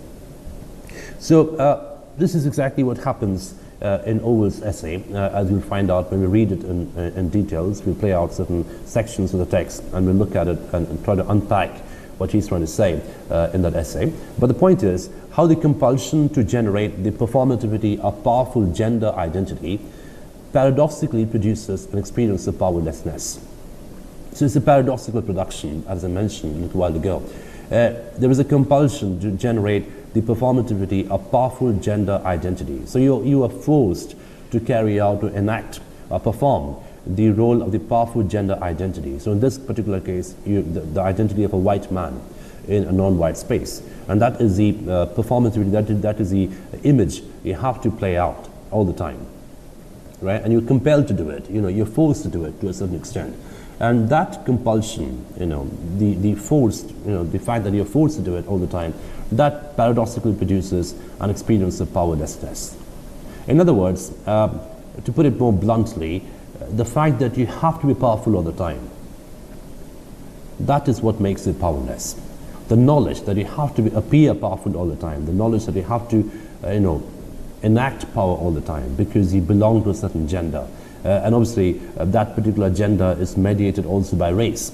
So if you're just a Burmese man in colonial Burma, you will not be so powerful. But if you're a British white person in colonial Burma, then obviously you're very, very powerful. Politically, socially, culturally, linguistically, you're powerful in every sense of the word, right? But the fact is, there is a difference between the human you and the powerful you. And this is exactly what I meant when I discussed embodiment with you. So when I define, if you remember, when I define embodiment as a combination of neural mechanism as well as extended social mechanism, it is what you are inside, right? So what you are as a person inside, what you are as a brain, as a consciousness, as a series of emotions, as a neural self, a core self, that is one component of embodiment. But equally, the other important component of embodiment is to see how you enact that self in a social space, how you extend that self in a social space, right? So this idea of enacting, extending your neural self into certain social situations, that constitutes embodiment, right? So that particular tension between what you want to do as a human being and what you have to do as a social person, that is really interestingly dramatized in Orwell's essay, Shooting an Elephant. And we'll look at it in great details as we move on, especially through the lenses of gender studies, as we have mentioned so far. The second point is how the white man's privilege in the colonial space converts into a knowledge of nothingness through an existential experience of self-questioning and ambivalence. So the idea of ambivalence is very important over here. So he's ambivalent about something, right? And what is he ambivalent about? He's ambivalent about the fact that he's in two minds. So he sees a certain thing, he sees a certain image, he wants to do something, but he knows he is forced to do something else, right? And this entire break between what he wants to do as a person and what he's forced to do as a social self is what generates this ambivalence, right? And this ambivalence comes from the knowledge of nothingness. That he suddenly realizes that despite being a powerful male, racially powerful, politically powerful male in this colonial space, he actually is powerless. He actually becomes an image of nothingness, right? So from privilege to poverty, and this is a very quick transition which happens in Orwell's essay. So he starts off being this white man in a colonial space. So obviously he's very privileged, racially privileged, politically privileged. But you know, certain things happen, certain events take place in the course of the essay as it is described. And that convinces him, you know, it really awakens him to the knowledge of his own nothingness. And that's something we'll look at as we look at the essay in some details. So before we start with the essay, the points, just to reiterate what I've said so far, this is a very political essay, and that's something we need to be careful about. This is written by a colonial officer working in colonial Burma. So he is a colonial white British officer working in a non-white colonial Burma, and obviously he's talking about his experiences as a colonial officer. Now obviously, as I mentioned, at a superficial level, if you look at it superficially from the outside, he obviously assumes a position of authority, a position of a great agency. You know, he is the image of power, the image of authority, so to say. So he enjoys a certain series of privileges, and that sort of comes to him automatically by default because he happens to be a white man with authority, with military authority, with police authority, etc. So superficially speaking, he is in a pretty good condition, right, politically, racially, and every sense of the word. But what makes the essay complex, what makes the entire situation complex, is the sudden awakening of his knowledge of nothingness. That he realizes that, you know, all this entire materiality of power around him, that includes race, that includes language, that includes political power, etc. That entire materiality around him is basically a mutable construct. And I've used the word construct before, especially when talking about performativity. So gender is a construct. Identity is a construct. It's something you construct through performances, through strategic performances. Hence we use the word performativity, right? So it's a performative construct. It's something which is performatively produced, and hence it's a construct. And anything which is a construct can be deconstructed and reconstructed. In other words, what we're moving into very quickly now is the textuality of power, the textuality of gendered identity, especially in relation to power. So I've mentioned this before, by the use, when I'm using the word textuality, or when I'm using the word text in general, I'm looking at a mutable construct, something which can be constructed and analyzed, and equally something which can be deconstructed and reconstructed, right? So we're looking at the textuality of power, we're looking at the textuality of gender, we're looking at the textuality of gendered hegemonic identity in certain political situations. And that's the really interesting thing which we'll look at when we read Orwell in this particular essay called Shooting an Elephant. And obviously the big question which comes up in the course of the essay is the pull between two different orders of will. So one will is obviously the very core existential neural will, that he doesn't want to do a certain act. In this particular case, he doesn't want to shoot an elephant, right? But the other bigger hegemonic overarching will is the fact that he has to carry out this particular act because that is what becomes his gendered political identity. In other words, because he happens to be a white male in a non-white colonial space, there's an economy of expectations around him, right? And he has to satisfy those expectations, right? Because those are the same expectations which inform his privilege, which inform his power, which inform his identity as a colonial officer in Burma. Okay, so with this preamble, we sort of dive into the essay and we look at how, you know, it plays out, especially in relation with performativity, power, and gendered identity. But it's very quickly taking you through again through the definition of performativity, which I played out a couple of times before. But just to reiterate, it's a performance that is designed to generate an effect and its corresponding iconic identity.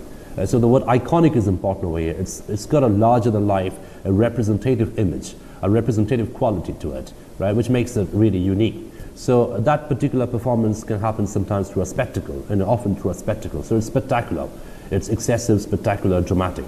It's aiming to produce, move its consumer with a sense of awe, adulation, and reverence, and also fear sometimes, and often a mixture of all three. So, in other words, it's a kind of a very strategic kind of an act, a very strategic act which is designed to generate certain kinds of political identities. It can be used rhetorically, it can be used through the body, it can be used through dress, it can be used through a series of other material, metaphors and markers. And when in this particular case, we are looking at race, language, power, and all these things sort of, coalescing together in order to produce what we have as an iconic identity, and that's obviously done through performativity. Okay, so this is something we talked about before, and so in a nutshell, Orwell's essay shows how the anxiety to be constantly performative, and that's an important phrase, constantly performative. So it's a bit of an endless performance. You have to perform all the time as a person, right? So as a colonial officer, as a colonial officer in Burma, you have to be performative all the time. You have to have certain kind of expectation around you. You have a certain kind of privileges around you. In order to fulfill these privileges, you have to perform all the time certain kinds of acts. Now, the point is, you may not like to perform these acts all the time. You may not like to carry on these acts all the time. But that's beside the point. That's something which gets increasingly redundant. Your unwillingness to be performative becomes redundant. That becomes a new option. It isn't an option anymore, right? And that is where the crisis of agency comes in. So this idea, this desire, this anxiety to be constantly performative, it often comes at the cost of human agency. And so the relationship between agency and power over here becomes very, very complex. It becomes really almost inverted. They are almost inversely proportional to each other. The more powerful you are, the less agency you have at a certain level. Okay? So thus, this particular essay dramatizes the division, but in two different orders of embodiment: the artificially performative one and the natural organic one. So we talked about embodiment as a bit of an interface between these two different kinds of orders. One is obviously the natural, organic, corporeal, neural order of embodiment, what we do through our brain, through our body, through our nerves, etc. And the other is more complex, how we extend it into a social space, how we enact it, extend it, embody it in social situations. And that's a bit of a prosthetic embodiment, if you will. So it's artificial, it's performative, and the point is, how do these two orders of embodiment become dialogic with each other? The artificial, prosthetic, enacted order of embodiment, and the interiorized, inward-looking, natural, organic order of embodiment. So how do these two, enter into some kind of a dialogue with each other? And what happens if one becomes stronger than the other? In this particular case, obviously, the stronger order of embodiment is the artificial, performative one. And the natural, organic one becomes less important. It's relegated into redundancy.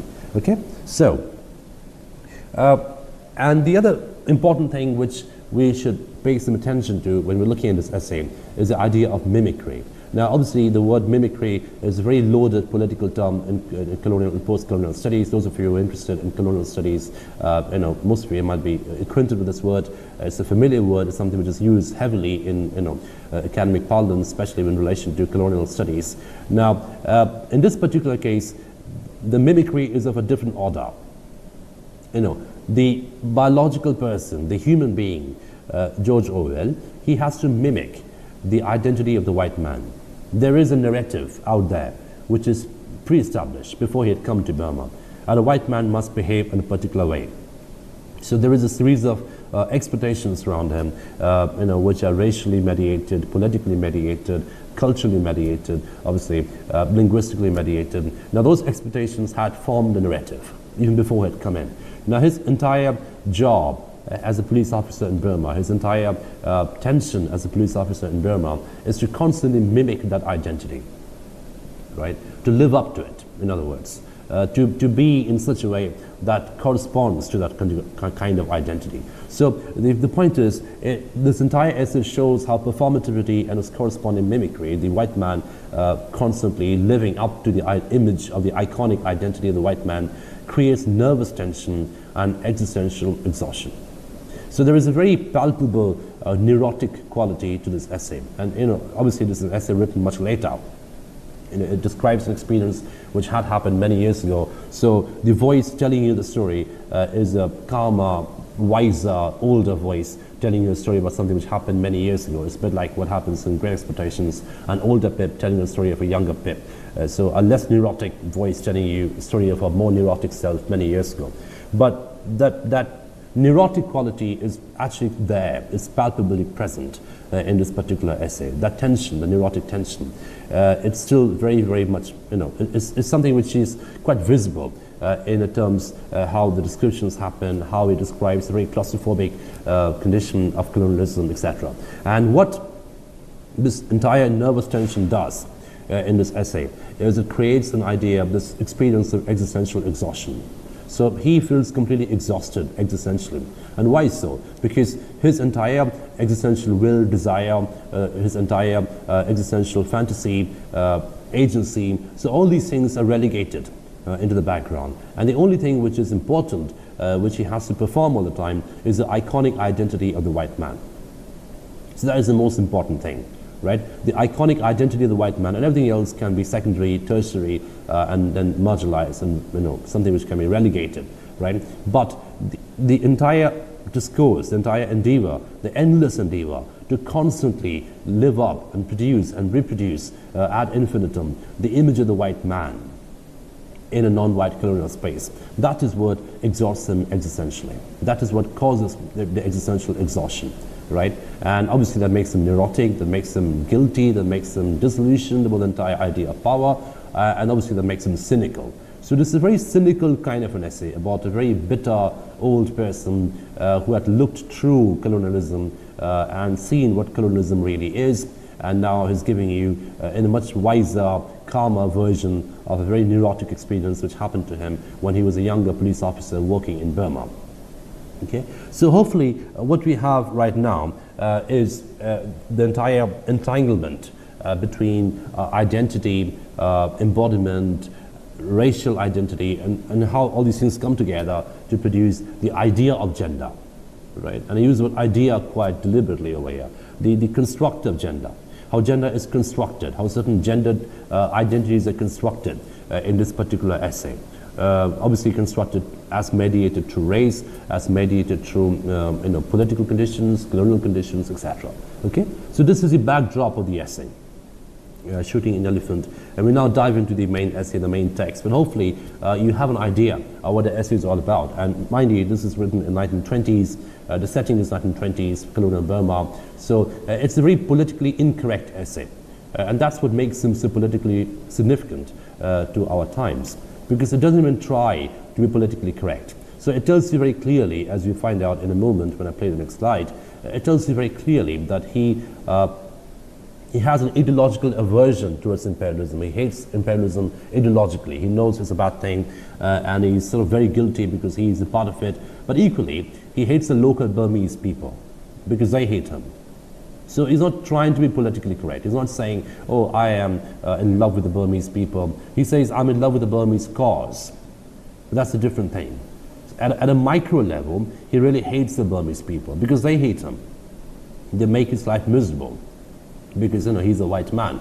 They all have to abide by him. They all have to be afraid of him. They all have to carry out his orders. But obviously internally they all hate him, as they should, right? So he becomes less a human being and more an image, and that is what makes the essay quite complex, right? So his entire gendered location in this particular essay is a very complex political location, and that becomes a complete package. It's so artificial that it becomes something outside of himself, right? So his gendered identity as a white colonial man is so external to his internal, to his organic identity as a human being.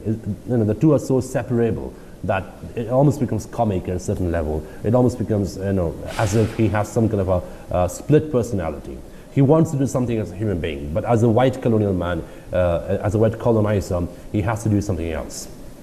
And who's going to win? There's a bit of a tussle, a tension going on between these two orders of embodiment, and the point is who wins in the end. And we see quite clearly it's the organic human order which loses. That becomes less important than the political extended order of embodiment. Okay? So this is basically the long and short of the essay in its theoretical premise, and now we move on to what happens in Shooting an Elephant. So why is it an important essay in gender studies, especially in relation to expectation, entitlement, agency, identity, performativity, mimicry? So all these very loaded terms which we've used so far. How do these terms come together to describe a very human experience in a colonial space? And that's what constitutes Shooting an Elephant by George Orwell. Right. So we now move on into the essay, actually. We sort of dive in. And this is a very, this is the opening of the essay, with which he describes this condition and how we're sort of stuck between two different orders of hatred. So he hates the empire because he knows it's an evil thing, but that's more of an ideological hatred, a discursive hatred, which happens at the level of ideas. And the other hatred is more micro, more visceral, more immediate, where he says, I hate the Burmese people because they all hate me, right? And it's a bit of a very, there's a lot of hatred around him, and he finds it difficult to live as a normal human being, and that's what makes him neurotic increasingly. So, as you say very clearly, in Momen in Lower Burma, I was hated by a large numbers of people.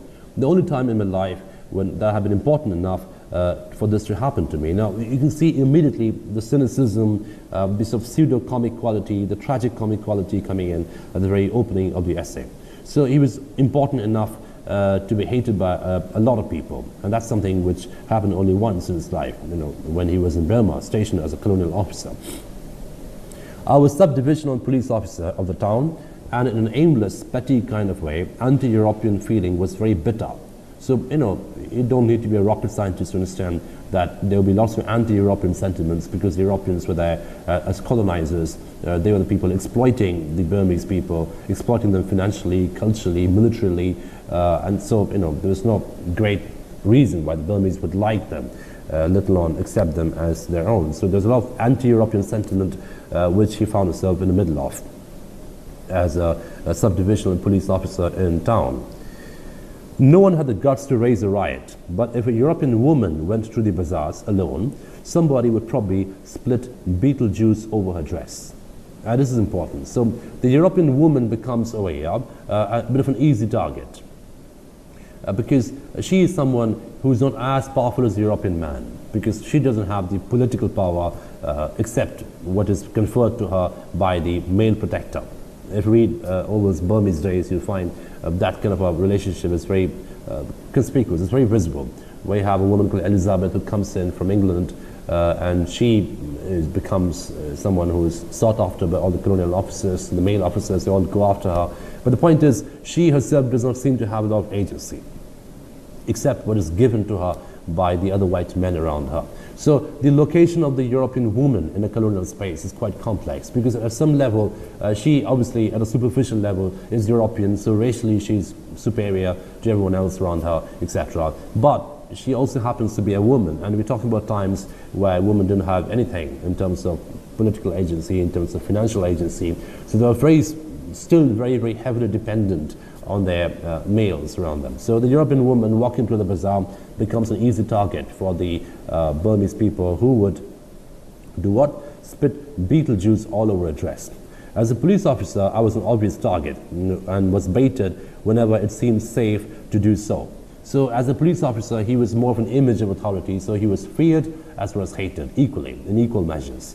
And that's something which is important, that because he's an image of authority, there will be lots of aversion towards him. People would hate him because he is someone who represents, that icon of exploitation, authority, power, domination, etc. But equally, he's someone who'd be hated for precisely the same reasons, right? People will never like him because he happens to be a police officer. So when a nimble Burman tripped me up in a football field and the referee, another Burman, looked the other way, the crowd yelled with hideous laughter.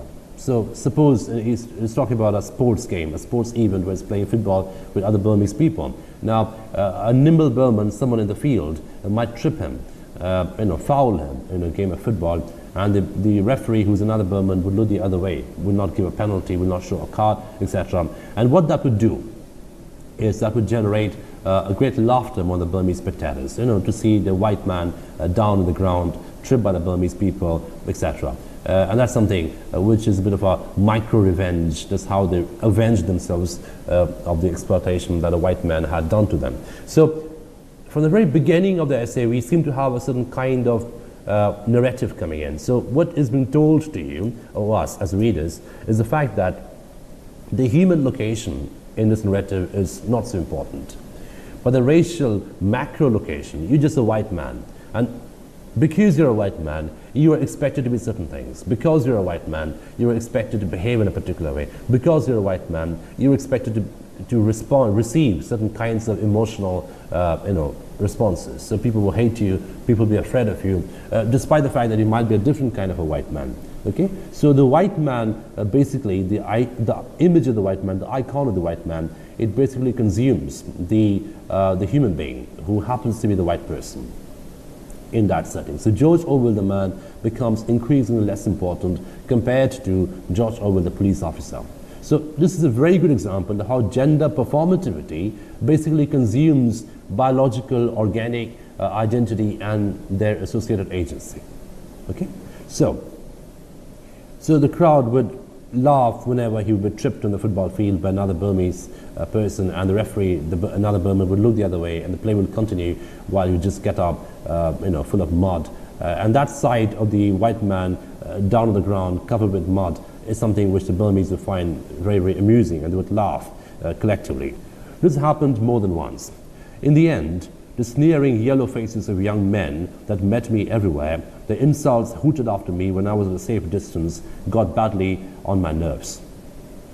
So you find, and I mentioned this a little while ago, this is an essay which does not want to be, which does not set out to be politically correct. So, if someone were writing it now, sneering yellow faces of young men, and if you're using that kind of an adjective to talk about, certain human beings, that would be considered immediately racist.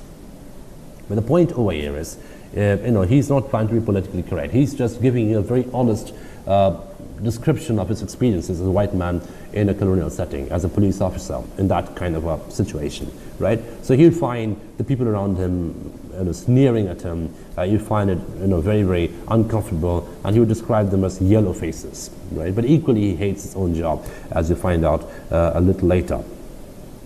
So, it just got badly on his nerves. The young Buddhist priests were the worst of all. There were several thousands of them in the town, and none of them seemed to have anything to do except stand on street corners and jeer at Europeans. Okay? So, he is sort of looked at. There's this collective gaze at him, right, as a white man. So wherever he goes, he realizes people are looking at him with hatred, with aversion, with fear. None of these are positive emotions. No one looks at him with love. Right? So the entire collective gaze that he experiences when he suffers as a colonial person, as a colonial officer in Burma, is a gaze of hatred. Right? And that begins to consume him, that begins to make him more neurotic, that begins to make him more cynical, that begins to make him more bitter. Right? And this is what happens in the course of this essay. Right, so it's not a happy situation to be in. It's a very neurotic situation to be in. He finds himself hated by everyone. He finds himself in the middle of power, but not really powerful, because he just has to carry out the duties given to him. He just has to fulfill the expectations of being a white man in a colonial space. So he's not really free. And on top of that, he's hated by everyone around him. So it's not really a happy situation to be in, as this particular passage describes. All this was perplexing and upsetting. For at that time, I had already made up my mind that imperialism was an evil thing. And the sooner I chucked up my job and got out of it, the better. Theoretically, and secretly of course, I was all for the Burmese and all against the oppressors, the British. As for the job I was doing, I hated it more bitterly than I can perhaps make clear. In a job like this, you see the dirty work of empire at close quarters, the wretched prisoners huddling in the stinking cages of the lockups, the grey, coward faces of the long-term convicts, the scarred buttocks of the men who had been flogged with bamboos. All this oppressed me with an intolerable sense of guilt, but I could get nothing into perspective. So it's a very depressing kind of a description, as you can see from the very beginning. So he can see imperialism as a very bad thing. And the text we'll do after this is Heart of Darkness, and you find a similar kind of situation coming in, a similar kind of ambivalence coming in. Because remember, one of the ways in which imperialism succeeded so magnificently is to classify itself as a grand, noble enterprise. A civilizing mission, a Christianizing mission, a rescue mission, the different lovely, lofty names which were given to this entire project of imperialism.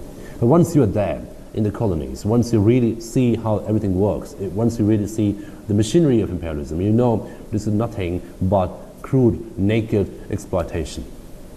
So, and the fact that you are a part of the exploitation, you are the part of this entire machinery of exploitation which is exploiting another race, another set of human beings, doesn't really make you feel good if you're a conscientious person. And obviously Orwell over here is a conscientious person. He was confused, but at the same time he's conscientious. So he knows, he realizes that he is a white male in a non-white space. He also happens to be a police officer, and all that together makes him really, really, hated, makes him really cynical about what he's doing, etc. So secretly, he's saying, theoretically, ideologically, secretly, he was all for the Burmese. So he really was for the Burmese cause of liberation, right? Because he saw that what's happened to the Burmese is a wrong thing, is a morally wrong thing, okay? And, he was against the oppressors, the English, the British. But the paradox is, he works for the British, right? So he's someone who is a servant to the British Army, the British Empire. But at the same time, ideologically, he hates imperialism. So it's a bit of a catch-22 situation, as you can see. It's a no-win situation. It's a paradoxical situation. He's in a limbo. He can't really choose between one and the other. So at a macro level, at a macro ideological level, he is for the Burmese and he is against the British. He ideologically hates the British. But at a micro level, he's someone who hates the Burmese as well, because they all hate him back. Now this particular image, the very depressing image of prisoners in caves who are tortured, and how he experiences this torture from very close quarters, because he happens to be a police officer, a subdivisional police officer over there. So he sees how people are tortured systematically, corporally, mentally, how they are tortured in order to keep the empire running. And that's not a happy side. And obviously, he also realizes that he is part of the torture. He is part of the machinery of torture, whether he's doing it directly or not. He can't take his hands off. He can't wash his hands off. So he's guilty, he's cynical, he's bitter. Okay? And as you can see, the words that come over here are very depressing words. He suffers from an intolerable sense of guilt. But I could get nothing into perspective. So he's completely confused, right? So he's existentially confused, he's politically confused, he's ideologically confused, because he hates everyone over there. I was young and ill-educated. I had to think out of my problems in the utter silence that is imposed on every Englishman in the East. So silence imposed on an Englishman on the East, and that silence becomes the metaphor for the lack of agency. You can't speak, right? So as you can see, there is, as you know, some of you who have sort of read post-colonial studies to some extent, there's a very famous essay by Gayatri Chakraborty Spivak. It's called Can the Subaltern Speak, right? And that is about the subaltern people. That is about the people who are tortured. That is about people like these Burmese people, the wretched prisoners who are tortured in prison camps, the women who are doubly marginalized. So the point is, can they speak? Do they have a voice? Right? It's very difficult for someone in that position to speak. But the paradox over here that Owen is saying, that despite being, theoretically the powerful person, technically the powerful person, he too cannot speak. Right? He cannot speak out against the evil of the empire. He can't speak out against the evil of imperialism. He can't say, stop this, don't torture these people, and let's just go back. He can't say it. He has to carry on the work silently, despite knowing fully well. He's completely aware of the fact that what's happening is morally and politically and at a human level, it's an evil thing. But he can't do anything to change it. He can't do anything to intervene. There's no human intervention possible in this kind of a situation. Okay? So the utter silence that is imposed on every Englishman in the East, okay, that is something which is imposed on him. It's something which is given to him, and he can't break it. He can't confront it. He can't challenge it. I did not even know that the British Empire is dying. Still less did I know that it is a great deal better than the younger empires that are going to supplant it. So he did not know, because he is right in the middle of it. He did not know that the empire is actually dying gradually. So as I mentioned, it's the 1920s and early 30s, and so the empire would die in another 10-15 years. With the Second World War, India would become liberated, and Britain would just cease to become an imperial power. But because he's in the middle of it, he's right in the heart of it, he doesn't realize, he doesn't have the big picture. Okay, so he doesn't know that empire is dying gradually, a natural death. All I knew was that I was stuck between my hatred of the empire I served and my rage against the evil-spirited little beasts who tried to make my job impossible. So again, observe the political incorrectness of this kind of description. He's talking about the Burmese people over here. describing them as little beasts, evil-spirited little beasts, and that's completely racist by modern standards. But obviously he's not writing in modern standards, so we have to understand the context in which he's writing. So he's someone who's giving you a very honest picture of his existential experience. This is exactly how I'm suffering. I hate the empire. I think it's an evil thing. It's an ideologically immoral thing. But at the same time, I hate this evil beast around me who hate me because I happen to be a white man. Okay? With one part of my mind, I thought of the British Raj as an unbreakable tyranny, as something clamped down, in secularum, in ad infinitum, forever, upon the will of prostrate peoples. With another part, I thought that the greatest joy in the world would be to drive a bayonet into a Buddhist priest's guts. Feelings like these are the normal byproducts of imperialism. Ask any Anglo-Indian official if you catch him off duty. So this is a classic example of ambivalence. On one hand, he wants to get rid of the empire. He thinks of the empire as a tyranny, something which is happening forever, something which is chaining innocent people, weaker people, as an immoral, evil thing. But another part of him really wants to take a bayonet and kill all the Buddhist people around him because they hate him, right? So it's a complete dichotomy of emotions. It's a complete break in emotions, So he's cognitively confused. There's a bit of a rupture. You can almost say it's a split personality. And he says, in the end, feelings like these, or ambivalence like these, on the other hand, are the normal byproducts of imperialism. Okay, it's something which happens normally out of imperialism. This is what imperialism does to you, right? It makes you, on the one hand, hate it ideologically. So you hate imperialism ideologically. It's a horrible thing. It's a terrible thing ideologically. You know it because you're in the middle of it. But equally, it makes you cynical and bitter and you're forced to develop this visceral hatred against the people around you, the colonized people around you, because they collectively hate you. So like I said, it's a catch-22 situation, completely, a classic catch-22 situation. You can't escape it. It's completely inescapable, right? And that's what he means when he says that, feelings like these are normal byproducts of imperialism. So this neurosis is normal, right? And that's something which this essay entirely tells you in the end. This is a natural, normal kind of experience, being neurotic to this extent, to this degree, okay? So ask any Anglo-Indian official if you catch him off duty. So if you just catch him off duty, if you're drinking with a person, and alcohol becomes a very important metaphor, especially in Burmese Days, the novel that I mentioned, which has a very similar kind of a setting, but obviously it's fictional. Though it does draw on Orwell's personal experiences, but it's not as personal or as autobiographical as this particular essay. Burmese Days, you have Burmese Days, it's a very interesting novel where people perform certain kinds of identities in the morning when they go to the offices, when they talk to the colonized people, when they interact among themselves. They are something. They are civilized, white people, skilled, civilized, efficient people. But when they get drunk in the evening, when they indulge in alcoholism and they become alcoholics in the end, all of them become alcoholics in the end, that is where they get quote-unquote off duty. And that is where you get to know the truth about the experience of being powerful. And that is why they tell you that being powerful actually is an experience of powerlessness. Because if you have to be powerful all the time, if you don't have an option not to be powerful, that is what makes you powerless. So here, gender becomes, hegemonic gender becomes, ironically, also a metaphor for imprisonment. So we saw in the previous couple of lectures when we read Shatranji Khilari and the chess players, how the women were imprisoned because of their gender identity, because they don't have any financial agency, any cultural agency, any political agency, despite their talents. I mean, they would have made much better rulers, administrators, courtiers, military people if they had the choice, the chance, the opportunity. But they did not have that opportunity. Historically, that was denied to them at that given point of time.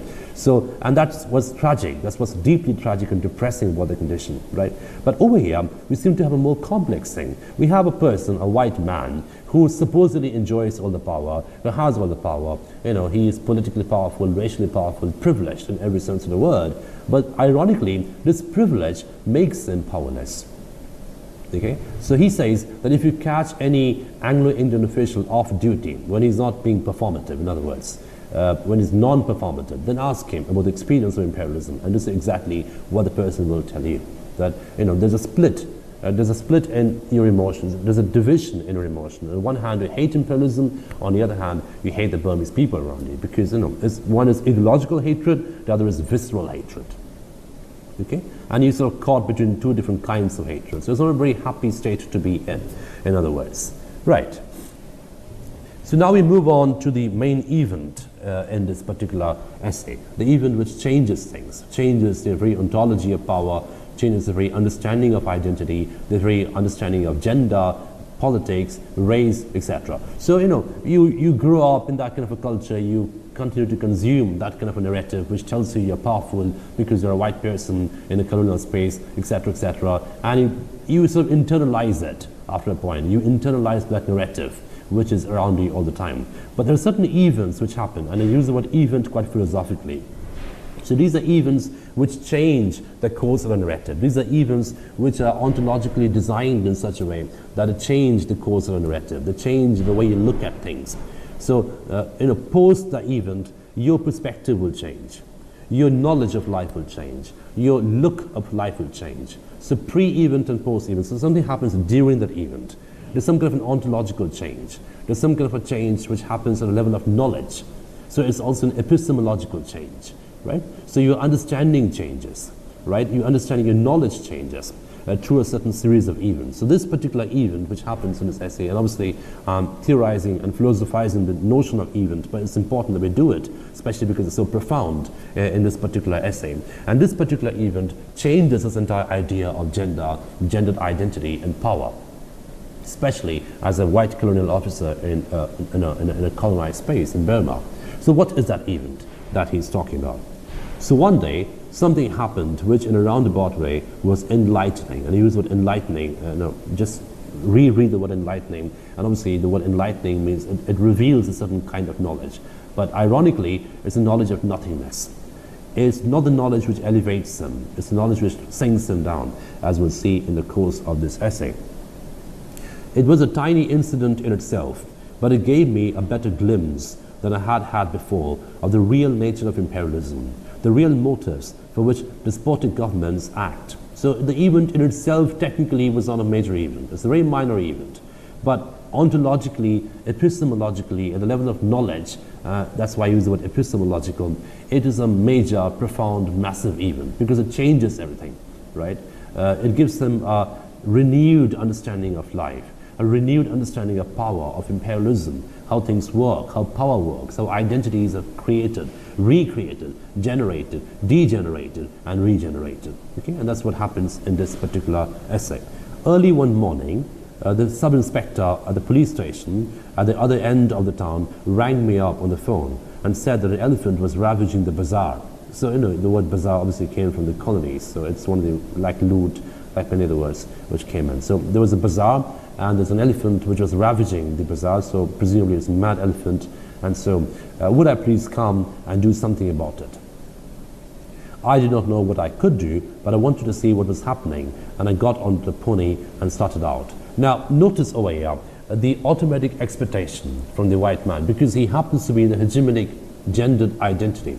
And I use the word hegemonic in a loaded kind of a way, because he's hegemonic because of his gender and also because of his race. Because mind you, we just saw a little while ago how European women who are also white, so racially they're privileged, but because they have a different gender identity, they're not so privileged, they're not so feared as a white man. So no one would dare spit Beetlejuice on a white man in the bazaar.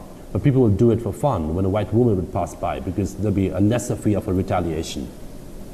Unless, of course, there's a male around who can be offended on behalf of the woman and avenge the woman and retaliate on behalf of the woman. Now the women themselves seem to be quite powerless as human beings themselves. But the point is, there's a mad elephant in the bazaar. There's a news that the elephant has gone mad in the bazaar, and the obvious automatic immediate expectation is that a white man would come and control it with a gun, because he happens to be the hegemonic gendered identity. So he is the military identity, he is the authoritative identity, he is the assertive identity, and all that taken together makes him the automatic choice of being the instrument of control. Right? So whenever there's an example of anarchy, it's a white man who's supposed to go and re-establish reason there. Right? So if you look at again, if you're philosophizing the entire thing, if you're looking at a theoretical thing, the elephant coming into the bazaar and ravaging it is an example of the break of the normative narrative. That's not what happens every day, right? You don't walk into a bazaar and expect an elephant ravaging it every day. You walk into a bazaar and expect it to be normal, people coming and buying and selling and consuming things. That's what happens in a bazaar. That's the normal narrative, the normative narrative that we associate with a bazaar. Now that normative narrative has been disrupted by the appearance of this elephant who had come in and had ravaged the bazaar. Now, the moment there's a break or disruption of normativity, the person summoned is the person who embodies normativity, embodies hegemony, embodies establishment, the white man, right? So the white man is summoned to re-establish reason, to re-establish rationality, to re-establish normativity in the bazaar. So, his response is, I did not know what I could do. Because, he's a human being. You can't just say, oh, there's a mad elephant in the bazaar, I'll just go and shoo it away. You can't say that as a human being. But because he's a white man, he knows there's certain expectations of him. So what does he do? I took my rifle, an old .44 Winchester, and much too small to kill an elephant. But I thought the noise might be useful in terror, to create terror, just in case he wants to make a blank fire to scare the elephant away. So he gets in a pony, gets into a rifle, takes a rifle, and heads towards the bazaar in order to find the elephant with the hope of controlling it, because it's gone mad. Various Burmans stopped me on the way and told me about the elephant's doings. It was not, of course, a wild elephant, but a tame one which had gone mussed. It had been chained up, as tame elephants always are when the attack of must is due. But on the previous night, it had broken its chain and escaped. Its mahout, the only person who could manage it when it was in that state, had set out in pursuit, but had taken a wrong direction and was now 12 hours' journey away. And in the morning, the elephant had suddenly reappeared in the town. The Burmese population had no weapons and were quite helpless against it.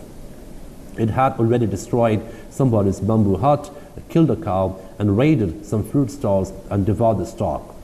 Also, it had met the municipal rubbish van, and when the driver jumped out and took to his heels, had turned the van over and inflicted violences upon it.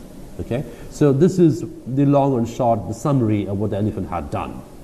So it's a tame elephant, it's the normal elephant, it's a domestic elephant, but it has its attack, the seasonal attack. When elephants become amorous, they become frenzied, and it's that state which has been talked about. In that frenzied state, it's managed to break away from the chains, and it's become wild temporarily. The mahout, who's the only person who can control it in this state, had taken a wrong direction, so it's headed the wrong way. So it's 12 hours behind the elephant. So meanwhile, the elephant has come to the town and had done certain things which are quite disturbing. So it has got into a bamboo hut, killed a cow, and raided some fruit stalls and devoured the stock, has eaten up fruits, has rampaged across the bazaar. And interestingly, there's a municipal van, rubbish van, which it managed to find, and then it overturned it. The driver ran away, of course, to save his own life, and the elephant just basically ravished the particular municipal van. So this is a story which is given to Orwell as he set out to shoot the elephant. Now, what we'll see subsequently in this particular essay is how certain events play out, how certain events emerge out of this particular report, and how those events, they existentially problematize the entire location of power, right? So at this stage, what we have is a very normal description of non-normativity, right? The elephant had come, a wild elephant, a tame elephant had become wild. So that itself is an example of non-normativity. It's a break of normativity, right? And because it's gone wild temporarily, what it had done is it had come into town, did some damages, eaten up some fruit stalls, overturned some stalls in the bazaar, and then in the middle of the city, middle of the town, it had found this rubbish van which it had overturned, and then it's sort of basically having a good time, ravaging it. So this is what the elephant had done, and Orwell the man, Orwell the white police officer, is supposed to go and tame it, control it. Okay? But we'll get to know subsequently, as we read the essay, what happens as a twist of events which make it more complex and which reveal before us and to Orwell inside this particular essay the constructedness of gendered identities, especially political gendered identities. So identities which are political as well as gendered coalesce together, as in the case of Orwell, the white police officer in colonial Burma. So I'll stop here today. Thanks for listening, and we'll continue with this particular text in the next lecture. Thank you.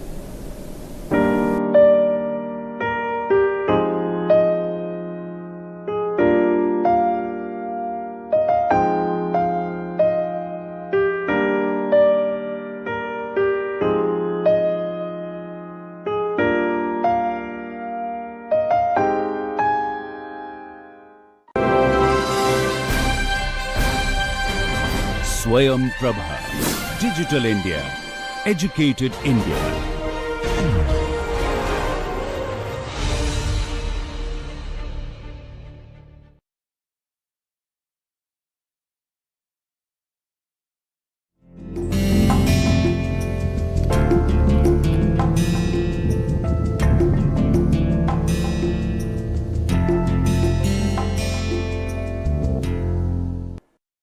नमस्कार।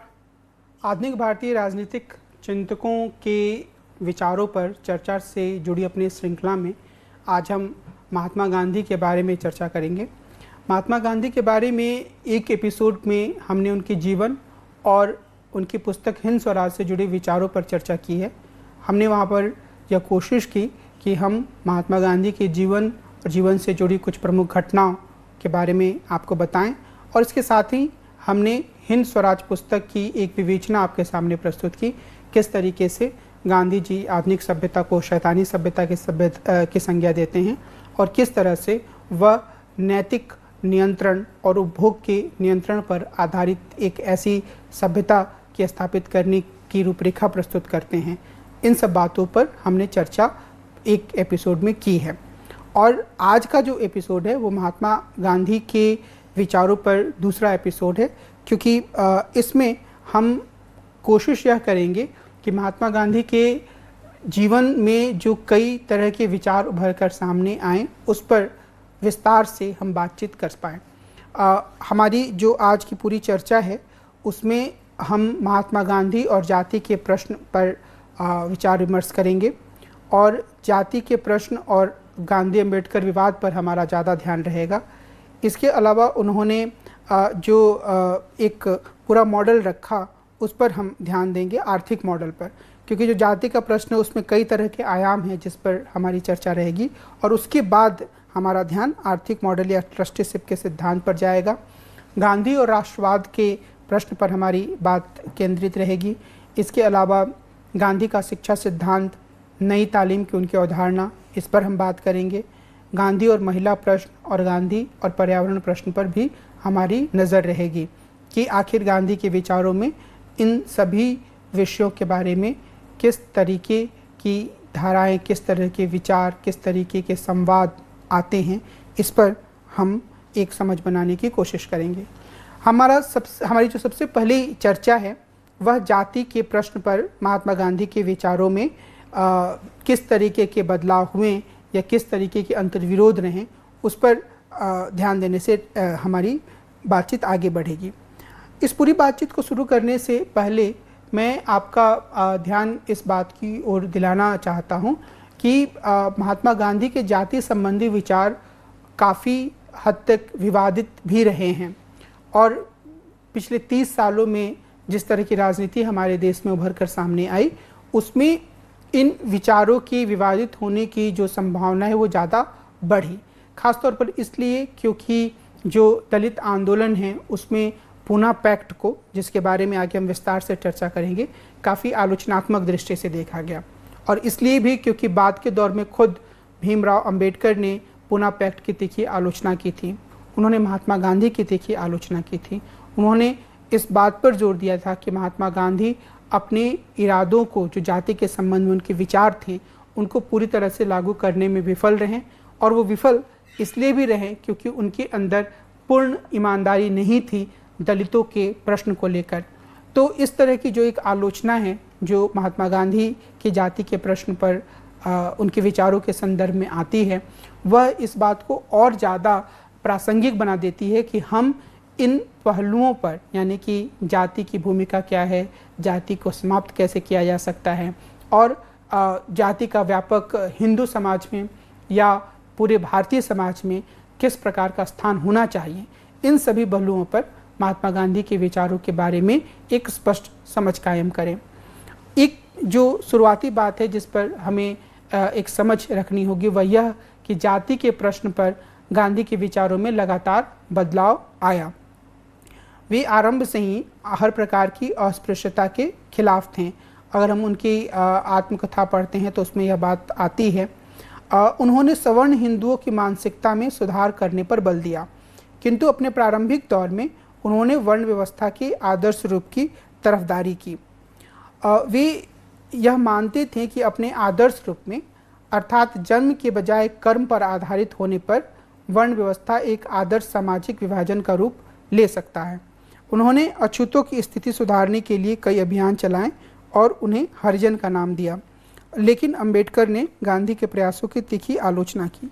यहाँ अगर हम वर्ण व्यवस्था के बारे में इस विचार पर ध्यान दें तो हमें यह समझना होगा कि उसमें गांधी यह मान कर चलते हैं कि जो जातियों की उत्पत्ति है वह काफ़ी हद तक वर्ण व्यवस्था की विकृति का परिणाम है, और उनका यह मानना है कि हर समाज जो होता है वह अपनी व्यवस्था के संचालन करने के लिए कोई ना कोई विधि, कोई ना कोई व्यवस्था, कोई ना कोई श्रम विभाजन अपनाता है। और उनका यह मानना है कि भारतीय समाज ने वर्ण व्यवस्था के रूप में इस विभाजन को अपनाया, जहाँ पर 4 वर्ण हुए और उन सब के काम बटे हुए थे।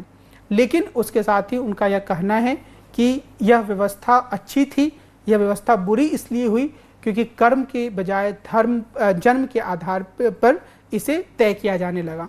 कर्म का मतलब यहाँ पर यह है कि अगर एक व्यक्ति का जन्म होता है और उसकी रुचि पढ़ने, पढ़ाने और धार्मिक कार्यों में है तो वो ब्राह्मण हो सकता है। अगर उसकी रुचि लड़ाई में, युद्ध में और युद्ध कौशल में है तो वो क्षत्रिय हो सकता है। अगर उसकी रुचि उत्पादन में, व्यापार में है तो वह वैश्य हो सकता है।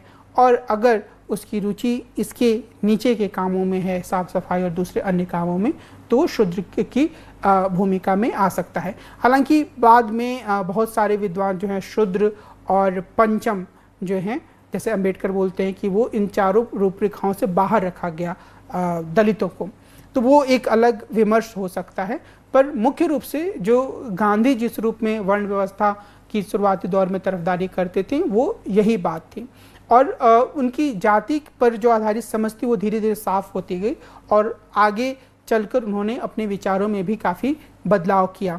तो एक जो महत्वपूर्ण बात है वह यह कि उन्हें बाद में यह एहसास हुआ कि जो अस्पृश्यता है वह भारतीय समाज की सबसे बड़ी बुराई है और इस सबसे बड़ी बुराई को दूर करने के लिए इस बात की ज़रूरत है कि इस संदर्भ में व्यवस्थित काम किया जाए।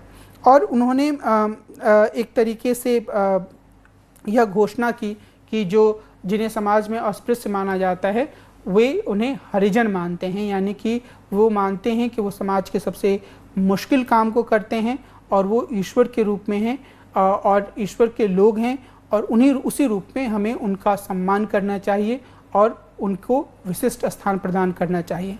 हालांकि भीमराव अंबेडकर जो जाति के प्रश्न पर लगातार महात्मा गांधी की आलोचना करते रहे, उन्होंने यह कहा कि अगर जो अछूत हैं अगर वो हरिजन हैं तो क्या बाकी लोग, खुद गांधी भी शैतान की जन हैं या शैतान की औलादें हैं। यानी कि इस तरह का जो वर्णन था वह भी एक विशेष रूप से अलग करके, जिन्हें आज हम दलित कहते हैं, जो अस्पृश्य थे, उनकी शिनाख्त करने के रूप में था। तो बाद में हालांकि गांधी ने अपने जीवन काल में हरिजन शब्द का प्रयोग बंद नहीं किया, पर बाद में जब गांधी इस दुनिया में नहीं रहे तो धीरे धीरे पूरे समाज में हरिजन शब्द के प्रयोग को काफ़ी सीमित किया जाने लगा और धीरे धीरे बंद हो गया, प्रचलन में नहीं रहा और उसके स्थान पर दलित शब्द उभर कर सामने आया। लेकिन शब्द के अलावे जो गांधी के कार्य थे उसमें वो लगातार सुधार करते गए। वो यह मानते थे कि जो पूरा का पूरा अस्पृश्यता है या छुआछूत है उसके लिए दलित दोषी नहीं हैं, उसके लिए जिसे गांधी हरिजन कहते थे वो दोषी नहीं हैं, बल्कि यानी कि जो अछूत हैं वो दोषी नहीं हैं, दोषी वो हैं जो छुआछूत कर रहे हैं, जो अस्पृश्यता कर रहे हैं। इसलिए सुधारने की ज़रूरत उनको है, बदलने की ज़रूरत उनको है। और वो इस बात के समर्थक नहीं थे कि कहीं से भी एक ऐसी स्थिति उत्पन्न हो जिससे भारतीय समाज में विभाजन हो, और वो भारतीय समाज के साथ साथ हिंदू समाज के विभाजन के रूप में भी देखते थे कि अगर दलित पूरे हिंदू समाज से अलग हो जाते हैं तो। और इसी संदर्भ में पृथक मतदाता मंडल का प्रश्न सामने आया और पुनः पैक्ट हुआ। द्वितीय गोलमेज सम्मेलन में हुए विचार विमर्श के फलस्वरूप कॉमनल अवार्ड की घोषणा की गई, जिसके तहत भीमराव अंबेडकर द्वारा उठाई गई राजनीतिक प्रतिनिधित्व की मांग को मानते हुए दलित वर्ग को 2 वोटों का अधिकार मिला। 1 वोट से दलित अपना प्रतिनिधि चुनेंगे ऐसा कहा गया, तथा दूसरे वोट से सामान्य वर्ग का प्रतिनिधि चुनेंगे। इसका मतलब क्या हुआ कि एक स्थान ऐसा रहा पृथक मतदाता मंडल में जहां पर उम्मीदवार भी दलित, वोट देने वाला भी दलित, और दूसरा ऐसा रहा कि दलित जो है वो सामान्य मतदाता मंडल जैसे कि आजकल की व्यवस्था है उसमें भी उनको अधिकार है कि वो वोट डाल सकेंगे। तो एक तरीके से जो दलितों के प्रतिनिधि चुनकर आते हैं इस पूरी रूपरेखा में, वो सिर्फ दलितों के प्रश्न पर दलितों से वोट मांगते हैं और दलितों की चिंताओं को अभिव्यक्त करने की कोशिश करते हैं। क्यों? क्योंकि अगली बार फिर से उनको उन्हीं दलितों का वोट चुनकर आना होता। तो ये एक ऐसी रूपरेखा थी। लेकिन जब रैमजे मैकडोनाल्ड जो उस समय ब्रिटेन के प्रधानमंत्री थे, उन्होंने कॉमनल अवार्ड या सांप्रदायिक पंचायत की घोषणा की, तो इसमें दलित सहित 11 समुदायों को पृथक निर्वाचक मंडल प्रदान किया। मुस्लिमों को पहले से यह निर्वाचक मंडल प्राप्त था, लेकिन इसका जो गांधी जी थे उन्होंने तीखा विरोध किया। गांधी जी का विरोध का आधार यही था कि यह एक तरह से दलितों को हमेशा के लिए हिंदू समाज से अलग करने की तरह होगा, क्योंकि फिर जो उनके प्रश्न हैं उन पर बात करने की, उनको हल करने की पूरी जिम्मेदारी जो दलित प्रतिनिधि हैं उन्हीं पर आ जाएगी, और हमेशा के लिए हिंदू जो शेष हिंदू हैं और जो दलित समुदाय हैं उनके बीच में अलगाव पैदा हो जाएगा। तो वो इस विचार का पहले भी विरोध करते थे। और कांग्रेस, हमें यहाँ ध्यान रखना होगा कि कांग्रेस हमेशा से ही हर प्रकार के पृथक निर्वाचक मंडल का विरोध करती थी, लेकिन अंग्रेजों ने मुस्लिमों को तुष्ट करने के लिए उन्हें पृथक निर्वाचक मंडल दिया था, क्योंकि उनकी नीति बांटो और राज करो की थी। पर हमें यह भी ध्यान रखना होगा कि जब भारत का संविधान बना तो वहाँ पर किसी भी समुदाय को पृथक निर्वाचक मंडल नहीं दिया गया। तो गांधी का जो यह रुख था वो एक कांग्रेस की व्यापक नीति के अनुरूप था, और दूसरा गांधी का जो रुख इस नैतिक आधार पर भी था कि वो ये नहीं चाहते थे कि जिन्हें जो अछूत हैं वो पूरी तरीके से हिंदू समाज से दूर चले जाए। तो जब इसकी घोषणा हुई तो वो पुणे के यरवड़ा जेल में थे, और उन्होंने ब्रिटिश प्रधानमंत्री को पत्र लिखा इस कॉमनल अवार्ड के घोषित होने के बाद, और उन्होंने ये कहा कि इसे बदला जाना चाहिए। लेकिन जब उन्होंने ये देखा कि यह निर्णय बदला नहीं जा रहा है, तो उन्होंने मरण व्रत या आमरण अनशन करने की घोषणा कर दी, और फिर उन्होंने अपना आमरण अनशन 20 सितंबर 1932 को आरंभ कर दिया। 26 सितंबर 1932 को राजेंद्र प्रसाद व मदन मोहन मालवीय के प्रयासों से गांधी और अंबेडकर के बीच में पुनः समझौता हुआ। इसमें और ये इसके बीच की जो का दौर रहा उसमें काफ़ी कुछ बदलाव भी समाज में देखने को मिला, और लोग जो हैं अलग अलग जगहों पर सभाएं करके जात पात तोड़ने की बात करने लगे। लोगों के भीतर एक चिंता भी व्याप्त हुई गांधी की सेहत को लेकर, और अंबेडकर पर भी इस बात का काफ़ी दबाव बढ़ा कि अगर यही स्थिति रही तो फिर शायद जो समाज के वंचित तबके हैं यानी जो दलित हैं उन पर हिंसा भी हो सकती है। तो इस लिहाज से उनके ऊपर जो दबाव पड़ा, इन सब चीज़ों की परिणति इस रूप में हुई कि फिर एक पुणे समझौता हुआ जिसमें जो दलितों को संयुक्त निर्वाचन मंडल में को कायम रखा गया, पर उनके पृथक निर्वाचक मंडल को ख़त्म किया गया। इस समझौते में डॉक्टर अंबेडकर को कॉमनल अवार्ड में मिले पृथक निर्वाचन के अधिकार को छोड़ना पड़ा, तथा संयुक्त निर्वाचन जैसा कि आजकल है उस पद्धति को स्वीकार करना पड़ा। और आजकल की पद्धति क्या है कि सीटों को दलितों की और आदिवासियों की जनसंख्या के हिसाब से उनके लिए आरक्षित किया गया है। वहाँ पर सभी लोग वोट देते हैं, लेकिन उम्मीदवार सिर्फ दलित या आदिवासी होते हैं। तो इसी तरह की व्यवस्था उसी समय ही अपनाई गई और कम्युनल अवार्ड से मिली 71 आरक्षित सीटों की बजाय पुनः पैक्ट में आरक्षित सीटों की संख्या बढ़ाकर 148 कर दी गई। तो एक तरीके से अंबेडकर कुछ चीज़ों को हासिल करने में भी सफल रहे। साथ ही अछूत लोगों के लिए प्रत्येक प्रांत में शिक्षा अनुदान में पर्याप्त राशि नियत करवाई गई और सरकारी नौकरियों में से बिना किसी भेदभाव के दलित वर्ग के लोगों की भर्ती को सुनिश्चित किया गया या सुनिश्चित किया जाएगा, ऐसा वादा किया गया। हमें ये याद रखना है कि अंबेडकर ने बाद के दौर में इस समझौते की काफ़ी निंदा की। 1942 में उन्होंने इसकी निंदा की। स्टेट ऑफ माइनॉरिटी नाम के अपने पुस्तक में उन्होंने पुनः पैक्ट के संबंध में नाराज़गी व्यक्त की, क्योंकि वो मानते थे कि यदि पुनः पैक्ट ना हुआ होता तो दलित ज़्यादा बेहतर स्थिति में रहते। और बाद के दौर में भी इसकी लगातार आलोचना होती रही। हालांकि गांधी के परिप्रेक्ष्य से चीज़ों को देखने वाले यह दावा कर सकते हैं या यह प्रश्न कर सकते हैं या इस संभावना को रेखांकित कर सकते हैं कि क्या इस बात की गारंटी ली जा सकती है कि सच में जो भारतीय समाज है उसमें अलगाव नहीं बढ़ता और जो दलित हैं लोग उनको पूरी तरीके से उनके हाल पर नहीं छोड़ देते। और इसके जवाब में ये कहा जा सकता है कि अभी भी दलितों की स्थिति बुरी ही है। तो शायद पृथक निर्वाचक मंडल एक उम्मीद की किरण बनता। मैं कहना यह चाह रहा हूँ कि आज के दौर में भी दलित विमर्श के भीतर, भारतीय राजनीति के भीतर इस मसले पर गर्मा गर्म बहस होती है, चर्चा होती है, आरोप प्रत्यारोप भी लगते हैं। खैर, पुनः पैक्ट के बाद गांधी ने दलितों की स्थिति को सुधारने के लिए कई प्रयास किया। उन्होंने मंदिर प्रवेश आंदोलन चलाया और यह बात याद रखने की है कि इसके कारण उन पर कई बार जानलेवा हमला हुआ। जाति के प्रश्न पर गांधी के विचार लगातार रेडिकल होते गए। 1940 का दशक आते आते उन्होंने यह फैसला कर लिया कि वे सिर्फ अंतर्जातीय विवाहों में ही जो कपल हैं, जो युगल हैं, उनको आशीर्वाद देने जाएंगे। और एक तरीके से वो उन्होंने अपने उस पुराने वर्णाश्रम धर्म को या वर्णाश्रम व्यवस्था को आदर्श मानने वाले विचारों के बारे में बात करना भी छोड़ दिया। पर हमें हमेशा यह याद रखना है कि गांधी कभी भी वर्ण व्यवस्था को उसके मौजूदा स्वरूप में या जाति व्यवस्था के उसके मौजूदा स्वरूप में उसके पक्ष में तर्क नहीं दे रहे थे, लेकिन वो उसके एक आदर्श रूप को मान रहे थे। तो वो भी अपने आप में एक बहुत ही आकर्षक चीज़ नहीं थी।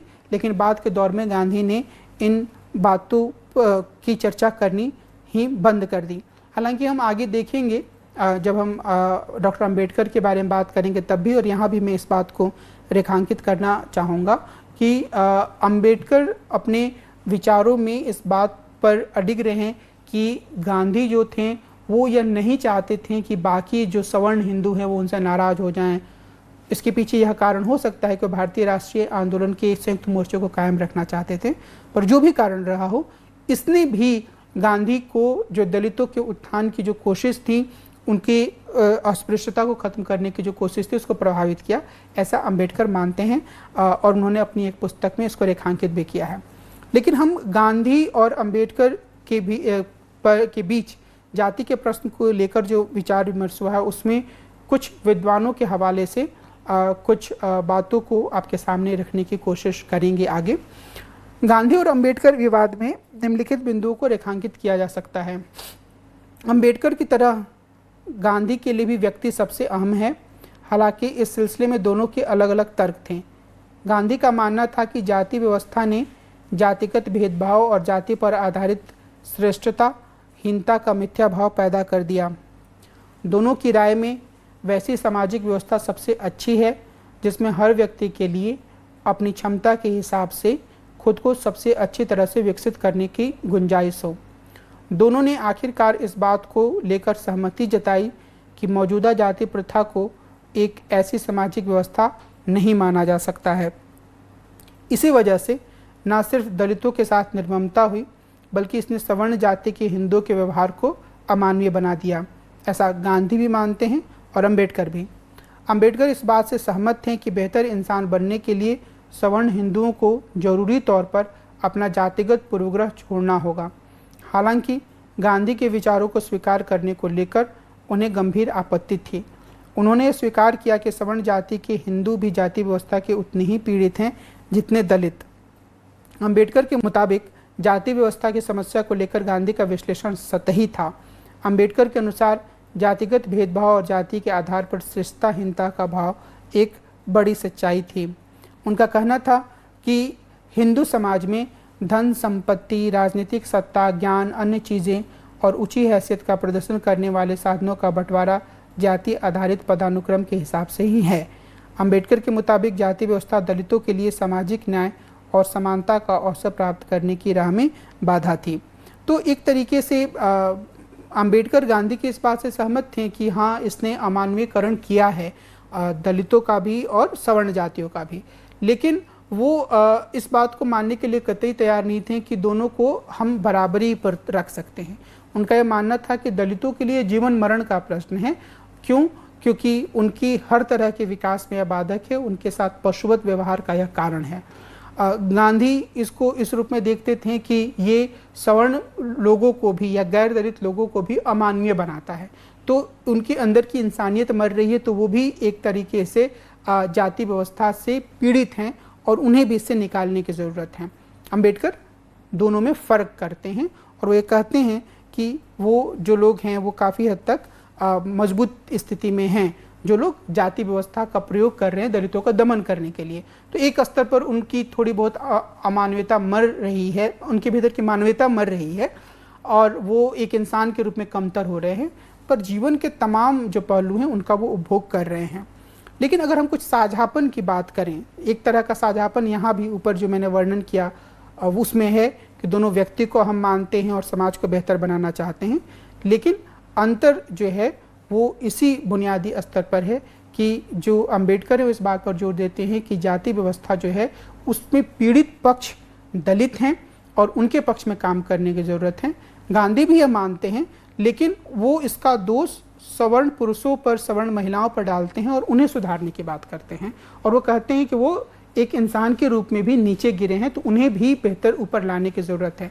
इसका मतलब क्या है कि अगर मैं एक सवर्ण पुरुष के रूप में या आप एक सवर्ण पुरुष के रूप में या महिला के रूप में किसी के साथ गलत व्यवहार करते हैं सिर्फ जाति के आधार पर, तो आपके अंदर भी इंसानियत मरती है।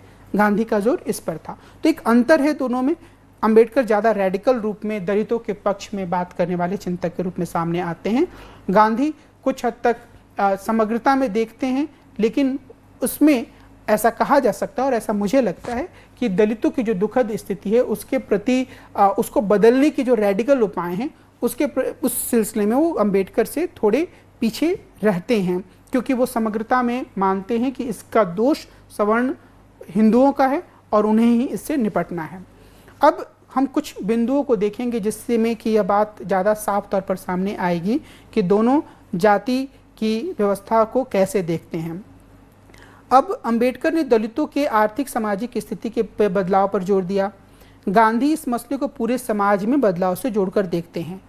निशिकांत कोलगे का यह मानना है, जो कि एक विद्वान है और जिन्होंने गांधी अगेंस्ट कास्ट नाम की पुस्तक लिखी है, उनका यह मानना है कि गांधी के विचारों से यह सही ध्वनि आती है कि वास्तविक दुनिया में जाति का मामला आर्थिक भौतिक हालात से भी आगे है। जाति खत्म करने के लिए आर्थिक स्थिति से परे जाकर पहल करनी होगी। जाति न सिर्फ आर्थिक हैसियत का मामला है बल्कि लोगों की धारणा से भी जुड़ा है। इस धारणा में बदलाव किए बिना सिर्फ आर्थिक बदलाव से जाति व्यवस्था खत्म नहीं की जा सकेगी। तो एक तरीके से हम दोनों के पहलुओं में थोड़ी कमी और थोड़ा अनुपूरकता की ज़रूरत को देख सकते हैं, जिसकी तरफ निशिकांत कोलगे इशारा करते हैं कि गांधी अगर आर्थिक सशक्तिकरण और प्रतिनिधित्व के सवाल को उतना महत्व नहीं देते हैं, तो महत्व देते हैं पर उतना नहीं जितना अंबेडकर देते हैं, तो ये भी एक गलत धारणा है। लेकिन गांधी का यह मानना सही है कि जब तक आप पूरे समाज की धारणा नहीं बदलेंगे, आप इस जाति नामक बुराई से नहीं लड़ सकते हैं। तो ये एक पहलू है जिस पर हमें ध्यान देने की ज़रूरत है। गांधी जो थे वो सामुदायिक जिम्मेदारी पर, सबकी जिम्मेदारी पर जोर देते हैं और अंबेडकर राज्य के संरक्षण पर। गांधी ने यह कहते हुए जनता को शिक्षित करने का फैसला किया कि जातिगत भेदभाव, जाति आधारित पदानुक्रम और शुद्धता अशुद्धता की धारणा पर आधारित परंपराएं उनके धर्म का अभिन्न हिस्सा नहीं हैं। अगर ये चीज़ें तार्किकता और नैतिकता के प्रतिकूल हैं तो इन्हें खत्म किया जाना चाहिए।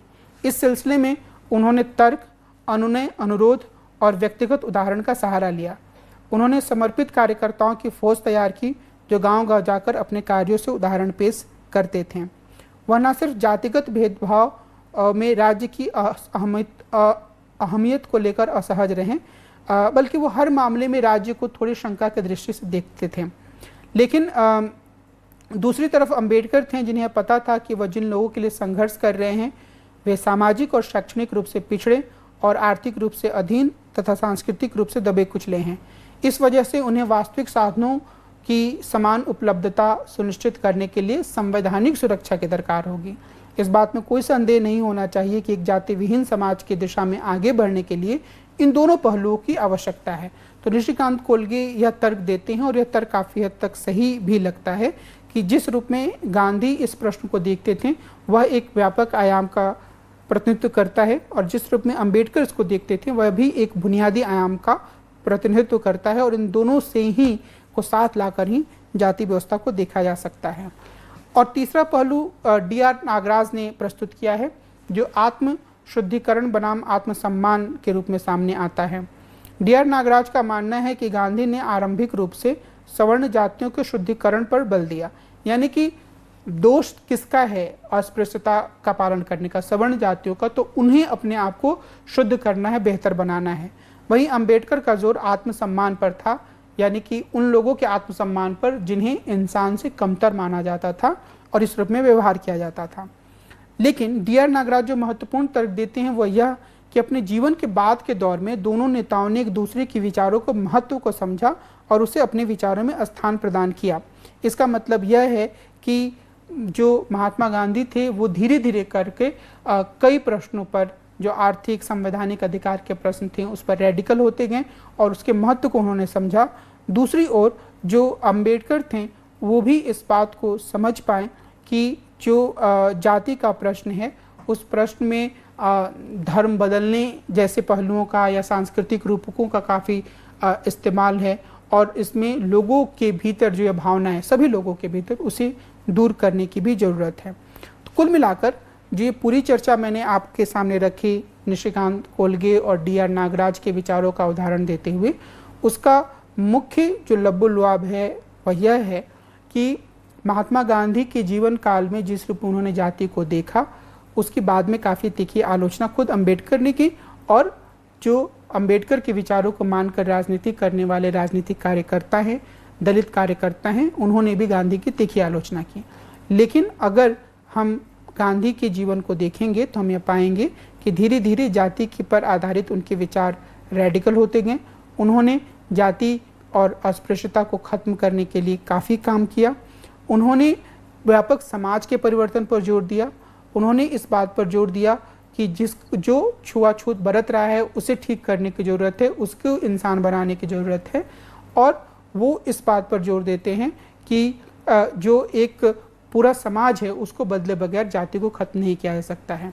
अंबेडकर जो हैं उनका शुरुआती बिंदु दलितों का सशक्तिकरण है और वो दलितों के आत्मसम्मान पर जोर देते हैं।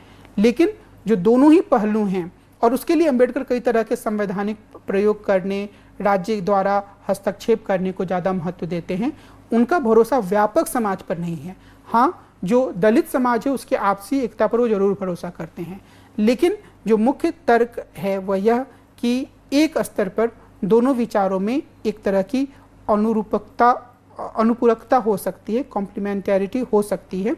दोनों एक दूसरे के साथ सहज रूप में आगे बढ़ सकते हैं। तो कुल मिलाकर गांधी की जो जाति संबंधी विचार उनमें लगातार बदलाव हुआ, उनमें कुछ सीमाएं रहीं, उन्होंने काफ़ी प्रयास किया और जो सीमाएं रहीं उनके लिए हम कई कारकों को जिम्मेदार ठहरा सकते हैं, जिसमें से एक बड़ा कारक डॉक्टर अंबेडकर ने ही इंगित किया है। What Gandhi and Congress have done to untouchables शीर्षक अपनी किताब में, कि गांधी शायद कई बार उतना रेडिकल इसलिए भी नहीं हो पाते थे क्योंकि उन्हें जो बाकी समुदाय थे उनका समर्थन भी चाहिए होता था, जो कि पूरी तरीके से अस्पृश्यता को खत्म करने के लिए तैयार नहीं थे। तो इस रूप में जो गांधी के जो जाति संबंधी विचार हैं उससे जुड़े हुए जो विमर्श हैं उसको हमें देखने की ज़रूरत है और मुझे उम्मीद है कि आगे आप इस पहलू पर और ज़्यादा पढ़ेंगे। गांधी का जो आर्थिक मॉडल है वो ट्रस्टीशिप के सिद्धांत के रूप में सामने आता है और अब हम इसके बारे में थोड़ी बातचीत करेंगे। एक जो बात समझने की है वह यह कि अगर हम आर्थिक मॉडल की बात करें तो वर्ग संघर्ष की अवधारणा है जो कि मार्क्सवाद में सामने आती है, और इस अवधारणा में यह माना जाता है कि समाज का में जो उत्पादन का साधन है उस पर एक तबके का कब्जा है, और अगर हम पूंजीवाद की बात करें तो कब्जा करने वाला बुर्जुआ वर्ग या पूंजीपति वर्ग है, और दूसरा मजदूरों का वर्ग है जिसका शोषण हो रहा है। तो उत्पादन के साधनों पर पूंजीपति वर्ग का कब्जा और जो मजदूर हैं उनका शोषण हो रहा है। फिर मजदूरों के भीतर जागृति आनी चाहिए, जागरूकता आनी चाहिए, राजनीतिक गुलबंदी होनी चाहिए, इनके बीच में टकराव होगा, वर्ग संघर्ष होगा, उसके बाद इसको वो क्रांति होगी, क्रांति के बाद सर्वहारा की तानाशाही स्थापित होगी, फिर धीरे धीरे करके समाजवाद और साम्यवाद की स्थिति आएगी जहाँ पर कोई वर्ग नहीं होगा। ये एक मॉडल रहा है जो काफ़ी प्रभावशाली है। दूसरा जो मॉडल है वह इस बात से जुड़ा हुआ है कि किस तरीके से जो पूंजीवाद का जो मॉडल है कि व्यक्ति जो है उसको उसकी क्षमताओं पर भरोसा होना चाहिए, उसके पास अपनी बुनियादी आज़ादी होनी चाहिए, और अगर उसके भीतर सामर्थ्य है, उसके भीतर क्षमता है, उसमें परिश्रम करने की भावना है, तो वो धीरे धीरे करके अपने लिए संपत्ति बनाएगा, समाज में अपनी जगह बनाएगा।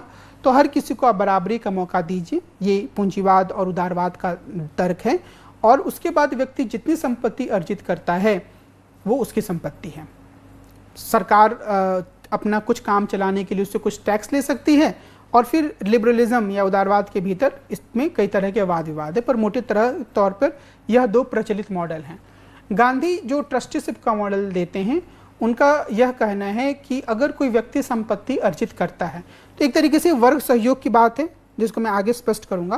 तो उनका कहना है कि अगर कोई व्यक्ति संपत्ति अर्जित करता है तो उसकी कुछ ज़रूरतें होंगी, वो उतनी ज़रूरत भर थोड़ा सा उसमें अपने लिए ले ले, बाकी सारी चीज़ों को खुद को ट्रस्टी माने। ट्रस्टी का मतलब क्या हुआ कि ये उसकी अपनी चीज़ नहीं है बल्कि वो व्यापक समाज की चीज़ है, और वो उसका सिर्फ देखभाल करने वाला है, बाद में समाज में वापस चला जाएगा। और ये जो ट्रस्टीशिप की भावना है उसके बाद अगर किसी व्यक्ति के पास ट्रस्टीशिप मानने के बाद, ट्रस्टीशिप के सिद्धांत को स्वीकार करने के बाद जो संपत्ति बचती है, जिसका वो ट्रस्टी होता है, उसका वह उपयोग पूरे समाज की भलाई के लिए करे, उसे करना चाहिए। यही ट्रस्टीशिप का मॉडल है। यानी कि इस मॉडल में संघर्ष या टकराव की बात नहीं है, इस मॉडल में पूंजीपति के असीम स्वामित्व की बात नहीं है, बल्कि इस मॉडल में मुद्दा ये है कि, या मसला ये है, या मुख्य बात यह है कि अगर आपके पास संपत्ति है या अगर आप ज़्यादा संपत्ति अर्जित करते हैं तो आप उसके सिर्फ ट्रस्टी हैं, देखभाल करने वाले हैं, और बाकी सारी की सारी जो संपत्ति है वो लोगों की है।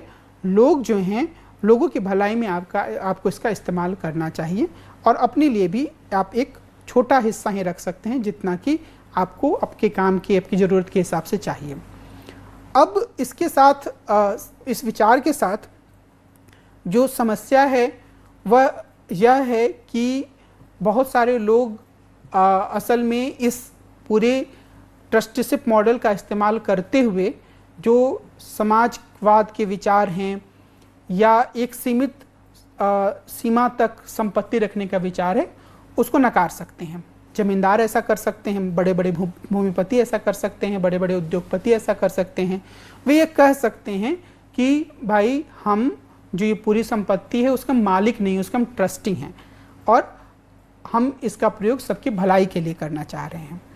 सुनने में यह बात जितनी आकर्षक लगती है, व्यवहार में यह उतनी ही कठिन है। और जो ट्रस्टीशिप मॉडल के आलोचक हैं उनका यह कहना है कि असल में यह पूरा मॉडल जो है वह समाज के संपत्तिशाली वर्ग को, पूंजीपतियों को, जमींदारों को एक ऐसा आधार प्रदान करता है जिसके माध्यम से वे अपनी संपत्ति पर अपना कब्जा हमेशा के लिए कायम रख सकते हैं। एक जमींदार अपनी सारी ज़मीन अपने पास रखते हुए यह कह सकता है कि असल में वह तो इस ज़मीन का सिर्फ ट्रस्टी है और वह सिर्फ इसकी देखभाल कर रहा है, तो इसलिए सरकार को उससे ज़मीन लेने की ज़रूरत नहीं है, क्योंकि वो दूसरे की मदद के लिए यह संपत्ति अपने पास रखे हुए है और इसका उपयोग कर रहा है। तो ये इसकी आलोचना हुई और यह कहा गया कि ये पूंजीपतियों को सेफ पैसे एक सरल रास्ता देने की तरह है, ताकि जो क्रांति की भावना है उस पर उसे बहुत हल्का बनाया जा सके।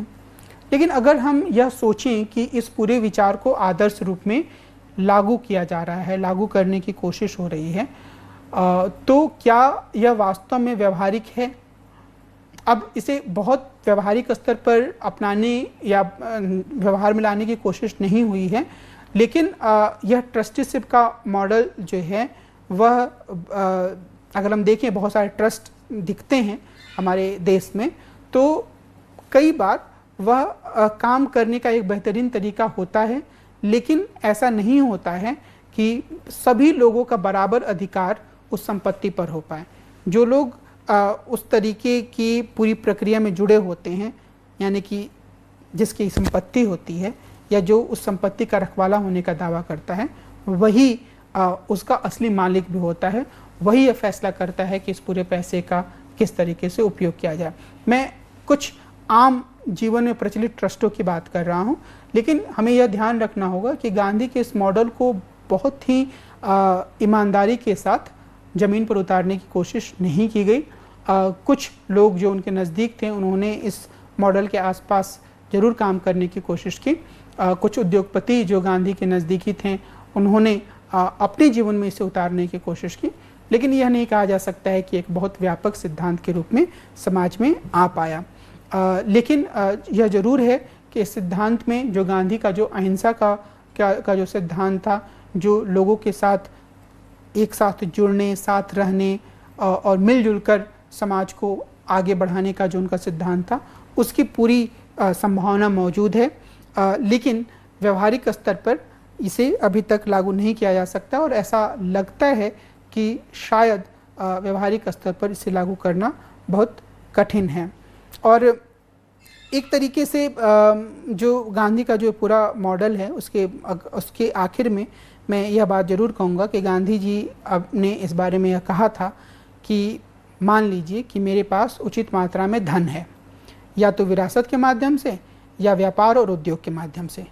मुझे पता होना चाहिए कि वो सारी संपत्ति मेरी नहीं है, जो मेरा है वह मेरा है। लाखों अन्य लोगों द्वारा सम्मानजनक आजीविका का अधिकार ही जो है वो संपत्ति के माध्यम से होना चाहिए। इसका उपयोग समुदाय के कल्याण के लिए किया जाना चाहिए। तो जो मेरा है उसमें एक छोटा हिस्सा ही है, इस पर गांधी जोर देते हैं। तो ये एक गांधी के ट्रस्टीशिप का मॉडल है। कुछ हद तक ये यूटोपियाई लगता है, व्यवहारिकता से दूर लगता है, लेकिन निश्चित रूप से इसमें यह संभावना है कि यह एक बेहतरीन समाज स्थापित करने की दिशा में किसी भी समाज को आगे ले जा सकता है। गांधी और राष्ट्रवाद का प्रश्न, जब हम गांधी के पहले भाग में बात कर रहे थे गांधी के बारे में, यानी कि पहला एपिसोड जो था, उसमें हिंद स्वराज की चर्चा करते हुए मैंने इस बात को रेखांकित किया था कि गांधी जो थे वो अंग्रेज़ों को बाहर निकालने का जो एक क्रांतिकारी राष्ट्रवादियों का मॉडल था, उससे काफ़ी उद्विग्न थे, क्योंकि उन्हें लगता था कि सही रास्ता नहीं है, और यह माना जाता है कि उसने भी एक प्रेरणा की भूमिका निभाई हिंद स्वराज के लेखन में। लेकिन और गांधी ये मानते थे कि इस तरह का जो राष्ट्रवाद है जो कि हिंसा के प्रयोग पर आधारित है, वह गलत है। गांधी यह भी मानते हैं कि भारत एक प्राचीन राष्ट्र के रूप में है, राष्ट्र जो है वो एक जुड़ाव की भावना के रूप में हमेशा भारत में मौजूद रहा है, लेकिन वो हिंद स्वराज में ही यह कहते हैं कि जो अलग अलग समुदाय हैं जो खुद को भारत का मानते हैं, वो भारत के हैं और कोई भी धर्म पर आधारित राष्ट्रवाद नहीं चल सकता है। लेकिन राष्ट्रवाद का प्रश्न एक अन्य रूप में सामने आया गांधी के, और वह है रविंद्रनाथ टैगोर की आलोचनाओं के रूप में। यानी कि एक रूप तो हमेशा रहा, मुस्लिम राष्ट्रवाद की बात हो, हिंदू राष्ट्रवाद की बात हो, उससे गांधी का राजनीतिक जीवन लगातार जूझता रहा, और वो ये कहते रहे कि धर्म के आधार पर राष्ट्र को परिभाषित करना बिल्कुल गलत है, जितने भी समुदाय हैं उनको देश में एक साथ रहने की ज़रूरत है। लेकिन एक दूसरी आलोचना जो है वो रविंद्रनाथ टैगोर के माध्यम से आई, जो कि यह मानते थे कि राष्ट्रवाद का विचार ही अपने आप में गलत है, क्योंकि यह हमेशा ही बहिष्करण पर आधारित होता है, अदरनेस पर आधारित होता है। कोई ना कोई ऐसा समुदाय होगा जिसको कि बहिष्कृत किया जाएगा, कोई ना कोई एक ऐसा समुदाय होगा जिसे अन्य माना जाएगा, और इससे एक तरह की हिंसा पैदा होती है। और उसमें उन्होंने जो गांधी की जो पूरा आंदोलन था उसमें इस तरह की प्रवृत्तियों की शिनाख्त उन्होंने की। असहयोग आंदोलन की भी उन्होंने आलोचना की और ये कहा कि ये पश्चिम के प्रति द्वेष से प्रेरित महसूस होता है। और उनके उपन्यासों में भी राष्ट्रवाद की कमियों को लगातार दिखाया गया, चाहे वो घरे बाहरे हो या फिर गोरा हो। इसमें रविन्द्रनाथ टैगोर ने इस तरह के राष्ट्रवाद की आलोचना की।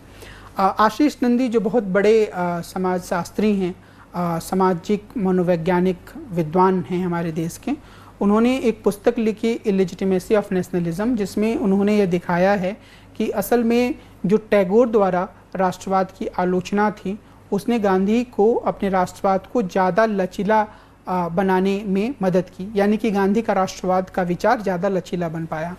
और उसमें जिस बात पर आशीष नंदी का जोर है वह यह कि जो टैगोर की जो बात थी वह यह कि राष्ट्रवाद हमेशा ही एक खतरे के साथ जूझते रहता है और उसमें उग्र राष्ट्रवाद बनने और दूसरों का दमन करने की संभावना होती है। और यह जो आलोचना थी राष्ट्रवाद की, उसने गांधी को बार बार इस बात के लिए प्रेरित किया कि वह जिस रूप में राष्ट्रवाद को मानते हैं, और गांधी राष्ट्रवाद को क्यों मानते थे, क्योंकि उनका कहना था कि मोटे तौर पर यह लोगों में एक आपसी जुड़ाव की भावना पैदा करता है।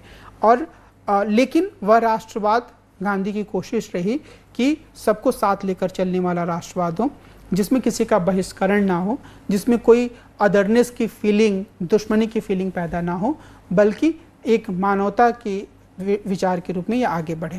तो ये एक तर्क आशीष नंदी के द्वारा प्रस्तुत किया गया है। एक अन्य महत्वपूर्ण विचार जिस पर हमें ध्यान देने की ज़रूरत है, जिस पर गांधी ने काफ़ी काम किया, या शायद बहुत ज़्यादा काम नहीं कर पाए पर वो उस दिशा में काम करना चाहते थे, वह गांधी के शिक्षा सिद्धांत से जुड़ी हुई है, जिसमें उन्होंने नई तालीम की अवधारणा प्रस्तुत की। हम जब हिंद स्वराज की बात कर रहे थे तो मैंने वहाँ पर इस बात को रेखांकित किया है कि हिंद स्वराज में ही गांधी इस बात पर जोर देते हैं कि जो यह पूरी व्यवस्था है शिक्षा की, वह गलत है। वो मैकालेवादी शिक्षा की व्यवस्था को गलत मानते हैं और उनका यह मानना है कि जो शिक्षा है वो एक तरीके से स्थानीय परिस्थितियों के अनुरूप होनी चाहिए, और उसके साथ ही वो शिक्षा ऐसी होनी चाहिए जिसमें कि लोग शारीरिक श्रम और हस्त कौशल या हस्तकला कौशल को भी जान पाएँ। 1937 में वर्धा में महात्मा गांधी द्वारा प्रस्तावित नई तालीम में छात्रों को निःशुल्क अनिवार्य शिक्षा और कौशल प्रशिक्षण के अलावा मातृभाषा को शिक्षा का माध्यम बनाने पर जोर दिया गया। नई तालीम को बुनियादी शिक्षण के नाम से भी जाना जाता है। गांधी जी का मानना था कि ऐसी शिक्षा गांवों को आत्मनिर्भर बनाएगी। नई तालीम का उद्देश्य व्यक्तिगत विकास और सामाजिक विकास था। स्थानीय रूप से सुलभ प्रौद्योगिकी के साथ कार्य केंद्रित शिक्षा का दृष्टिकोण इसमें बुनियादी था।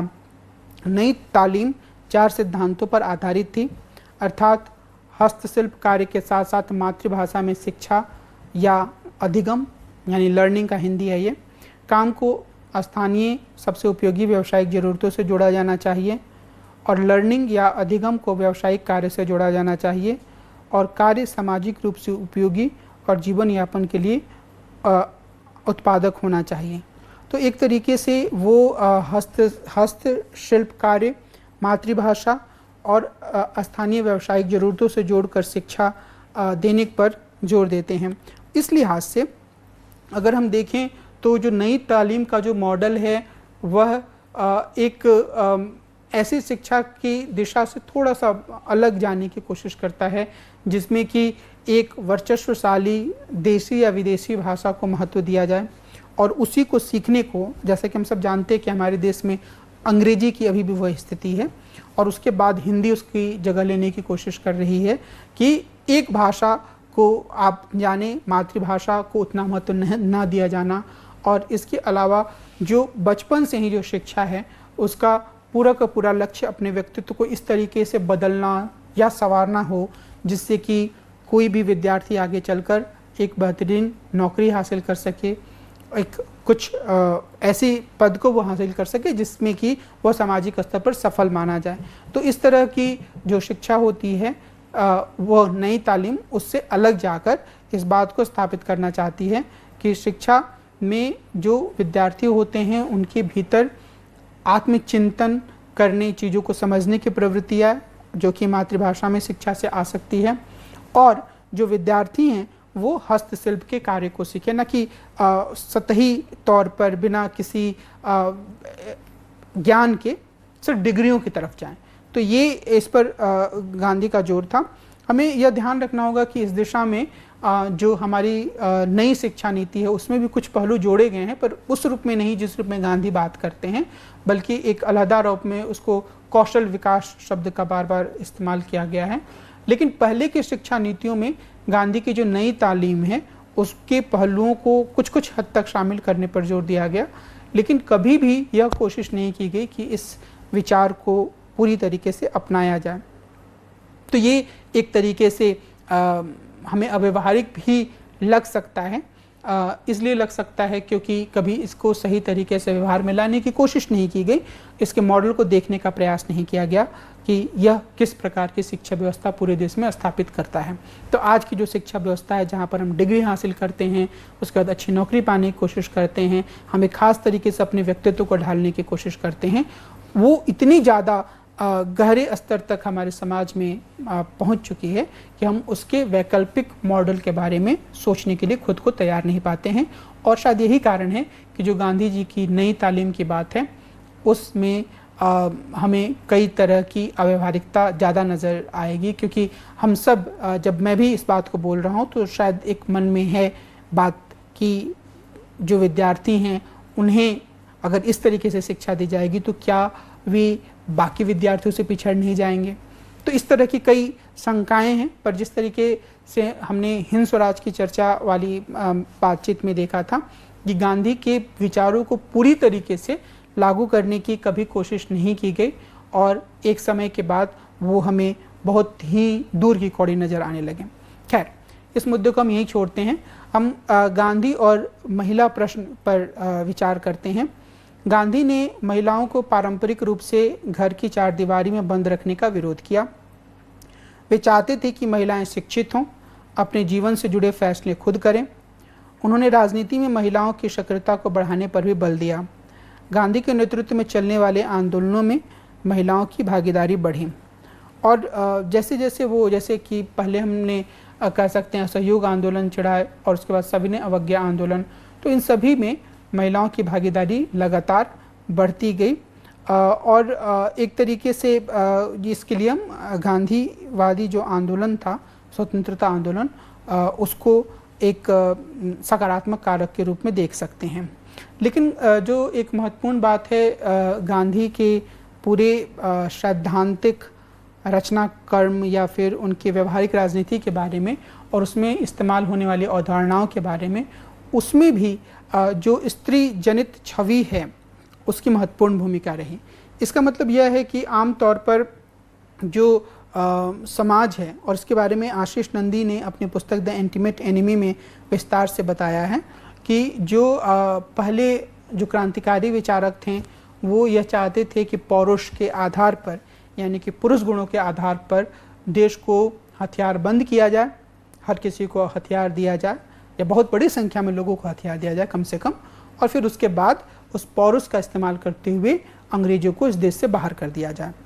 तो गांधी इसके खिलाफ थे और उन्होंने एक ऐसा मॉडल तैयार किया जो इस पुरुष गुण, पौरुष वाला जो पूरा गुण था, शारीरिक बल वाला जो गुण था, उसको पीछे करता था और उसमें वो नारी पुरुष गुण का मिश्रण ले आते हैं।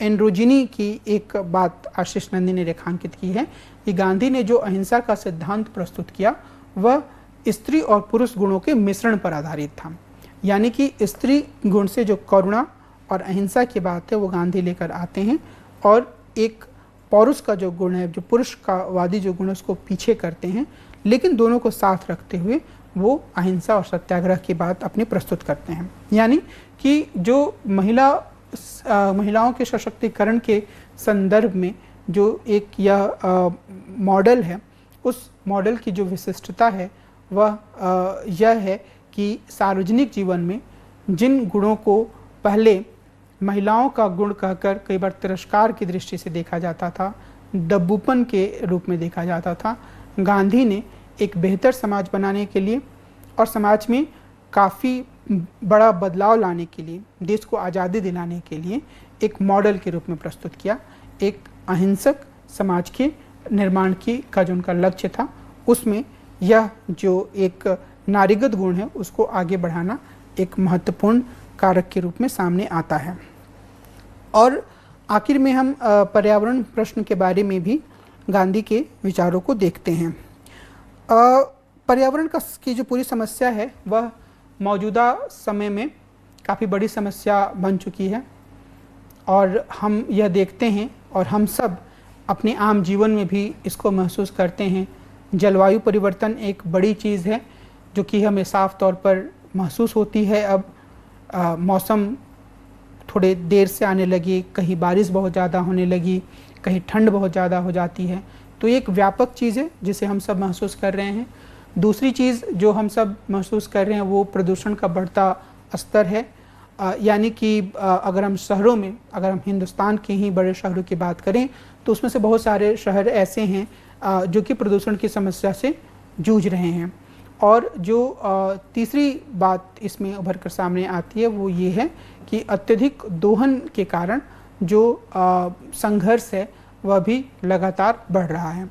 तो यहाँ पर महात्मा गांधी के कुछ विचार काफ़ी महत्वपूर्ण हो जाते हैं। एक तो यह कि वो मशीनीकरण का विरोध करते हैं और तकनीक का उनका विरोध जो था वो बिल्कुल साफ था कि ऐसी हर तकनीक सही नहीं है या गलत है जो कि डिस्प्लेस करती है, विस्थापित करती है मनुष्यों के श्रम को। तो उन्होंने इसकी आलोचना की और जब हिंद स्वराज की हम बात कर रहे थे तो वहाँ मैंने इस बात को रेखांकित किया था कि गांधी जो है वो सिलाई मशीन को एक आदर्श तकनीक के रूप में देखते हैं जो कि मनुष्यों के श्रम में को विस्थापित नहीं करती है बल्कि उसको एक तरीके से बढ़ावा देती है, उसमें अनुपूरक का काम करती है। तो गांधी जो थे वो इस तरीके के मशीनीकरण के समर्थक थे। तो हम यह देख सकते हैं कि जो पर्यावरण की समस्या है उसमें बहुत बड़ी भूमिका बड़े मशीनों पर आधारित विकास मॉडल की रही है। इसी के कारण से माइनिंग बढ़ी है और जो आदिवासी क्षेत्र हैं वहाँ पर भी प्रदूषण बढ़ चुकी है। दूसरा, गांधी एक ओशियनिक सर्किल की अवधारणा प्रस्तुत करते हैं, यानी कि वो ये मानते हैं कि जो पूरा दायरा है उसमें व्यक्ति केंद्र में है और व्यक्ति के बाद वह गांव में पहुंचता है, गांव के बाद वो फिर ब्लॉक में पहुंचता है, ब्लॉक के बाद फिर वो जिला, जिला के बाद राज्य, राज्य के बाद देश और देश के बाद शायद तमाम विश्व तक, वो शायद नहीं मतलब पूरी तरीके से तमाम विश्व तक पहुंचता है। अब इस मॉडल में वे व्यक्ति को केंद्र में देखते हैं, लेकिन ये जो पूरा का पूरा मॉडल है वो एक तरीके से हर एक स्तर के महत्व को ही बताता है। और गांधी का जो विकास का मॉडल है जिसमें कुटीर उद्योगों को महत्व देते हैं, गांव आधारित उद्योग, ऐसे उद्योग जो कि गांव की या स्थानीय स्तर की ज़रूरतों को पूरा कर सकें, स्थानीय स्तर की निर्भरता ना हो बाकी जो दूसरे बड़े बड़े कारखाने हैं उनके ऊपर, या निर्भरता हो तो बहुत कम हो, इस तरह का मॉडल उभर कर सामने आता है। तो ये जो ओशियनिक सर्किल की बात मैंने आपको बताई उसमें उसका महत्व इस अर्थ में है कि उसके केंद्र में व्यक्ति है और फिर जो उसके नज़दीकी जो धाराएं हैं या नज़दीकी जो व्यवस्था है, गांव की व्यवस्था, उसका सबसे महत्वपूर्ण रोल उसमें है। तो वो दुनिया से के तमाम दूसरे स्तरों से जुड़ा हुआ है पर वहाँ वो महत्वपूर्ण रूप में है। तो गांधी का जो कहना है वह यह कि जो कुटीर उद्योग हैं उनको बढ़ावा दिया जाना चाहिए। गांव जो हैं वो गांव स्वराज की बात करते हैं, ग्राम स्वराज की, यानी कि गांव जो हैं वो अपने आप में ऐसे हों जिनकी अधिकांश ज़रूरतें खुद के उत्पादन से पूरी हो जाएं। बड़े उद्योगों से जितना ज़्यादा हो सके उतना बचने की कोशिश हो। और गांधी का यह कथन भी प्रसिद्ध है कि जो धरती है उसके पास हर किसी की ज़रूरत पूरी करने का सामर्थ्य है पर किसी भी व्यक्ति के लालच का नहीं। तो जिस रूप में वो जीवन को देखते हैं वह भी एक तरीके से पर्यावरण के संरक्षण का एक बेहतरीन मॉडल बन सकता है। अगर हम पर्यावरण आंदोलनों की बात करें तो गांधी के अब जीवन में जो एक तरीके से पूरी व्यवस्था को या जीवन को जिस तरीके से वो देखते थे, उसमें एक प्रदूषण के खिलाफ एक तरीके की जंग दिखती है, जहाँ पर वो हर व्यक्ति को सफाई करने पर जोर देते हैं कि वो व्यक्ति अपने आसपास के गंदगी को खुद दूर करे, और जिसमें वो इस बात पर कहते हैं छोटी छोटी आदतों की बात, जैसे वो कहते हैं कि खुले में थूकना गलत आदत है, खुले में शौच की भी वो काफ़ी आलोचना करते थे। तो इस लिहाज से वो उनकी जीवन में जिस तरीके से वो जीवन जीते थे, उसमें जो एक प्रदूषण की बात थी उसको, या गंदगी की बात थी उसको, वो दूर करके स्वच्छता की ओर आगे बढ़ना चाहते हैं। और हमें यह भी याद रखना पड़ेगा कि रखना चाहिए कि एक तरीके से जाति के विरुद्ध उनके संघर्ष में भी इस बात की महत्वपूर्ण भूमिका थी कि वो ये कहते थे कि जो सफाई का काम है वो हर व्यक्ति को खुद करना चाहिए, और उसके लिए वो किसी एक व्यक्ति या एक जाति को जिम्मेदारी देने को सही नहीं मानते थे। तो जो जिस रूप में गांधी ने अपने जीवन में इन विचारों को रखा, और सबसे बड़ा विचार कि जो स्थानीय समुदाय हैं उनका संसाधनों पर अधिकार होना चाहिए, उसका बाद के जो पर्यावरणीय आंदोलन हमारे देश में उभर कर सामने आए उन पर काफ़ी प्रभाव पड़ा। और यहाँ आप हमेशा इस बात को याद रखेंगे कि गांधी कभी भी पर्यावरणीय आंदोलन की खुद से एक मॉडल प्रस्तुत नहीं करते कि इससे ऐसे जूझा जाना चाहिए। कारण स्पष्ट है कि उस समय वह समस्या इस रूप में सामने नहीं आई थी, लेकिन बाद में चाहे चिपको आंदोलन हो या दूसरे कई आंदोलन हो, उन्होंने गांधी के विचारों और गांधी के संघर्ष पद्धति से एक तरीके से प्रेरणा ग्रहण की, और गांधी का जो पूरा विचार था उस विचार में यह बात प्रमुखता से सामने आती है कि जो स्थानीय समुदाय हैं उनका संसाधनों पर अधिकार होना चाहिए। तो बहुत सारे जो समूह हैं उन्होंने इन्हीं विचारों के आधार पर जो एक बड़ा औद्योगिक मॉडल लगाने की कोशिश है या राष्ट्र के नाम पर जो विस्थापित करने की कोशिश है, उनका लगातार विरोध किया है। मैं कहना यह चाह रहा हूँ कि 70 के दशक के बाद हमारे देश में जो पर्यावरणीय आंदोलन उभर कर सामने आए, जहाँ पर गरीब जनता जो कि प्राकृतिक संसाधनों पर निर्भर है, जो अपनी ज़मीन से विस्थापित नहीं होना चाहती है, वहाँ उसने संघर्ष किया इस तरीके के थोपी हुए विकास मॉडल के खिलाफ, और उसमें गांधी के विचार उसको काफ़ी हद तक एक सहायक विचार के रूप में मिले, और उससे प्रेरित होकर उन्होंने अपना आंदोलन चलाया। और भी कई पहलू हैं इस पर अभी हम उस तरफ नहीं जाएंगे क्योंकि जो समय सीमा है वह कम है। लेकिन गांधी के विचारों के कुछ पहलुओं पर जब मैंने बात की, तो उसके साथ ही हमें यह भी ध्यान रखना होगा कि गांधी की जो अहिंसा का सिद्धांत है उसकी काफ़ी आलोचना की गई अलग अलग स्तरों पर। जो क्रांतिकारी थे भगवती चरण बोहरा और भगत सिंह, उन्होंने बम का दर्शन शीर्षक से लेख लिखा और गांधी के अहिंसा के सिद्धांत की आलोचना की। और बाद में सुभाष चंद्र बोस ने भी एक तरीके से इस बात को अपनी गतिविधियों से और अपने विचारों से रेखांकित किया कि उन्हें इस बात का यकीन नहीं है कि सिर्फ अहिंसा के आधार पर आज़ादी हासिल की जा सकती है। तो ये उनकी आलोचना एक स्तर पर अहिंसा के सिद्धांत को लेकर भी हुई। तो अलग अलग पहलू हैं जहाँ पर उनकी आलोचना की गई। और एक तरीके से जो महिलाओं को लेकर गांधी के विचार थे उसमें वो अपने समय से काफ़ी आगे थे, प्रगतिशील थे, लेकिन क्या वो पूर्ण रूप से महिलाओं को एक ऐसी आज़ादी देना चाहते थे जिससे कि वो चाहे तो पश्चिमी जीवन शैली को अपना लें या चाहे तो स्वच्छंद जीवन जिएं। ये एक ऐसा पहलू है जिस पर काफ़ी गहराई से विचार करने की ज़रूरत है, क्योंकि शायद इस रूप में वो महिलाओं को नहीं देखते थे और उनकी भी एक आदर्श नारी की संकल्पना थी। तो वो एक आज़ादी थी, एक स्वतंत्रता थी, महिलाओं की भागीदारी बढ़ी थी, पर उसमें भी कई तरह की सीमाएं थीं। मैं सिर्फ इस ओर आपका ध्यान दिलाना चाहता हूँ। कुल मिलाकर हम गांधी के जीवन और उनके विचारों को देखें तो उन्होंने अपने जीवन में बहुत लंबा संघर्ष किया, देश की आज़ादी दिलाने में बहुत महत्वपूर्ण भूमिका निभाई और अपने विचारों से उन्होंने जीवन के तमाम पहलुओं को प्रभावित किया, देश के जीवन के तमाम पहलुओं को पर गहरा प्रभाव डाला। बाद के दौर में उनके कुछ विचारों को राष्ट्र राज्य ने स्वीकार किया, कुछ विचारों को देश के आम जनमानस ने स्वीकार किया और बहुत सारे उनके जो विचार हैं उनको स्वीकार नहीं किया गया। लेकिन इसमें कोई संदेह नहीं है कि जो मौजूदा भारत है उसके वैचारिक ताने बाने में गांधी का विचार काफ़ी गहरे हद तक मिला हुआ है। कुछ ऐसे विचार हैं जिन्हें हम स्वीकार करते हैं, कुछ ऐसे विचार हैं जो हमें थोड़े पुरातन किस्म के लगते हैं, और कुछ ऐसे विचार हैं जिनके बारे में हमें लगता है कि विचार तो काफ़ी अच्छे हैं पर शायद इन्हें स्वीकार करना मुश्किल है।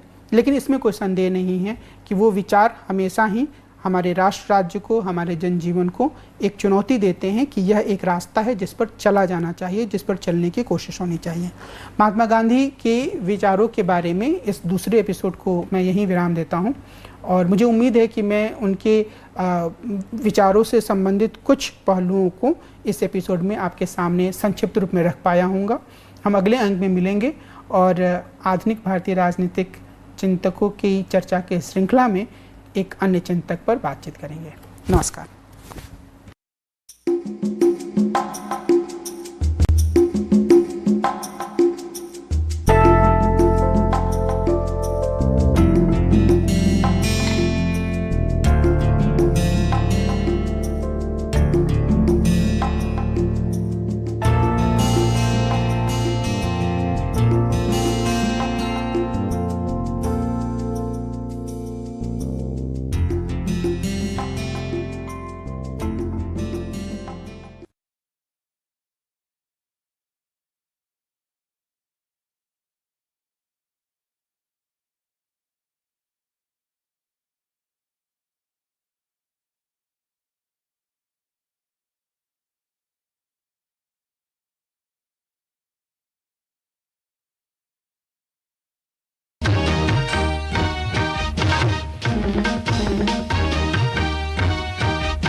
Namaskar.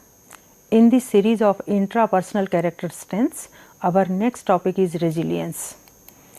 Resilience means speedy recovery from problems, the ability to recover quickly from setbacks.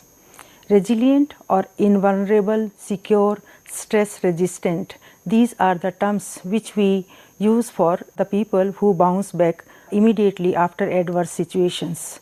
It refers to a class of phenomena characterized by patterns of positive adaptation in the context of significant adversity and risk.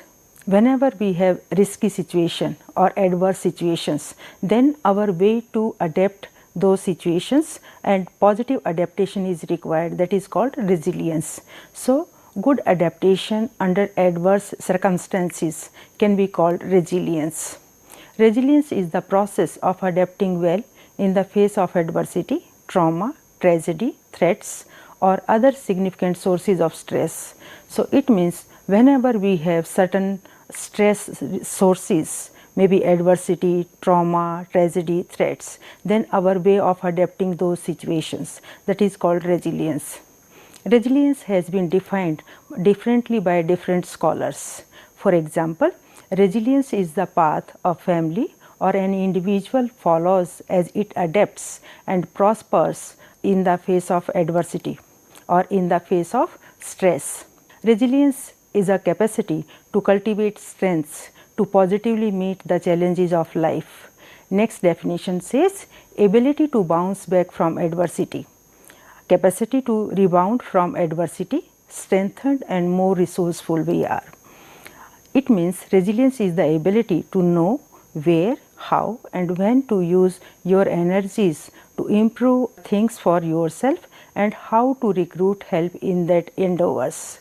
So, if we combine all these definitions, we can say resilience has certain characteristics like better adaptation, we cultivate strengths, ability to bounce back from adversity and more resourceful we should be if we have high level on resilience, and ability to recruit help. Recruiting help is also important at the time of adversity when we are not able to solve our problems. So, there are various factors affecting resilience. Some factors are in positive direction, others are in negative directions. So, these can be divided in broadly 3 sections. Number 1, risk factors, 2, assets, and third one is protective factors. First, risk factors. A measurable characteristics in a group of individuals or their situations that predict negative outcomes in the future on a specific outcome criteria. For example, stressful events or various stresses or risk factors we have in our life. Here important point is they predict negative outcome in the future. Second is assets, which is positive outcome in the future. A measurable characteristics in a group of individuals or their situations that predicts positive outcomes in the future on a specific outcome criteria. Third important factors are under the category protective factors. A measurable characteristics in a group of individuals or their situation that predicts positive outcome in the context of risk or adversity. Here important point is at the time of risk or adversity only. Let us know more about protective and assets factors. I think this point is clear here that risk factors have negative outcome. On the other hand, assets and protective factors have positive outcomes. Then what is difference between protective factors and assets? Protective factors work only under adversity, like an airbag in a car works at the time of accident. On the other hand, assets always available with us. So, difference between protective factors and assets is, protective factors available at the time of risk only, at the time of high risk. On the other hand, assets always available with us. Resource or asset referring to the human, social, material capital utilized in adaptive processes. There are some other factors within us. If you could recall from character strengths chapter, we discussed about internal assets. So, internal assets or personal factors means certain factors which are protecting us or having higher level of resilience because of those factors, like mastery in motivation, competence, self-efficacy and many more factors which I will discuss in next slides. If we talk about these categories, then psychologists have identified number of factors in terms of risk factors, in terms of protective factors, in terms of assets. Let us start with risk factors, and these risk factors are child related factors. For example, if a child has low self-esteem, if a child has poor social skills, poor problem solving abilities, difficult temperament, lack of empathy, homelessness, early school dropout, these all factors are being identified as risk factors for resilience. On the other hand, if we talk about risk factors from the family or family risk factors, family violence, if there is violence in the family, that is risk factor for a child. Poor supervision, he is not able to get proper supervision in the family, again that is risk factor for the child. Harsh or inconsistent discipline in the family, for example, for same thing one day you are getting reward or no punishment, on the other hand you are getting harsh punishment. So, in such kind of situation, child is not able to understand what is expected from him or her. Next is lack of warmth or affection. There is no affection in the family if it is. Abuse or neglect is another risk factors. When we talk about school environment, then again there are various risk factors have been identified for a child, like school failure, bullying behavior in the school, if a child has peer rejection. Life events also very important stresses we can count, like divorce and family breakup is there, death of a family member, then they could be very strong or very severe level of risk factors for a child. Similarly, related to community and cultural factors, there are various identified risk factors are there, like neighborhood violence and crime, lack of support services, social or cultural discrimination, community norms concerning violence. So, if we are not able to get, or a child not able to get healthy and happy environment in his surrounding from the family, from the school or from the community and culture, which could be causes of low level of resilience. On the other hand, when we talk about protective factors, they have identified various protective factors in terms of biological factors, in terms of attachment as well as control.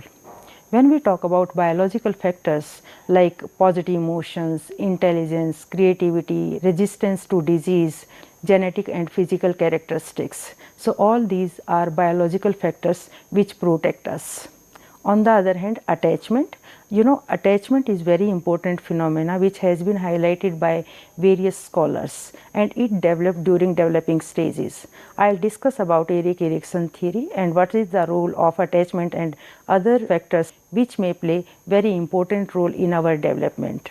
So, when we say attachment means capacity for bonding, for forming significant relationships with others, the capacity for empathy, compassion, care and joy. So, it means we have positive interpersonal relations with others if we have positive direction attachment.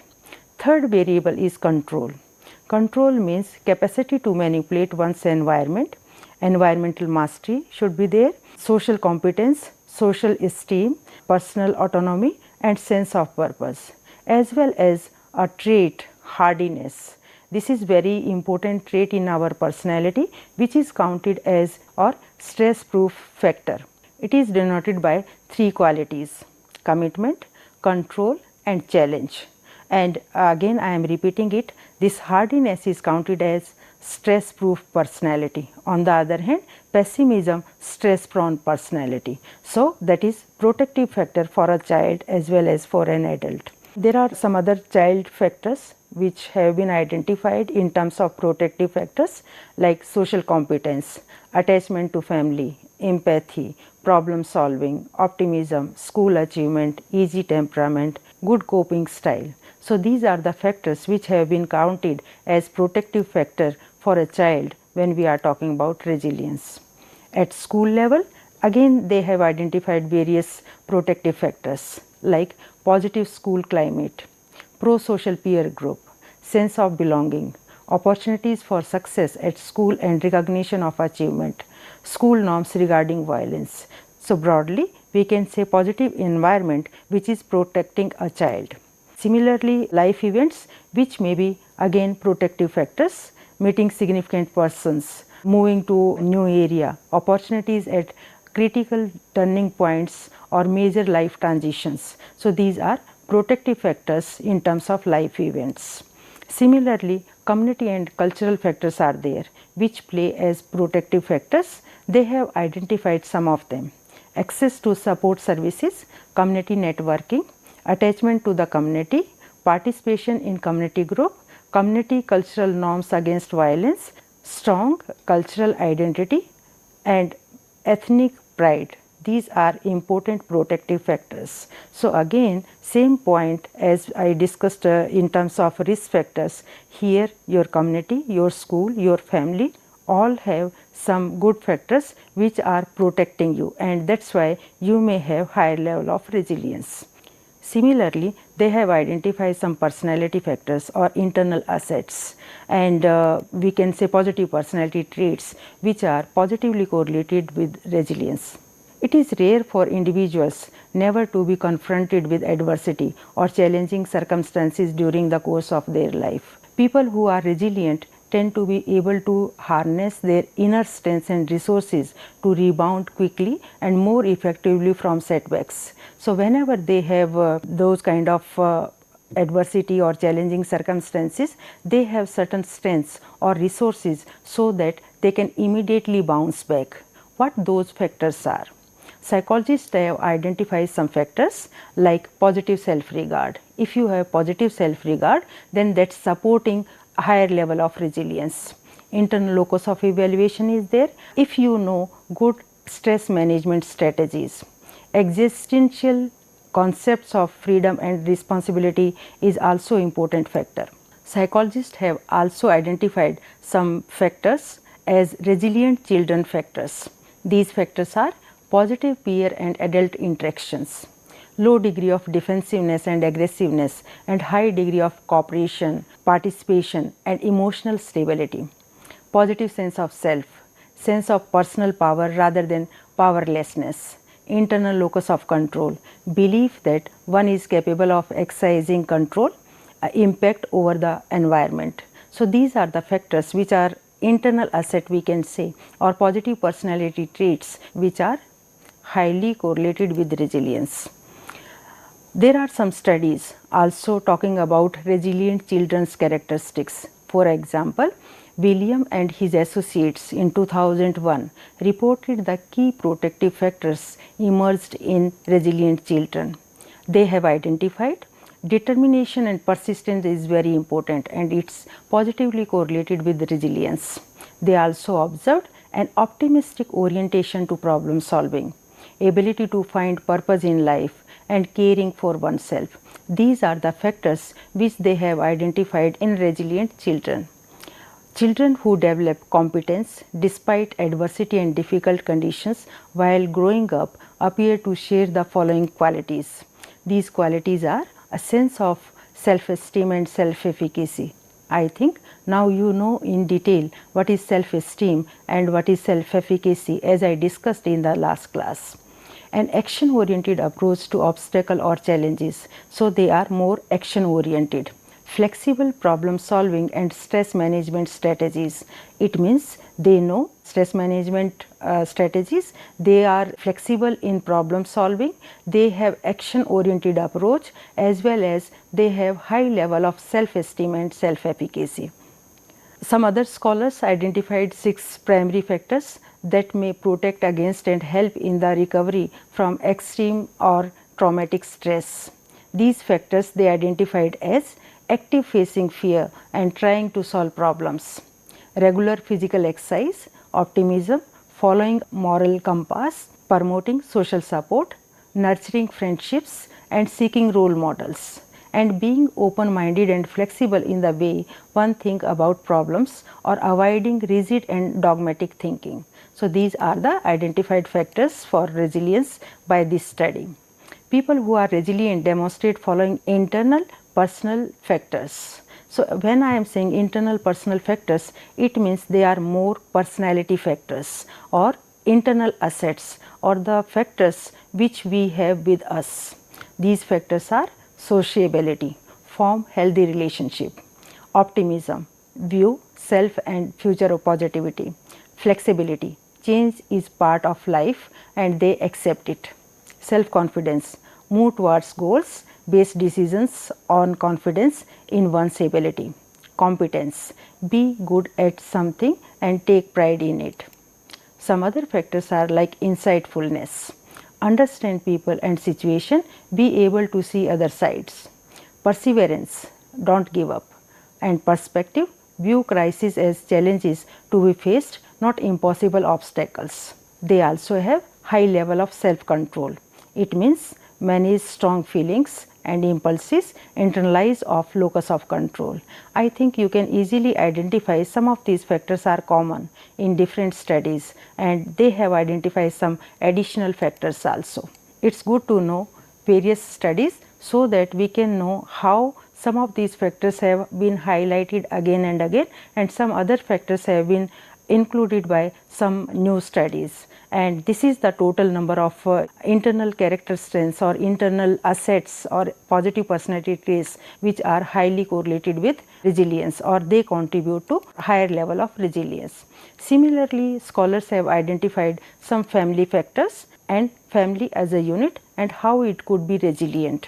So, when we talk about family factors, they have identified that family factors which support to a person's resilience as well as family members' resilience, these factors are important like supportive, caring parents, family harmony, secure and stable family, supportive relationship with an adult, strong family norms and morality. They have also identified some characteristics of resilient families. For example, share clear consistent messages. So, the family which are resilient, they have clear consistent messages sharing with each other. Openly express their emotions. They openly express their emotion and share their emotions with each other. Solving problems together. Whenever they confront certain problems, they solve those problems together. And similarly, they have identified certain traits of resilient families. These traits are commitment, sharing time together or spending time together.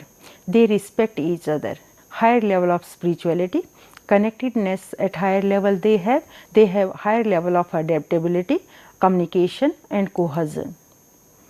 So now I think you know number of internal factors, number of external factors, and these factors are in terms of vulnerability as risk factors, as protective factors, as well as assets.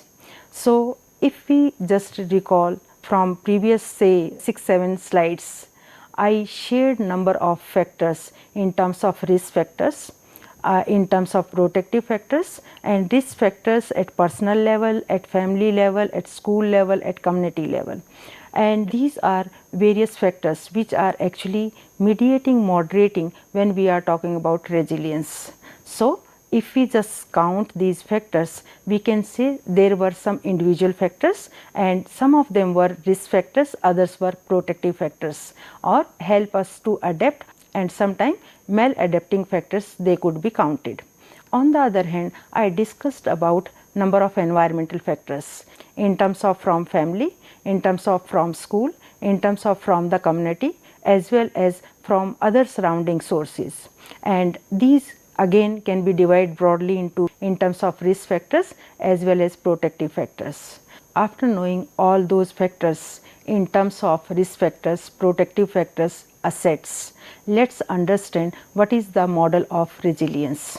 I think broadly we can divide these factors into categories. One, individual factors which could be positive as well as negative factors, or factors which help us to adapt or which are cause of maladaptation.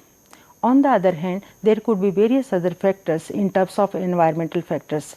When I am saying environmental factors, factors from family environment, from school environment, from surrounding environment, from community environment. And these factors may be facilitators in terms of protective factors or assets, or sometimes these factors could be risk factors. So all these factors actually mediating and moderating whenever we met adversity and have response. So for understanding resilience, we should understand all those factors which are in between playing significant role. And this is the message from this particular model. Our next model is talking about resilience cycle.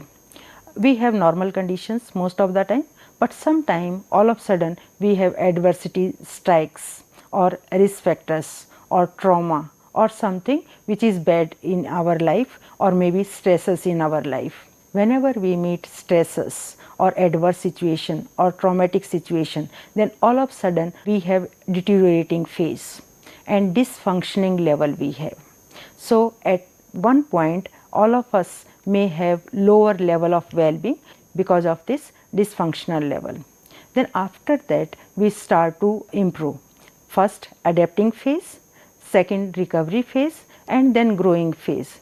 So first we try to survive, then stability level we have, and then growth resilience level we have. Here this progress is, or this speed is differ person to person, and here is our interest.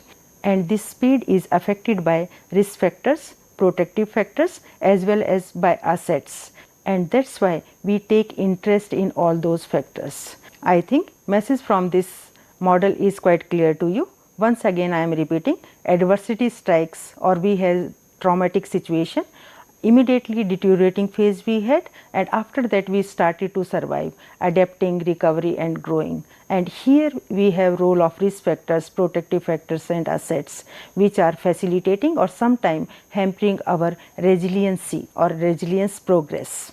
After knowing resilience, factors affecting resilience as well as model describing resilience, let's know role of developing periods and stages for resilience as well as for other intrapersonal character strengths. In this context, psychoanalysis or psychodynamics perspective is very important. Importance of childhood experiences and developmental stages they have highlighted. When we are talking about these childhood experiences or developmental stages, these can be applied for understanding positive self, optimism, hope, resilience and many other factors. Erik Erikson's stages of psychosocial development theory is very important to understand it. He has used number of terms. So first of all, let's know what these terms are. He said we have crisis at each stage. Crisis means an important turning point. Whenever we have these crises at different stages, then we have two resolutions, positive resolution or negative resolution. A possible positive resolution to strengthen the ego and therefore to great adaptation. On the other hand, if we have negative resolution, to weaken the ego and inhibits adaptation. Again I am repeating, first point is at each stage we have crisis and we solve these crises in terms of positive resolution or negative resolution. If we had positive resolution to strengthen the ego and therefore to greater adaptation we would be having in our life. On the other hand, if we had negative resolution, it will weaken the ego and inhibits adaptation. If we had positive resolution, then we add one virtue in our personality. When the crisis characterizing a stage is positively resolved, a virtue emerged in one's personality. So again I am repeating all those points because these points are very important. Without understanding these points, you would not be able to know how different stages playing role to have personality development. He used term crisis, an important turning point, and this important turning point or this crisis would be resolved in two forms, positive or negative. If it is positive, then we add one virtue in our personality. On the other hand, if it is negative, then weaken the ego and inhibits adaptation. He said each stage can be divided in three categories: immature phase, critical phase and resolution phase. Immature phase, when we are just entering in this stage. Critical phase, when we are resolving it in positive sense or in negative one. And third one is the resolution, when you have clear cut message whether it is resolved positively or negatively. He has mentioned that these stages, psychosocial stages which he has explained, determined by heredity and environmental factors. Caregiving during the first year of a child's life is the most powerful predictor of resiliency in children. That is why to know all these stages are very important because they play very important role in development of resilience. It has been observed that constant feedback from a few adults early in life, not necessarily the parents are important. So there should be some supportive adults who are giving positive feedback and constant feedback to a child. When we talk about each and every stage and how these stages are important for us, then we should understand psychosocial crisis stages, life stage, which relationship is important at this stage and what kind of issues they have. And then finally, if this crisis is resolved positively, then which virtue we would add in our personality. Let's start one by one. First crisis is trust versus mistrust. This is at the age of infant, first stage, and here mother is significant figure. At this stage, child learns feeding and being comfortable, teething, sleeping. And during this period, if he observed trustworthy world or trustworthy relation, then only he would be having hope and drive in his life. So you just see, as per this theory, that is the first virtue of your life which you developed if you got trustworthy environment. Second one is autonomy versus shame or doubt. That is next is toddler, and parents here a significant relationship. During this period, a child learn bodily functions, toilet training, muscular control, walking, etc. So during this period, whether the child is getting autonomy or shame or doubtful environment, if this crisis resolved positively, then he would add willpower and self-control in his personality. Third one is initiative versus guilt. This is the stage of preschool, and here family play important role. Exploration and discovery, adventure and play are important issues or important roles at this stage.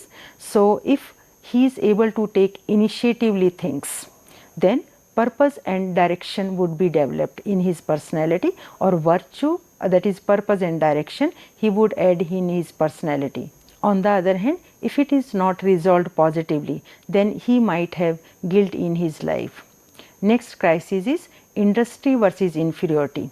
School child, here more relations are important like school teachers, friends, neighborhood, etc. And issues here are achievement and accomplishment. So, if he has industrious kind of environment, then he may add virtue like competence and method in his personality. On the other hand, if he couldn't resolve it, then he may lose a competence and method from his personality. Similarly, next stage is identity versus role confusion. So, here life stage is adolescence and important relations, peers, groups, influences, etc. Issues at this stage are resolving identity and direction, becoming a grown up. So, at this stage, if you know what are your clear cut roles, or do you have role confusion? If you have clear cut identity, then it means you have a positive resolution here, and fidelity or trustworthiness and devotion will be added in your personality. On the other hand, if you can't resolve this stage positively, then you might lose trustworthiness or devotion. Next stage is intimacy versus isolation. Young adult, lovers, friends, work connections are important relations at this stage. Intimate relationships, work and social life are important issues at this stage, and a child learn love and affiliation. Next one is generativity and stagnation, and mid-adult age is there. Children, community, all these interacting modes are there. Giving back, helping, contribution. So, this is the stage where you give back and helping, contributing. So, if you have positive resolution at this stage, then you add care and protection. Next stage is integrity versus despair, that is late adult stage. Here society, the world, life, these are important relationships, and meaning and purpose, life achievements are issues at this stage. If you have resolved most of these stages positively in your life, then only you have wisdom. So, you just see one by one we are adding one virtue in our personality, and last one is the wisdom. If we had number of positive resolutions as well as added virtues in our personality, then only we would be getting wisdom as a virtue in our personality. I think you have understood how these all stages are very important, and on different stages we have different relations, different issues, and we resolve those issues. If we resolve them positively, then only we add certain virtues in our personality.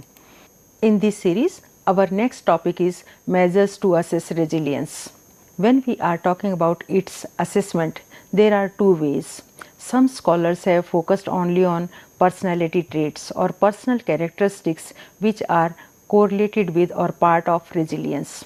On the other hand, other scholars have focused on some surrounded factors also. I have selected two examples, one based on the internal factors and another one when they have counted personal factors as well as environmental factors. And I have taken example of Kenner-Davidson resilience scale here. It is focusing only on the personal factors. They have identified 25 items which are supported by 5 factors, and they have identified these 5 factors as: the first factor includes personal competence, high standards and tenacity, endorsing one's strong sense of power and adherence to one's goal when facing setback situations. It means we can count these are the factors or these are the variables or these are the basic units to define resilience as per this theory. Second identified factor is trust in one's instincts, tolerance of negative affect, strengthening effects of stress. This factor focusing on one's calmness, decision and promptness when coping with stress. So, in this second factor, these were the key phrases for the items which they had in their psychological test, and this factor made a particular chunk called second factor. Third one is comprises positive acceptance of change and secure relationship with others. The factor is mainly related to one's adaptability. So, third factor they have mentioned that it is related to adaptability, which includes acceptance of change and secure relations with others. So, related to these factors they had certain items. or questions which they ask a person. Fourth factor, name as control, implies control of achieving one's own goal and the ability to access assistance from others or when you ask for social support. Last factor in his theory or in the psychological test was spiritual influences, assessed one's faith in God or in fate. They have identified these 5 factors with 25 items. But after publishing this work, various scholars revalidated their scale in different cultures. We also validated it in Indian setting and we found 4 factors with these 25 items. These 25 items or questions which they have included in this psychological test, they were quite reliable and valid in Indian setting also, but they define better 4 factor solution. Factor 1, correspondence more clearly to features of hardiness, toughness. Factor 2 contains elements of optimism, view of a benevolent world, as well as adaptability, mental toughness, active coping and cognitive focus and control they had. Third factor consists items related to resourcefulness, trust, purpose, self-efficacy and able to adapt the change. Fourth factor was goal directedness, achievement and purpose. So this way this scale was defined in Indian setting. As you know, culture counts. So that's why in different cultures when we revalidate a psychological test, we can have different factor solution. On the other hand, we supported that this scale is quite reliable and valid in Indian setting. Another example is where they are taking into account individual factors, caregiver factors as well as context like school related items, family related items, community related items and then they defined resilience model. Again I am repeating, some psychologists they are just asking questions related to individuals' characteristics and on the basis of these characteristics they are defining what level of resilience they have. On the other hand, in other models, they are taking into account individual factors, caregiver factors, context related factors and then they are assessing resilience level. So, in this model which I have selected from Linda and her associates, she has mentioned that there are 3 important factors or can say super factors related to individual, caregiver and context.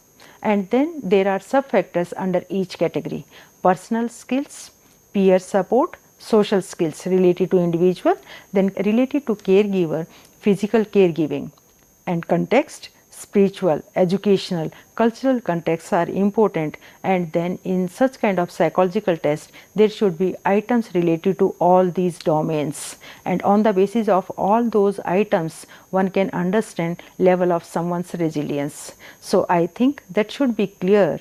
As I mentioned in previous classes also, what is the model, on which model based we have psychological test and what does it mean. So, here if we compare these 2 models, first model says there are some items or questions which are related to personal qualities, personal characteristics or personal traits we can say. On the basis of that we are studying someone's resilience level. On the other hand, in second model, we are taking into account individual level, caregiver level, context level questions and here our model is totally different. So, that is why one person can get different responses or different level in different psychological tests as per these theoretical models or as per these explained models in different psychological tests. Next topic in this series is problem focused coping increases resilience. It has been observed that people who focus on solving their problems are the most resilient and are sick less often, while emotion focused coping impairs resilience. They have observed that problem solvers, they are high at examining the situation to see what solutions may be possible. Consider various actions, select the best, take action, observe effects of the action, modify for best results. People bounce back from disasters, tragedy, trauma, stress by having care and support, high expectations for success, opportunities for meaning participation, positive bonding, clear and consistent boundaries they have, life skills they have. And it has been observed that even community wise, even family wise, we can say this particular community or this particular family has higher level of resilience. Like for community, community resilience is the collective capacity to respond to adversity and change. A resilient community can respond to crisis in ways that strengthen community bonds, resources and the community's capacity to cope. Positive Youth Development Program is there, and they have observed due to this program they have attained 9 outcomes, and these 9 outcomes are correlated with resilience. That's why we are adding them here. Positive healthy youth development is marked by the attainment of 9 outcomes. These 9 outcomes are correlated with resilience. That's why we are talking about these outcomes here. They observed that as per this positive youth development program, rewarding bonding was there, promoting social, emotional, cognitive, behavioral and moral competency was there, encouraging self-determination, fostering spirituality, nurturing a clear and positive identity, building beliefs in the future, recognizing positive behavior, providing opportunities for social development, establishing pro-social norms. So, these all factors are highly correlated with resilience. Similarly, there is another APA model where they discussed about resilience health professionals, and they observed that personal characteristics, workplace characteristics, social network as positive or facilitating factors. On the other hand, some challenges they identified as the risk factors. So, they discussed about personal characteristics as humor, bounce back, adaptability, optimism, confidence, organization, flexibility, tolerance, sense of self-worth. These are highlighted or having positive or can say protective factors. Similarly, workplace characteristics, strong management support, team culture, a secure base, buffering capacity, time for reflection. In terms of social network, family social support, leisure time, interests, out with work, these are the factors which are having positive impact on resilient health professionals. On the other hand, they also observed some challenges. Challenges were workload, time pressure, lack of communication, information overload, challenging patients, rural environment. So, it means there are various factors which may be situation specific as they have identified in this sense. The APA suggested the following factors are generally important for the cultivating of resilience. So, whenever we are talking about interventional programs, we are talking about policies, then we should take into account these factors. Make connections with family, friends and communities. That kind of supporting environment should be provided. Avoid seeing crisis in insolvable problems. Accept that change is part of living. Move towards your goals. Take decision action, use problem and task focusing coping. Look for opportunities for self-discovery. Nurture positive view of yourself. Keep events in perspective. Maintain a hopeful outlook. Take care of yourself. Attend to your needs and feelings. So, these are the factors which are facilitating or cultivating resilience in human behavior. I will recommend to watch this talk by Dr. Bonival, who is talking about happiness and resilience in school setting. She has promoting intervention programs to increase happiness and resilience in school setting, and you would enjoy this video. Thank you very much.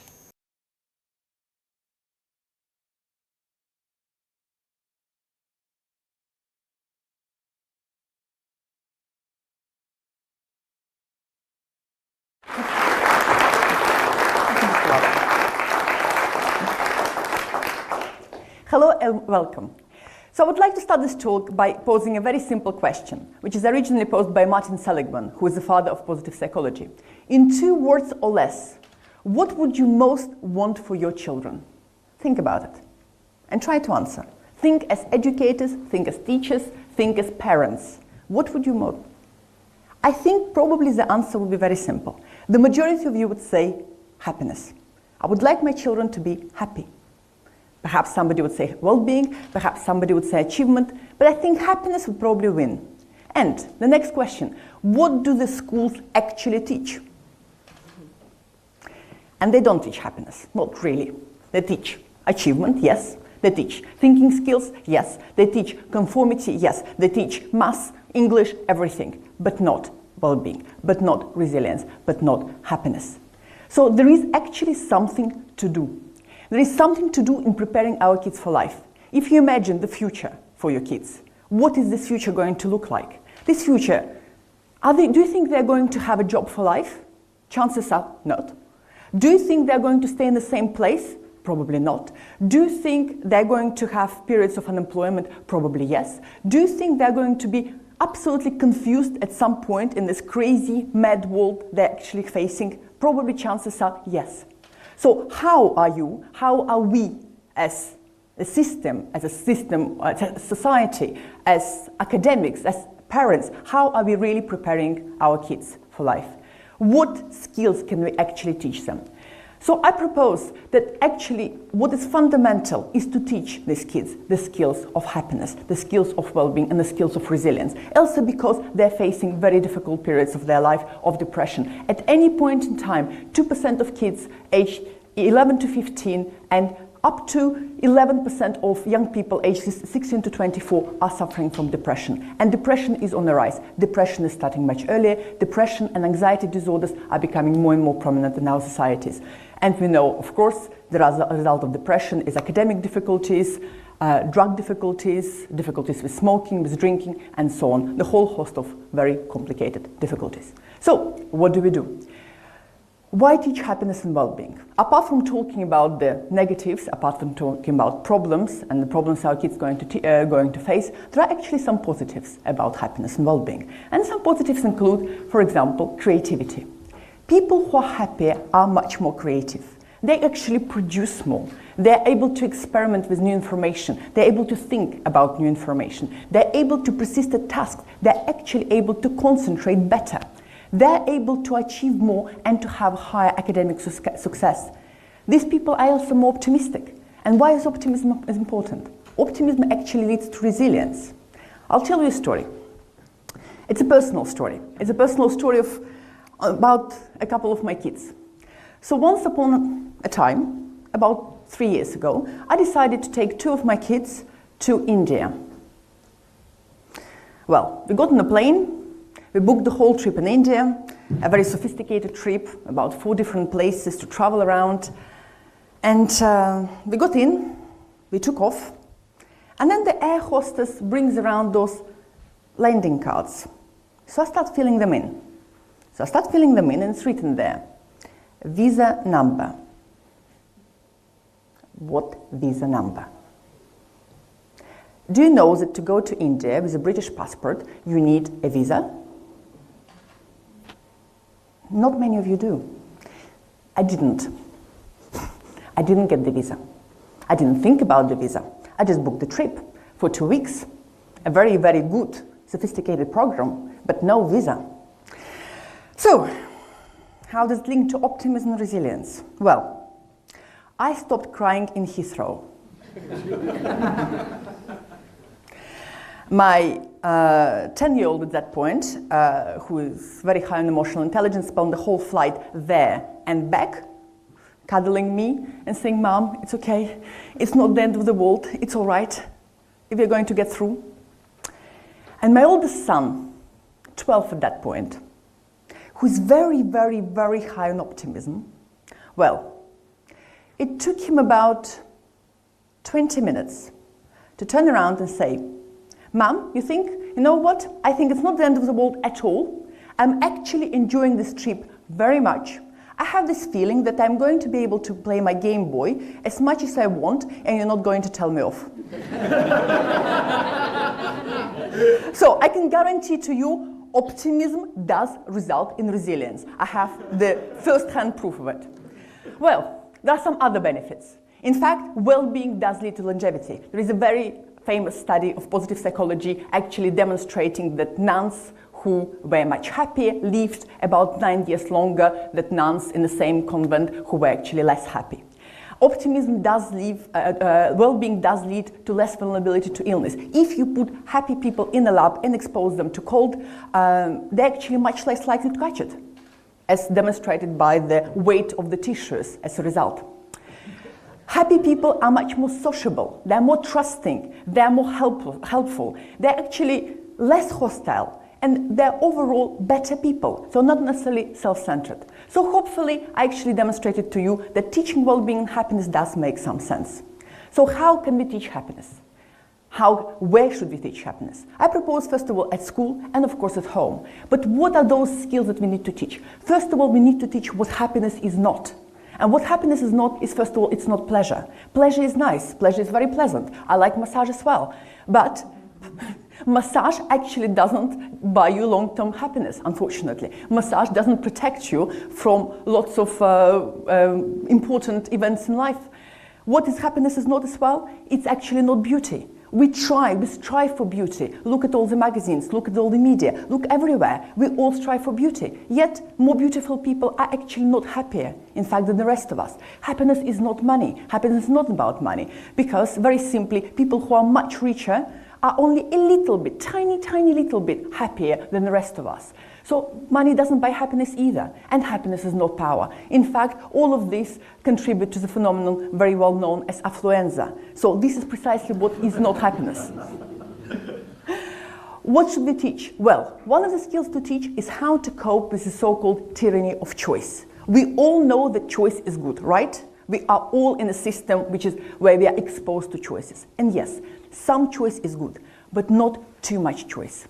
The problem is when we're exposed to too much choice, when we have 220 pairs of trainers in front of us, and we don't know which ones to buy, this choice is actually not helpful, because when we're exposed to too much choice, it actually has the opposite effect.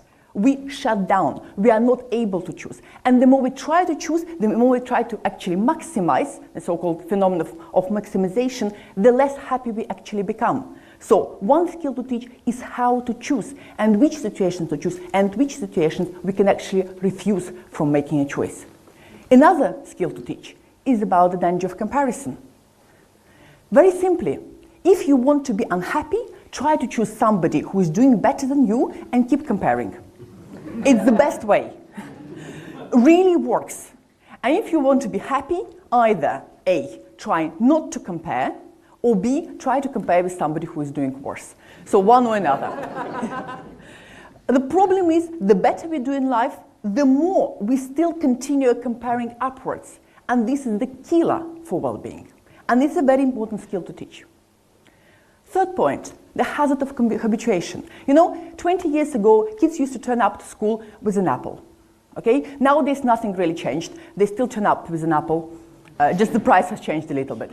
So, another little problem with the apple is that they keep updating all the time. So a year later, they want the next one, and of different color. The problem, again, is that we get used to things, especially to material things, very, very fast. The usual adaptation period is 3 months. Really, for material things, is actually much faster. So it doesn't matter what you buy, you still get used to it. And your kids get used to it, and probably even faster than you. So you can buy an iPod, an iPad, a next computer, next generation of anything else, and next mobile phone. They still get used to it. And 1 month, 2 months, 3 months later, they still want the next thing that just came out. So keep doing it if you wish, but that's not going to help them, and it's not probably going to help you either, in terms of your pocket money, whatever is left from it. Another point, very important, the negativity bias. What is negativity bias? Is that actually our brain is functioning in such a way that we pick up negative information much better and much quicker than all the positive information out there. And what does it mean? It means that actually if somebody told you you are good, and if somebody just gave you a criticism, you walk out remembering the criticism. Have you ever had performance review when your boss told you 5-10 things you are brilliant at, and just mention one little thing that's not working so well, and you walk out thinking of what? Well, your kids think of exactly the same. because the negative information is much more powerful than the positive information. And to counteract this, we need to work on increasing positive emotions. And what we know from science is that in order to counteract the negative effect of negative emotions, we need 3 times as many positive emotions in our life to actually counterbalance. So working on increasing this positive emotion is again an essential skill. So the next step is really fundamentally changing the way you look in the world and your kids look at the world. Is the glass half full or is it half empty? And again, there are things to learn, there are things to do.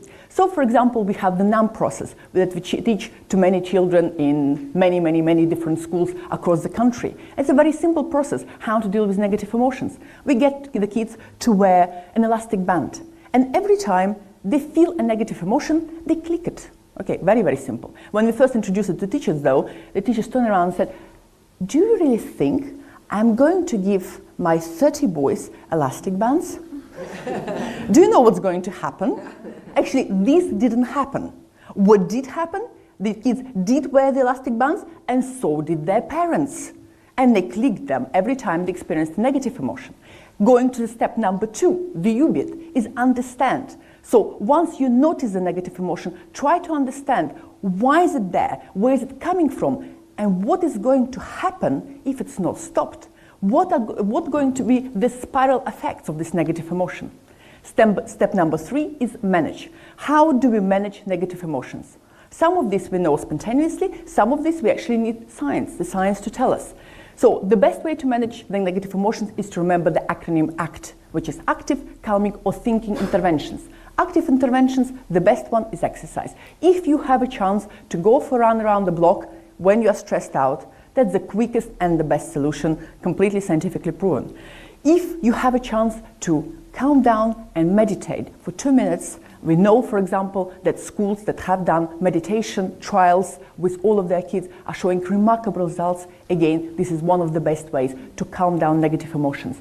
And if you have a chance just to think, okay, taking everything into account, what good is in this situation, again, that would help as well. And then step number 4 is build on the positive emotions.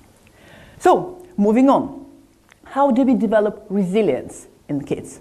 So, we developed a program on resilience, teaching children to identify cognitive processes that go on in their own mind when they're exposed to different situations.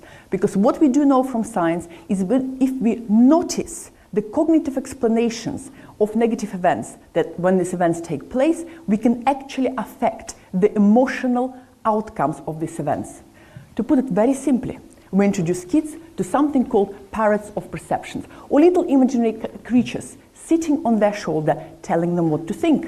And we all have these parrots. These are explanatory styles represented as metaphorical figures. Well, some of us have the blamer parrot. Whatever happens, it's all your fault. Some of us have the judge parrot. Whatever happens, it's not fair. It's not fair. The system is all against me. It's absolutely not right. Some of us have the warrior parrot. Oh my God, what's going to happen in the future? Everything is going to collapse. Some of us have the faulty parrot. It's all my fault. It's all my fault. I didn't prepare well enough. It's all my fault. Some of us have the loser. My God, I'm useless. I'm just useless. I want to disappear somewhere, you know? And some of us, especially teenagers, have the whatever parrot. Does it look like I care? Okay, you recognize this one, don't you? I have it every day from 4.